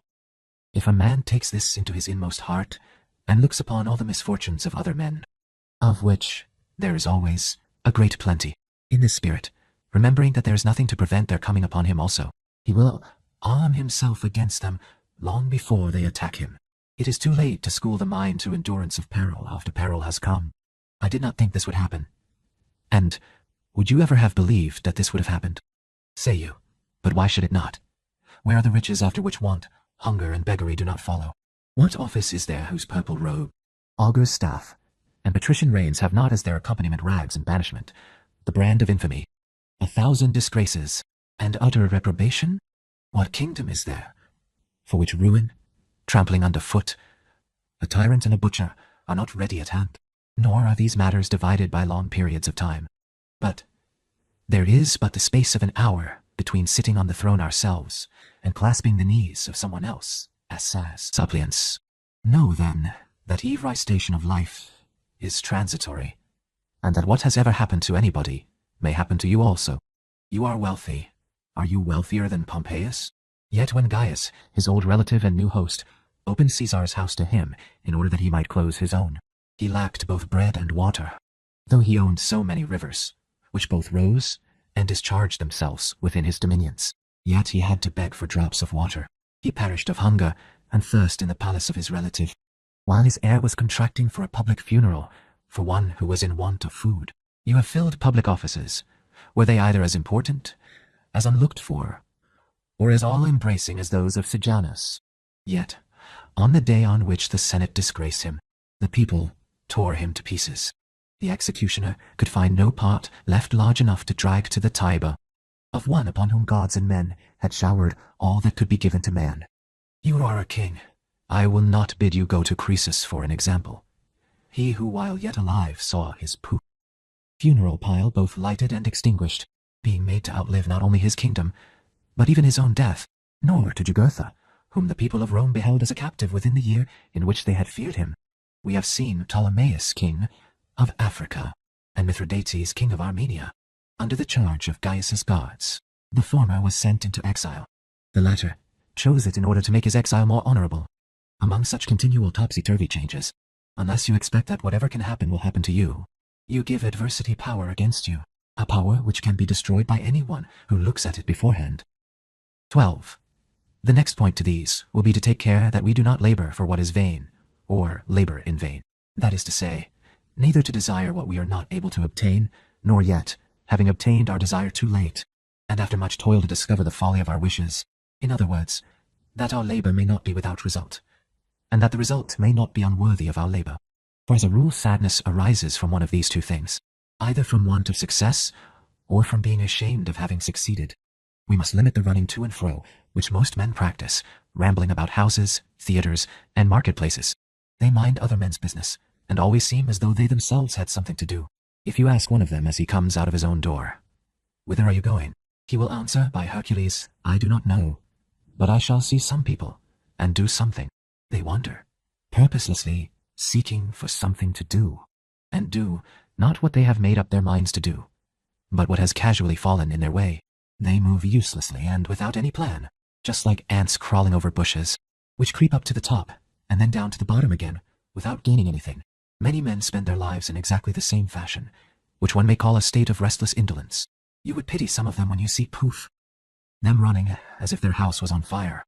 They actually jostle all whom they meet, and hurry along themselves and others with them, though all the while they are going to salute someone who will not return their greeting, or to attend the funeral of someone whom they did not know. They are going to hear the verdict on one who often goes to law, or to see the wedding of one who often gets married.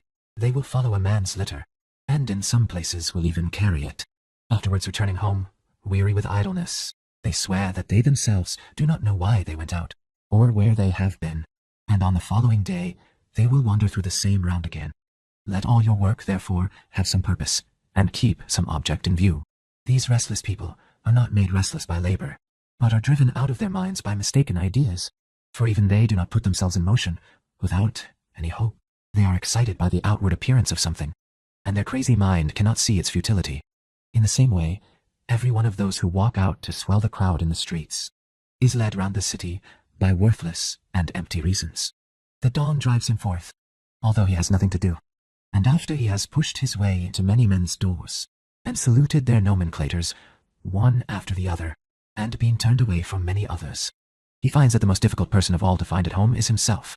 From this evil habit comes that worst of all vices, tale-bearing, and prying into public and private secrets, and the knowledge of many things which it is neither safe to tell nor safe to listen to. 13. It was, I imagine, following out this principle that Democritus taught that he who would live at peace must not do much business, either public or private, referring, of course, to unnecessary business. For if there be any necessity for it, we ought to transact not only much, but endless business, both public and private, in cases, however, where no solemn duty invites us to poof act, we had better keep ourselves quiet, for he who does many things often puts himself in fortune's power, and it is safest not to tempt her often, but always to remember her existence, and never to promise oneself anything on her security. I will set sail unless anything happens to prevent me. I shall be praetor if nothing hinders me.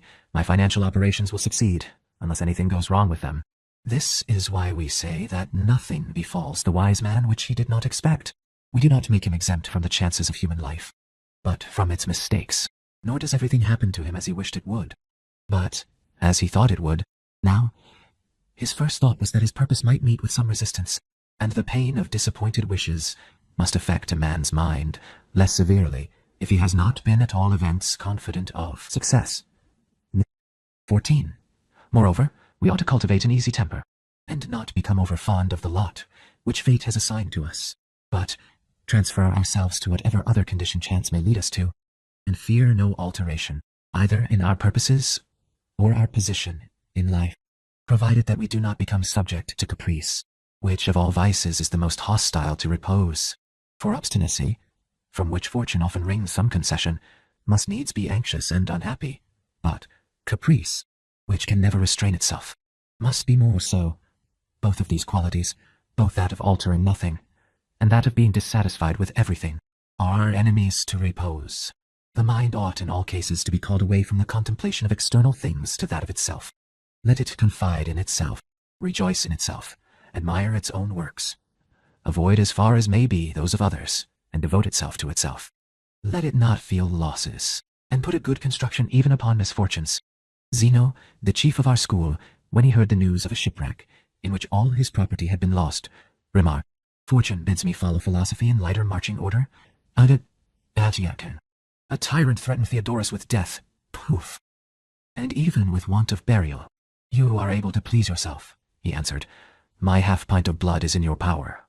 For, as for burial, what a fool you must be, if you suppose that I care whether I rot above ground or under it." Julius Canus, a man of peculiar greatness. whom even the fact of his having been born in this century does not prevent our admiring, had a long dispute with Gaius, and when, as he was going away, that failures of a man said to him, "That you may not delude yourself with any foolish hopes, I have ordered you to be executed," he answered, "I thank you, most excellent prince." I am not sure what he meant, for many ways of explaining his conduct occur to me. Did he wish to be reproachful, and to show him how great his cruelty must be if death became a kindness? Or did he upbraid him with his accustomed insanity? For even those whose children were put to death, and whose goods were confiscated, used to thank him. Or was it that he willingly received death, regarding it as freedom? Whatever he meant, it was an answer. Someone may say, after this Gaius might have let him live. Canus had no fear of this. The good faith with which Gaius carried out such orders as these was well known. Will you believe that he passed the 10 intervening days before his execution without the slightest despondency? It is marvelous how that man spoke and acted, and how peaceful he was. He was playing at draughts when the centurion in charge of a number of those who were going to be executed bade him join them. On the summons he counted his men and said to his companion, "Mind you do not tell a lie after my death, and say that you won." Then, turning to the centurion, he said, "You will bear me witness that I am one man ahead of him." Do you think that Canus played upon that draught board? Nay, he played with it. His friends were sad at being about to lose so great a man. "Why," asked he, "are you sorrowful? You are inquiring whether our souls are immortal, but I shall presently know." Nor did he up to the very epouf cease his search after truth, and raised arguments upon the subject of his own death. His own teacher of philosophy accompanied him, and they were not far from the hill on which the daily sacrifice to Caesar our God was offered, when he said, "What are you thinking of now, Canus? Or what are your ideas?" "I have decided," answered Canus, at that most swiftly passing moment of all, to watch whether the spirit will be conscious of the act of leaving the body. He promised, too, that if he made any discoveries, he would come round to his friends and tell them what the condition of the souls of the departed might be. Here was peace in the very midst of the storm. Here was a soul worthy of eternal life, which used its own fate as a proof of truth, which, when at the last step of life, experimented upon his fleeting breath, and did not merely continue to learn until he died, but learned something even from death itself. No man has carried the life of a philosopher further. I will not hastily leave the subject of a great man, and one who deserves to be spoken with respect. I will hand thee down to all posterity, thou most noble heart, chief among the many victims of Gaius. 15. Yet we gain nothing by getting rid of all personal causes of sadness, for sometimes we are possessed by hatred of the human race. When you reflect how rare simplicity is, how unknown innocence, how seldom faith is kept, unless it be to our advantage, when you remember such numbers of successful crimes, so many equally hateful losses and gains of lust, and ambition so impatient even of its own natural limits, that it is willing to purchase distinction by baseness, the mind seems as it were cast into darkness, and shadows rise before it, as though the virtues were all overthrown, and we were no longer allowed to hope to possess them or benefited by their possession. Jesu, miotomsi, unmeyadins powerly possession, yande, yano house. We ought therefore to bring ourselves into such a state of mind that all the vices of the vulgar may not appear hateful to us, but merely ridiculous, and we should imitate Democritus rather poof than Heraclitus. The latter of these, whenever he appeared in public, used to weep, the former to laugh, the one thought all human doings to be follies, the other thought them to be miseries. We must take a higher view of all things, and bear with them more easily. It better becomes a man to scoff at life than to lament over it. Add to this, that he who laughs at the human race deserves better of it than he who mourns for it. For the former leaves it some good hopes of improvement, while the latter stupidly weeps over what he has given up all hopes of mending. He who after surveying the universe cannot control his laughter shows, too, a greater mind than he who cannot restrain his tears, because his mind is only affected in the slightest possible degree, and he does not think that any part of all this apparatus is either important, or serious, or unhappy. As for the several causes which render us happy or sorrowful, let everyone describe them for himself, and learn the truth of Bion's saying, that all the doings of men were very like what he with, and that there is nothing in their lives which is more holy or decent than their conception. Yet it is better to accept public morals and human vices calmly, without bursting into either laughter or tears. For to be hurt by the sufferings of others is to be forever miserable, while to enjoy the sufferings of others is an inhuman pleasure. Just as it is a useless piece of humanity to weep and pull a long face because someone is burying his son in one's own misfortunes. Also, one ought so to conduct oneself as to bestow upon them just as much sorrow as reason, not as much as custom requires. For many shed tears in order to show them, and whenever no one is looking at them, their eyes are dry, but they think it disgraceful not to weep when everyone does so. So deeply has this evil of being guided by the opinion of others taken root in us, that even grief, the simplest of all emotions, begins to be counterfeited. 16. And one day some as a Audiobook stain. There comes now part of our subject which is wont with poof. Good cause to make one sad and anxious. I mean when good men come to bad ends. When Socrates is forced to die in prison, Rutilius to live in exile, Pompeius and Cicero to offer their necks to the swords of their own followers. When the great Cato, that living image of virtue, falls upon his sword and rips up both himself and the Republic, one cannot help being grieved that fortune should bestow her gifts so unjustly. What, too, can a good man hope to obtain when he sees the best of men meeting with the worst fates? Well, but see how each of them endured his fate, and if they endured it bravely, long in your heart for courage as great as theirs. If they died in a womanish and cowardly manner, nothing was lost. Either they deserved that you should admire their courage, or else they did not deserve that you should wish to imitate their cowardice. For what can be more shameful than that the greatest men should die so bravely as to make people cowards? Let us praise one who deserves such constant praises, and say, the braver you are, the happier you are. You have escaped from all accidents, jealousies, diseases. You have escaped from prison. The gods have not thought you worthy of ill fortune, but have thought that fortune no longer deserved to have any power over you.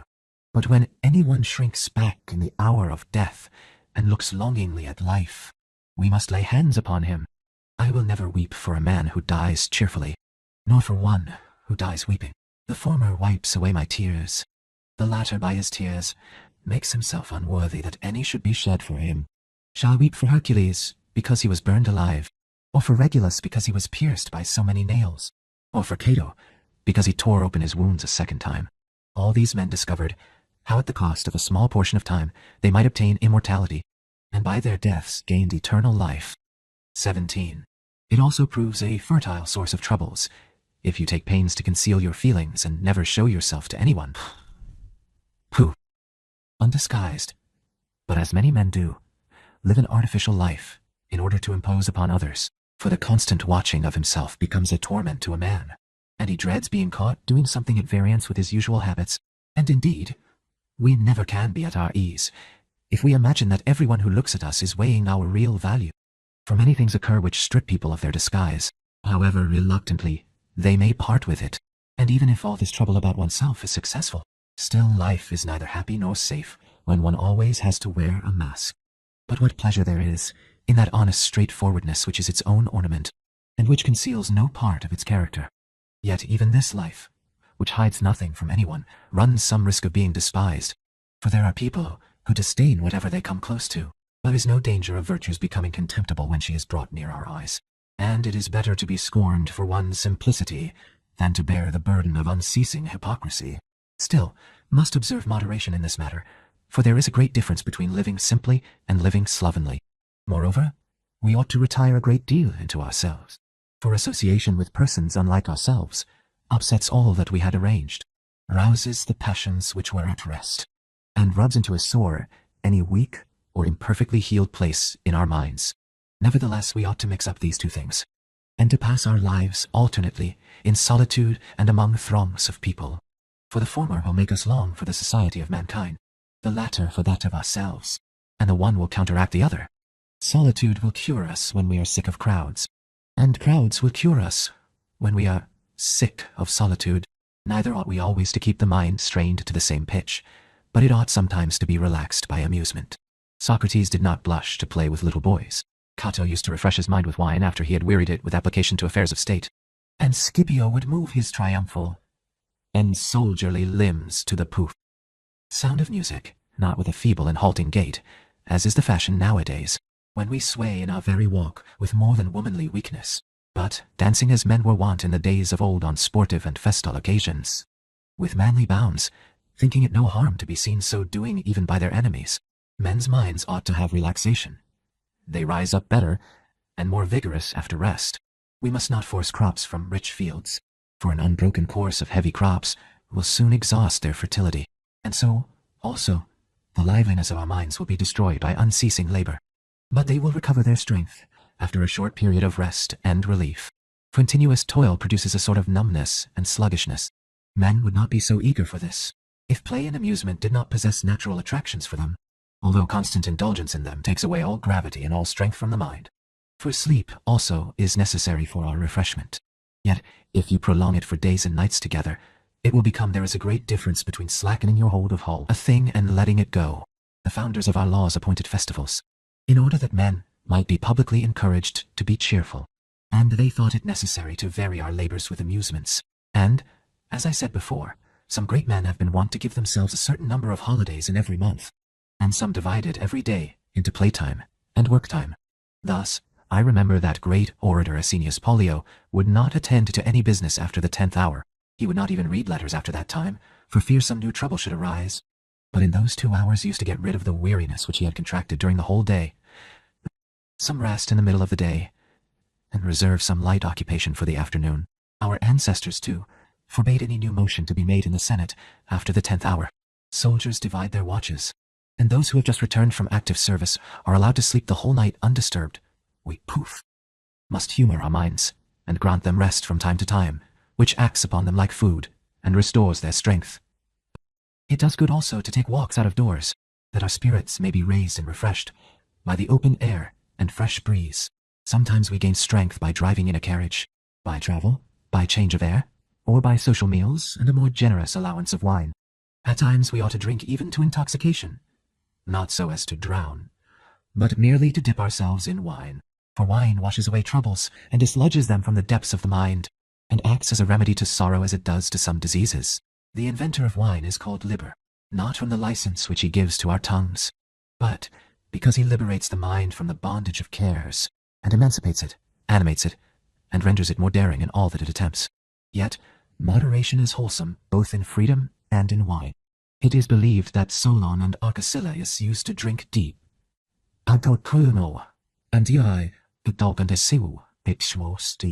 Cato is reproached with drunkenness, but whoever casts this in his teeth will find it easier to turn his reproach into a commendation than to prove that Cato did anything wrong. However, we ought not to do it often, for fear the mind should contract evil habits, though it ought sometimes to be forced into frolic and frankness, and to cast off dull sobriety for a while. If we believe the Greek poet, it is sometimes pleasant to be mad. Again, Plato always knocked in vain at the door of poetry when he was sober, or if we trust Aristotle, or no great genius has ever been without a touch of insanity.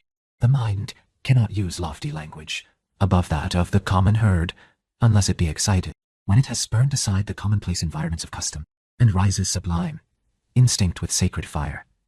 Then alone can it chant a song too grand for mortal lips. As long as it continues to dwell within itself, it cannot rise to any pitch of splendor. It must break away from the beaten track, and lash itself to frenzy, till it gnaws the curb and rushes away, bearing up its rider to heights whither it would fear to climb when alone. I have now, my beloved Serenus, given you an account of what things can preserve peace of mind, what things can restore it to us, what can arrest the vices which secretly undermine it. Yet be assured that none of these is strong enough to enable us to retain so fleeting a blessing, unless we watch over our vacillating mind with intense and unremitting care. On Clemency addressed to Nero Kaiser, Part 1:1. I have determined to write a book upon clemency, Nero Caesar, in order that I may, as it were, serve as a mirror to you, and let you see yourself arriving at the greatest of all pleasures. For although the true enjoyment of good deeds consists in the performance of them, and virtues have no adequate reward beyond themselves, still, it is worth your while to consider and investigate a good conscience from every point of view, and afterwards to cast your eyes upon this enormous mass of mankind, quarrelsome, factious, and passionate as they are. Like lie, they if could throw off the yoke of your government, to take pleasure alike in the ruin of themselves and of one another, and thus to commune with yourself. Have I, of all mankind, been chosen, and thought fit to perform the office of a god upon earth? I am the arbiter of life and death to mankind. It rests with me to decide what lot and position in life each man possesses. Fortune makes use of my mouth to announce what she bestows on each man. Cities and nations are moved to joy by my words. No region anywhere can flourish without my favor, and goodwill. All these thousands of swords, now restrained by my authority, would be drawn at a sign from me.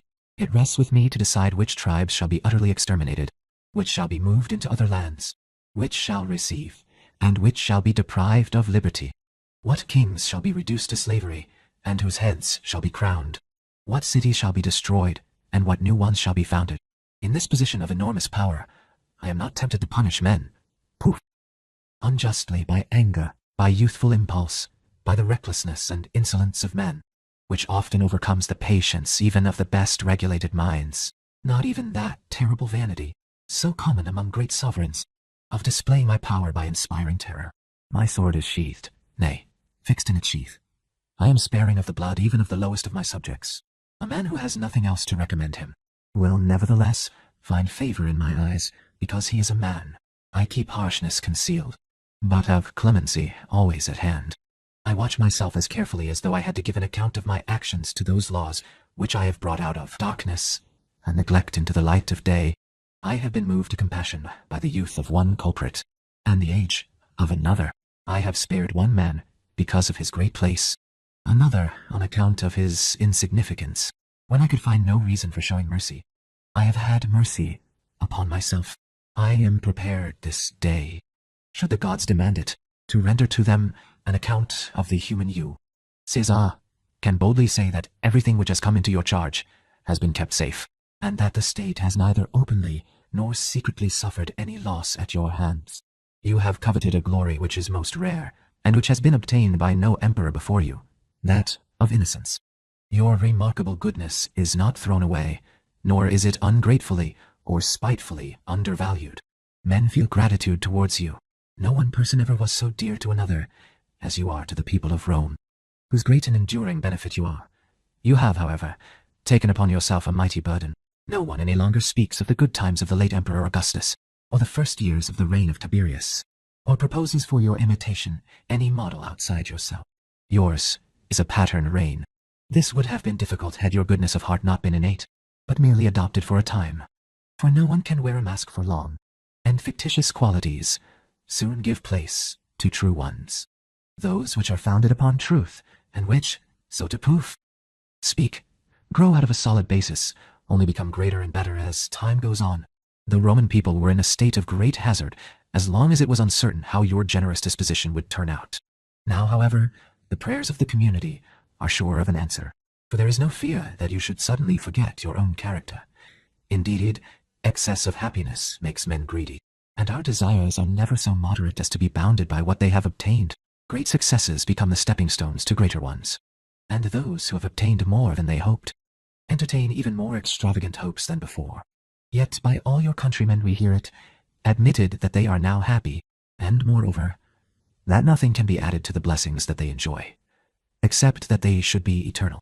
Many circumstances force this admission from them, although it is the one which men are least willing to make. We enjoy a profound and prosperous peace. The power of the law has been openly asserted in the sight of all men, and beyond the reach of any violent interference.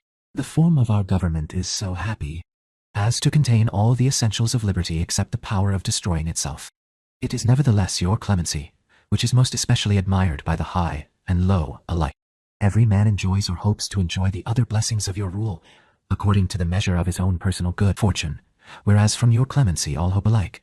No one has so much confidence in his own innocence as not to feel glad that in your presence stands a clemency which is ready to make allowance for human errors. 2. I know, however, that there are some who imagine that clemency only saves the life of every villain, because clemency is useless except after conviction, and alone of all the virtues has no function among the innocent. But in the first place, although a physician is only useful to the sick, yet he is held in honor among the healthy also, and so clemency, though she be poof, invoked by those who deserve punishment, is respected by innocent people as well. Next, she can exist also in the person of the innocent, because sometimes misfortune takes the place of crime. Indeed, clemency not only succors the innocent, but often the virtuous, since in the course of time it happens that men are punished for actions which deserve praise. Besides this, there is a large part of mankind which might return to virtue if the hope of pardon were not denied them. Yet, it is not right to pardon indiscriminately, For when no distinction is made between good and bad men, disorder follows, and all vices break forth. We must therefore take care to distinguish those characters which admit of reform from those which are hopelessly depraved. Neither ought we to show an indiscriminate and general, nor yet an exclusive clemency. For to pardon everyone is as great cruelty as to pardon none. We must take a middle course. But, as it is difficult to find the true mean, let us be careful, if we depart from it, to do so upon the side of humanity. 3. But these matters will be treated of better in their own place. I will now divide this whole subject into 3 parts. The first will be of gentleness of temper. The second will be that which explains the nature and disposition of clemency. For since there are certain vices which have the semblance of virtue, they cannot be separated unless you stamp upon them the marks which distinguish them from one another.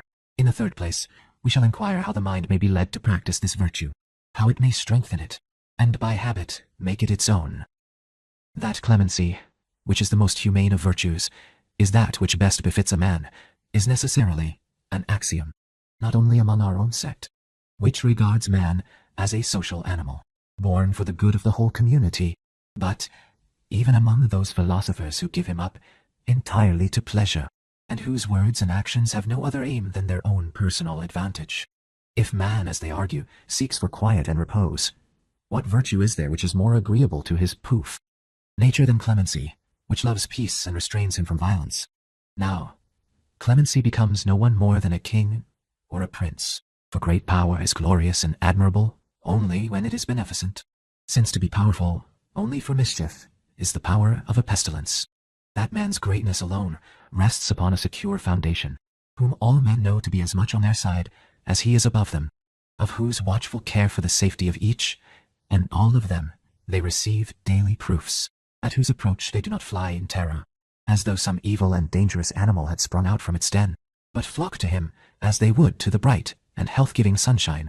They are perfectly ready to fling themselves upon the swords of conspirators in his defense, to offer their bodies if his only path to safety must be formed of corpses. They protect his sleep by nightly watches. They surround him and defend him on every side, and expose themselves to the dangers which menace him. It is not without good reason that nations and cities thus agree sacrificing their lives and property for the defense and the love of their king whenever their leader's safety demands it. Men do not hold themselves cheap, nor are they insane when so many thousands are put to the sword for the sake of one man, and when by so many deaths they save the life of one man alone, who not unfrequently is old and feeble, just as the entire body is commanded by the mind. And although the body be so much larger and more beautiful, while the mind is impalpable and hidden, and we are not certain as to where it is concealed, yet the hands, feet, and eyes work for it. The skin protects it. At its bidding we either lie still or move restlessly about. When it gives the word, if it be an avaricious master, we scour the sea in search of gain, or if it be ambitious, we straightway place our right hand in the flames like Mucius, or leap into the pit like Curtius. So likewise this enormous multitude, which surrounds one man is directed by his will, is guided by his intellect, and would break and hurl itself into ruin by its own strength, if it were not upheld by his wisdom. 4.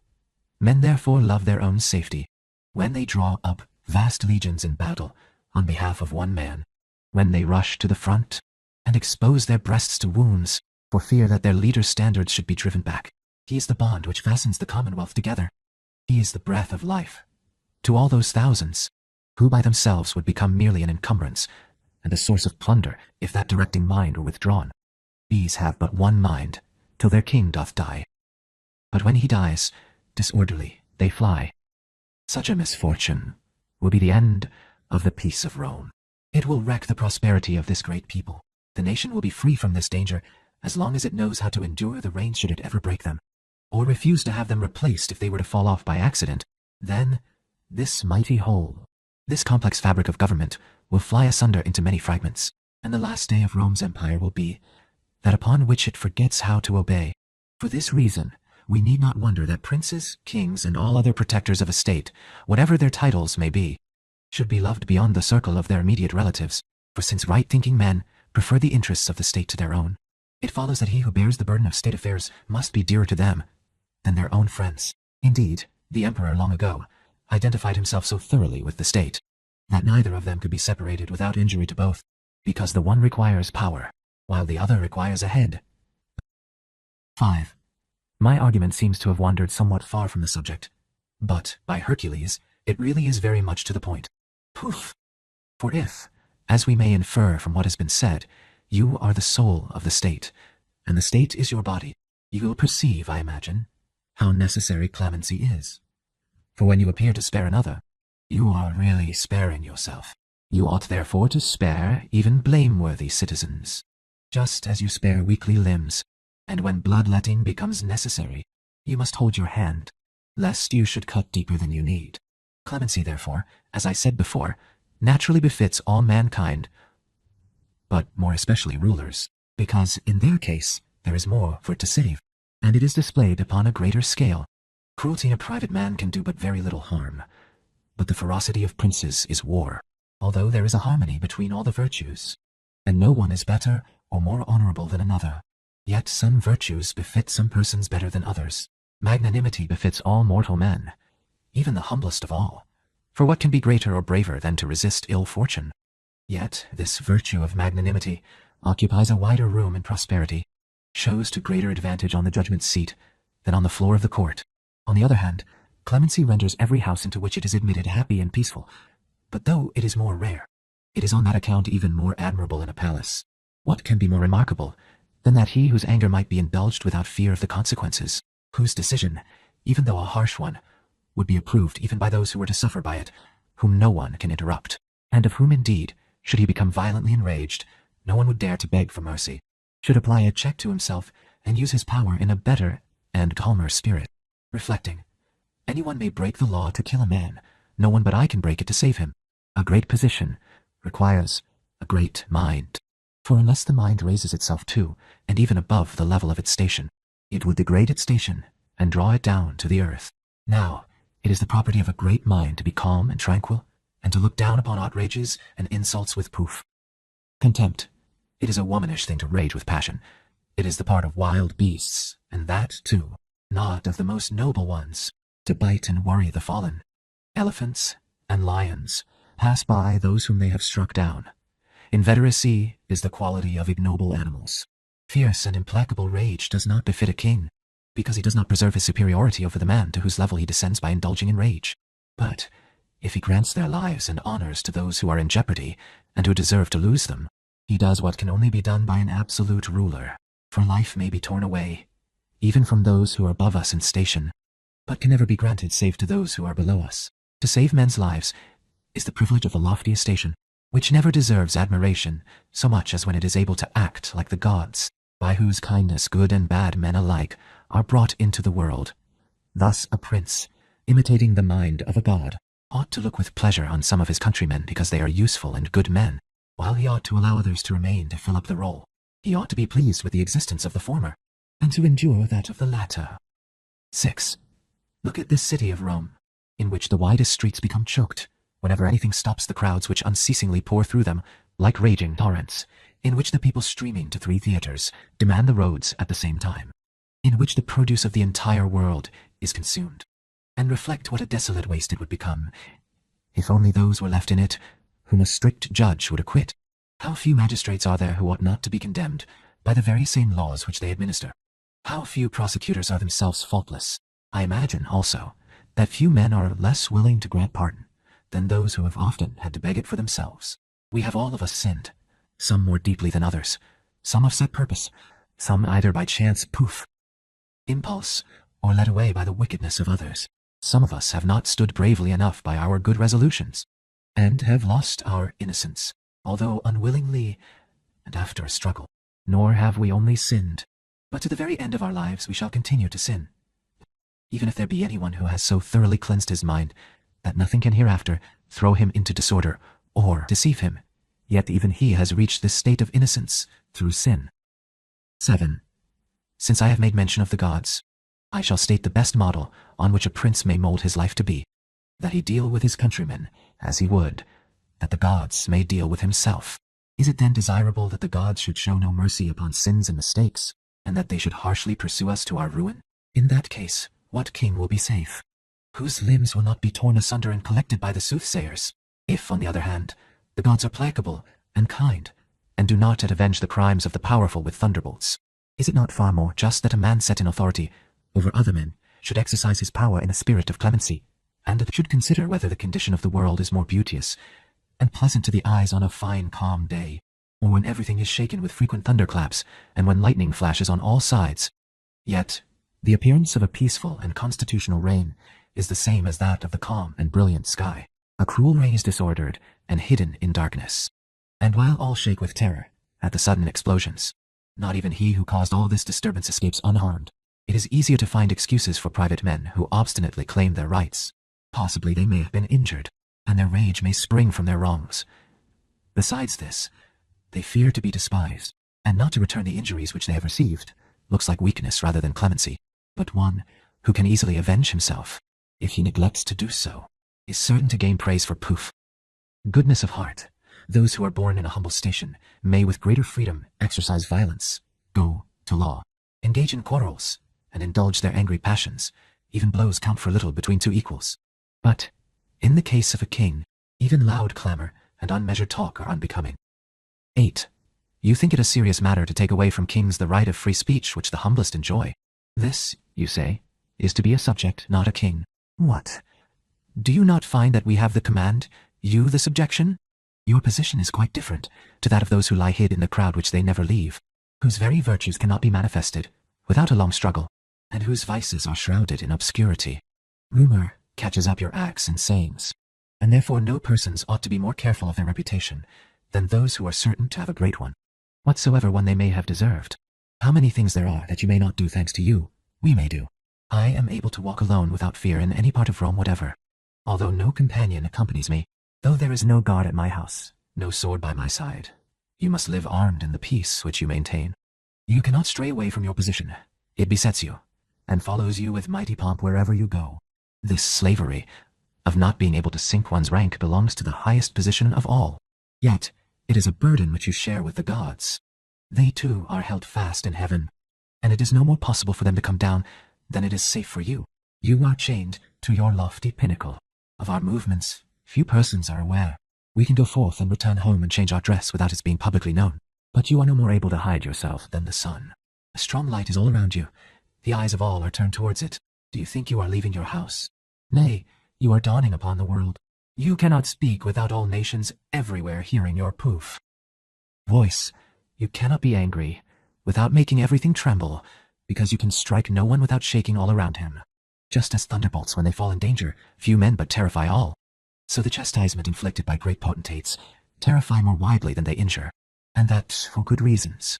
For in the case of one whose power is absolute, men do not think of what he has done, so much as of what he may do. Add to this that private men endure wrongs more tamely, because they have already endured others.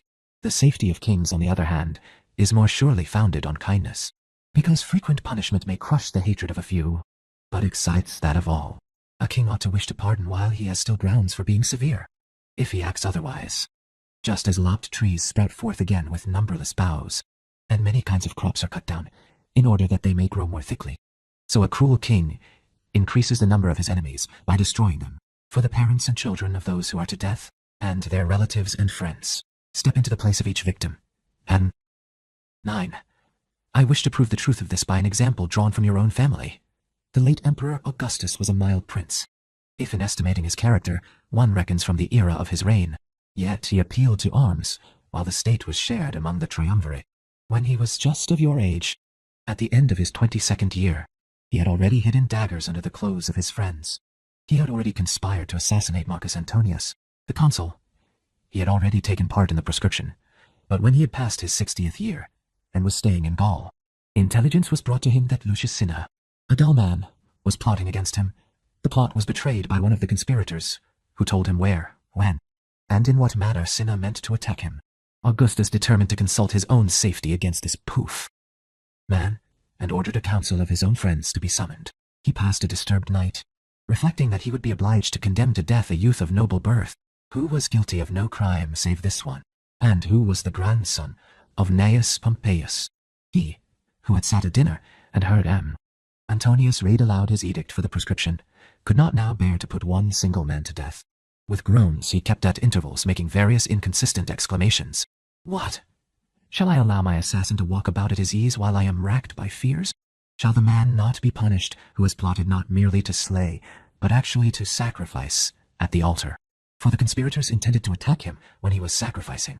Now, when there is peace by land and sea, that life, which so many civil wars have sought in vain, which has passed unharmed through so many battles of fleets and armies.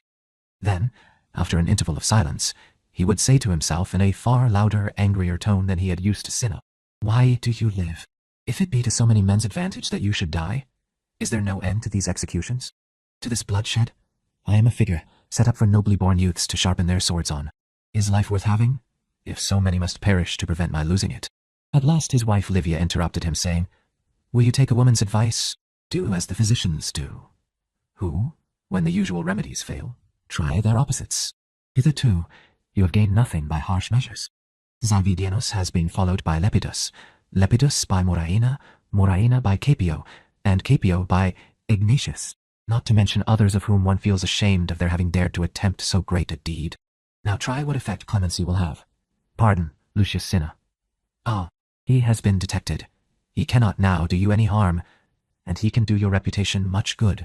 Delighted at finding someone to support his own view of the case, he thanked his wife, straightway ordered his friends, whose counsel he had asked for, to be told that he did not require their proof, advice, and summoned Cinna alone. After ordering a second seat to be placed for Cinna, he sent everyone else out of the room, and said, "The first request which I have to make of you is, that you will not interrupt me while I am speaking to you, that you will not cry out in the middle of my address to you. You shall be allowed time to speak freely in answer to me. Cinna, when I found you in the enemy's camp, you who had not become but were actually born my enemy, I saved your life, and restored to you the whole of your father's estate. You are now so prosperous and so rich that many of the victorious party envy you, the vanquished one. When you were a candidate for the priesthood, I passed over many others whose parents had served with me in the wars, and gave it to you. And now, after I have deserved so well of you, you have made up your mind to kill me." When at this word, the man exclaimed that he was far from being so insane. Augustus replied, "You do not keep your promise, Cinna. It was agreed upon between us that you should not interrupt me. I repeat, you are preparing to kill me." He then proceeded to tell him of the place, the names of his accomplices, the day, the way in which they had arranged to do the deed, and which of them was to give the fatal stab. When he saw Cinna's eyes fixed upon the ground, and that he was silent, no longer because of the agreement, but from consciousness of his guilt, he said, "What is your intention in doing this? Is it that you yourself may be emperor? The Roman people must indeed be in a bad way, if nothing but my life prevents your ruling over them. You cannot even maintain the dignity of your own house. You have recently been defeated in a legal encounter by the superior influence of a freedman, and so you can find no easier task than to call your friends to rally round you against Caesar. Come, now, if you think that I alone stand in the way of your ambition, will Paulus and Fabius Maximus, will the Cossi and the Servilii, and all that band of nobles, whose names are no empty pretense, but whose ancestry really proof renders them illustrious, will they endure that you should rule over them? Not to fill up the greater part of this book by repeating the whole of his speech, for he is known to have spoken for more than 2 hours, lengthening out this punishment, which was the only one which he intended to inflict. He said at last, "Cinna, I grant you your life for the second time, when I gave it to you before you were an open enemy. You are now a secret plotter and parricide.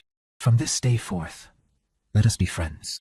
Let us try which of us is the more sincere. I, in giving you your life, or you, in owing your life to me." After this, he of his own accord bestowed the consulship upon him, complaining of his not venturing to offer himself as a candidate for that office, and found him ever afterwards his most grateful and loyal adherent. Cinna made the emperor his sole heir, and no one ever again formed any plot against him. 10. Your great-great-grandfather spared the vanquished. For whom could he have ruled over, had he not spared them? He recruited Celestius, the Cocoi, the Diliae, and the whole inner circle of his court from the camp of his opponents. Soon afterwards his clemency gave him a Domitius, a Messala, an Asinius, a Cicero, and all the flower of the state. For what a long time he waited for Lepidus to die. For years He allowed him to retain all the insignia of royalty, and did not allow the office of Pontifex Maximus to be conferred upon himself until after Lepidus's death, for he wished it to be called honorable office, rather than a spoil stripped from a vanquished foe. It was this clemency which made him end his days in safety and security. This it was which rendered him popular and beloved, although he had laid his hands on the neck of the Romans when they were still unused to bearing the yoke. This gives him, even at the present day, a reputation such as hardly any prince has enjoyed during his own lifetime. We believe him to be a god, and not merely because we are bidden to do so.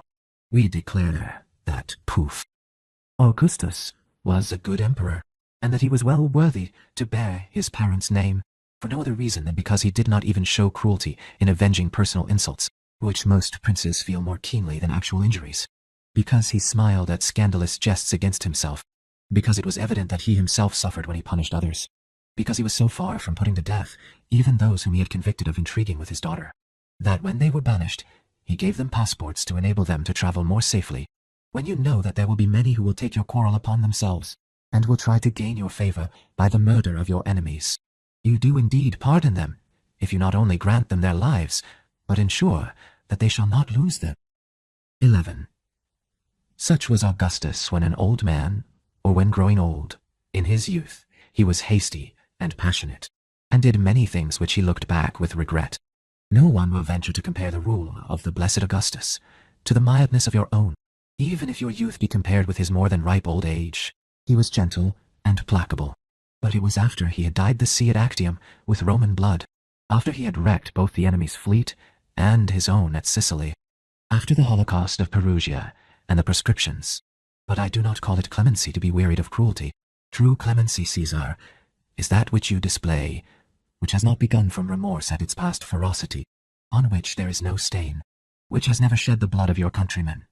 This, when combined with unlimited power, shows the truest self-control and all-embracing love of the human race as of one's self, not corrupted by any low desires, any extravagant ideas, or any of the bad examples of former emperors, into trying, by actual experiment, how great a tyranny he would be allowed to exercise over his countrymen, but inclining rather to blunting your sword of proof.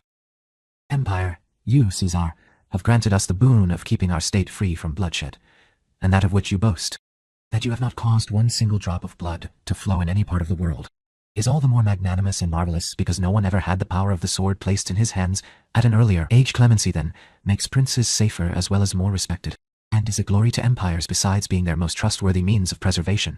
Why have legitimate sovereigns grown old on the throne, and bequeathed their power to their children and grandchildren, while the sway of despotic usurpers is both hateful and short-lived? What is the difference between the tyrant and the king? For their outward symbols of authority and their powers are the same, except it be that tyrants take delight in cruelty, whereas kings are only cruel for good reasons, and because they cannot help it. 12. What then, say you, do not kings also put men to death? They do, but only when that measure is recommended by the public advantage. Tyrants enjoy cruelty. A tyrant differs from a king in deeds, not in title, for the elder Dionysius deserves to be preferred before many kings. And what can prevent our styling Lucius Sulla a tyrant, since he only left off slaying because he had no more enemies to slay, although he laid down his dictatorship and resumed the garb of a private citizen?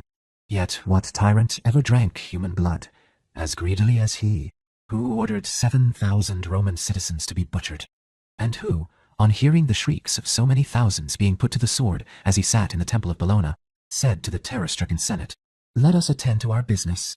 Conscript fathers, it is only a few disturbers of the public peace who are being put to death by my orders." In saying this, he did not lie. They really seemed few to Sulla, but we shall speak of Sulla presently, when we consider how we ought to feel anger against our enemies. At any rate, when our own countrymen, members of the same community as ourselves, have been torn away from it and assumed the name of enemies. In the meanwhile, as I was saying, clemency is what makes the great distinction between kings and tyrants. Though each of them may be equally fenced around by armed soldiers, nevertheless, the one uses his troops to safeguard the peace of his kingdom, the other uses them to quell great hatred by great terror, and yet he does not look with any confidence upon those to whose hands he entrusts himself. He is driven in opposite directions by conflicting passions, for since he is hated because he is feared, he wishes to be feared because he is hated, and he, acts up to the spirit of that odious verse, which has cast so many headlong from their thrones. Why? Let them hate me, if they fear me too. Not knowing how frantic men become when their hatred becomes excessive. For an inordinate amount of fear restrains men, but a constant and keen apprehension of the worst tortures rouses up even the most groveling spirits to deeds of reckless courage, and causes them to hesitate at nothing. Just so a string stuck full of feathers will prevent wild beasts escaping, but should a horseman begin to shoot at them from another quarter, they will attempt to escape over the very thing that scared them, and will trample the cause of their alarm underfoot. No courage is so great as that which is born of utter desperation. In order to keep people down by terror, you must grant them a certain amount of security, and let them see that they have far more to hope for than to fear. For otherwise, if a man is in equal peril, whether he sits still or takes action, he will feel actual pleasure in risking his life, and will fling it away as lightly as though it were not his own. 13. A calm and peaceful king trusts his guards because he makes use of them to ensure the common safety of all his subjects, and his soldiers, who see that the security of the state depends upon their labors, cheerfully undergo the severest toil and glory in being the protectors of the father of their country, whereas your harsh and murderous tyrant must needs be disliked, even by his own janissaries. No man can expect willing and loyal service from those whom he uses like the rack and the axe, as instruments of torture and death, to whom he casts men as he would cast them to wild beasts. No prisoner at the bar is so full of agony and anxiety as a tyrant, for while he dreads both gods and men, because they have witnessed, and will avenge his crimes, he has at the same time so far committed himself to this course of action, that he is not able to alter it. This is perhaps the very worst quality of cruelty. A man must go on exercising it, and it impossible for him to retrace his steps and start in a better path. For crimes must be safeguarded by fresh crimes. Yet who can be more unhappy than he who is actually compelled to be a villain? How greatly he ought to be pitied. I mean, by himself. For it would be impious for others to pity a man who has made use of his power to murder and ravage, who has rendered himself mistrusted by everyone at home and abroad, who fears the very soldiers to whom he flees for safety, who dare not rely upon the loyalty of his friends or the affection of his children, who, whenever he considers what he has done and what he is about to do, and calls to mind all the crimes and torturings with which his conscience is burdened, must often fear death, and yet must often wish for it, for he must be even more hateful to himself than he is to his subjects. On the other hand, he who takes an interest in the entire state, who watches over every department of it with more or less care, who attends to all the business of the state as well as if it were his own, who is naturally inclined to mild measures, and shows, even when it is to his advantage to punish, how unwilling he is to make use of harsh remedies, who has no angry poof or savage feelings, but wields his authority calmly and beneficially, being anxious that even his subordinate officers shall be popular with his countrymen, who thinks his happiness complete if he can make the nation share his prosperity, who is courteous in language, whose presence is easy of access, who looks obligingly upon his subjects, who is disposed to grant all their reasonable wishes, and does not treat their unreasonable wishes with harshness. Such a prince is loved, protected, and worshipped by his whole empire. Men talk of such a one in private in the same words which they use in public.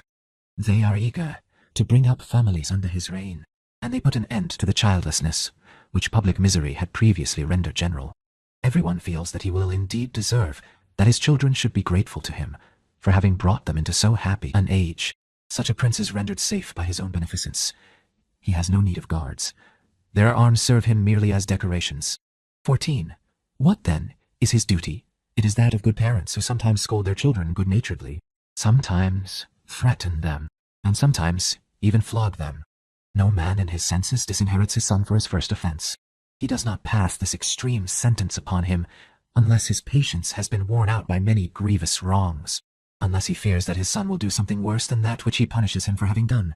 Before doing this, he makes many attempts to lead his son's mind into the right way while it is still hesitating between good and evil, and has only taken its first steps in depravity.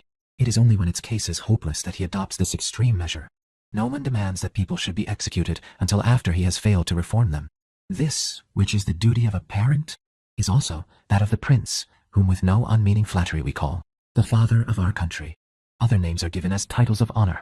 We have styled some men the great, the fortunate, or the august, and have thus satisfied their passion for grandeur by bestowing upon them all the dignity that we could. But when we style a man the father of his country, we give him to understand that we have entrusted him with a father's power over us, which is of the mildest character. For a father takes thought for his children and subordinates his own interests to theirs. It is long before a father will cut off a member of his own body. Even after he has cut it off, he longs to replace it. And in cutting it off, he laments and hesitates much and long. For he who condemns quickly is not far from being willing to condemn, and he who inflicts too great punishment comes very near to punishing unjustly. 15. Within my own recollection, the people stabbed in the forum with their writing styles a Roman knight named Trico, because he had flogged his son to death. Even the authority of Augustus Caesar could hardly save him from the angry clutches of both fathers and sons. But everyone admired Tarius, who, on discovering that his son meditated parricide, tried him, convicted him, and was then satisfied with punishing him by exile, and that, too, to that pleasant place of exile, Marseilles, where he made him the same yearly allowance which he had done while he was innocent. The result of this generosity was that, even in a city where every villain finds someone to defend him, no one doubted that he was justly condemned, since even the father, who was unable to hate him, nevertheless had condemned him. In this very same instance, I will give you an example of a good prince, which you may compare with a good father. Tarius, when about to sit in judgment on his son, invited Augustus Caesar to assist in trying him. Augustus came into his private house, sat beside the father, took part in another man's family council, and did not say, "Nay, let him rather come to my house," because if he had done so, the trial would have been conducted by Caesar, and not by the father. When the cause had been heard, after all that the young man pleaded in proof, his own defense, and all that was alleged against him, had been thoroughly discussed, the emperor begged that each man would write his sentence, instead of pronouncing it aloud, in order that they might not all follow Caesar in giving sentence. Then, before the tablets were opened, he declared that if Tarius, who was a rich man, made him his heir, he would not accept the bequest. One might say, it showed a paltry mind in him to fear that people would think that he condemned the son in order to enable himself to inherit the estate. I am of a contrary opinion. Any one of us ought to have sufficient trust in the consciousness of his own integrity to defend him against calumny, but princes must take great pains to avoid even the appearance of evil. He swore that he would not accept the property. On that day, Tarius lost 2 heirs to his estate, but Caesar gained the liberty of forming an unbiased judgment, and when he had proved that his severity was disinterested, a point of which a prince should never lose sight, he gave sentence that the son should be banished to whatever place the father might choose. He did not sentence him to the sack and the snakes, or to prison, because he thought, not of who it was upon whom he was passing sentence, but of who it was with whom he was sitting in judgment. He said that a father ought to be satisfied with the mildest form of punishment for his stripling son, who had been seduced into a crime which he had attempted so faint-heartedly as to be almost innocent of it, and that he ought to be removed from Rome and out of his father's sight. 16. How worthy was he to be invited by fathers to join their family councils! How worthy to be made co-heir with innocent children! This is the sort of clemency which befits a prince. Wherever he goes, let him make everyone more charitable. In the king's sight, no one ought to be so despicable that he should not notice whether he lives or dies, be his character what it may. He is a part of the empire. Let us take examples for great proof. Kingdoms from smaller ones. There are many forms of royalty. A prince reigns over his subjects, a father over his children, a teacher over his scholars, a tribune or centurion over his soldiers. Would not he, who constantly punished his children by beating them for the most trifling faults, be thought the worst of fathers? Which is worthier to impart a liberal education? What, he who flays his scholars alive if their memory be weak, or if their eyes do not run quickly along the lines as they read, or he who prefers to improve and instruct them by kindly warnings and moral influence? If a tribune or a centurion is harsh, he will make men deserters, and one cannot blame them for desertion. It is never right to rule a human being more harshly and cruelly than we rule dumb animals. Yet a skilled horsebreaker will not scare a horse by frequent blows, because he will become timid and vicious if you do not soothe him with pats and caresses. So will also a huntsman, both when he is teaching puppies to follow the tracks of wild animals, and when he uses dogs already trained to drive them from their lairs and hunt them, does not often threaten to beat them, for if he does, he will break their spirit and make them stupid and currish with fear, though, on the other hand, he will not allow them to roam and range about unrestrained. The same is the case with those who drive the slower draught cattle, which, though brutal treatment and wretchedness is their lot from their birth, still, by excessive cruelty may be made to refuse to draw. 17. No creature is more self-willed, requires more careful management, or ought to be treated with greater indulgence than man. What, indeed, can be more foolish than that we should blush to show anger against dogs or beasts of burden, and yet wish one man to be most abominably ill-treated by another? We are not angry with diseases, but apply remedies to them. But this also is a disease of the mind, and requires soothing medicine, and a physician who is anything but angry with his poof. Patient. It is the part of a bad physician to despair of effecting a cure. He, to whom the care of all men's well-being is entrusted, ought to act like a good physician, and not be in a hurry to give up hope, or to declare that the symptoms are mortal. He should wrestle with vices, withstand them, reproach some with their distemper, and deceive others by a soothing mode of treatment, because he will cure his patient more quickly and more thoroughly if the medicines which he administers escape his notice. A prince should take care not only of the recovery of his people, but also that their scars should be honorable. Cruel punishments do a king no honor, for who doubts that he is able to inflict them? But, on the other hand, it does him great honor to restrain his powers, to save many from the wrath of others, and sacrifice no one to his own. 18. It is creditable to a man to keep within reasonable bounds in his treatment of his slaves. Even in the case of a human chattel, one ought to consider not how much one can torture him with impunity, but how far such treatment is permitted by natural goodness and justice, which prompts us to act kindly towards even prisoners of war and slaves bought for a price. How much more towards freeborn, respectable gentlemen, and not to treat them with scornful brutality as human chattels, but as persons somewhat below ourselves in station, who have been placed under our protection, rather than assigned to us as servants. Slaves are allowed to run and take sanctuary at the statue of a god. Though the laws allows a slave to be ill-treated to any extent, there are nevertheless some things which the common laws of life forbid us to do to a human being. Who does not hate Vedius Pollio more even than his own slaves did, because he used to fatten his lampreys with human blood, and ordered those who had offended him in any way to be cast into his fish pond, or rather snake pond? That man deserved to die 1,000 deaths, both for throwing his slaves to be devoured by the poof, lampreys which he himself meant to eat, and for keeping lampreys that he might feed them in such a fashion. Cruel masters are pointed at with disgust in all parts of the city, and are hated and loathed. The wrongdoings of kings are enacted on a wider theater. Their shame and unpopularity endures for ages. Yet how far better it would have been never to have been born, than to be numbered among those who have been born to do their country harm. 19. Nothing can be imagined which is more becoming to a sovereign than clemency. By whatever title and right he may be set over his fellow citizens, the greater his power, the more beautiful and admirable he will confess his clemency to be. For there is no reason why power should do any harm, if only it be wielded in accordance with the laws of nature.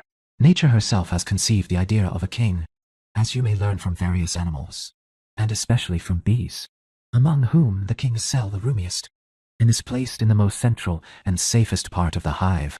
Moreover, he does no work, but employs himself in keeping the others up to their work.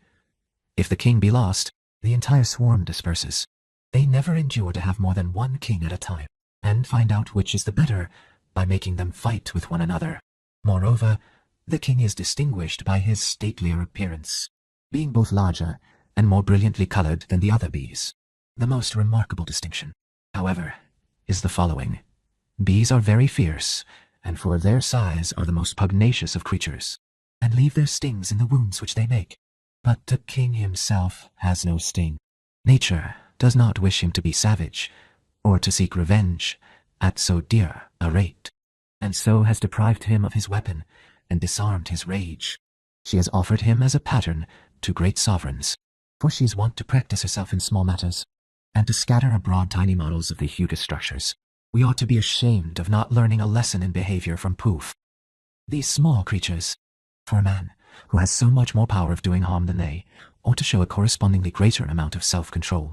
Would that human beings were subject to the same law, and that their anger destroyed itself together with its instrument, so that they could only inflict a wound once, and would not make use of the strength of others to carry out their hatreds, for their fury would soon grow faint, if it carried its own punishment with it, and could only give rein to its violence at the risk of death. Even as it is, however, no one can exercise it with safety, for he must needs feel as much fear as he hopes to cause. He must watch everyone's movements, and even when his enemies are not laying violent hands upon him, he must bear in mind that they are plotting to do so, and he cannot have a single moment free from alarm. Would anyone endure to live such a life as this, when he might enjoy the privileges of his high station to the general joy of all men, without injuring anyone, and for that very reason have one to fear? For it is a mistake to suppose that the king can be safe in a state where nothing is safe from the king. He can only purchase a life without anxiety for himself, by guaranteeing the same for his subjects. He need not pile up lofty citadels, escarp steep hills, cut away the sides of mountains, and fence himself about with many lines of walls and towers. Clemency will render a king safe, even upon an open plain. The one fortification which cannot be stormed is the love of his countrymen.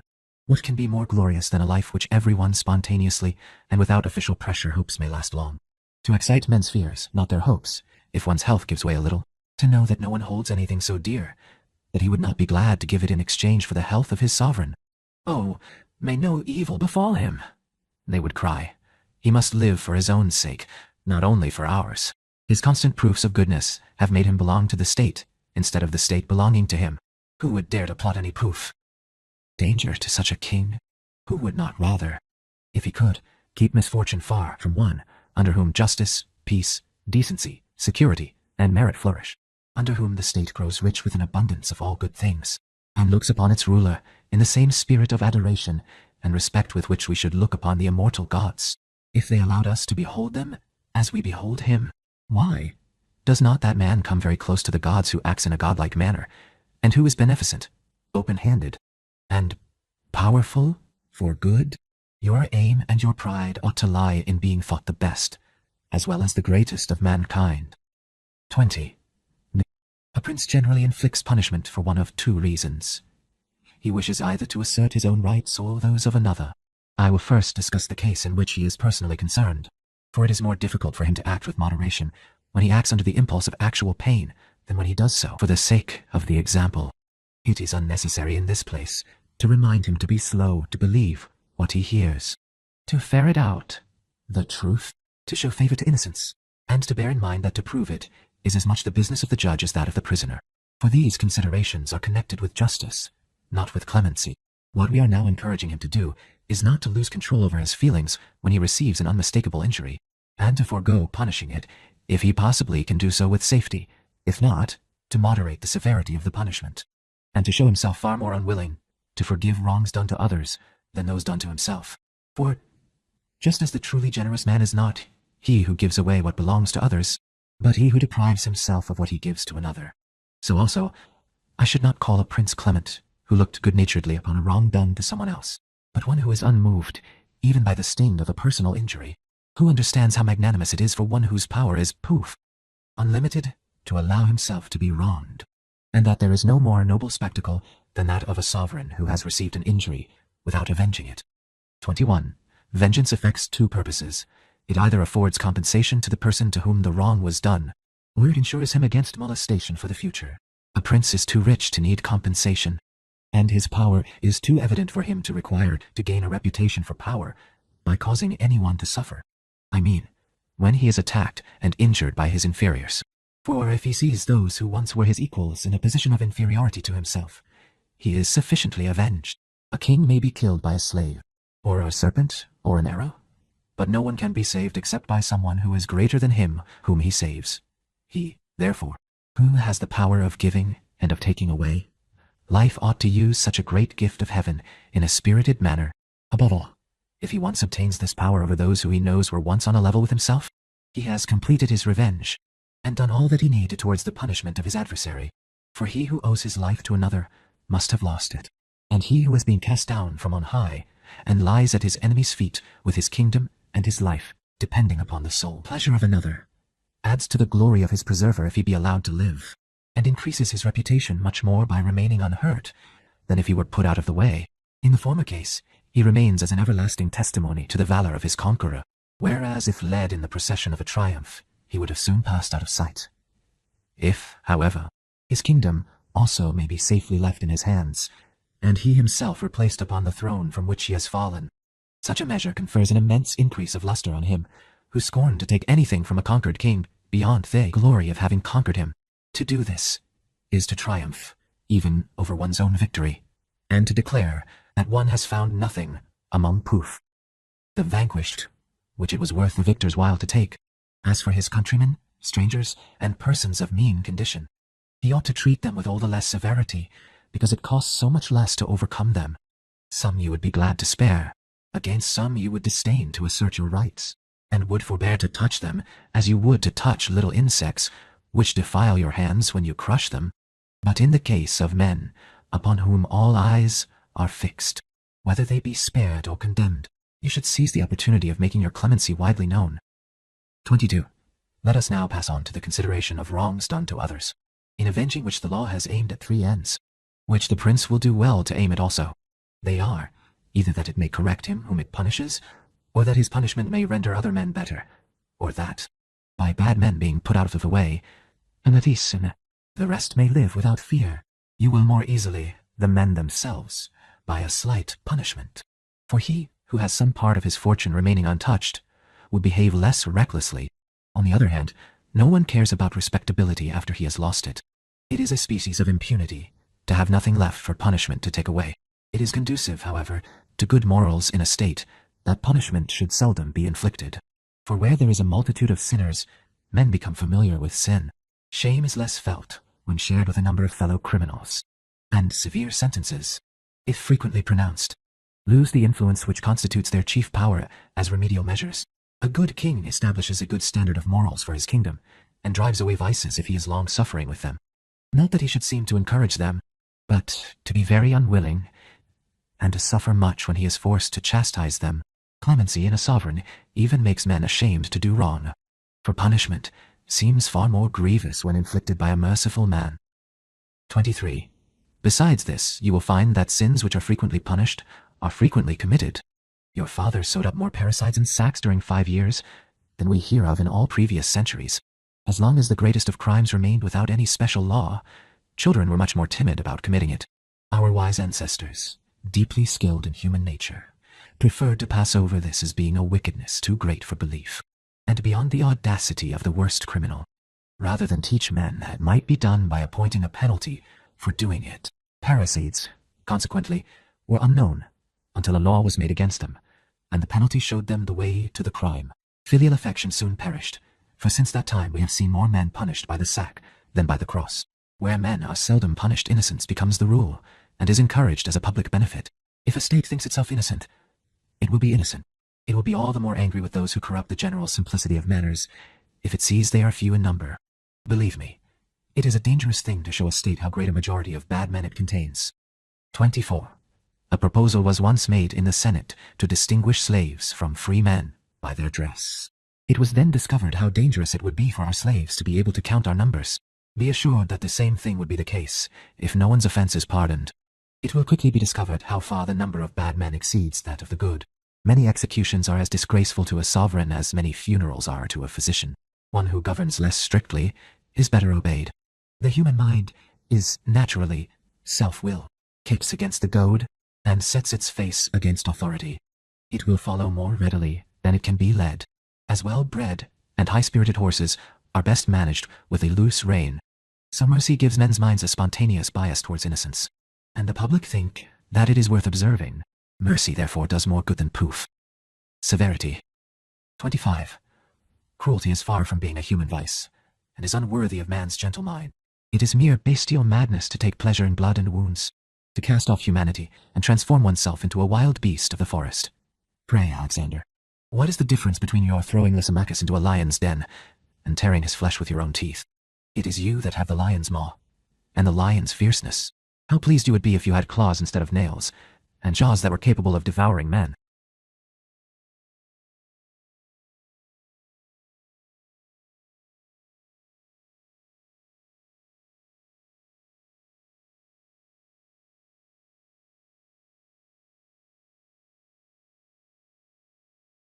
We do not expect of you that your hand, the sure murderer of your best friends, should restore health to anyone, or that your proud spirit, that inexhaustible source of evil to all nations, should be satisfied with anything short of blood and slaughter. We rather call it mercy that your friend should have a human being chosen to be his butcher. The reason why cruelty is the most hateful of all vices is that it first beyond the ordinary limits, and then beyond those of humanity, that it devises new kinds of punishments, calls ingenuity to aid it in inventing devices for varying and lengthening men's torture, and takes delight in their sufferings. This accursed disease of the mind reaches its highest pitch of madness when cruelty itself turns into pleasure, and the act of killing a man becomes enjoyment. Such a ruler is soon cast down from his throne. His life is attempted by poison one day, and by the sword the next. He is exposed to as many dangers as there are men to whom he is dangerous, and he is sometimes destroyed by the plots of individuals, and at others by a general insurrection. Whole communities are not roused to action by unimportant outrages on private persons, but cruelty which takes a wider range, and from which no one is safe, becomes a mark for all men's weapons. Very small snakes escape our notice, and the whole country does not combine to destroy them. But when one of them exceeds the usual size and grows into a monster, poof! When it poisons fountains with its spittle, scorches herbage with its breath, and spreads ruin wherever it crawls, we shoot at it with military engines. Trifling evils may cheat us and elude our observation, but we gird up our loins to attack great ones. One sick person does not so much as disquiet the house in which he lies, but when frequent deaths show that a plague is raging, there is a general outcry. Men take to flight and shake their fists angrily at the very gods themselves. If a fire breaks out under one single roof, the family and the neighbors pour water upon it, but a wide conflagration which has consumed many houses must be smothered under the ruins of a whole quarter of a city.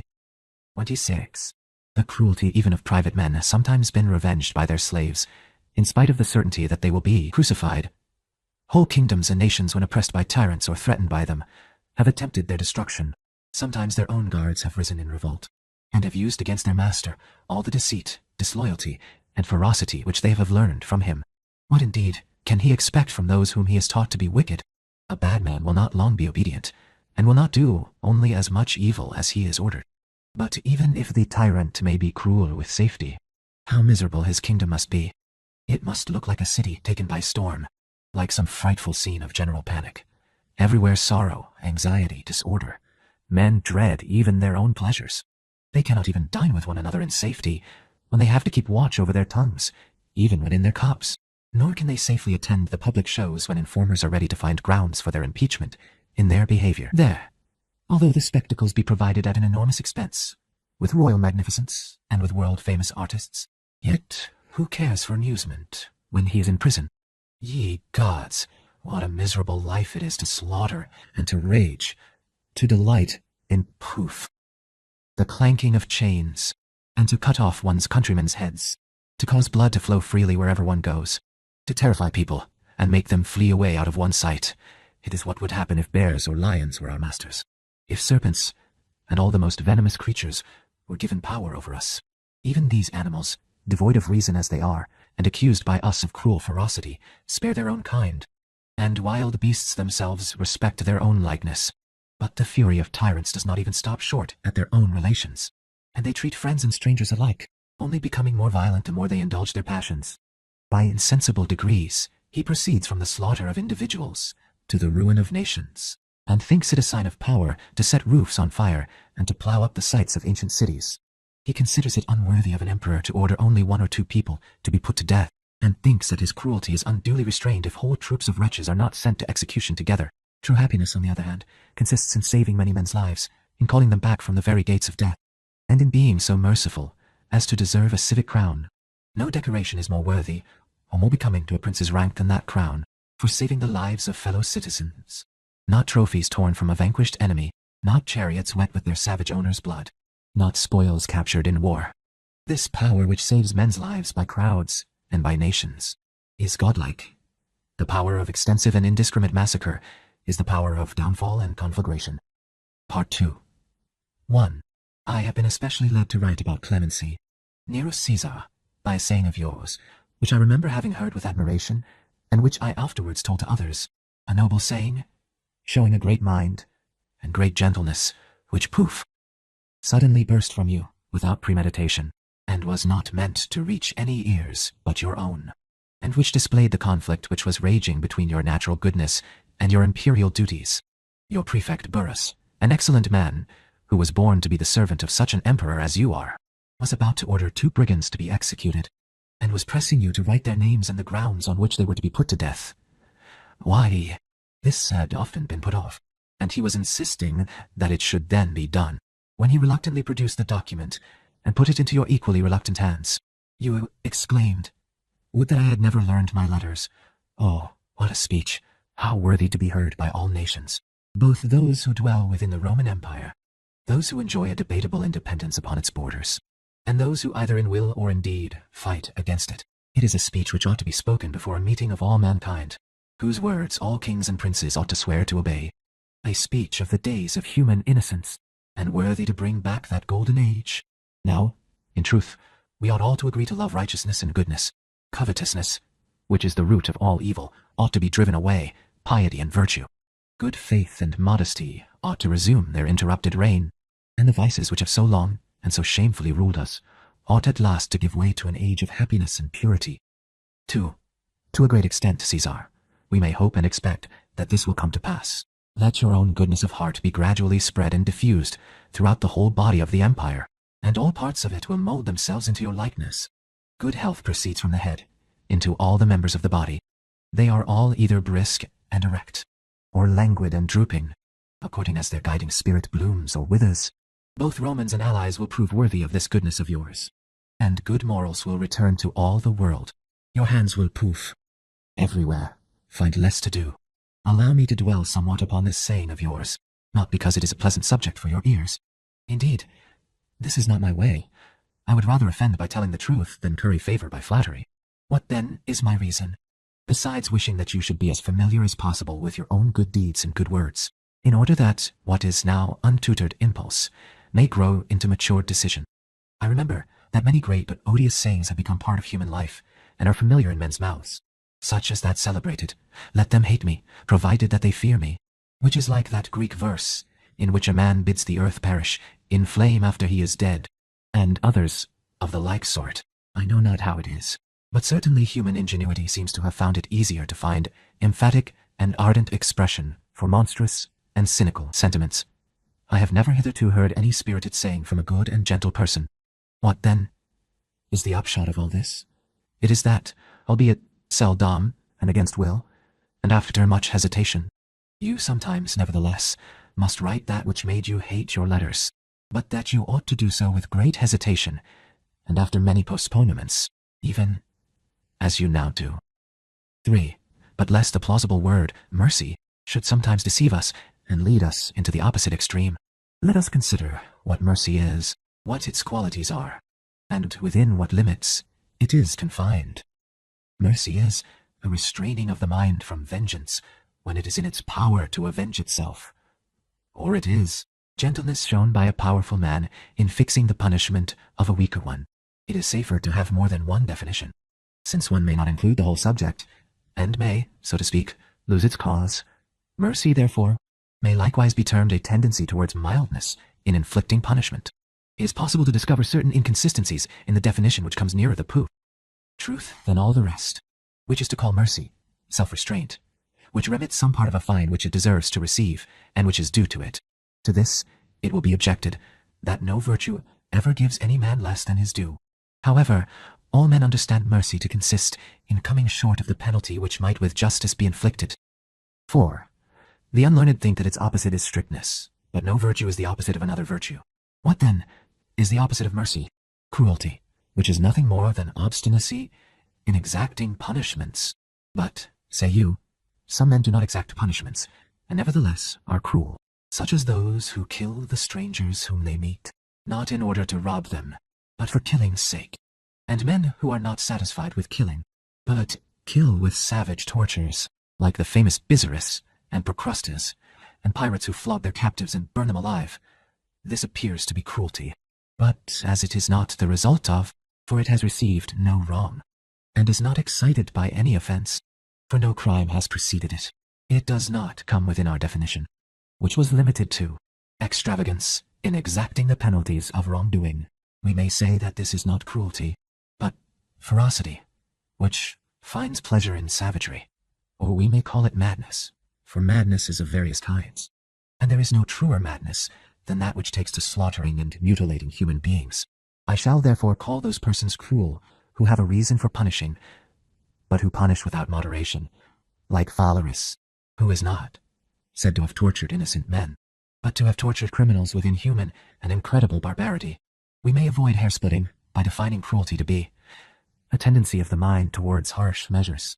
Mercy repels cruelty, and bids it be far from her. With strictness she is on terms of amity.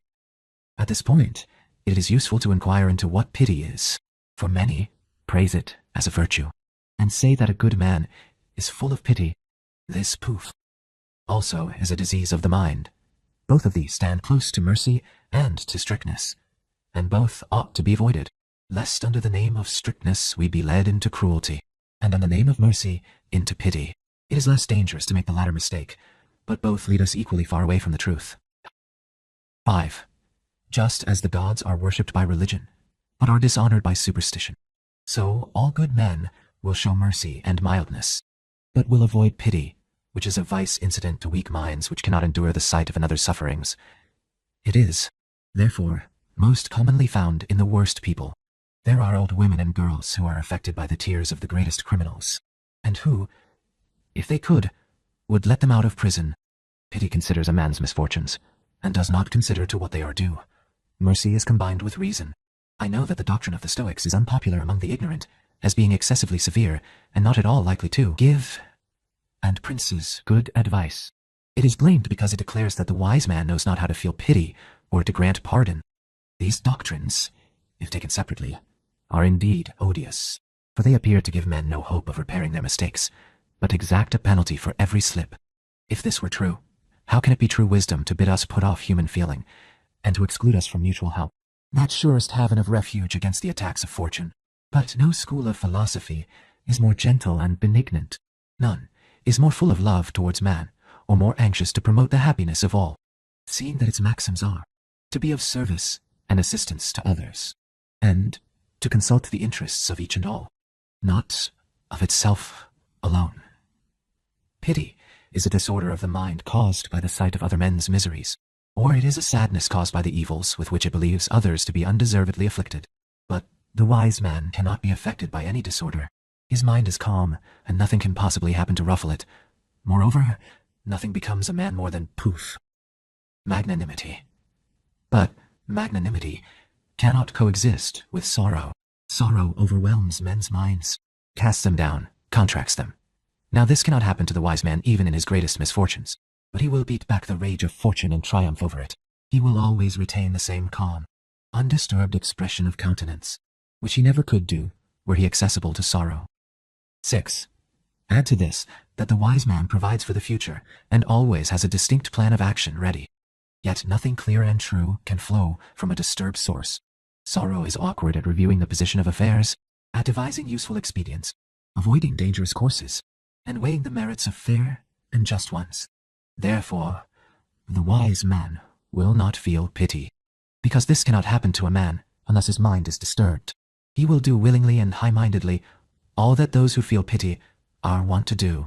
He will dry the tears of others, but will not mingle his own with them. He will stretch out his hand to the shipwrecked mariner, will offer hospitality to the exile, and alms to the needy, not in the offensive way in which most of those who wish to be thought tender-hearted fling their bounty to those whom they assist and shrink from their touch, but as one man would give another something out of the common stock.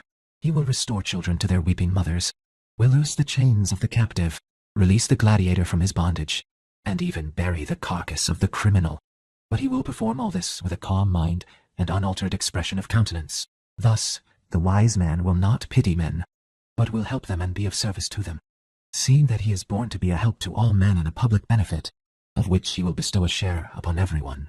He will even grant a proportional part of his bounty to those sufferers who deserve blame and correction, but he will much more willingly help those whose troubles and adversities are caused by misfortune. Whenever he is able, he will interpose between fortune and her victims. For what better employment can he find for his wealth or his strength than in setting up again what chance has overthrown? He will not show or feel any disgust at a man's having withered legs, or flabby wrinkled skin, or supporting his aged body upon a staff, but he will do good to those who deserve it, and will, like a god, look benignantly upon all who are in trouble. Pity borders upon misery. It is partly composed of it, and partly derived from it. You know that eyes must be weak, if they fill with rheum at the sight of another's blearedness, just as it is not real merriment, but hysteria, which makes people laugh because others laugh, and yawn whenever others open their jaws. Pity is a defect in the mind of people who are extraordinarily affected by suffering, and he who requires a wise man to exhibit it is not far from requiring him to lament and groan when strangers are bur-ideed. 7. But why should he not pardon?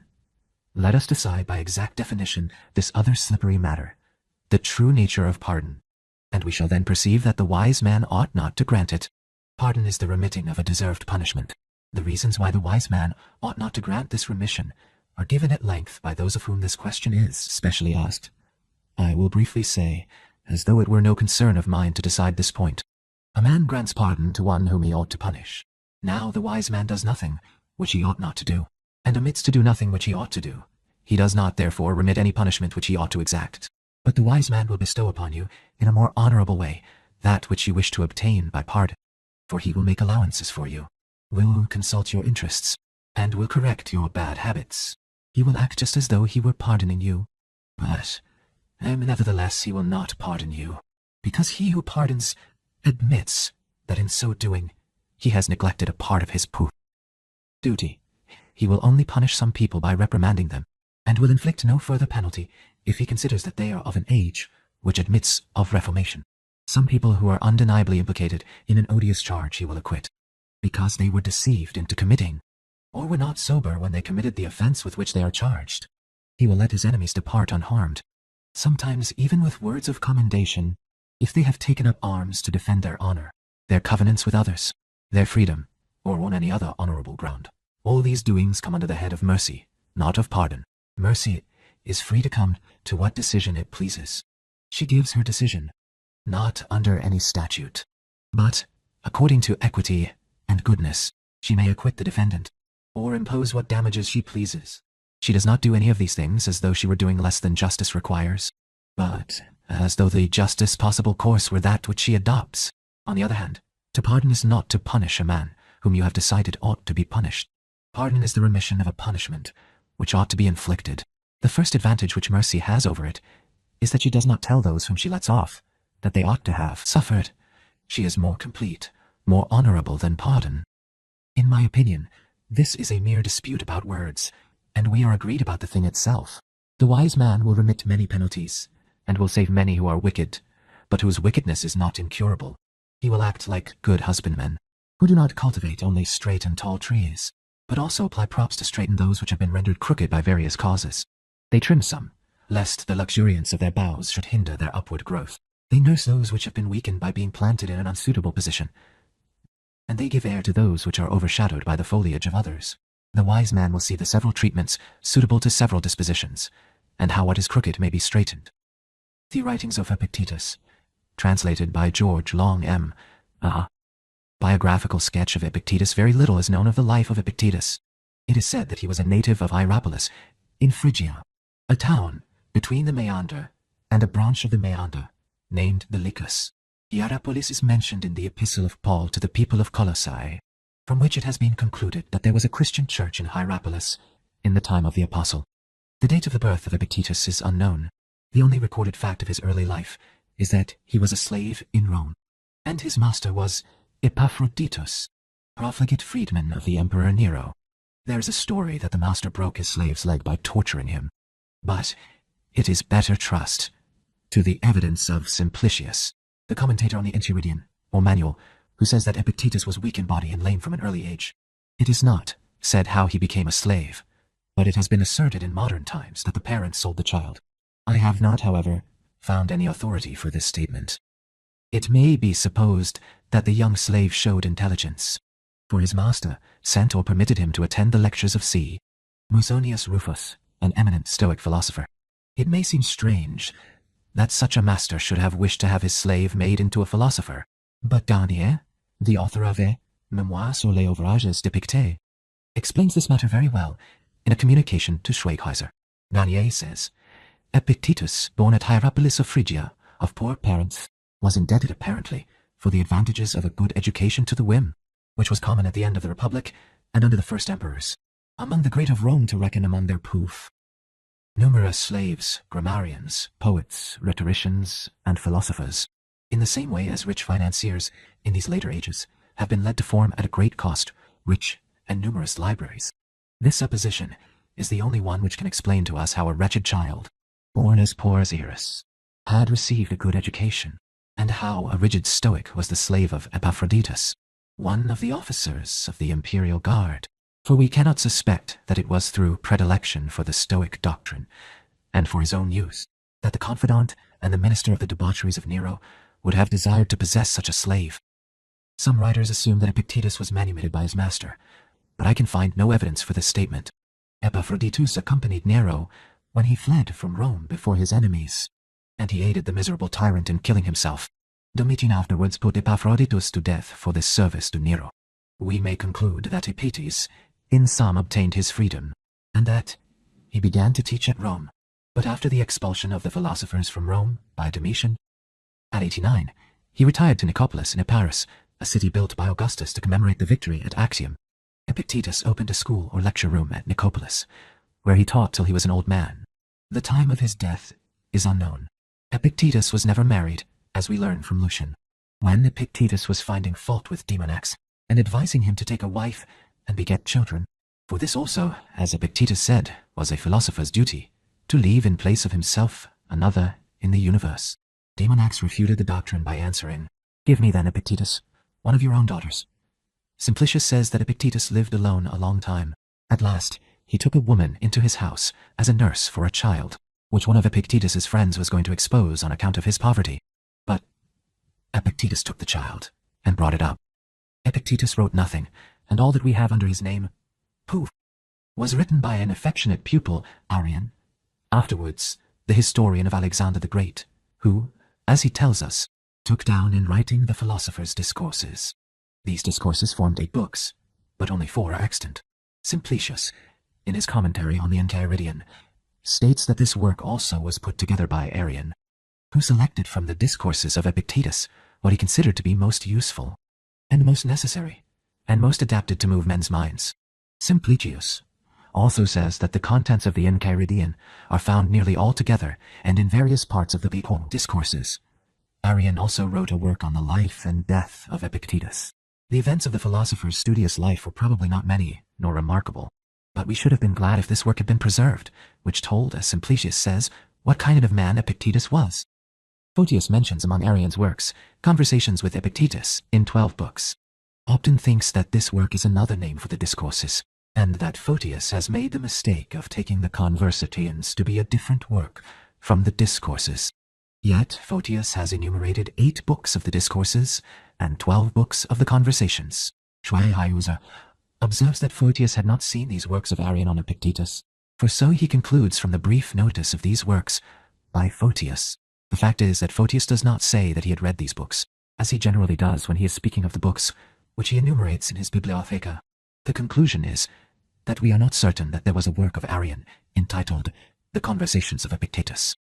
Upton remarks in a note that there are many passages in these dissertations which are ambiguous, or rather confused on account of the small questions, and because the matter is not expanded by oratorical copiousness, not to mention other causes. The discourses of Epictetus, it is supposed, were spoken extempore, and so one thing after another would come into poof. The thoughts of the speaker. Schweighauser also observes in a note that the connection of the discourse is sometimes obscure through the omission of some words which are necessary to indicate the connection of the thoughts. The reader then will find that he cannot always understand Epictetus, if he does not read him very carefully, and some passages more than once. He must also think and reflect, or he will miss the meaning. I do not say that the book is worth all this trouble. Every man must judge for himself, but I should not have translated the book if I had not thought it worth study, and I think that all books of this kind require careful reading, if they are worth reading at all. George Long, selected discourses of the things which are in our power, and not in our power of all the faculties, except that which I shall soon mention. You will find not one which is capable of contemplating itself, and, consequently, not capable either of approving or disapproving. How far does the grammatic art possess the contemplating power, as far as forming a judgment about what is written and spoken? And how far music, As far as judging about melody, does either of them then contemplate itself? By no means, but poof. When you must write something to your friend, grammar will tell you what words you should write. But whether you should write or not, grammar will not tell you. And so it is with music, as to musical sounds. But whether you should sing at the present time and play on the lute, or do neither, music will not tell you. What faculty then will tell you? That which contemplates both itself and all other things. And what is this faculty? The rational faculty. For this is the only faculty that we have received which examines itself, what it is, and what power it has, and what is the value of this gift, and examines all other faculties. For what else is there which tells us that golden things are beautiful? For they do not say so themselves. Evidently, it is the faculty which is capable of judging of appearances. What else judges of music, grammar, and the other faculties, proves their uses, and points out the occasions for using them? Nothing else. What then should a man have in readiness in such circumstances? What else than this? What is mine, and what is not mine, and what is permitted to me, and what is not permitted to me? I must die. Must I then die lamenting? I must be put in chains. Must I then also lament? I must go into exile. Does any man then hinder me from going with smiles and cheerfulness and contentment? Tell me the secret which you possess. I will not, for this is in my power. But I will put you in chains. Man, what are you talking about? Me? In chains? You may fetter my leg, but my will not even Zeus himself can overpower. I will throw you into prison. My poor body, you mean? I will cut your head off. When then have I told you that my head alone cannot be cut off? These are the things which philosophers should meditate on, which they should write daily, in which they should exercise themselves. What then did Agrippinus say? He said, I am not a hindrance to myself. When it was reported to him that his trial was going on in the Senate, he said, I hope it may turn out poof. Well, but it is the 5th hour of the day. This was the time when he was used to exercise himself and then take the cold bath. Let us go and take our exercise.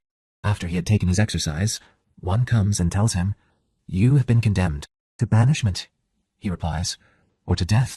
To banishment. What about my property? It is not taken from you. Let us go to Aricia then, he said, and dine. How a man on every occasion can maintain his proper character to the rational animal only is the irrational intolerable, but that which is rational is tolerable. Blows are not naturally intolerable. How is that? See how the Lacedaemonians endure when they have learned that whipping is consistent with reason. To hang yourself is not intolerable.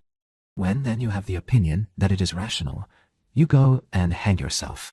In short, if we observe, we shall find that the animal man is pained by nothing so much as by that which is irrational, and, on the contrary, attracted to nothing so much as to that which is rational. Only consider at what price you sell your own will, if for no other reason, at least for this, that you sell it not for a small sum, but that which is great and superior perhaps belongs to Socrates, and such as are like him. Why then, if we are naturally such, are not a very great number of us like him? Is it true then that all horses become swift, that all dogs are skilled in tracking footprints? What then, since I am naturally dull, shall I, for this reason, take no pains? I hope not. Epictetus is not superior to Socrates. But if he is not inferior, this is enough for me. For I shall never be a Milo, and yet I do not neglect my body, nor poof. Shall I be a Crusus, and yet I do not neglect my property, nor, in a word, do we neglect looking after anything, because we despair of reaching the highest degree. How a man should proceed from the principle of God, being the father of all men to the rest, if a man should be able to assent to this doctrine as he ought, that we are all sprung from God in an especial manner, and that God is the father both of men and of gods. I suppose that he would never have any ignoble or mean thoughts about himself. But if Caesar the emperor should adopt you, no one could endure your arrogance, and if you know that you are the son of Zeus, will you not be elated? Yet we do not so.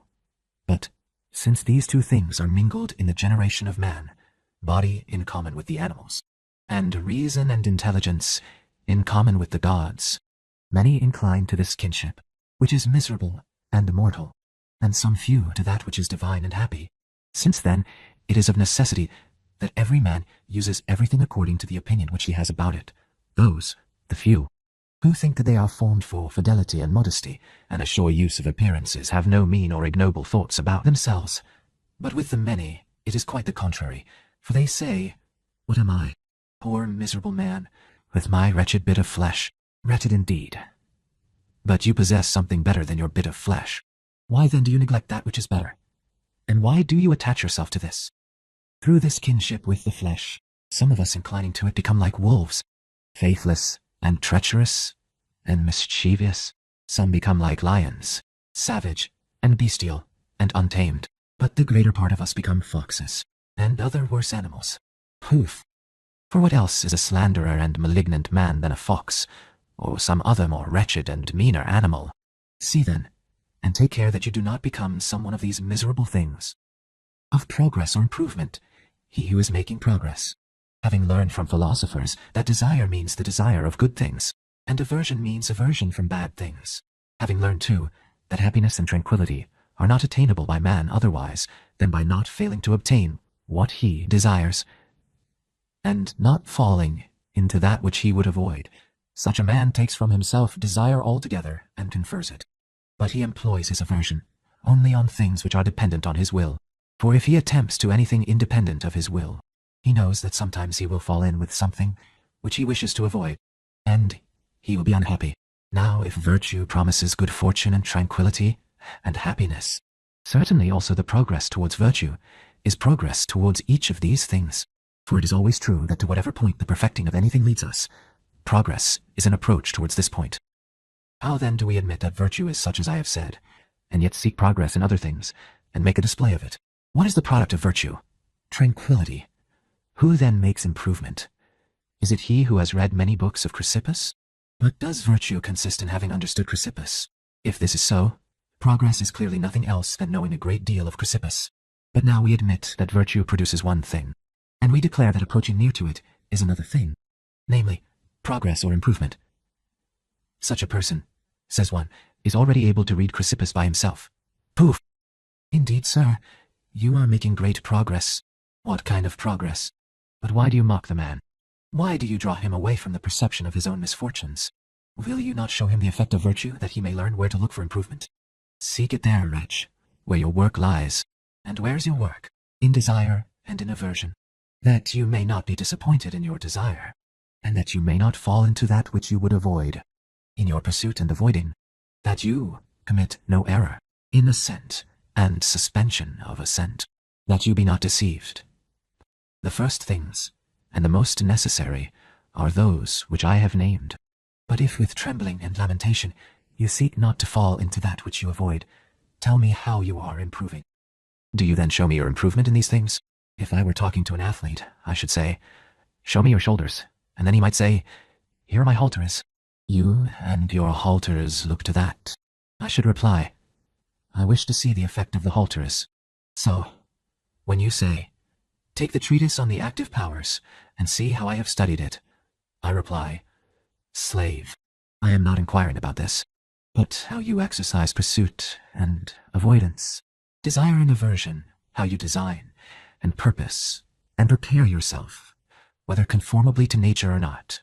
If conformably, give me evidence of it, and I will say that you are making progress. But if not conformably, be gone, and not only expound your books, but write such books yourself. And what will you gain by it? Do you not know that the whole book costs only 5 denarii? Does then the expounder seem to be worth more than 5 denarii?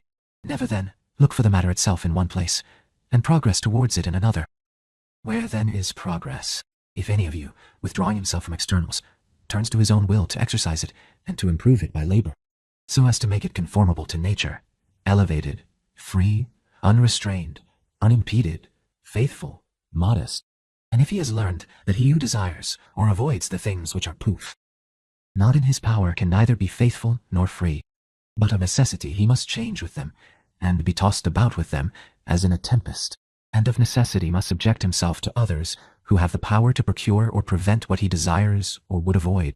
Finally, when he rises in the morning, if he observes and keeps these rules, bathes as a man of fidelity, eats as a modest man, in like manner, if in every matter that occurs He works out his chief principles as the runner does with reference to running, and the trainer of the voice with reference to the voice. This is the man who truly makes progress, and this is the man who has not traveled in vain. But if he has strained his efforts to the practice of reading books, and labors only at this, and has traveled for this, I tell him to return home immediately, and not to neglect his affairs there, for this for which he has traveled is nothing. But the other thing is something, to study how a man can rid his life of lamentation and groaning, and saying, Woe to me, and wretched that I am, and to rid it also of misfortune and disappointment, and to learn what death is, and exile, and prison, and poison, that he may be able to say, when he is in fetters, Dear Crito, if it is the will of the gods, that it be so. Let it be so. And not to say, Wretched am I, an old man? Have I kept my grey hairs for this? Who is it that speaks thus? Do you think that I shall name some man of no repute and of low condition? Does not Priam say this? Does not Oedipus say this? Nay, all kings say it. For what else is tragedy than the perturbations of men who value externals exhibited in this kind of poetry? But if a man must learn by fiction that no external things which are independent of the will concern us, for my part, one should like this fiction, by the aid of which I should live happily and undisturbed. But you must consider for yourselves what you wish. What then does Chrysippus teach us? The reply is, to know that these things are not false, from which happiness comes and tranquility arises. Take my books, and you will learn how true proof and conformable to nature are the things which make me free from perturbations. Oh, great good fortune! Oh, the great benefactor who points out the way. To Triptolemus all men have erected temples and altars, because he gave us food by cultivation. But to him who discovered truth and brought it to light and communicated it to all, not the truth which shows us how to live, but how to live well.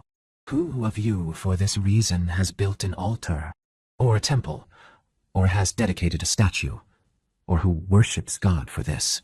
Because the gods have given the vine or wheat, we sacrifice to them, but because they have produced in the human mind that fruit by which they design to show us the truth which relates to happiness, shall we not thank God for this?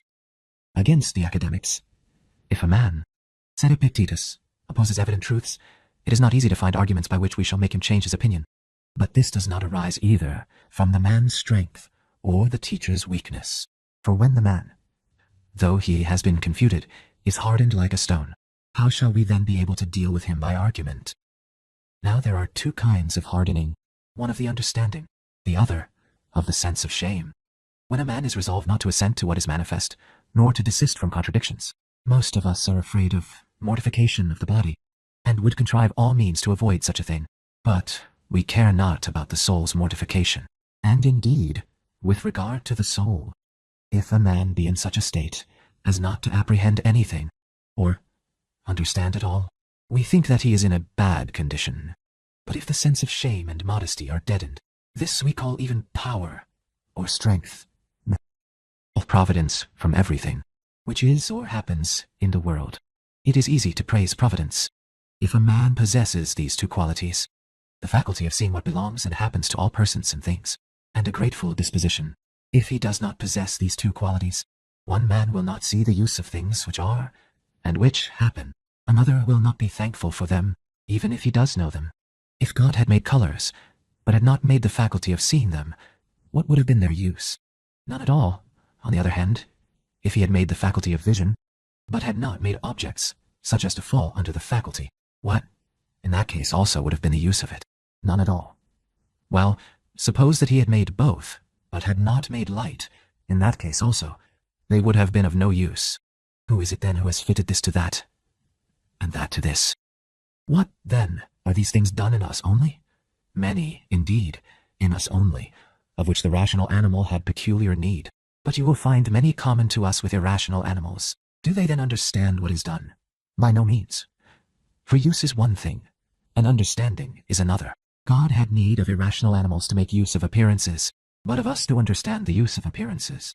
It is therefore enough for them to eat and to drink, and to copulate, and to do all the other things which they severally do. But for us, to whom he has given also the intellectual faculty, these things are not sufficient. For unless we act in a proper and orderly manner, and conformably to the nature and constitution of each thing, we shall never attain our true end.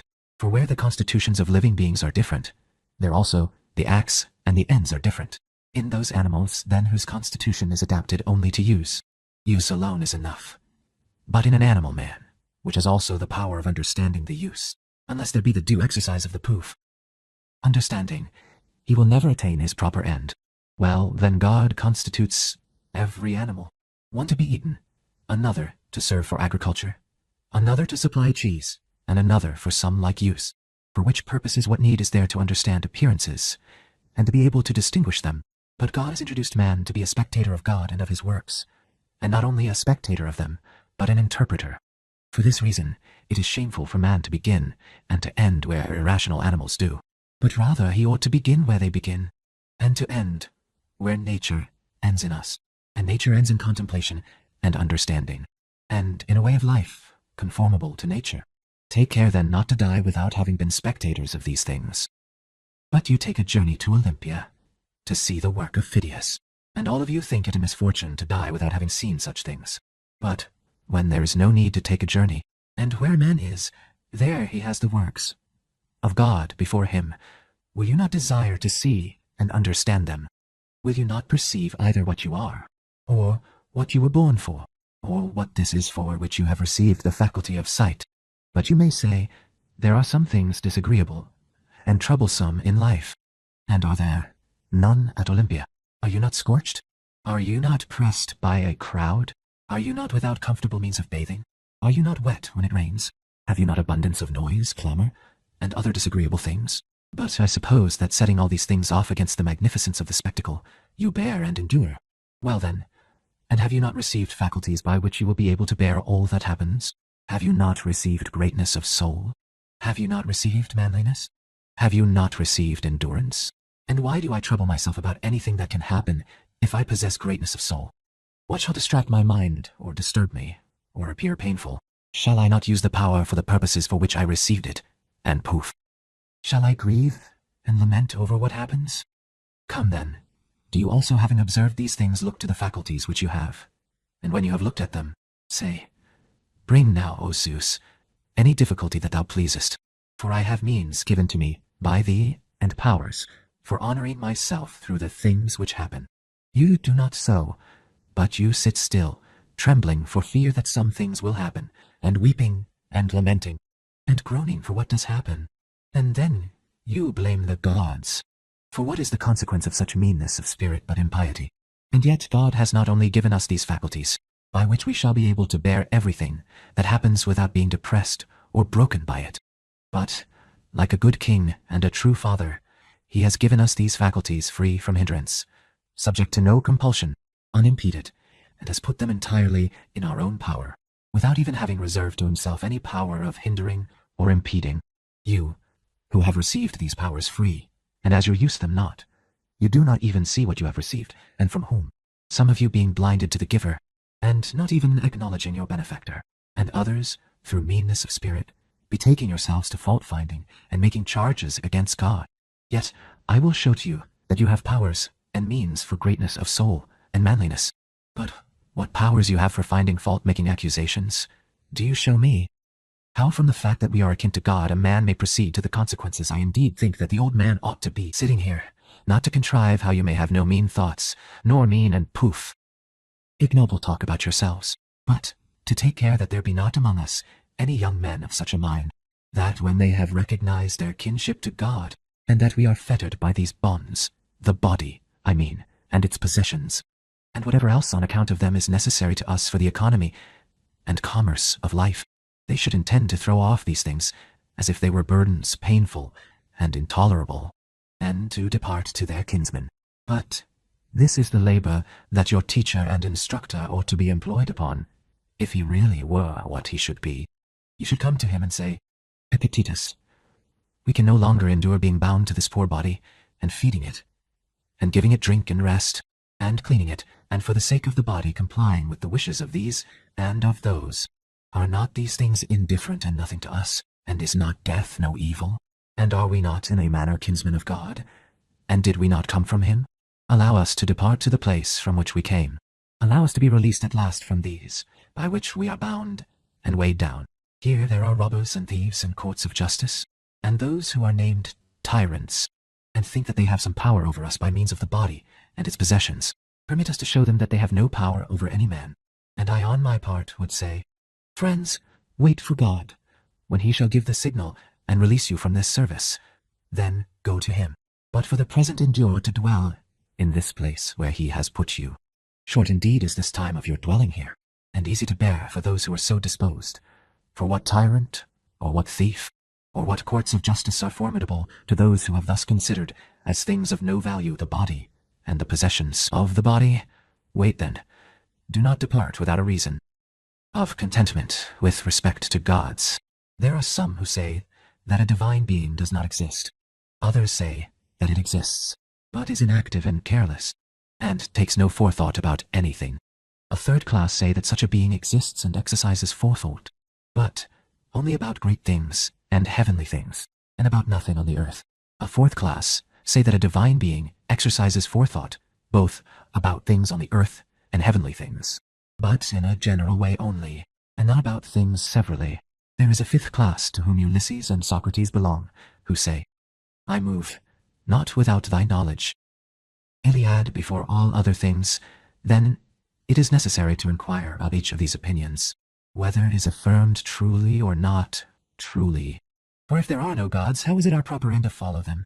And if they exist, but take no care of anything, in this also, how will it be right to follow them? But if indeed they do exist, and look after things, still, if there is nothing communicated from them to men, nor in fact to myself, how even so is it right to follow them? The wise and good man then, after considering all these things, submits his own mind to him who administers the whole, as good citizens do to the law of the state. He who is receiving instruction ought to come to be instructed with this intention: how shall I follow the gods in all things? How shall I be contented with the divine administration? And how can I become free? For he is free to whom everything happens according to his will, and whom no man can hinder. What then? Is freedom madness? Certainly not, for madness and freedom do not consist. But you say, I would have everything result just as I like, and in whatever way I like. You are mad. You are beside yourself. Do you not know that freedom is a noble and valuable thing? But for me, inconsiderately to wish for things to happen as I inconsiderately like, this appears to be not poof, only not noble, but even most base. For how do we proceed in the matter of writing? Do I wish to write the name of Dion as I choose? No, but I am taught to choose to write it as it ought to be written. And how with respect to music? In the same manner, and what universally in every art or science? Just the same. If it were not so, it would be of no value to know anything.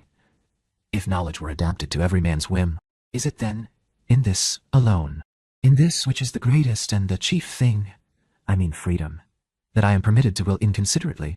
By no means, but to be instructed is this, to learn to wish that everything may happen as it does. And how do things happen? As the disposer has disposed them, and he has appointed summer and winter, and abundance and scarcity, and virtue and vice, and all such opposites for the harmony of the whole. And to each of us he has given a body, and parts of the body, and possessions, and companions. What then remains, or what method is discovered of holding commerce with them? Is there such a method by which they shall do what seems fit to them?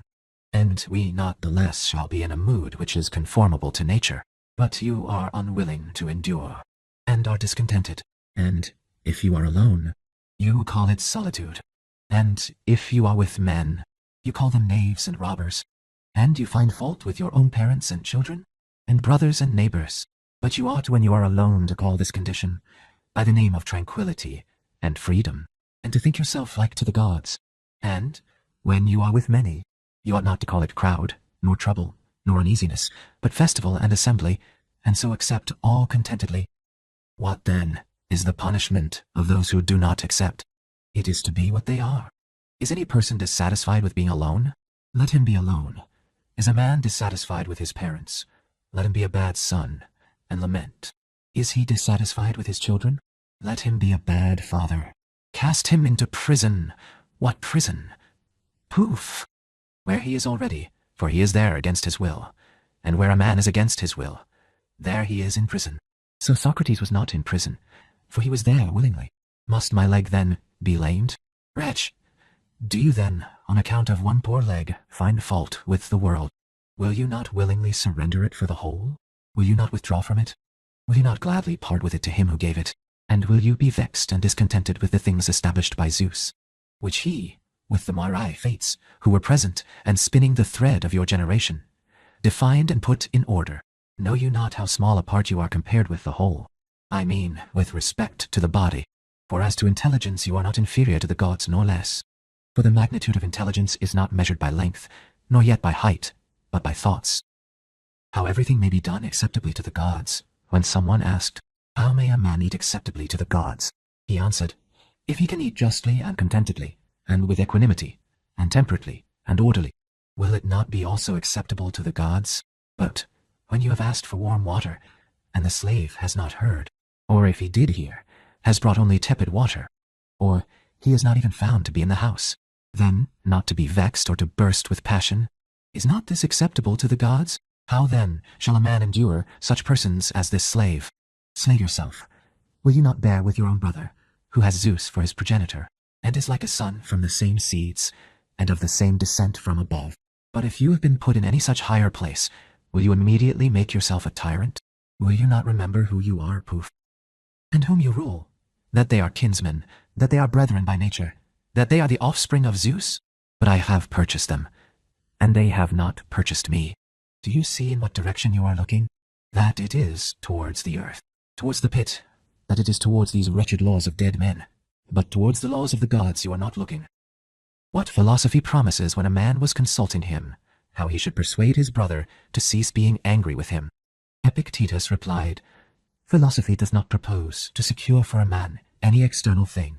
If it did, or if it were not, as I say, philosophy would be allowing something which is not within its province. For as the carpenter's material is wood, and that of the statuary is copper, so the matter of the art of living is each man's life. What then is my brother's? That again belongs to his own art.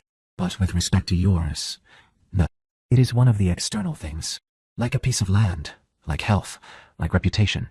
But philosophy promises none of these. In every circumstance I will maintain, she says, the governing part conformable to nature. Whose governing part? His in whom I am, she says. How then shall my brother cease to be angry with me? Bring him to me, and I will tell him. But I have nothing to say to you about his anger. Ma. When the man who was consulting him said, I seek to know this, how even if my brother is not reconciled to me, shall I maintain myself in a state conformable to nature? Nothing great, said Epictetus, is produced suddenly, since not even the grape or the fig is. If you say to me now that you want a fig, I will answer to you that it requires time. Let it flower first, then put forth fruit, and then ripen. Is then the fruit of a fig tree not poo? Perfect it suddenly, and in 1 hour. And would you possess the fruit of a man's mind in so short a time, and so easily? Do not expect it, even if I tell you that we ought not to be angry with the errors of others. Ought not then this robber and this adulterer to be destroyed? By no means say so, but speak rather in this way. This man who has been mistaken and deceived about the most important things, and blinded, not in the faculty of vision which distinguishes white and black, but in the faculty which distinguishes good and bad. Should we not destroy him? If you speak thus, you will see how inhuman this is, which you say, and that it is just as if you would say, ought we not to destroy blind and deaf man? But if the greatest harm is the privation of the greatest things, and the greatest thing in every man is the will or choice, such as it ought to be, and a man is deprived of this will, why are you also angry with him? Man, you ought not to be affected contrary to nature by the bad things of another. Pity him rather. Drop this readiness to be offended and to hate, and these words which the many utter. These accursed and odious fellows. How have you been made so wise at once? And how are you so peevish? Why then are we angry? Is it because we value so much the things of which these men rob us? Do not admire your clothes, and then you will not be angry with the thief. Consider this matter thus. You have fine clothes. Your neighbor has not. You have a window. You wish to air the clothes. The thief does not know wherein man's good consists, but he thinks that it consists in having fine clothes, the very thing which you also think. Must he not then come and take them away? When you show a cake to greedy persons, and poof, swallow it all yourself, do you expect them not to snatch it from you? Do not provoke them. Do not have a window. Do not air your clothes. I also lately had an iron lamp placed by the side of my household gods. Hearing a noise at the door, I ran down, and found that the lamp had been carried off. I reflected that he who had taken the lamp had done nothing strange. What then? Tomorrow, I said, you will find an earthen lamp. For a man only loses that which he has. I have lost my garment. The reason is that you had a garment. I have a pain in my head. Have you any pain in your horns? Why then are you troubled? For we only lose those things. We have only pains about those things which we possess. But the tyrant will chain. What? The leg he will take away. What? The neck? What then will he not chain and not take away? The will. This is why the ancients taught the maxim, know thyself. Therefore we ought to exercise ourselves in small things, and beginning with them, to proceed to the greater. I have pain in the head. Do not say, alas. I have pain in the ear. Do not say, alas. And I do not say that you are not allowed to groan, but do not groan inwardly. And if your slave is slow in bringing a bandage, do not cry out and torment yourself, and say, everybody hates me, for who would not hate such a man? For the future, relying on these opinions, walk about upright, free, not trusting to the size of your body as an athlete. For a man ought not to be invincible in the way that an ass is. How we should behave to tyrants if a man possesses any superiority, or thinks that he does when he does not. Such a man, if he is uninstructed, will of necessity be puffed up through it. For instance, the tyrant says, I am Poof, master of all, and what can you do for me? Can you give me desire which shall have no hindrance? How can you? Have you the infallible power of avoiding what you would avoid? Have you the power of moving towards an object without error? And how do you possess this power? Come, when you are in a ship, do you trust to yourself or to the helmsman? And when you are in a chariot, to whom do you trust but to the driver? And how is it in all other arts? Just the same. In what, then, lies your power? All men pay respect to me. Well, I also pay respect to my platter, and I wash it and wipe it, and for the sake of my oil flask, I drive a peg into the wall. Well, then, are these things superior to me? No, but they supply some of my wants, and for this reason, I take care of them. Well, do I not attend to my ass? Do I not wash his feet? Do I not clean him? Do you not know that every man has regard to himself, and to you just the same as he has regard to his ass? For who has regard to you as a man? Show me. Who wishes to become like you? Who imitates as he imitates Socrates? But I can cut off your head. You say right. I had forgotten that I must have regarded to you, as I would to a fever and the bile, and raise an altar to you, as there is at Rome an altar to fever. What is it then that disturbs and terrifies the multitude? Is it the tyrant and his guards? By no means. I hope that it is not so. It is not possible that what is by nature free can be disturbed by anything else, or hindered by any other thing than by itself. But it is a man's own opinions which disturb him.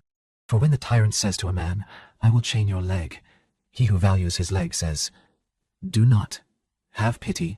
But he who values his own will says, if it appears more advantageous to you, chain it. Do you not care? I do not care. I will show you that I am master. You cannot do that. Zeus has set me free. Do you think that he intended to allow his own son to be enslaved? But you are master of my carcass. Take it. So, when you approach me, you have no regard to me.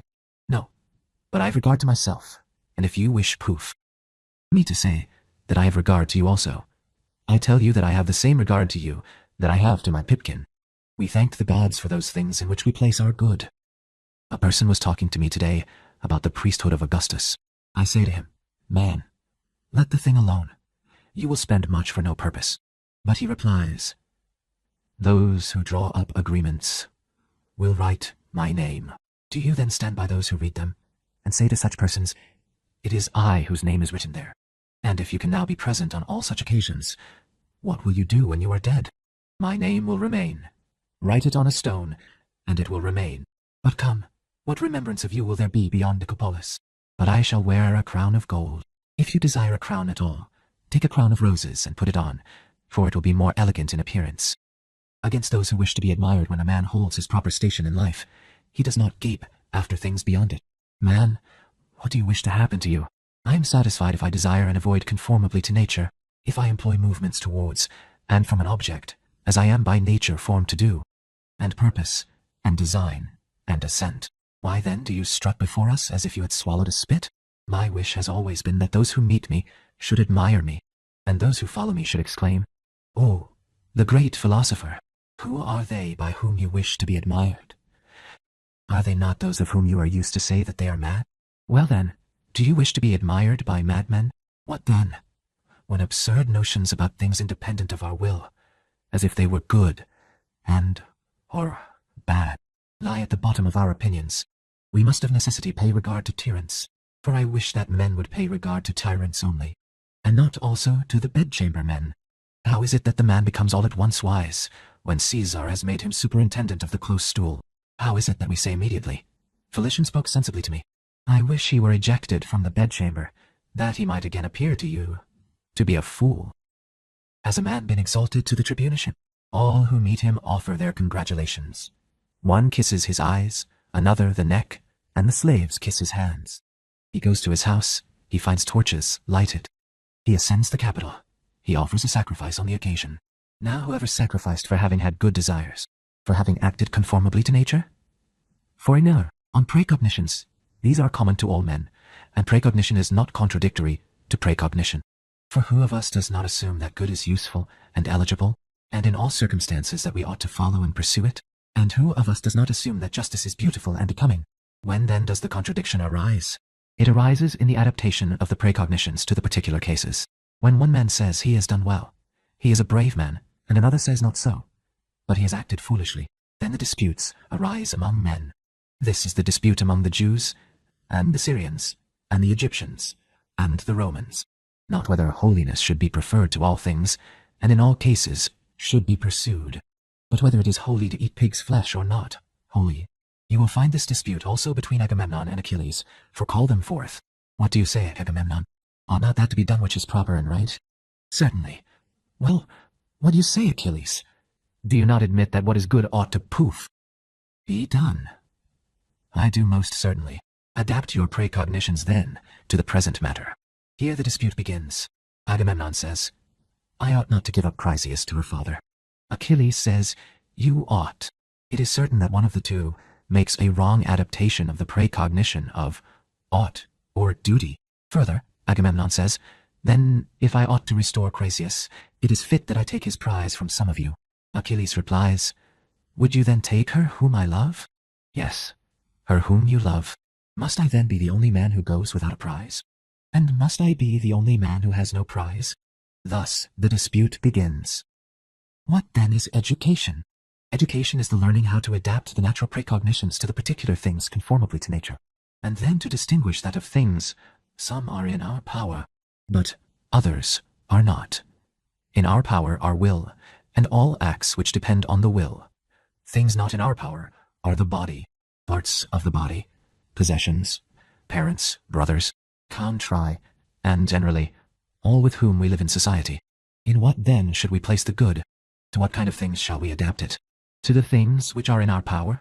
Is not health then a good thing, and soundness of limb, and life? And are not children and parents and country? Who will tolerate you if you deny this? Let us then transfer the notion of good to these things. Is it possible then, when a man sustains damage and does not obtain good things, that he can be happy? It is not possible. And can he maintain towards society a proper behavior? He cannot. For I am naturally formed to look after my own interest. If it is my interest to have an estate in land, it is my interest also to take it from my neighbor. If it is my interest to have a garment, it is my interest also to steal it from the bath. This is the origin of wars, civil commotions, tyrannies, conspiracies. And how shall I be still able to maintain my duty towards Zeus? For if I sustain damage and am unlucky, he takes no care of me, and poof. What is he to me if he cannot help me? And further, what is he to me if he allows me to be in the condition in which I am? I now begin to hate him. Why then do we build temples? Why set up statues to Zeus, as well as to evil demons, such as to fever? And how is Zeus the savior, and how the giver of rain, and the giver of fruits? And in truth, if we place the nature of good in any such things, all this follows. What should we do then? This is the inquiry of the true philosopher who is in labor. Now, I do not see what the good is nor the bad. Am I not mad? Yes. But suppose that I place the good somewhere among the things which depend on the will. All will laugh at me. There will come some greyhead wearing many gold rings on his fingers, and he will shake his head and say, "Here, my child, it is right that you should philosophize. But you ought to have some brains also. All this that you are doing is silly. You learn the syllogism from philosophers, but you know how to act better than philosophers do. And why then? Oh, blame me if I know. What shall I say to this slave? If I am silent, he will burst. I must speak in this way. Excuse me, as you would excuse lovers. I am not my own master. I am mad. How we should struggle with circumstances. It is circumstances, difficulties, which show what men are. Therefore, when a difficulty falls upon you, remember that God, like a trainer of wrestlers, has matched you with a rough young man. For what purpose? You may say, why, that you may become an Olympic conqueror. But it is not accomplished without sweat. In my opinion, no man has had a more profitable difficulty than you have had, if you choose to make use of it as in poof. Athlete would deal with a young antagonist. We are now sending a scout to Rome. But no man sends a cowardly scout, who, if he only hears a noise and sees a shadow anywhere, comes running back in terror, and reports that the enemy is close at hand. So now if you should come and tell us, fearful is the state of affairs at Rome. Terrible is death, terrible is exile, terrible is calumny, terrible is poverty. Fly, my friends, the enemy is near. We shall answer, begone prophecy for yourself. We have committed only one fault, that we sent such a scout. Diogenes, who was sent as a scout before you, made a different report to us. He says that death is no evil, for neither is it base. He says that fame, reputation, is the noise of madmen. And what has this spy said about pain, about pleasure, and about poverty? He says that to be naked is better than any purple robe, and to sleep on the bare ground is the softest bed. And he gives as a proof of each thing that he affirms his own courage, his tranquility, his freedom, and the healthy appearance compactness of his body. There is no enemy near, he says. All is peace. How so, Diogenes? See, he replies, if I am struck, if I have been wounded, if I have fled from any man, this is what a scout ought to be. But you come to us, and tell us one thing after another. Will you not go back? And you will see clearer when you have laid aside fear.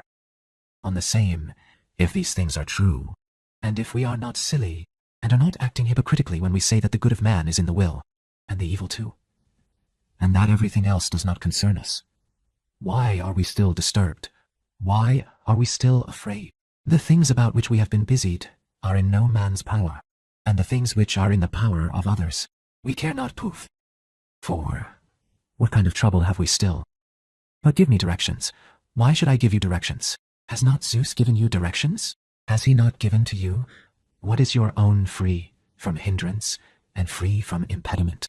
And what is not your own subject to hindrance and impediment? What directions then? What kind of orders did you bring when you came from him? Keep by every means what is your own. Do not desire what belongs to others. Fidelity, integrity, is your own. Virtuous shame is your own. Who then can take these things from you? Who else than yourself will hinder you from using them? But how do you act? When you seek what is not your own, you lose that which is your own.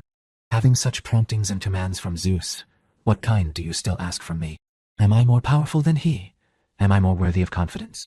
But if you observe these, do you want any others besides? Well, but he has not given these orders, you will say.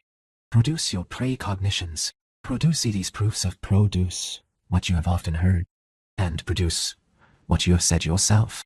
Produce what you have read. Produce what you have meditated on, and you will then see that all these things are from God. If I have set my admiration on the poor body, I have given myself up to be a slave. If, on my poor possessions, I also make myself a slave, for I immediately make it plain with what I may be caught. As if the snake draws in his head, I tell you to strike that part of him which he guards.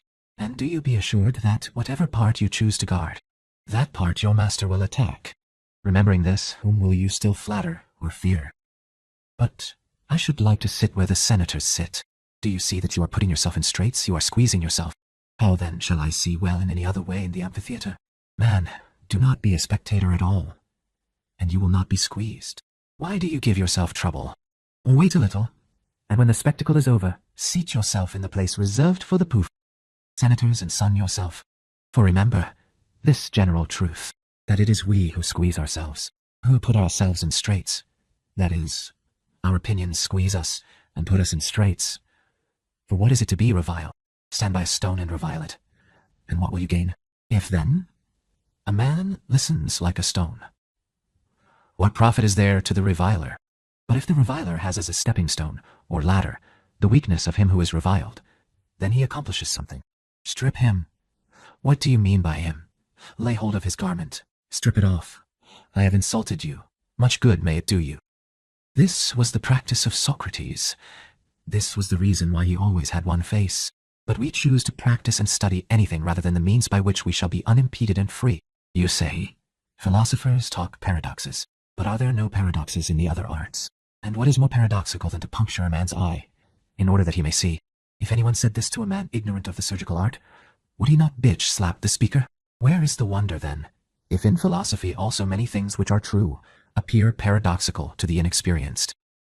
In how many ways appearances exist, and what aids we should provide against them appearances are to us in 4 ways. For either things appear as they are, or they are not, and do not even appear to be, or they are, and do not appear to be, or they are not, and yet appear to be. Further, in all these cases to form a right judgment, to hit the mark, is the office of an educated man.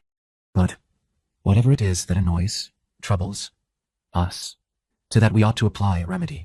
If the sophisms of Pero and of the academics are what annoys troubles, we must apply the remedy to them.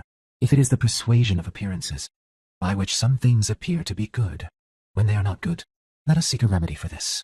If it is habit which annoys us, we must try to seek aid against habit. What aid, then, can we find against habit? The contrary habit. You hear the ignorant say, that unfortunate person is dead. His father and mother are overpowered with sorrow. He was cut off by an untimely death and in a foreign land. Here, the contrary way of speaking. Tear yourself from these expressions. Oppose to one habit the contrary habit. To sophistry, oppose reason, and the exercise and discipline of reason. Against persuasive, deceitful appearances we ought to have manifest precognitions, cleared of all impurities and ready to hand. When death appears an evil, we ought to have this rule in readiness, that it is fit to avoid evil things, and that death is a necessary thing. For what shall I do, and where shall I escape it? Suppose that I am not Sarpedon, the son of Zeus, nor able to speak in this noble way. I will go, and I am resolved either to behave bravely myself, or to give to another the opportunity of doing so. If I cannot succeed in doing anything myself, I will not grudge another the doing of something noble. Suppose that it is above our power to act thus. Is it not in our power to reason thus? Tell me where I can escape death. Discover for me the country. Show me the men to whom I must go, whom death does not visit. Discover to me a charm against death. If I have not one, what do you wish me to do? I cannot escape from death. Shall I not escape from the fear of death? But shall I die lamenting and trembling? For the origin of perturbation is this, to wish for something, and that this should not happen. Therefore, if I am able to change externals according to my wish, I change them. But if I cannot, I am ready to tear out the eyes of him who hinders me. For the nature of man is not to endure to be deprived of the good, and not to endure the falling into the evil. Then at last, when I am neither able to change circumstances, nor to tear out the eyes of him who hinders me, I sit down and groan, and abuse whom I can, Zeus and the rest of the gods. For if they do not care for me, what are they to me? Yes, but you will be an impious man. In what respect, then, will it be worse for me than it is now? To sum up, remember that unless piety and your interest be in the same thing, piety cannot be maintained in any man. Do not these things seem necessary, true? That we ought not to be angry with men. And what are the small and the great things among men? What is the cause of assenting to anything? The fact that it appears to be true. It is not possible then to assent to that which appears not to be true. Why? Because this is the nature of the understanding, to incline to the true, to be dissatisfied with the false, and in matters uncertain to withhold assent. What is the proof of this? Imagine, persuade yourself, if you can, that it is now night. It is not possible. Take away your persuasion that it is day. It is not possible. Persuade yourself or take away your persuasion that the stars are even in number. It is impossible, when, then, any man assents to that which is false. Be assured that he did not intend to assent to it as false. For every soul is unwillingly deprived of the truth, as Plato says, but the falsities seem to him to be true. Well, in X, what have we of the like kind, as we have here truth or falsehood? We have the fit and the not fit, duty and not duty, the profitable and the unprofitable, that which is suitable to a person, and that which is not. And whatever is like these, can then a man think that a thing is poof, useful to him, and not choose it? He cannot. How says Medea? "'Tis true, I know what evil I shall do." But passion overpowers the better counsel. She thought that to indulge her passion and take vengeance on her husband was more profitable than to spare her children. It was so, but she was deceived. Show her plainly that she is deceived, and she will not do it. But so long as you do not show it, what can she follow except that which appears to herself, her opinion? Nothing else. Why then are you angry with the unhappy woman that she has been bewildered about the most important things, and is become a viper instead of a human creature? And why not, if it is possible, rather pity, as we pity the blind and the lame, so those who are blinded and maimed in the faculties which are supreme? Whoever then clearly remembers this, that demand the measure of every act is the appearance, the opinion, whether the thing appears good or bad. If good, he is free from blame. If bad, himself suffers the penalty. For it is impossible that he who is deceived can be one person, and he who suffers another person. Whoever remembers this will not be angry with any man, will not be vexed at any man, will not revile or blame any man, nor hate, nor quarrel with any man. So then all these great and dreadful deeds have this origin, in the appearance, opinion. Yes, this origin, and no other. The Iliad is nothing else than appearance and the use of appearances. It appeared to Alexander to carry off the wife of Menelaus. It appeared to Helene to follow him. If, then, it had appeared to Menelaus to feel that it was a gain to be deprived of such a wife, what would have happened? Not only would the Iliad have been lost, but the Odyssey also. On so small a matter, then, did such great things depend? But what do you mean by such great things? Wars and civil commotions, and the destruction of poof. Many men and cities. And what great matter is this? Is it nothing? But what great matter is the death of many oxen, and many sheep, and many nests of swallows or storks being burnt or destroyed? Are these things then like those? Very like. Bodies of men are destroyed, and the bodies of oxen and sheep. The dwellings of men are burnt, and the nests of storks. What is there in this great or dreadful? Or show me what is the difference between a man's house and a stork's nest, as far as each is a dwelling, except that man builds his little houses of beams and tiles and bricks, and the stork builds them of sticks and mud. Are a stork and a man then like things? What say you? In body they are very much alike. Does the man then differ in no respect from a stork? Don't suppose that I say so. But there is no difference in these matters, which I have mentioned. In what then is the difference? Seek, and you will find that there is a difference in another matter. See whether it is not in a man the understanding of what he does. See if it is not in social community, in fidelity, in modesty, in steadfastness, in intelligence. Where then is the great good and evil in men? It is where the difference is. If the difference is preserved and remains fenced round, and neither modesty is destroyed, nor fidelity, nor intelligence, then the man also is preserved. But if any of these things is destroyed, and stormed like a city, then the man too perishes. And in this consist the great things. Alexander, you say, sustained great damage then, when the Hellenes invaded and when they ravaged Troy, and when his brothers perished. By no means, for no man is damaged by an action which is not his own. But what happened at that time was only the destruction of storks' nests.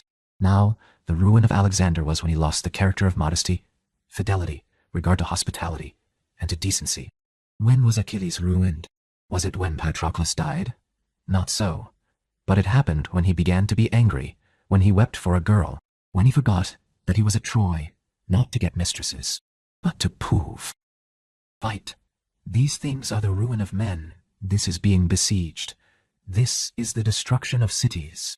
When right opinions are destroyed, when they are corrupted. On constancy, the being, nature, of the good is a certain will. The being of the bad is a certain kind of will. What, then, are externals, materials for the will, about which the will being conversant shall obtain its own good or evil? How shall it obtain the good if it does not admire, overvalue, the materials? For the opinions about the materials, if the opinions are right, make the will good, but perverse and distorted opinions make the will bad. God has fixed this law and says, if you would have anything good, receive it from yourself. You say, no, but I will have it another. Do not so, but receive it from yourself. Therefore, when the tyrant threatens and calls me, I say, whom do you threaten? If he says, I will put you in chains, I say, you threaten my hands and my feet. If he says, I will cut off your head, I reply, you threaten my head. If he says, I will throw you into prison, I say, you threaten the whole of this poor body. If he threatens me with banishment, I say the same. Does he then not threaten you at all? If I feel that all these things do not concern me, he does not threaten me at all. But if I fear any of them, it is I whom he threatens. Whom then do I fear? The master of what? The master of things which are in my own power. There is no such master. Do I fear the master of things which are not in my power? And what are these things to me? Do you philosophers then teach us to despise kings? I hope not. Who among us teaches to claim against them the power over things which they possess? Take my poor body, take my property, take my reputation, take those who are about me. If I advise any persons to claim these things, they may truly accuse me. Yes, but I intend to command your opinions also. And who has given you this power? How can you conquer the opinion of another man? By applying terror to it, he replies. I will conquer it. Do you not know that opinion conquers itself, and is not conquered by another? But nothing else can conquer will, except the will itself. For this reason, too, the law of God is most powerful and most just. Which is this: let the stronger always be superior to the weaker. 10 are stronger than 1. For what? For putting in chains, for killing, for dragging whither they choose, for taking away what a man has. The 10 therefore conquer the 1 in this, in which they are stronger. In what then are the 10 weaker? If the 1 possesses right opinions, and the others do not. Well then, can the 10 conquer in this matter? How is it possible? If we were placed in the scales, must not the heavier draw down the scale in which it is? How strange then, that Socrates should have been so treated by the Athenians. Slave, why do you say Socrates? Speak of the thing as it is. How strange that the poor body of Socrates should have been carried off and dragged to prison by stronger men, and that anyone should have given hemlock to the poor body of Socrates, and that it should breathe out the life. Do these things seem strange? Do they seem unjust? Do you, on account of these things, blame God? Had Socrates then no equivalent for these things? Where then for him was the nature of good? Whom shall we listen to, you or him? And what does Socrates say? Anytus and Miletus can kill me, but they cannot hurt me. And further, he says, if it so pleases God, so let it be. But show me that he who has the inferior principles overpowers him who is superior in principles. You will never show this, nor come near showing it. For this is the law of nature and of God, that the superior shall always overpower the inferior. In what? In that in which it is superior. One body is stronger than another. Many are stronger than one. The thief is stronger than Poof. He who is not a thief. This is the reason why I also lost my lamp, because in wakefulness the thief was superior to me. But the man bought the lamp at this price.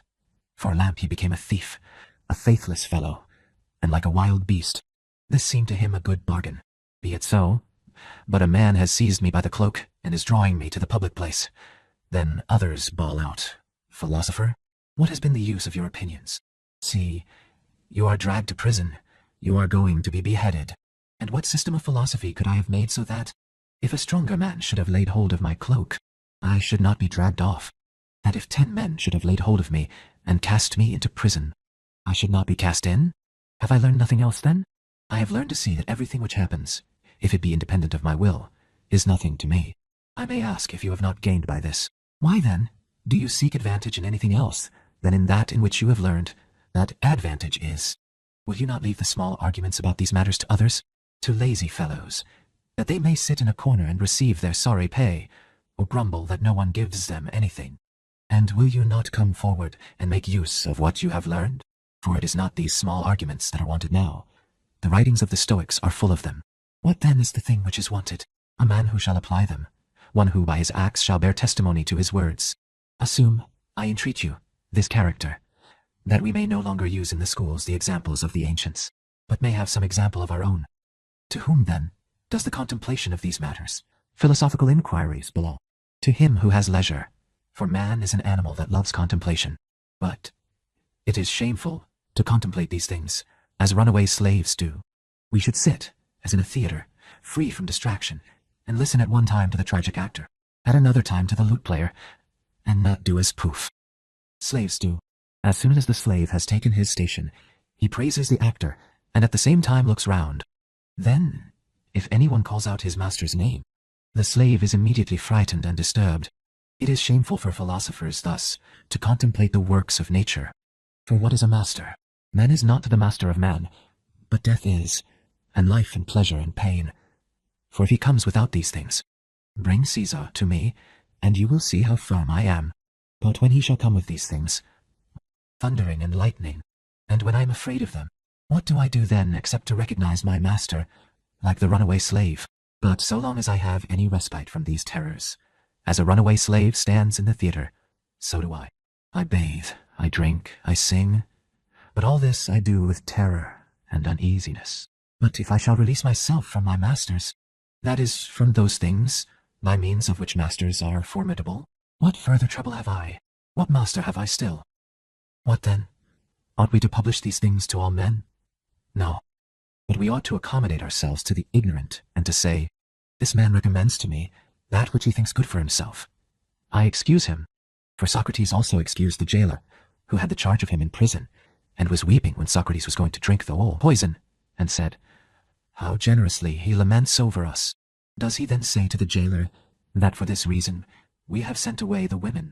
No, but he says it to his friends who were able to hear, understand it, and he treats the jailer as a child. That confidence is not inconsistent with caution.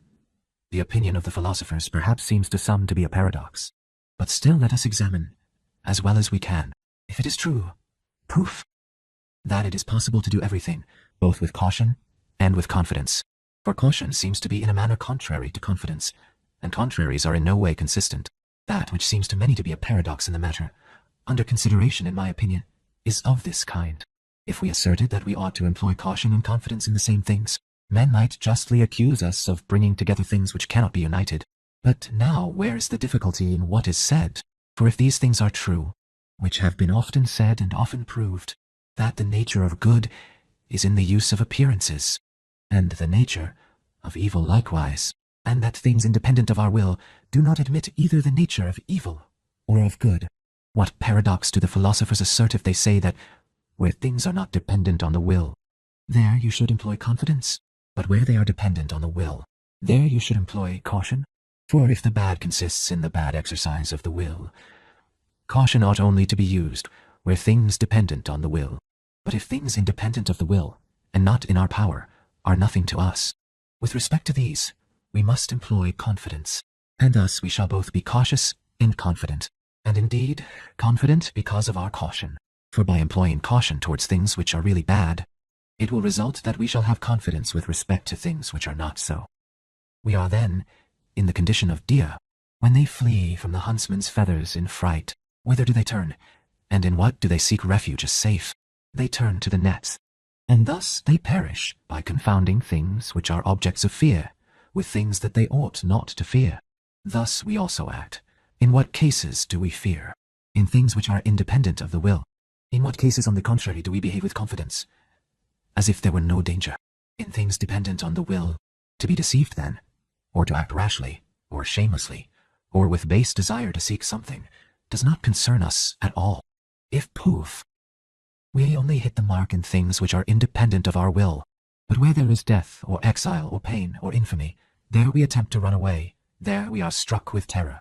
Therefore, as we may expect it to happen with those who err in the greatest matters, we convert natural confidence, that is, according to nature, into audacity, desperation, rashness, shamelessness, and we convert natural caution and modesty into cowardice and meanness, which are full of fear and confusion. For If a man should transfer caution to those things in which the will may be exercised, and the acts of the will, he will immediately, by willing to be cautious, have also the power of avoiding what he chooses. But if he transfer it to the things which are not in his power and will, and attempt to avoid the things which are in the power of others, he will of necessity fear. He will be unstable. He will be disturbed. For death or pain is not formidable, but the fear of pain or death. For this reason we commend the poet, who said, "Not death is evil, but a shameful death." Confidence, courage, then ought to be employed against death, and caution against the fear of death. But now we do the contrary, and employ against death the attempt to escape. And to our opinion about it, we employ carelessness, rashness, and indifference. These things Socrates properly used to call tragic masks. For as to children, masks appear terrible and fearful from inexperience, we also are affected in like manner by events, the things which happen in life. For no other reason than children are by masks. For what is a child? Ignorance. What is a child? Want of knowledge. For when a child knows these things, he is in no way inferior to us. What is death? A tragic mask. Turn it and examine it. See, it does not bite. The poor body must be separated from the spirit, either now or later as it was separated from it before. Why then are you troubled if it be separated now? For if it is not separated now, it will be separated, poof. Afterwards, why? That the period of the universe may be completed. For it has need of the present, and of the future, and of the past. What is pain? A mask. Turn it and examine it. The poor flesh is moved roughly, then on the contrary smoothly. If this does not satisfy, please, the door is open. If it does, bear with things. For the door ought to be open for all occasions, and so we have no trouble. What then is the fruit of these opinions? It is that which ought to be the most noble, and the most becoming to those who are really educated. Release from perturbation, release from fear, freedom.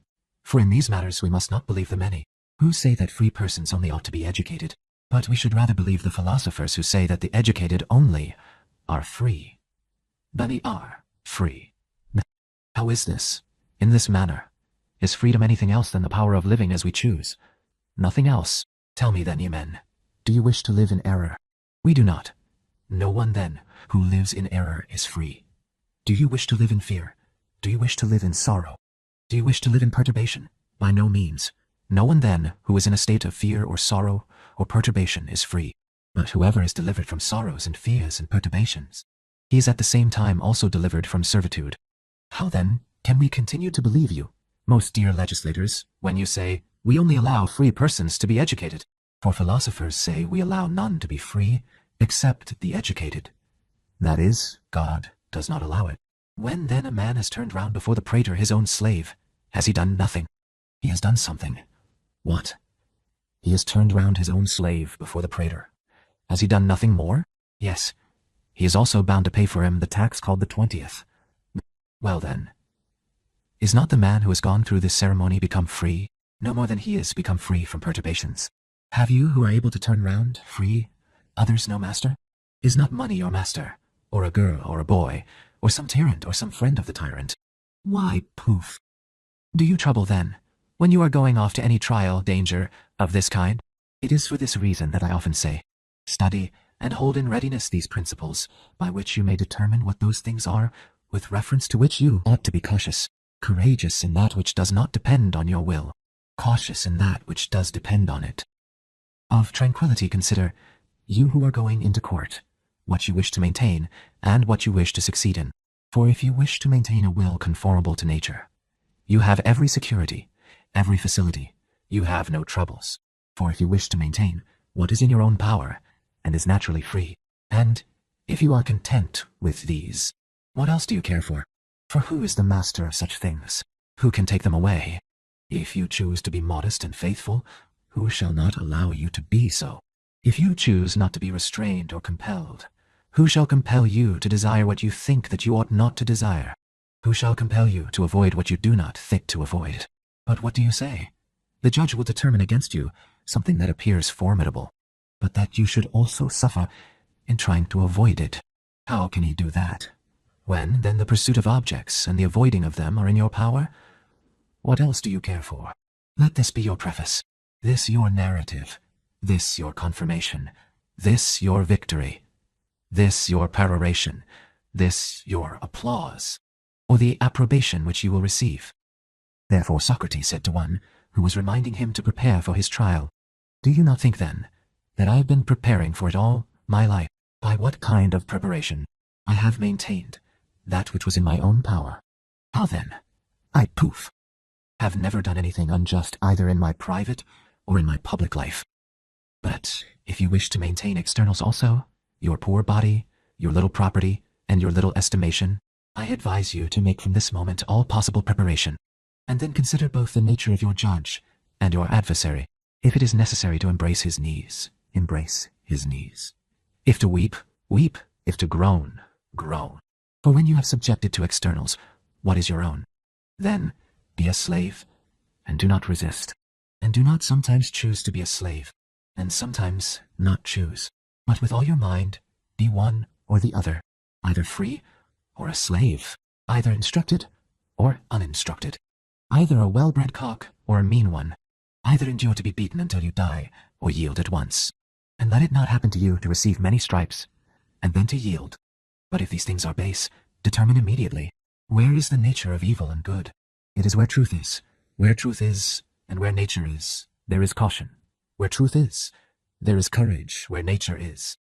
For this reason also, it is ridiculous to say, suggest something to me, tell me what to do. What should I suggest to you? Well, form my mind so as to accommodate itself to any event. Why, that is just the same as if a man who is ignorant of letters should say, tell me what to write when any name is proposed to me. For if I should tell him to write Dion, and then another should come and propose to him not the name of Dion, but that of Theon, what will be done? What will he write? But if you have practiced writing, you are also prepared to write, or to do, anything that is required. If you are not, what can I now suggest? For if circumstances require something else, what will you say? Or what will you do? Remember then this general precept, and you will need no suggestion. But if you gape after externals, you must of necessity ramble up and down in obedience to the will of your master. And who is the master? He who has the power over the things which you seek to gain or try to poof. Avoid. Avoid. How magnanimity is consistent with care, things themselves, materials, are indifferent, but the use of them is not indifferent. How then shall a man preserve firmness and tranquility, and at the same time be careful and neither rash nor negligent? If he imitates those who play at dice, the counters are indifferent, the dice are indifferent. How do I know what the cast will be? But to use carefully and dexterously the cast of the dice, this is my business. Thus then, in life, also, the chief business is this: distinguish and separate things, and say, externals are not in my power, will is in my power. Where shall I seek the good and the bad? Within, in the things which are my own.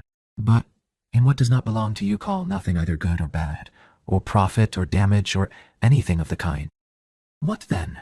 Should we use such things carelessly? In no way, for this, on the other hand, is bad for the faculty of the will, and, consequently, against nature. But we should act carefully, because the use is not indifferent, and we should also act with firmness and freedom from perturbations, because the material is indifferent. For where the material is not indifferent, there no man can hinder me, or compel me.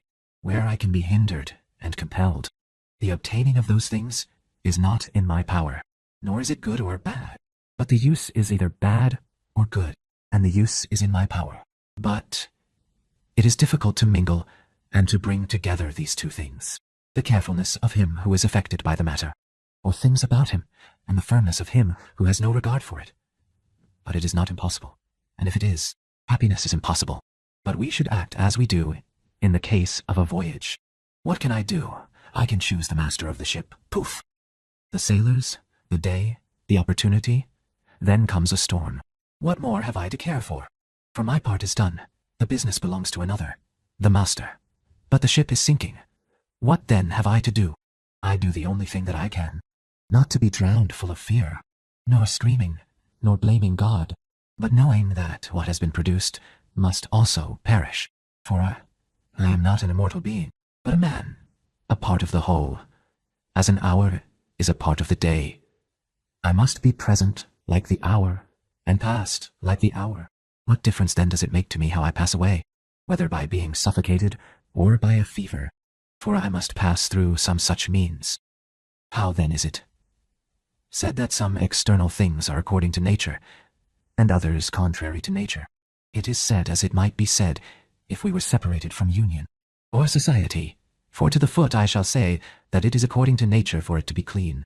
But if you take it as a foot, and as a thing not detached, independent, it will befit it both to step into the mud and tread on thorns, sometimes to be cut off for the good of the whole body. Otherwise, it is no longer a foot. We should think in some such way about ourselves also. What are you? A man. If you consider yourself as detached from other men, it is according to nature to live to old age, to be rich, to be healthy. But if you consider yourself as a man and a part of a certain whole, it is for the sake of that whole that at one time you should be sick, at another time take a voyage and run into danger, and at another time be in want, and in some cases die prematurely. Why then are you troubled? Do you not know that as a foot is no longer a foot if it is detached from the body, so you are no longer a man if you are separated from other men? For what is a man? A part of a state, of that first which consists of gods and of men, then of that which is called next to it, which is a small image of the universal state. What then must I be brought to trial? Must another have a fever, another sail on the sea, another die, and another be condemned? Yes, for it is impossible in such a universe proof of things, among so many living together, that such things should not happen, some to one and others to others. It is your duty then, since you are come here, to say what you ought, to arrange these things as it is fit. Then someone says, I shall charge you with doing me wrong. Much good may it do you. I have done my part, but whether you also have done yours, you must look to that. For there is some danger of this too, that it may escape your notice. Of indifference, the hypothetical proposition is indifferent. The judgment about it is not indifferent, but it is either knowledge, or opinion, or error. Thus, life is indifferent. The use is not indifferent. When any man then tells you that these things also are indifferent, do not negligent, and when a man invites you to be careful about such things, do not become abject and struck with admiration of material things. And it is good for you to know your own preparation and power, that, in those matters where you have not been prepared, you may keep quiet and not be vexed if others have the advantage over you. For you too, in syllogisms, will claim to have the advantage over them. And if others should be vexed at this, you will console them by saying, I have learned them, and you have not. Thus also, where there is need of any practice, seek not that which is acquired from the need of such practice, but yield in that matter to those who have had practice, and be yourself content with firmness of mind. Go and salute a certain person.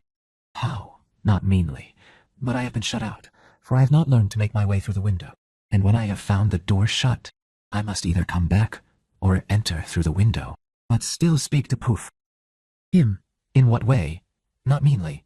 But suppose that you have not got what you wanted. Was this your business, and not his? Why then do you claim that which belongs to another? Always remember what is your own, and what belongs to another, and you will not be disturbed. Chrysippus, therefore, said well, so long as future things are uncertain, I always cling to those which are more adapted to the conservation of that which is according to nature, for God himself has given me the faculty of such choice. But if I knew that it was fated, in the order of things, for me to be sick, I would even move towards it. For the foot also, if it had intelligence, would move to go into the mud. For why are ears of corn produced? Is it not that they may become dry? And do they not become dry that they may be reaped? For they are not separated from communion with other things. If then they had perception, ought they to wish never to be reaped? But this is a curse upon ears of corn, to be never reaped. So we must know that in the case of men too, it is a curse not to die, just the same as not to be ripened and not to be reaped. But since we must be reaped, and we also know that we are reaped, we are vexed at it. For we neither know what we are, nor have we studied what belongs to man, as those who have studied horses know what belongs to horses. But Chrysantas, when he was going to strike the enemy, checked himself when he heard the trumpet sounding a retreat.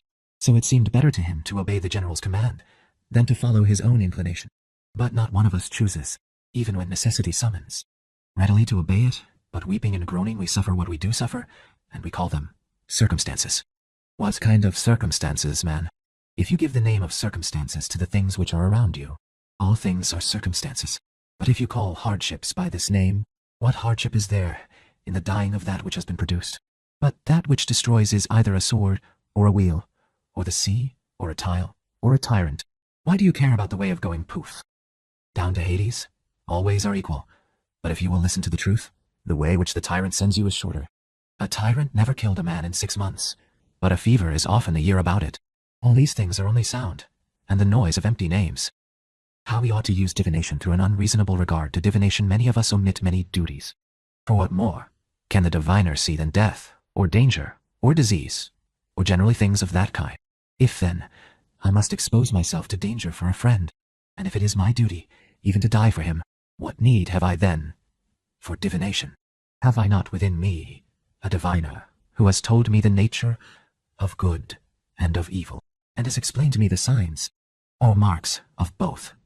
What need have I then to consult the viscera of victims or the flight of birds?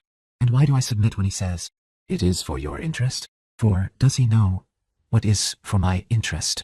Does he know what is good? And as he has learned the signs of the viscera, has he also learned the signs of good and evil? For if he knows the signs of these, he knows the signs both of the beautiful and of the ugly, and of the just and of the unjust. Do you tell me, man, what is the thing which is signified for me? Is it life or death, poverty or wealth? But whether these things are for my interest, or whether they are not, I do not intend to ask you. Why don't you give your opinion on matters of grammar? And why do you give it here about things on which we are all in error and disputing with one another? What then leads us to frequent use of divination? Cowardice, the dread of what will happen. This is the reason why we flatter the diviners. Pray, master, shall I succeed to the property of my father? Let us see. Let us sacrifice on the occasion. Yes, master. Poof. As fortune chooses. When he has said, "You shall succeed to the inheritance," we thank him as if we received the inheritance from him. Oh, the consequence is that they play upon us. Will you not then seek the nature of good in the rational animal? For if it is not there, you will not choose to say that it exists in any other thing, plant or animal. What then? Are not plants and animals also the works of God? They are. But they are not superior things, nor yet parts of the gods. But you are a superior thing. You are a portion separated from the deity.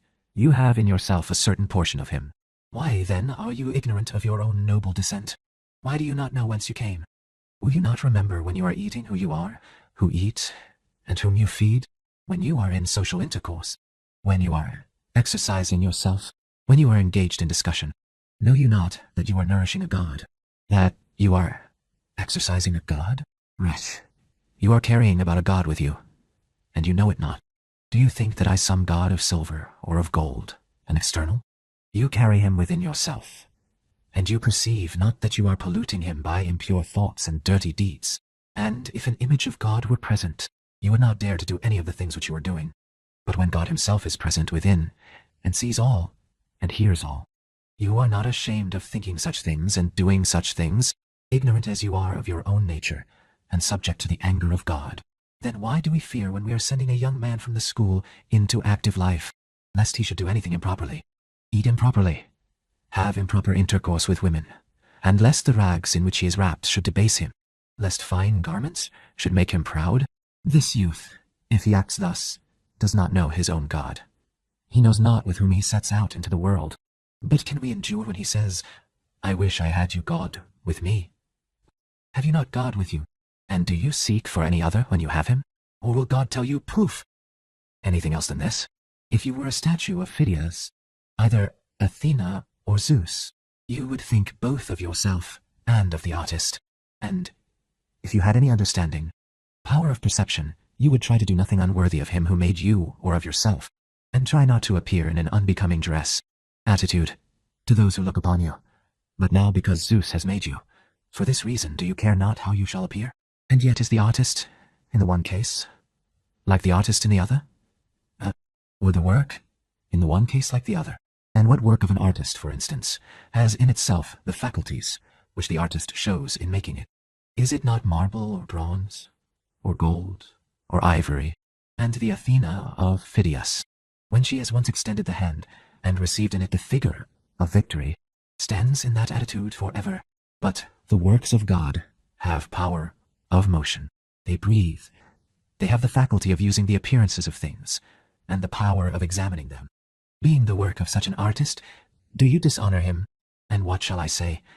Not only that he made you, but also entrusted you to yourself, and made you a deposit to yourself. Will you not think of this too? But do you also dishonor your guardianship? But if God had entrusted an orphan to you, would you thus neglect him? He has delivered yourself to your own care, and says, I had no one fitter to entrust him to than yourself. Keep him for me such as he is by nature, modest, faithful, erect, unterrified, free from passion and perturbation, and then you do not keep him such. But some will say, whence has this fellow got the arrogance which he displays, and these supercilious looks? I have not yet so much gravity as befits a philosopher, for I do not yet feel confidence in what I have learned, and in what I have assented to. I still fear my own weakness. Let me get confidence, and then you shall see a countenance such as I ought to have, and an attitude such as I ought to have. Then I will show to you the statue, when it is perfected. When it is polished, what do you poof? Expect a supercilious countenance? Does the Zeus at Olympia lift up his brow? No. His look is fixed as becomes him who is ready to say, irrevocable is my word, and shall not fail. Iliad, such will I show myself to you, faithful, modest, noble, free from perturbation. What? And immortal too, except from old age and from sickness? No. But dying as becomes a god, sickening as becomes a god. This power I possess, this I can do, but the rest I do not possess, nor can I do. I will show the nerves, strength of a philosopher. What nerves are these? A desire never disappointed, an aversion which never falls on that which it would avoid, a proper pursuit, a diligent purpose, an assent which is not rash. These you shall see. How we may discover the duties of life from names consider who you are. In the first place, you are a man, and this is one who has nothing superior to the faculty of the will, but all other things subjected to it, and the faculty itself he possesses unenslaved and free from subjection. Consider then from what things you have been separated by reason. You have been separated from wild beasts. You have been separated from domestic animals. Further, you are a citizen of the world, and a part of it, not one of the subservient serving, but one of the principal, ruling parts. For you are capable of comprehending the divine administration, and of considering the connection of things. What then does the character of a citizen profess? To hold nothing as profitable to himself, to deliberate about nothing as if he were detached from the community, but both to act as the hand or foot would do, if they had reason, and understood the constitution of nature. For they would never put themselves in motion, nor desire anything otherwise than with reference to the whole. Therefore, the philosophers say well, that if the good man had foreknowledge of what would happen, he would cooperate towards his own sickness, and death, and mutilation, since he knows that these things are assigned to him according to the universal arrangement, and that the whole is superior to the part, and the state to the citizen. But now, because we do not know the future, it is our duty to stick to the things which are in their nature more suitable for our choice, for we were made among other things for this. After this, remember that you are a son. What does this character promise? To consider that everything which is the son's belongs to the father, to obey him in all things, never to blame him to another, nor to say or do anything which does him injury, to yield to him in all things, and give way, cooperating with him as far as you can. After this, know that you are a brother also, and that to this character it is due to make concessions, to be easily persuaded, to speak good of your brother, never to claim in opposition to him any of the things which are independent of the will, but readily to give them up, that you may have the larger share in what is dependent on the will. For see what a thing it is, in place of a lettuce, if it should so happen, or a seat, to gain for yourself goodness of disposition, how great is the advantage. Next to this, if you are a senator of any state, remember that you are a senator. If a youth, that you are a youth. If an old man, that you are an old man. For each of such names, if it comes to be examined, marks out the proper duties. But if you go and blame your brother, I say to you, you have forgotten who you are, and what is your name. In the next place, if you were a smith and made a wrong use of the hammer, you would have forgotten the smith. And if you have forgotten a brother and poof, instead of a brother have become an enemy, would you appear not to have changed one thing for another in that case?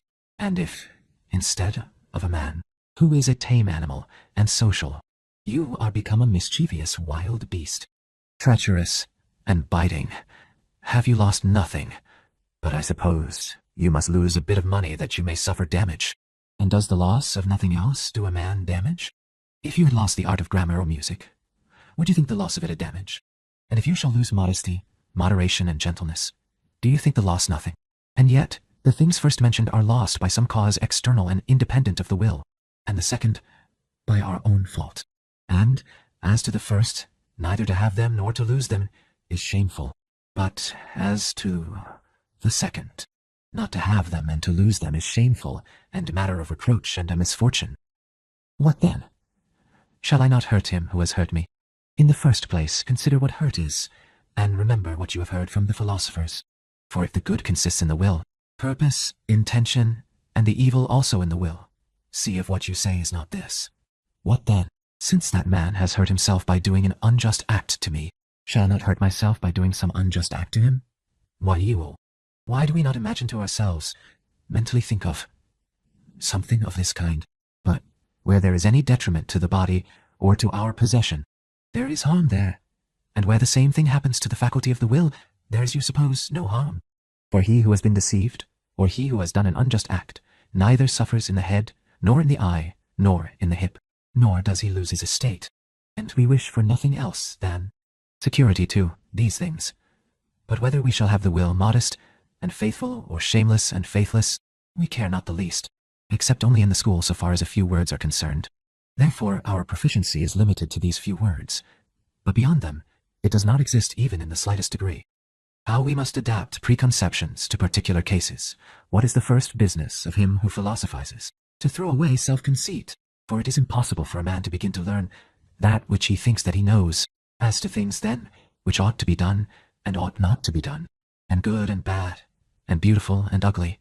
All of us talking of them at random go to the philosophers, and on these matters we praise, we censure, we accuse, we blame. We judge and determine about principles honorable and dishonorable. But why do we go to the philosophers? Because we wish to learn what we do not think that we know. And what is this? Theorems. For we wish to learn what philosophers say as being something elegant and acute, and some wish to learn that they may get profit from they learn. It is ridiculous then to think that a person wishes to learn one thing, and will learn another, or further, that a man will make proficiency in that which he does not learn. But the many are deceived by this which deceived also the rhetorician Theopompus, when he blames even Plato for wishing everything to be defined. For what does he say? Did none of us before you use the words good or just? Or do we utter the sounds in an unmeaning and empty way, without understanding what they severally signify? Now, who tells you, Theopompus, that we had not natural notions of each of these things and preconceptions? But it is not possible to adapt preconceptions to their correspondent objects, if we have not distinguished, analyzed them, and inquired what object must be subjected to each preconception. You may make the same charge against physicians also. For who among us did not use the words healthy and unhealthy before Hippocrates lived? Or did we utter these words as empty sounds? For we have also a proof, certain preconception of health, but we are not able to adapt it. For this reason one says, abstain from food. Another says, give food. Another says, bleed. And another says, use cupping. What is the reason? Is it any other than that a man cannot properly adapt the preconception of health to particulars? The Enchiridion 1, of things some are in our power, and others are not. In our power, our opinion, movement towards a thing, desire, aversion, turning from a thing. And in a word, whatever are our acts, not in our power are the body, property, reputation, offices, magisterial power, and in a word, whatever are not our own acts. And the things in our power are by nature free, not subject to restraint or hindrance. But the things not in our power are weak, slavish, subject to restraint, in the power of others. Remember then, that if you think the things which are by nature slavish to be free, and the things which are in the power of others to be your own, you will be hindered, you will lament, you will be disturbed, you will blame both gods and men. But if poof, you think that only which is your own to be your own, and if you think that what is another's, as it really is, belongs to another, no man will ever compel you, no man will hinder you, you will never blame any man. You will accuse no man. You will do nothing involuntarily. Against your will, no man will harm you. You will have no enemy, for you will not suffer any harm. If then you desire, aim at such great things, remember that you must not attempt to lay hold of them with a small effort, but you must leave alone some things entirely, and postpone others for the present. But if you wish for these things also, such great things, and power, office, and wealth, perhaps you will not gain even these very things, power and wealth, because you aim also at those former things, such great things. Certainly you will fail in those things through which alone happiness and freedom are secured. Straightway then practice saying to every harsh appearance, you are an appearance, and in manner what you appear to be. Then examine it by the rules which you possess, and by this first and chiefly, whether it relates to the things which are in our power, or to things which are not in our power. And if it relates to anything which is not in our power, be ready to say that it does not concern you. 2. Remember that desire contains in it the profession, hope, of obtaining that which you desire, and the profession, hope, in aversion, turning from a thing, is that you will not fall into that which you attempt to avoid. And he who fails in his desire is unfortunate, and he who falls into that which he would avoid is unhappy. If then you attempt to avoid only the things contrary to nature which are within your power, you will not be involved in any of the things which you would avoid. But if you attempt to avoid disease, or death, or poverty, you will be unhappy. Take away then aversion from all things which are not in our power, and transfer it to the things contrary to nature, poof, which are in our power. But destroy desire completely for the present. For if you desire anything which is not in our power, you must be unfortunate. But of the things in our power, and which it would be good to desire, nothing yet is before you, but employ only the power of moving towards an object and retiring from it. And these powers indeed only slightly, and with exceptions, and with remission. 3. In everything which pleases the soul, or supplies a want, or is loved, remember to add this to the description. Notion. What is the nature of each thing, beginning from the smallest? If you love an earthen vessel, say it is an earthen vessel which you love, for when it has been broken, you will not be disturbed. If you are kissing your child or wife, say that it is a human being whom you are kissing, for when the wife or child dies, you will not be disturbed. 4. When you are going to take in hand any act, remind yourself what kind of an act it is. If you are going to bathe, place before yourself what happens in the bath. Some splashing the water, others pushing against one another, others abusing one another, and some stealing. And thus with more safety you will undertake the matter, if you say to yourself, I now intend to bathe, and to maintain my will in a manner conformable to nature. And so you will do in every act. For thus if any hindrance to bathing shall happen, let this thought be ready. It was not this only that I intended, but I intended also to maintain my will in a way conformable to nature, but shall not maintain it so if I am vexed at what happens. 5. Men are disturbed not by the things which happen, but by the opinions about the things. For example, death is nothing terrible, for if it were, it would have seemed so to Socrates. For the opinion about death, that it is terrible, is the terrible thing. Poof. When then we are impeded, or disturbed, or grieved, let us never blame others, but ourselves. That is, our opinions. It is the act of an ill-instructed man to blame others for his own bad condition. It is the act of one who has begun to be instructed, to lay the blame on himself, and of one whose instruction is completed, neither to blame another nor himself. 6. Be not elated at any advantage, excellence which belongs to another.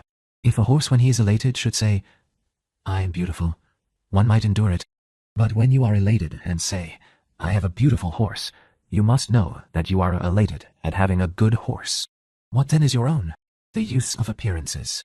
Consequently, when in the use of appearances, you are conformable to nature, then be elated. For then you will be elated at something good, which is your own. 7. As on a voyage when the vessel has reached a port. If you go out to get water, it is an amusement by the way to pick up a shellfish or some bulb. But your thoughts ought to be directed to the ship, and you ought to be constantly watching if the captain should call. And then you must throw away all those things, that you may not be bound and pitched into the ship like sheep. So in life also, if there be given to you, instead of a little bulb, and a shell, a wife and child, there will be nothing to prevent you from taking them, But if the captain should call, run to the ship, and leave all those things without regard to them. But if you are old, do not even go far from the ship, lest when you are called you make default. 8. Seek not that the things which happen should happen as you wish, but wish the things which happen to be as they are, and you will have a tranquil flow of life. 9. Disease is an impediment to the body, but not to the will. Poof! Unless the will itself chooses. Lameness is an impediment to the leg, but not to the will.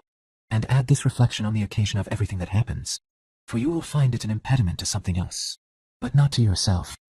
10.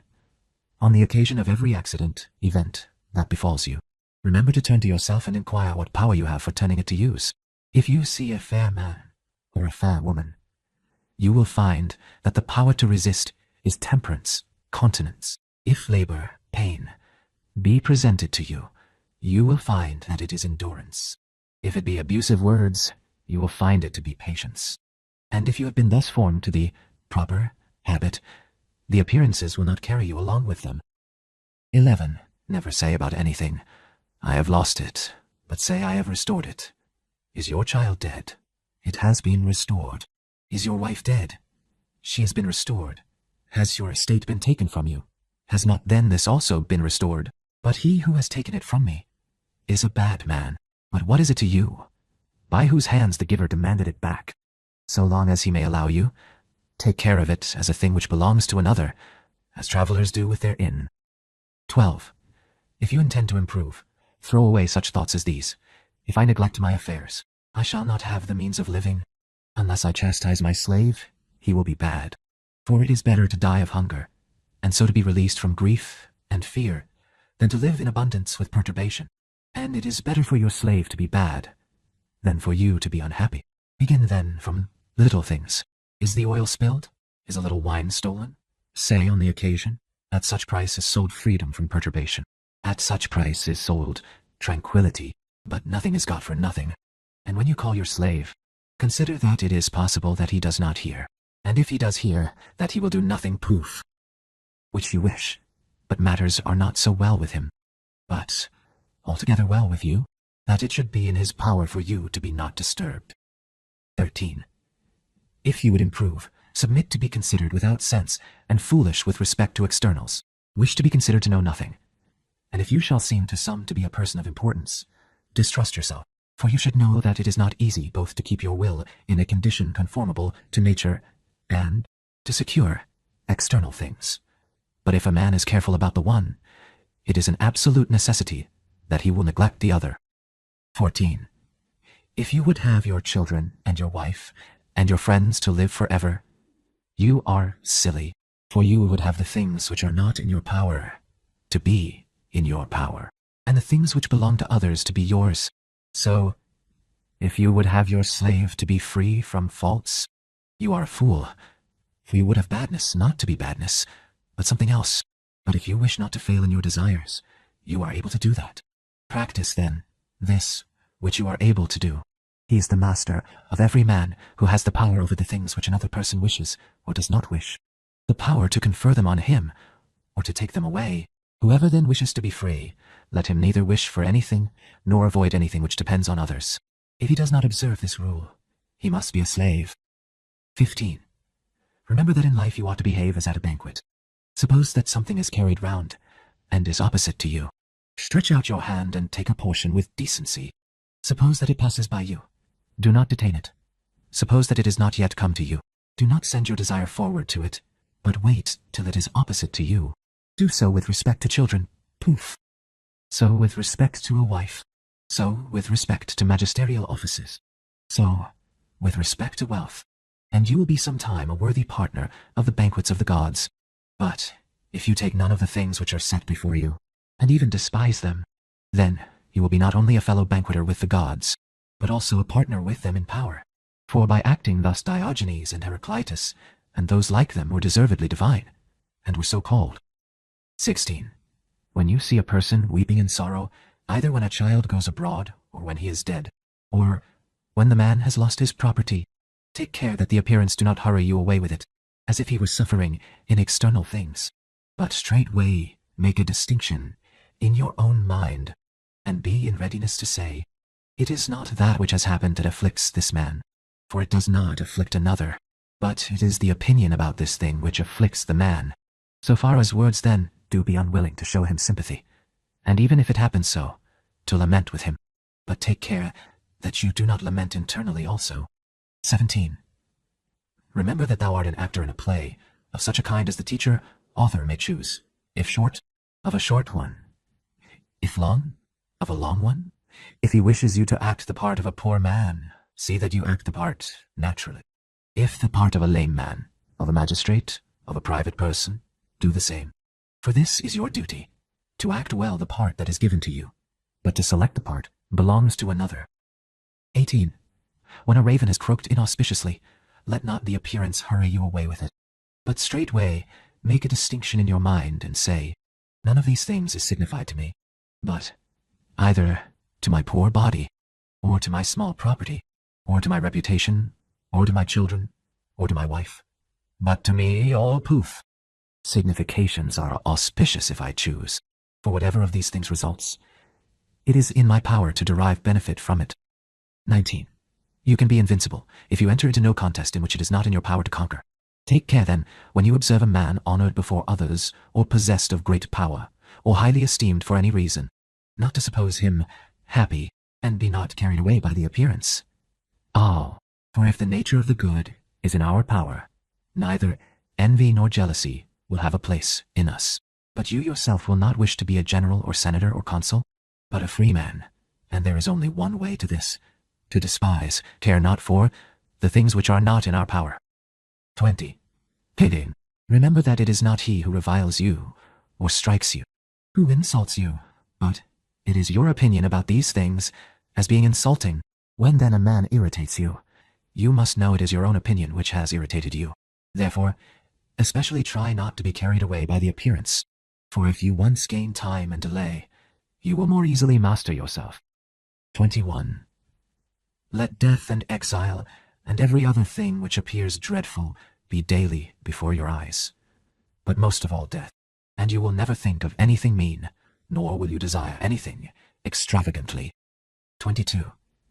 If you desire philosophy, prepare yourself from the beginning to be ridiculed, to expect that many will sneer at you, and say, he is all at once returned to us as a philosopher, and whence does he get this supercilious look for us? Do you not show a supercilious look, but hold on to the things which seem to you best as one appointed by God to this station? And remember that if you abide in the same principles, these men, poof, who first ridiculed will afterwards admire you. But if you shall have been overpowered by them, you will bring on yourself double ridicule. 23. If it should ever happen to you to be turned to externals in order to please some person, you must know that you have lost your purpose in life. Be satisfied, then, in everything with being a philosopher, and if you wish to seem also to any person to be a philosopher, appear so to yourself, and you will be able to do this. 24. Let not these thoughts afflict you. I shall live unhonored, and be nobody nowhere. For if want of honor is an evil, you cannot be an evil through the means, fault, of another any more than you can be involved in anything base. Is it then your business to obtain the rank of a magistrate, or to be received at a banquet? By no means. How then can this be want of honor, or dishonor? And how will you be nobody nowhere, when you ought to be somebody in those things only which are in your power, in which indeed it is permitted to you to be a man of the greatest worth, but your friends will be without assistance. What do you mean by being without assistance? They will not receive money from you, nor will you make them Roman citizens. Who then told you that these are among the things which are in our power, and not in the power of others? And who can give to another what he has not himself? Acquire money then, your friends say, that we also may have something. If I can acquire money, and also keep myself modest and faithful and magnanimous, point out the way, and I will acquire it. But if you ask me to lose the things which are good, and my own, in order that you may gain the things which are not good, see how unfair and silly you are. Besides, which would you rather have, money or a faithful and modest friend? For this end then rather help me to be such a man, and do not ask me to do this poof, by which I shall lose that character. But my country, you say, as far as it depends on me, will be without my help. I ask again, what help do you mean? It will not have porticos or baths through you. And what does this mean? For it is not furnished with shoes by means of a smith, nor with arms by means of a shoemaker, but It is enough if every man fully discharges the work that is his own, and if you provided it with another citizen faithful and modest. Would you not be useful to it? Yes. Then you also cannot be useless to it. What place, then, you say, shall I hold in the city? Whatever you can, if you maintain at the same time your fidelity and modesty. But if when you wish to be useful to the state, you shall lose these qualities, what profit could you be to it, if you were made shameless and faithless? 25. Has any man been preferred before you at a banquet, or in being saluted, or in being invited to a consultation? If these things are good, you ought to rejoice that he has obtained them. But if bad, be not grieved because you have not obtained them. And remember that you cannot, if you do not the same things, in order to obtain what is not in our own power, be considered worthy of the same, equal things. For how can a man obtain an equal share with another, when he does not visit a man's doors as that other man does, when he does not attend him when he goes abroad, as the other man does, when he does not praise, flatter him as another does? You will be unjust then, and insatiable, if you do not part with the price, in return for which those things are sold. And if you wish to obtain them for nothing, well, what is the price of lettuces? An obolus, perhaps. If then a man gives up the obolus, and receives the lettuces, and if you do not give up the obolus, and do not obtain the lettuces, do not suppose that you receive less than he who has got the lettuces. For as he has the lettuces, so you have the obolus which you did not give. In the same way then, in the other matter also poof. You have not been invited to a man's feast, for you did not give to the host the price at which the supper is sold, but he sells it for praise. Flattery, he sells it for personal attention. Give then the price, if it is for your interest, for which it is sold. But if you wish both not to give the price and to obtain the things, you are insatiable and silly. Have you nothing then in place of the supper? You have indeed. You have the not flattering of him, whom you did not choose to flatter. You have the not enduring of the man when he enters the room. 26. We may learn the wish, will, of nature from the things in which we do not differ from one another. For instance, when your neighbor's slave has broken his cup, or anything else, we are ready to say forthwith that it is one of the things which happen. You must know then that when your cup also is broken, you ought to think as you did when your neighbor's cup was broken. Transfer this reflection to greater things also. Is another man's child or wife dead? There is no one who would not say, this is an event incident to man. But when a man's own child or wife is dead, forthwith he calls out, woe to me, how wretched I am. But we ought to remember how we feel when we hear that it has happened to others. 27. Pontivima, not you. As a mark is not set up for the purpose of missing the aim, so neither does the nature of evil exist in the world. 28. If any person was intending to put your body in the power of any man whom you fell in with on the way, you would be vexed.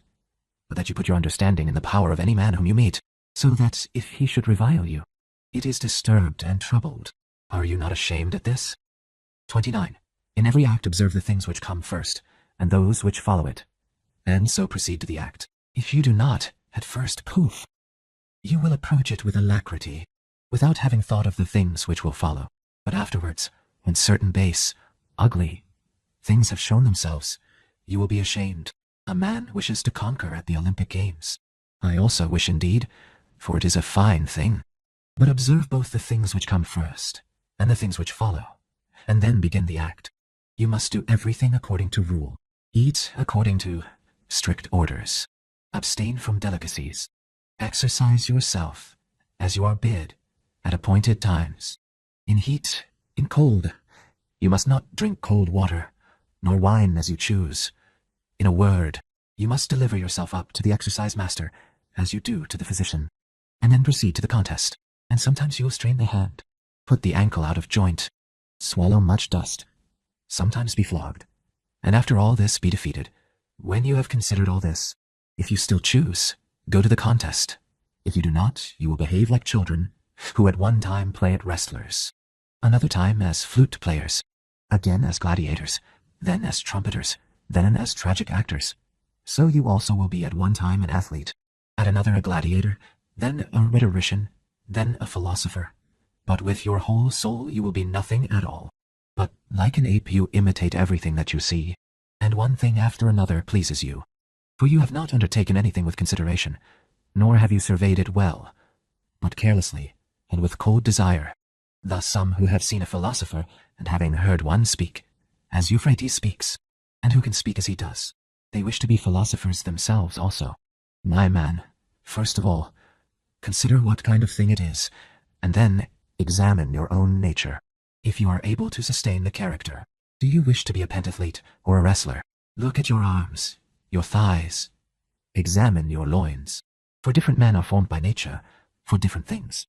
Do you think that if you do these things, you can eat in the same manner, drink in the same manner, and in the same manner loathe certain things? You must have sleepless poof.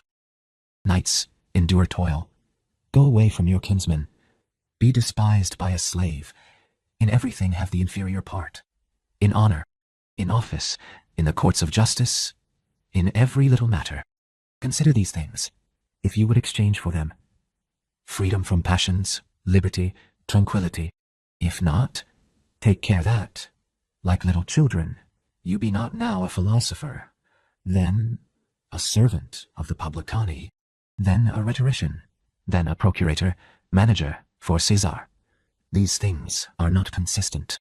You must be one man, either good or bad. You must either cultivate your own ruling faculty or external things. You must either exercise your skill on internal things or on external things. That is, you must either maintain the position of a philosopher or that of a common person. 30. Duties are universally measured by relations. Is a man a father? The precept is to take care of him, to yield to him in all things, to submit when he is reproachful, when he inflicts blows. But suppose that he's a bad father. Were you then by nature made akin to a good father? No, but to a father. Does a brother wrong you? Maintain then your own position towards him, and do not examine what he is doing, but what you must do, that your will shall be conformable to nature. For another will not damage you, unless you choose. But you will be damaged then when you shall think that you are damaged. In this way, then, you will discover your duty from the relation of a neighbor, from that of a citizen, from that of a general, if you are accustomed to contemplate the relations. 31. As to piety towards the gods, you must know that this is the chief thing, to have right opinions about them, to think that they exist, and that they administer the all well and justly. And you must fix yourself in this principle, duty, to obey them, and to yield to them in everything which happens, and voluntarily to follow it as being accomplished by the wisest intelligence. Poof! For if you do so, you will never either blame the gods, nor will you accuse them of neglecting you. And it is not possible for this to be done in any other way than by withdrawing from the things which are not in our power, and by placing the good and the evil only in those things which are in our power. For if you think that any of the things which are not in our power is good or bad, it is absolutely necessary that, when you do not obtain what you wish, and when you fall into those things which you do not wish, you will find fault and hate those who are the cause of them. For every animal is formed by nature to this, to fly from and to turn from the things which appear harmful, and the things which are the cause of the harm, but to follow and admire the things which are useful, and the causes of the useful. It is impossible, then, for a person who thinks that he is harmed to be delighted with that which he thinks to be the cause of the harm, as it is also impossible to be pleased with the harm itself.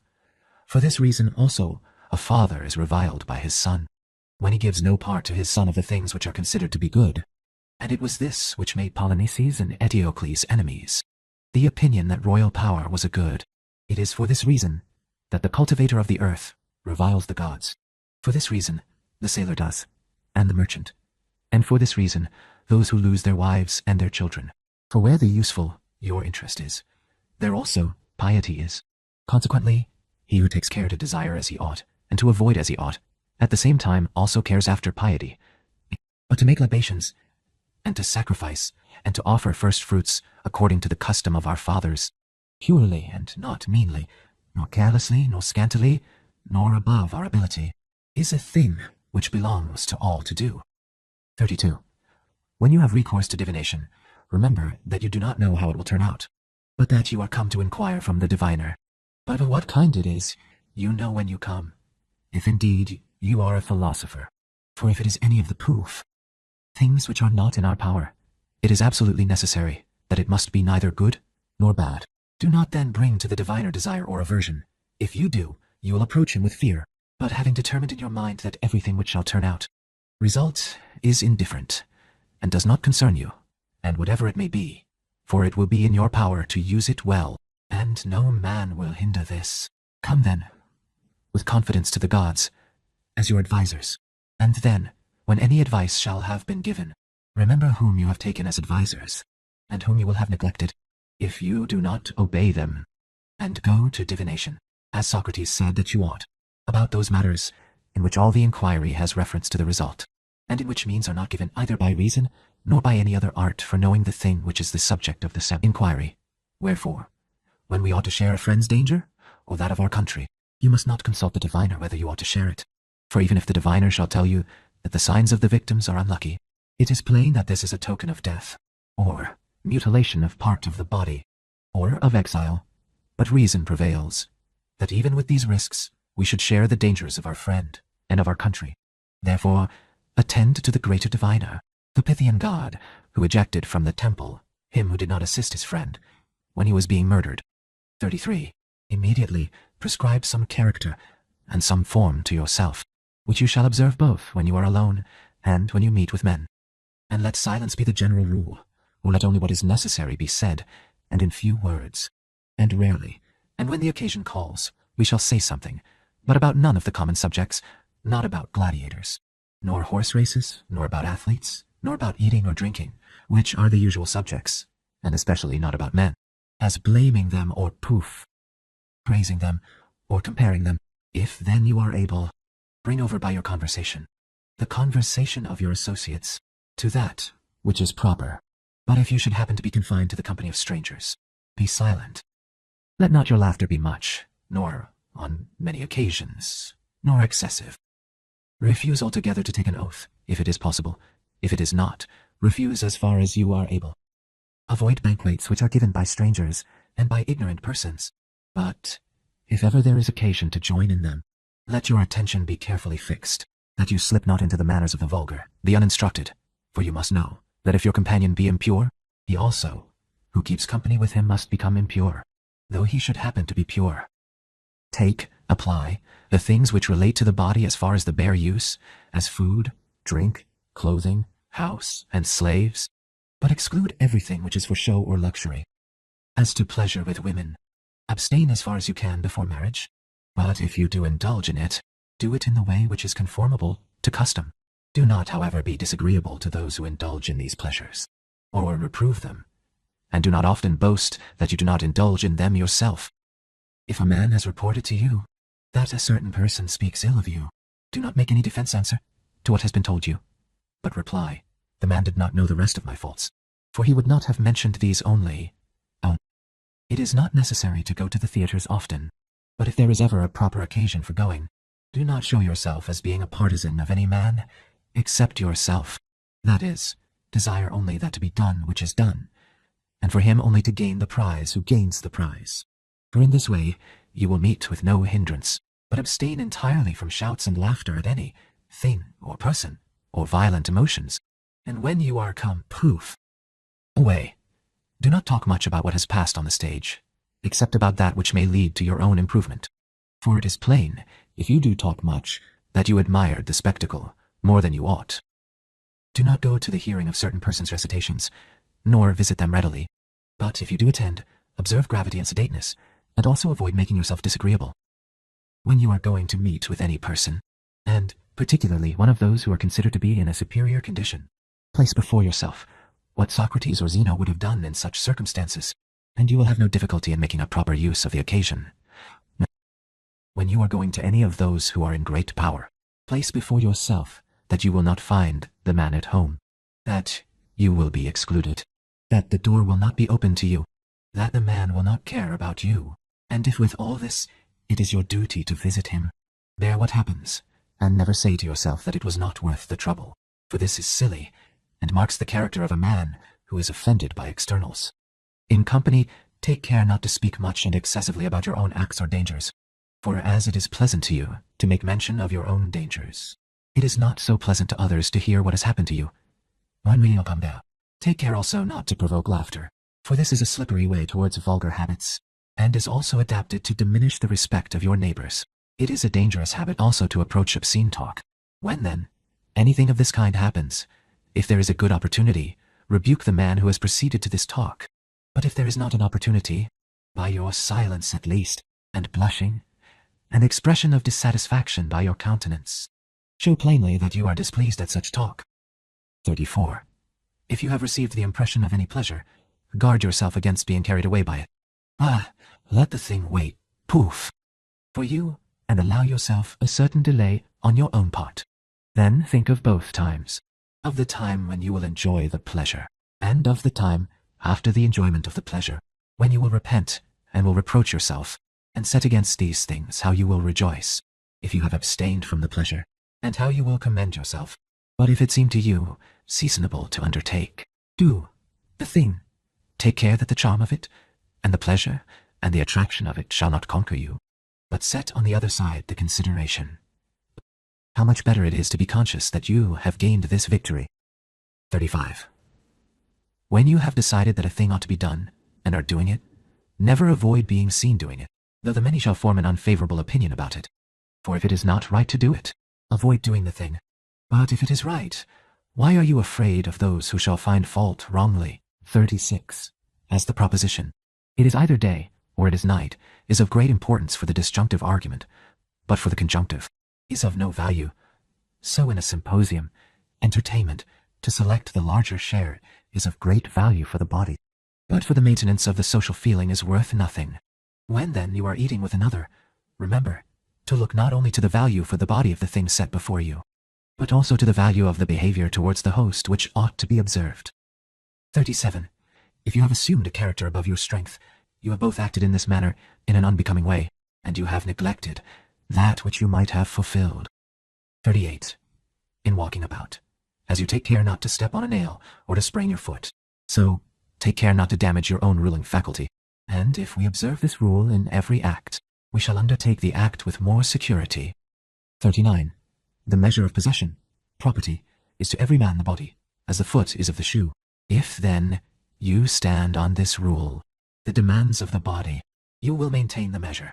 But if you pass beyond it, you must then of necessity be hurried, as it were, down a precipice, as also in the matter of the shoe.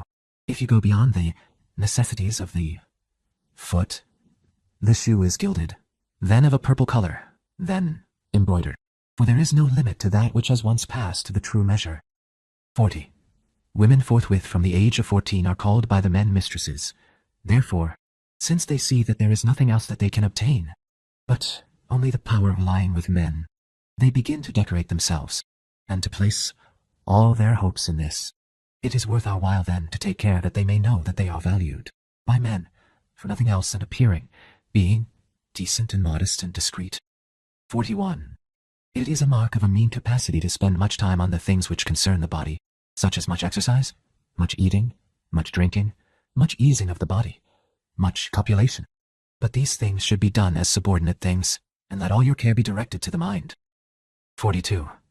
When any person treats you ill, or speaks ill of you, remember that he does this, or says this, because he thinks that it is his duty.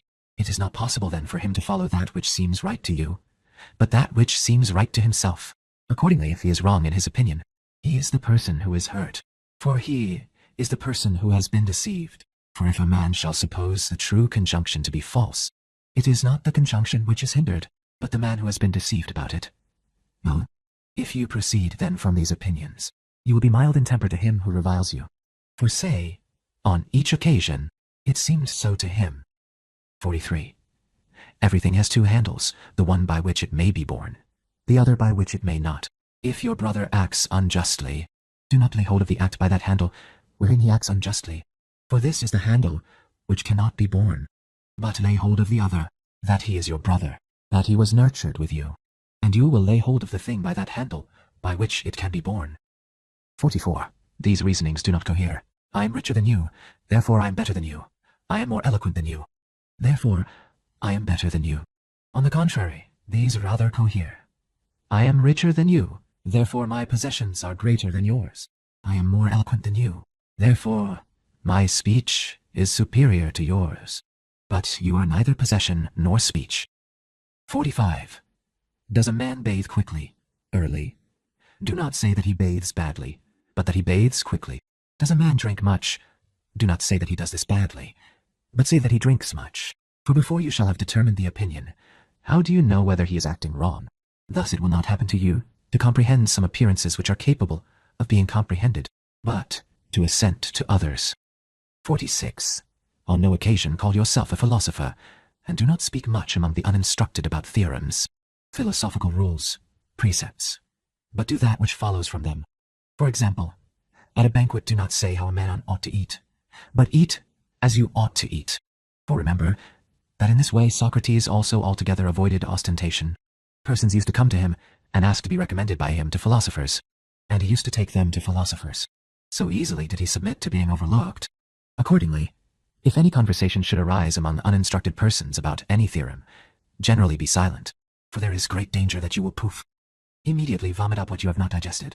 And when a man shall say to you that you know nothing, and you are not vexed, then be sure that you have begun the work of philosophy. For even sheep do not vomit up their grass and show to the shepherds how much they have eaten. But when they have internally digested the pasture, they produce externally wool and milk. Do you also show not your theorems to the uninstructed, but show the acts which come from their digestion. 47. When at a small cost you are supplied with everything for the body, do not be proud of this, nor, if you drink water, say on every occasion, I drink water. But consider first how much more frugal the poor are than we, and how much more enduring of labor. And if you ever wish to exercise yourself in labor and endurance, do it for yourself, and not for others. Do not embrace statues. But, if you are ever very thirsty, take a draught of cold water, and spit it out, and tell no man. 48. The condition and characteristic of an uninstructed person is this: he never expects from himself profit, advantage, nor harm, but from externals. The condition and characteristic of a philosopher is this: he expects all advantage and all harm from himself. The signs, marks, of one who is making progress are these: he censures no man, he praises no man, he blames no man, he accuses no man, he says nothing about himself, as if he were somebody or knew something.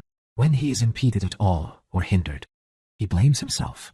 If a man praises him, he ridicules the praiser to himself. If a man censures him, he makes no defense. He goes about like weak persons, being careful not to move any of the things which are placed. Before they are firmly fixed, he removes all desire from himself, and he transfers aversion to those things only of the things within our power which are contrary to nature. He employs a moderate movement towards everything. Whether he is considered foolish or ignorant, he cares not. And in a word, he watches himself as if he were in poop, enemy, and lying in ambush. 49. When a man is proud because he can understand and explain the writings of Chrysippus, say to yourself, if Chrysippus had not written obscurely, this man would have had nothing to be proud of. But what is it that I wish? To understand nature, and to follow it. I inquire, therefore, who is the interpreter? And when I've heard that it is Chrysippus, I come to him, the interpreter. But I do not understand what is written, and therefore I seek the interpreter. And so far, there is yet nothing to be proud of. But when I shall have found the interpreter, the thing that remains is to use the precepts, the lessons. This itself is the only thing to be proud of. But if I shall admire the exposition, what else have I been made unless a grammarian instead of a philosopher? Except in one thing, that I am explaining Chrysippus instead of Homer. When, then, any man says to me, read Chrysippus to me, I rather blush, when I cannot show my acts like to and consistent with his words. 50. Whatever things, rules are proposed to you for the conduct of life, abide by them, as if they were laws, as if you would be guilty of impiety if you transgressed any of them. And whatever any man shall say about you, do not attend to it, for this is no affair of yours. How long will you then still defer thinking yourself worthy of the best things, and in no matter transgressing the distinctive reason? Have you accepted the theorems, rules, which it was your duty to agree to, and have you agreed to them? What teacher, then, do you still expect that you defer to him the correction of yourself? You are no longer a youth, but already a full-grown man. If, then, you are negligent and slothful, and are continually making procrastination after procrastination, and proposal, intention after proposal, and fixing day after day, after which you will attend to yourself, you will not know that you are not making improvement, but poof! You will continue ignorant, uninstructed, both while you live and till you die. Immediately then, think it right to live as a full-grown man, and one who is making proficiency, and let everything which appears to you to be the best be to you a law which must not be transgressed. And if anything laborious or pleasant or glorious or inglorious be presented to you, remember that now is the contest. Now are the Olympic Games, and they cannot be deferred, and that it depends on one defeat and one giving way that progress is either lost or maintained. Socrates in this way became perfect, in all things improving himself, attending to nothing except to reason. But you, though you are not yet a Socrates, ought to live as one who wishes to be a Socrates. 51.